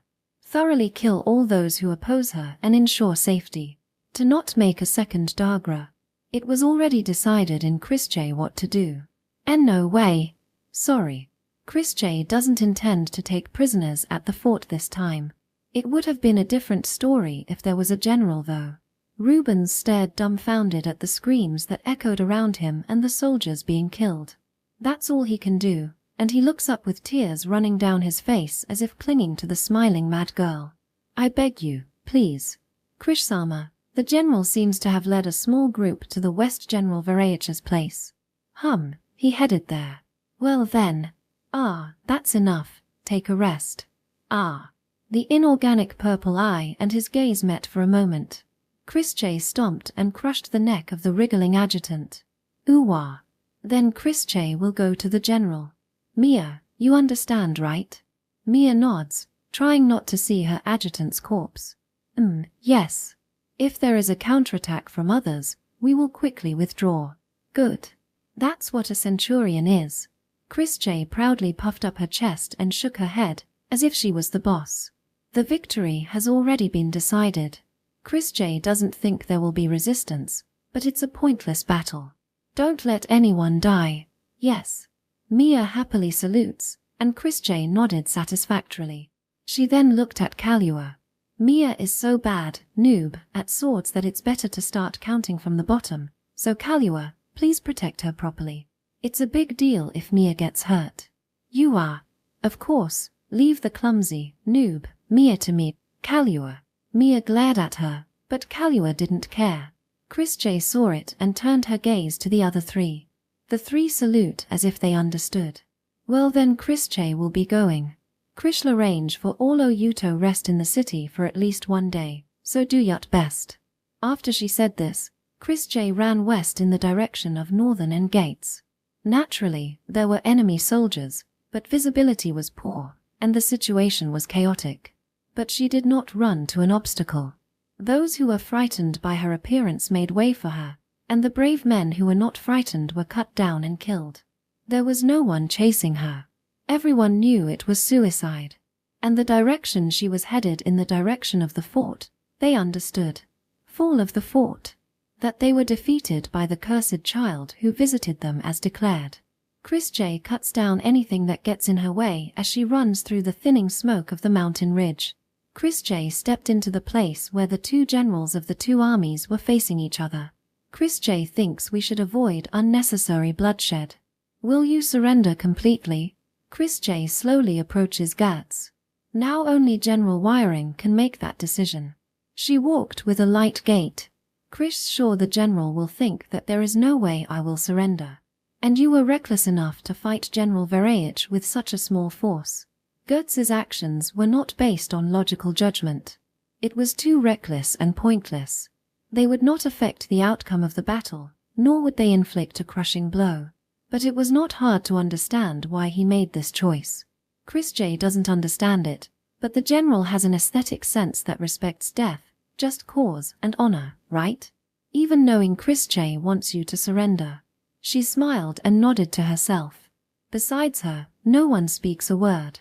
Everyone was taken in by the peculiar atmosphere she had. I swear I won't do anything wrong. I threatened you during the day, but unlike General Hilkintos, Chris J will follow the rules properly. Chris J, I won't treat prisoners badly, and properly protect them as a citizen of the same kingdom. But the mad purple eyes looked down at Gert's wiring. If the general refuses, Chris J will kill all the remaining soldiers on this mountain for the sake of the future. So that all opponents who fight Chris J from now on will think that they should surrender rather than fight Chris J. Her sane mind was consciously drowned in madness. An army with no command and control, frightened soldiers, the darkness of night. You know how easy it is, right? After that, no matter who declared surrender, Chris J will kill him. As you know, surrender by self-judgment can be refused if one considers that the battle is continuing. And she asked with a smile, General, keep that in mind and give your response after careful consideration. Honestly, Chris J is fine either way, since the result is not bad. It is a smile that is endlessly lovely, charming, and devoid of humanity. The curved sword in her hand glistens red with blood and shakes. But after all, if you're going in line with general ethics, isn't it true that the fewer people die, the better? If you think about the lives that can be saved just by the general's words, Chris J think the answer is obvious though. Right.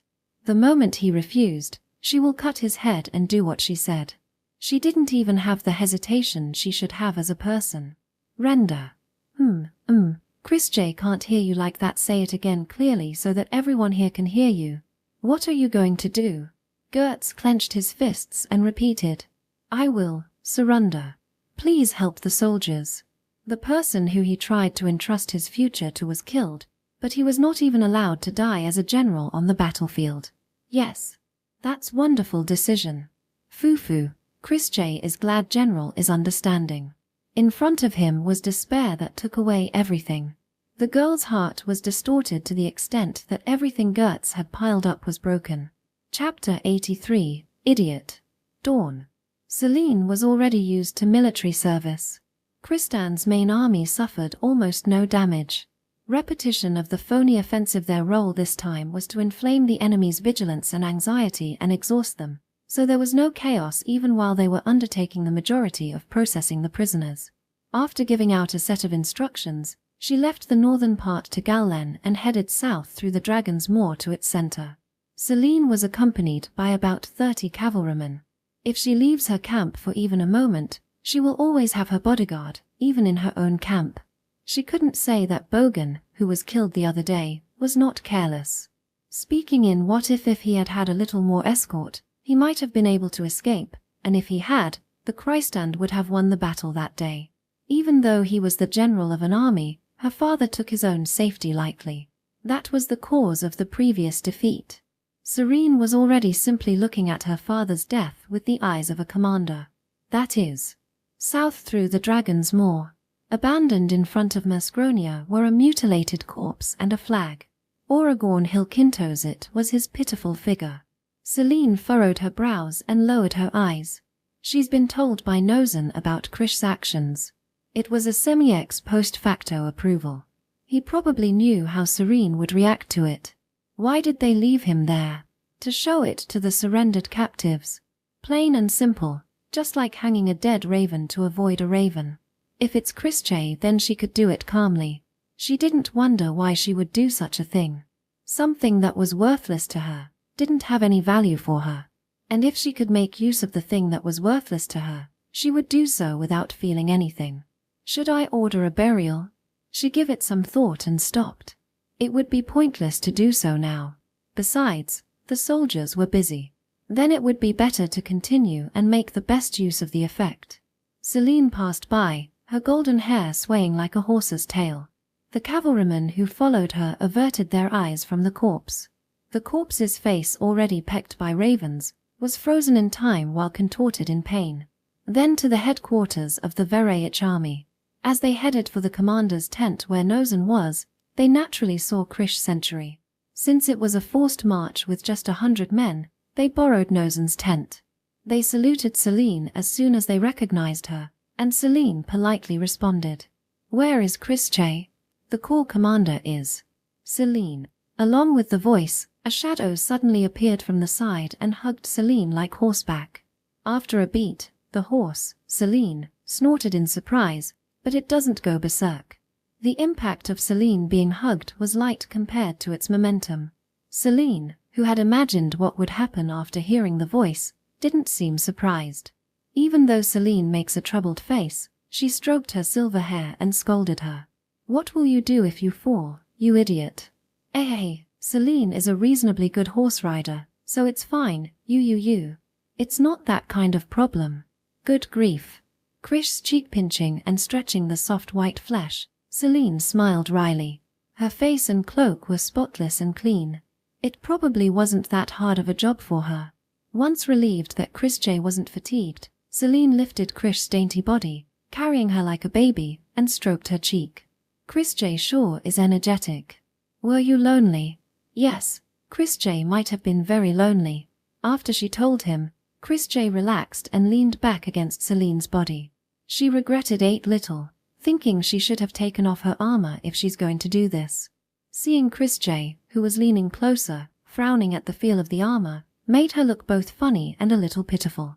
Krish, what about your work? Krish only brought the black ones, so the Krish, our job is done.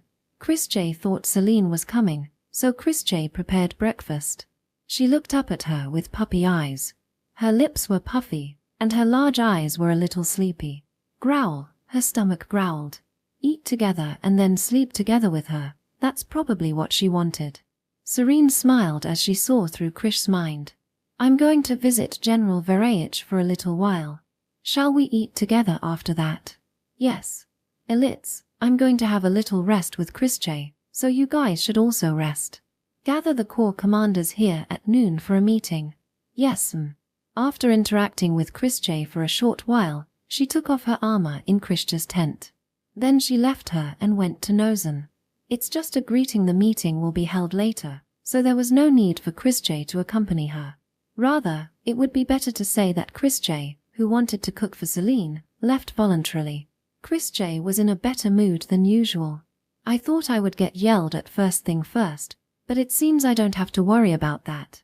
Nozan smiled wryly when he saw Selene. Then that will just be me venting my anger. I'm not that short-tempered. When Selene glared at him and sighed, Nozan ruffled his hair and smiled. The general often asked me for advice because of Lady Selene's tantrums. That was a long time ago. Of course, I'll grow up. Haha, Selene Sama has become a lot calmer since Krish come after all. Selene sat down on her chair blushing. Thanks to Krish and General Verayich we had it easy. It's also become a good opportunity for the drill. Thank you for that. Of course. From here on, stability in the rear led by Selene Sama will be important. Yes. I didn't think the West would be cleared up so easily, so it may be excessive though. From now on, they will the Dragon's Maw as their main supply route. The battle with the Holy Empire that happened the other day, the eastern part, whose wounds had yet to heal, didn't have much strength. The Empire had looted many parts of the country, and it was possible to hire people who had lost their jobs after their villages were burned as soldiers. It would be difficult to come up with a long-term supply to feed them. This was one of the reasons why the invasion of the Dragon's Maw was hastened. By stabilizing the dragon's jaws, they would finally be able to provide enough logistics to freely operate in the center of the country. And the role of Selene and the Christend army this time is to maintain the rear communication line leading from the Dragon's Maw. If the Verayich army was the sword, the Christend army was the shield. If the Hilkintos army was late in joining the war, the Christend army would face them, and the Verayich army would invade the royal capital. Excessive is fine. His Royal Highness is scattering money from the national treasury after all. Celine nodded in agreement. There were rumors that even national treasures are being sold in large quantities from the royal palace's treasury. It seems that Guildenstern was thinking only about winning first rather than what would happen after the war. They didn't know how many troops he would be able to gather, but 5,000 new soldiers the Christend army been able to recruit since then would be nothing compared to it. Together with the Veraic army, their number settled down to around 60,000 strong, but the enemy will definitely outnumber them. It was possible if he spit out a lot of money from the national treasury. Regardless of the just cause, that's what it means to deal with a state that has the royal palace in its hands. Rather, we are equal now that we have defeated Hilkintos. It is better to see it that way. Right. I'd like to hear your opinion about General Garca. From my personal point of view, I like him. He's a great noble, but he's not interested in politics. Let me see, he's similar to General Toboggansama. Celine thought of her father's face for a moment, but didn't show any reaction in particular. Can we rest assured then? I wonder about that. From his character I don't think he will move, but that doesn't mean we can't be unguarded. I don't think there's much point in thinking about it, though I understand how Selenansama feel. I don't want him to move either, Nozen chuckled. Well, true. It's no use thinking about it. Celine stretched with her hands above her head. I'll take all the prisoners here. Is that okay? Yes. We are close to the limit here. And also, it would be better to keep them separate from Krishsama and her soldier. Celine froze for a moment and glared at him. You're saying to let Krische take the blame alone? I'm sure Krishsama would like that to be the case. It's just her role. A candy and a whip mixed together is useless. Even so, it depends on how one thinks about it. It has already passed. Then it is the proper courtesy to make the most effective use of it. In the same way, you shouldn't take pity on a soldier who is going to his death and not extend a hand to the soldier who took the rear. It's the same thing. Nozen said it as coldly as he could. Celine clenched her fists so that they were white, and her gaze shook weakly. Putting aside how you feel, Celine-sama understand, right? Seeing Celine unable to answer, Nozen spread out his hands as if troubled. Well, it's up to the General Celine-sama to decide what to do. I won't force it, but, no matter what, it will be like that after the war. After the war, peace is just a preparation period. Until the next war. At that time, where will Krishsama be? Serene tried to glare at Nozen again and stopped. She sighed as told him, Thank you for the advice. But you sure have a bad personality. Haha, you need someone who can scold you after all. I hope Celine-sama won't hate me for it. But, yeah, what you said wasn't wrong. I'm powerless. After saying that, Celine continued. But more than anyone else, I want Krische to be happy. As much as possible, as much as I can, even if it's just a little. If Celine-sama say that, then it's true for me too. I wish for Celine-sama and Krishsama happiness. On top of that, I said it, well, it might be an unnecessary concern. Besides, Nozen then stared at Celine. The tone of his voice was admonishing. I'm sure this is what Krishsama has been thinking about. If Celine is so worried about it, it will also worry her. She is a kind person after all. Celine-sama understands that, right? Celine did not answer. Krish's tent inside the blanket. Celine. What? Ahihi, chew. Krische kissed her. She clung to her, rubbed her cheeks against her, and kissed her. Krische was Krische after all, an idiot. Celine was exasperated and stretched Krish's cheeks with a wry smile. After finishing the meal, they took a short rest before the lunch meeting. It was a rather extravagant breakfast to eat on the battlefield. With the chance to meet Celine, Krische oversaw the breakfast while fighting her drowsiness. In addition to soup and boiled food, she even borrowed a kill and prepared pizza.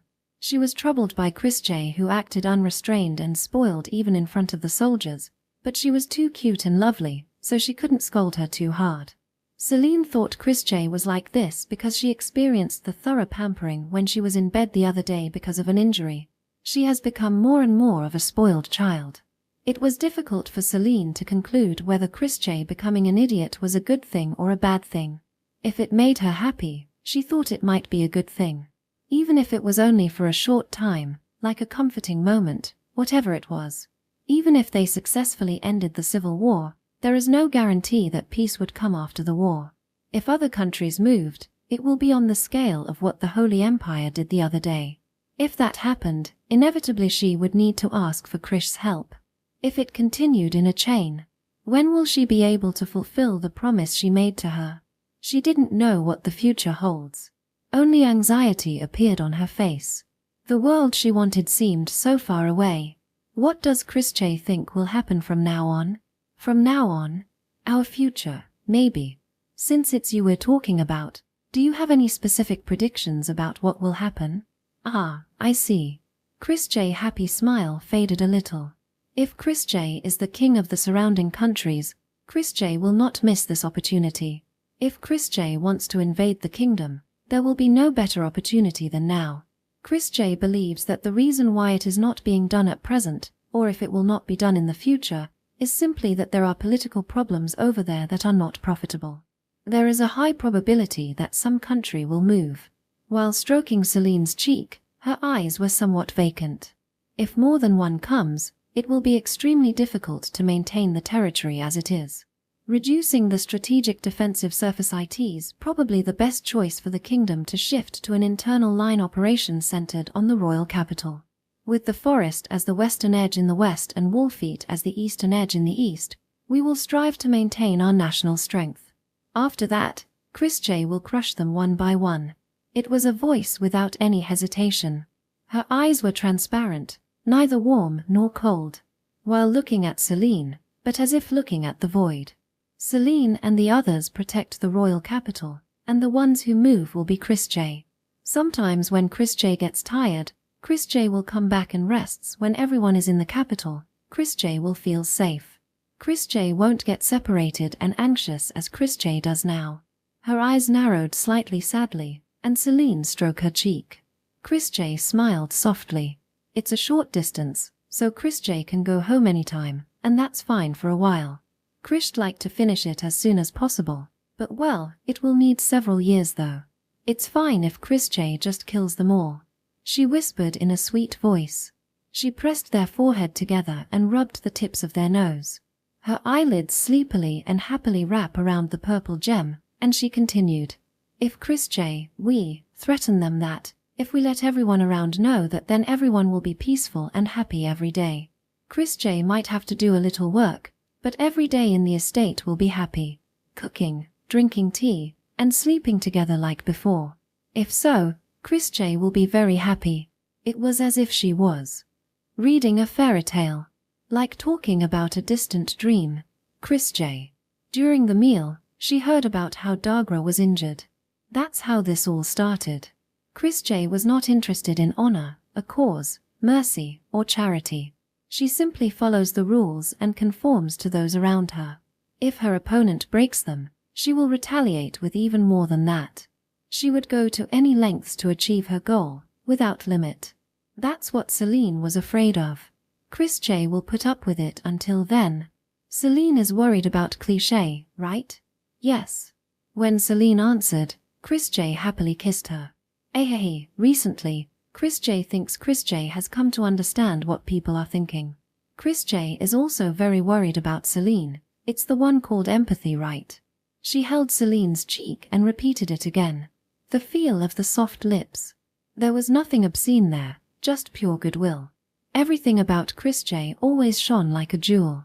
Celine is always thinking about various things for Christie. That makes Christie really happy, but Christie doesn't want Celine to be troubled about it. That's why Christie wants Celine not to think about anything and just leave it to Christie. The gold and silver were tangled on the blanket. Christie lifted it, and it flowed silkily and mixed together. Christie used to think that she should be better than everyone else. Christie was the best at everything she did, so she really valued what other people thought of Christie, but not so these days. The jewel wrapped in long eyelashes like that of silverwork simply stared at Celine. Now Christie doesn't care if someone hates her, how they think of her, or how they evaluate her. However, if Celine and the others, who loved Chris J, said they liked Chris J and cared for her, then that's enough for Chris J. She buried her face in Celine's chest, doing so like a child. She seems to want a safe place. Maybe it's a reaction to her not getting her love when she needed it most. What Chris J always wanted was something that a child would want from a parent. Even so, I can't leave you alone because I'm worried about you. I don't want you to be hated, scared, or called bad. I want you to understand that. Yes. Chris J knew Celine would say something like that. Chris J thinks Berry would probably say the same thing. She put her hands behind her back and clung to them. Celine just strokes her head gently and holds her. Sorry. But Chris J thinks this is the best thing for Chris J to do. Celine's beautiful face contorted for a moment and lowered her eyes. Then she sighed and told Chris J. Really, what a silly child. I wonder if I will need to take care of this idiot for my whole life. Chris's hands tightened, rubbing her cheek against Celine's bulge, as if entrusting that small body to her. Chris J is very clever, but sometimes, just a little bit, Chris J might be an idiot, she whispered. Her reply was filled with passion. End of Volume 4.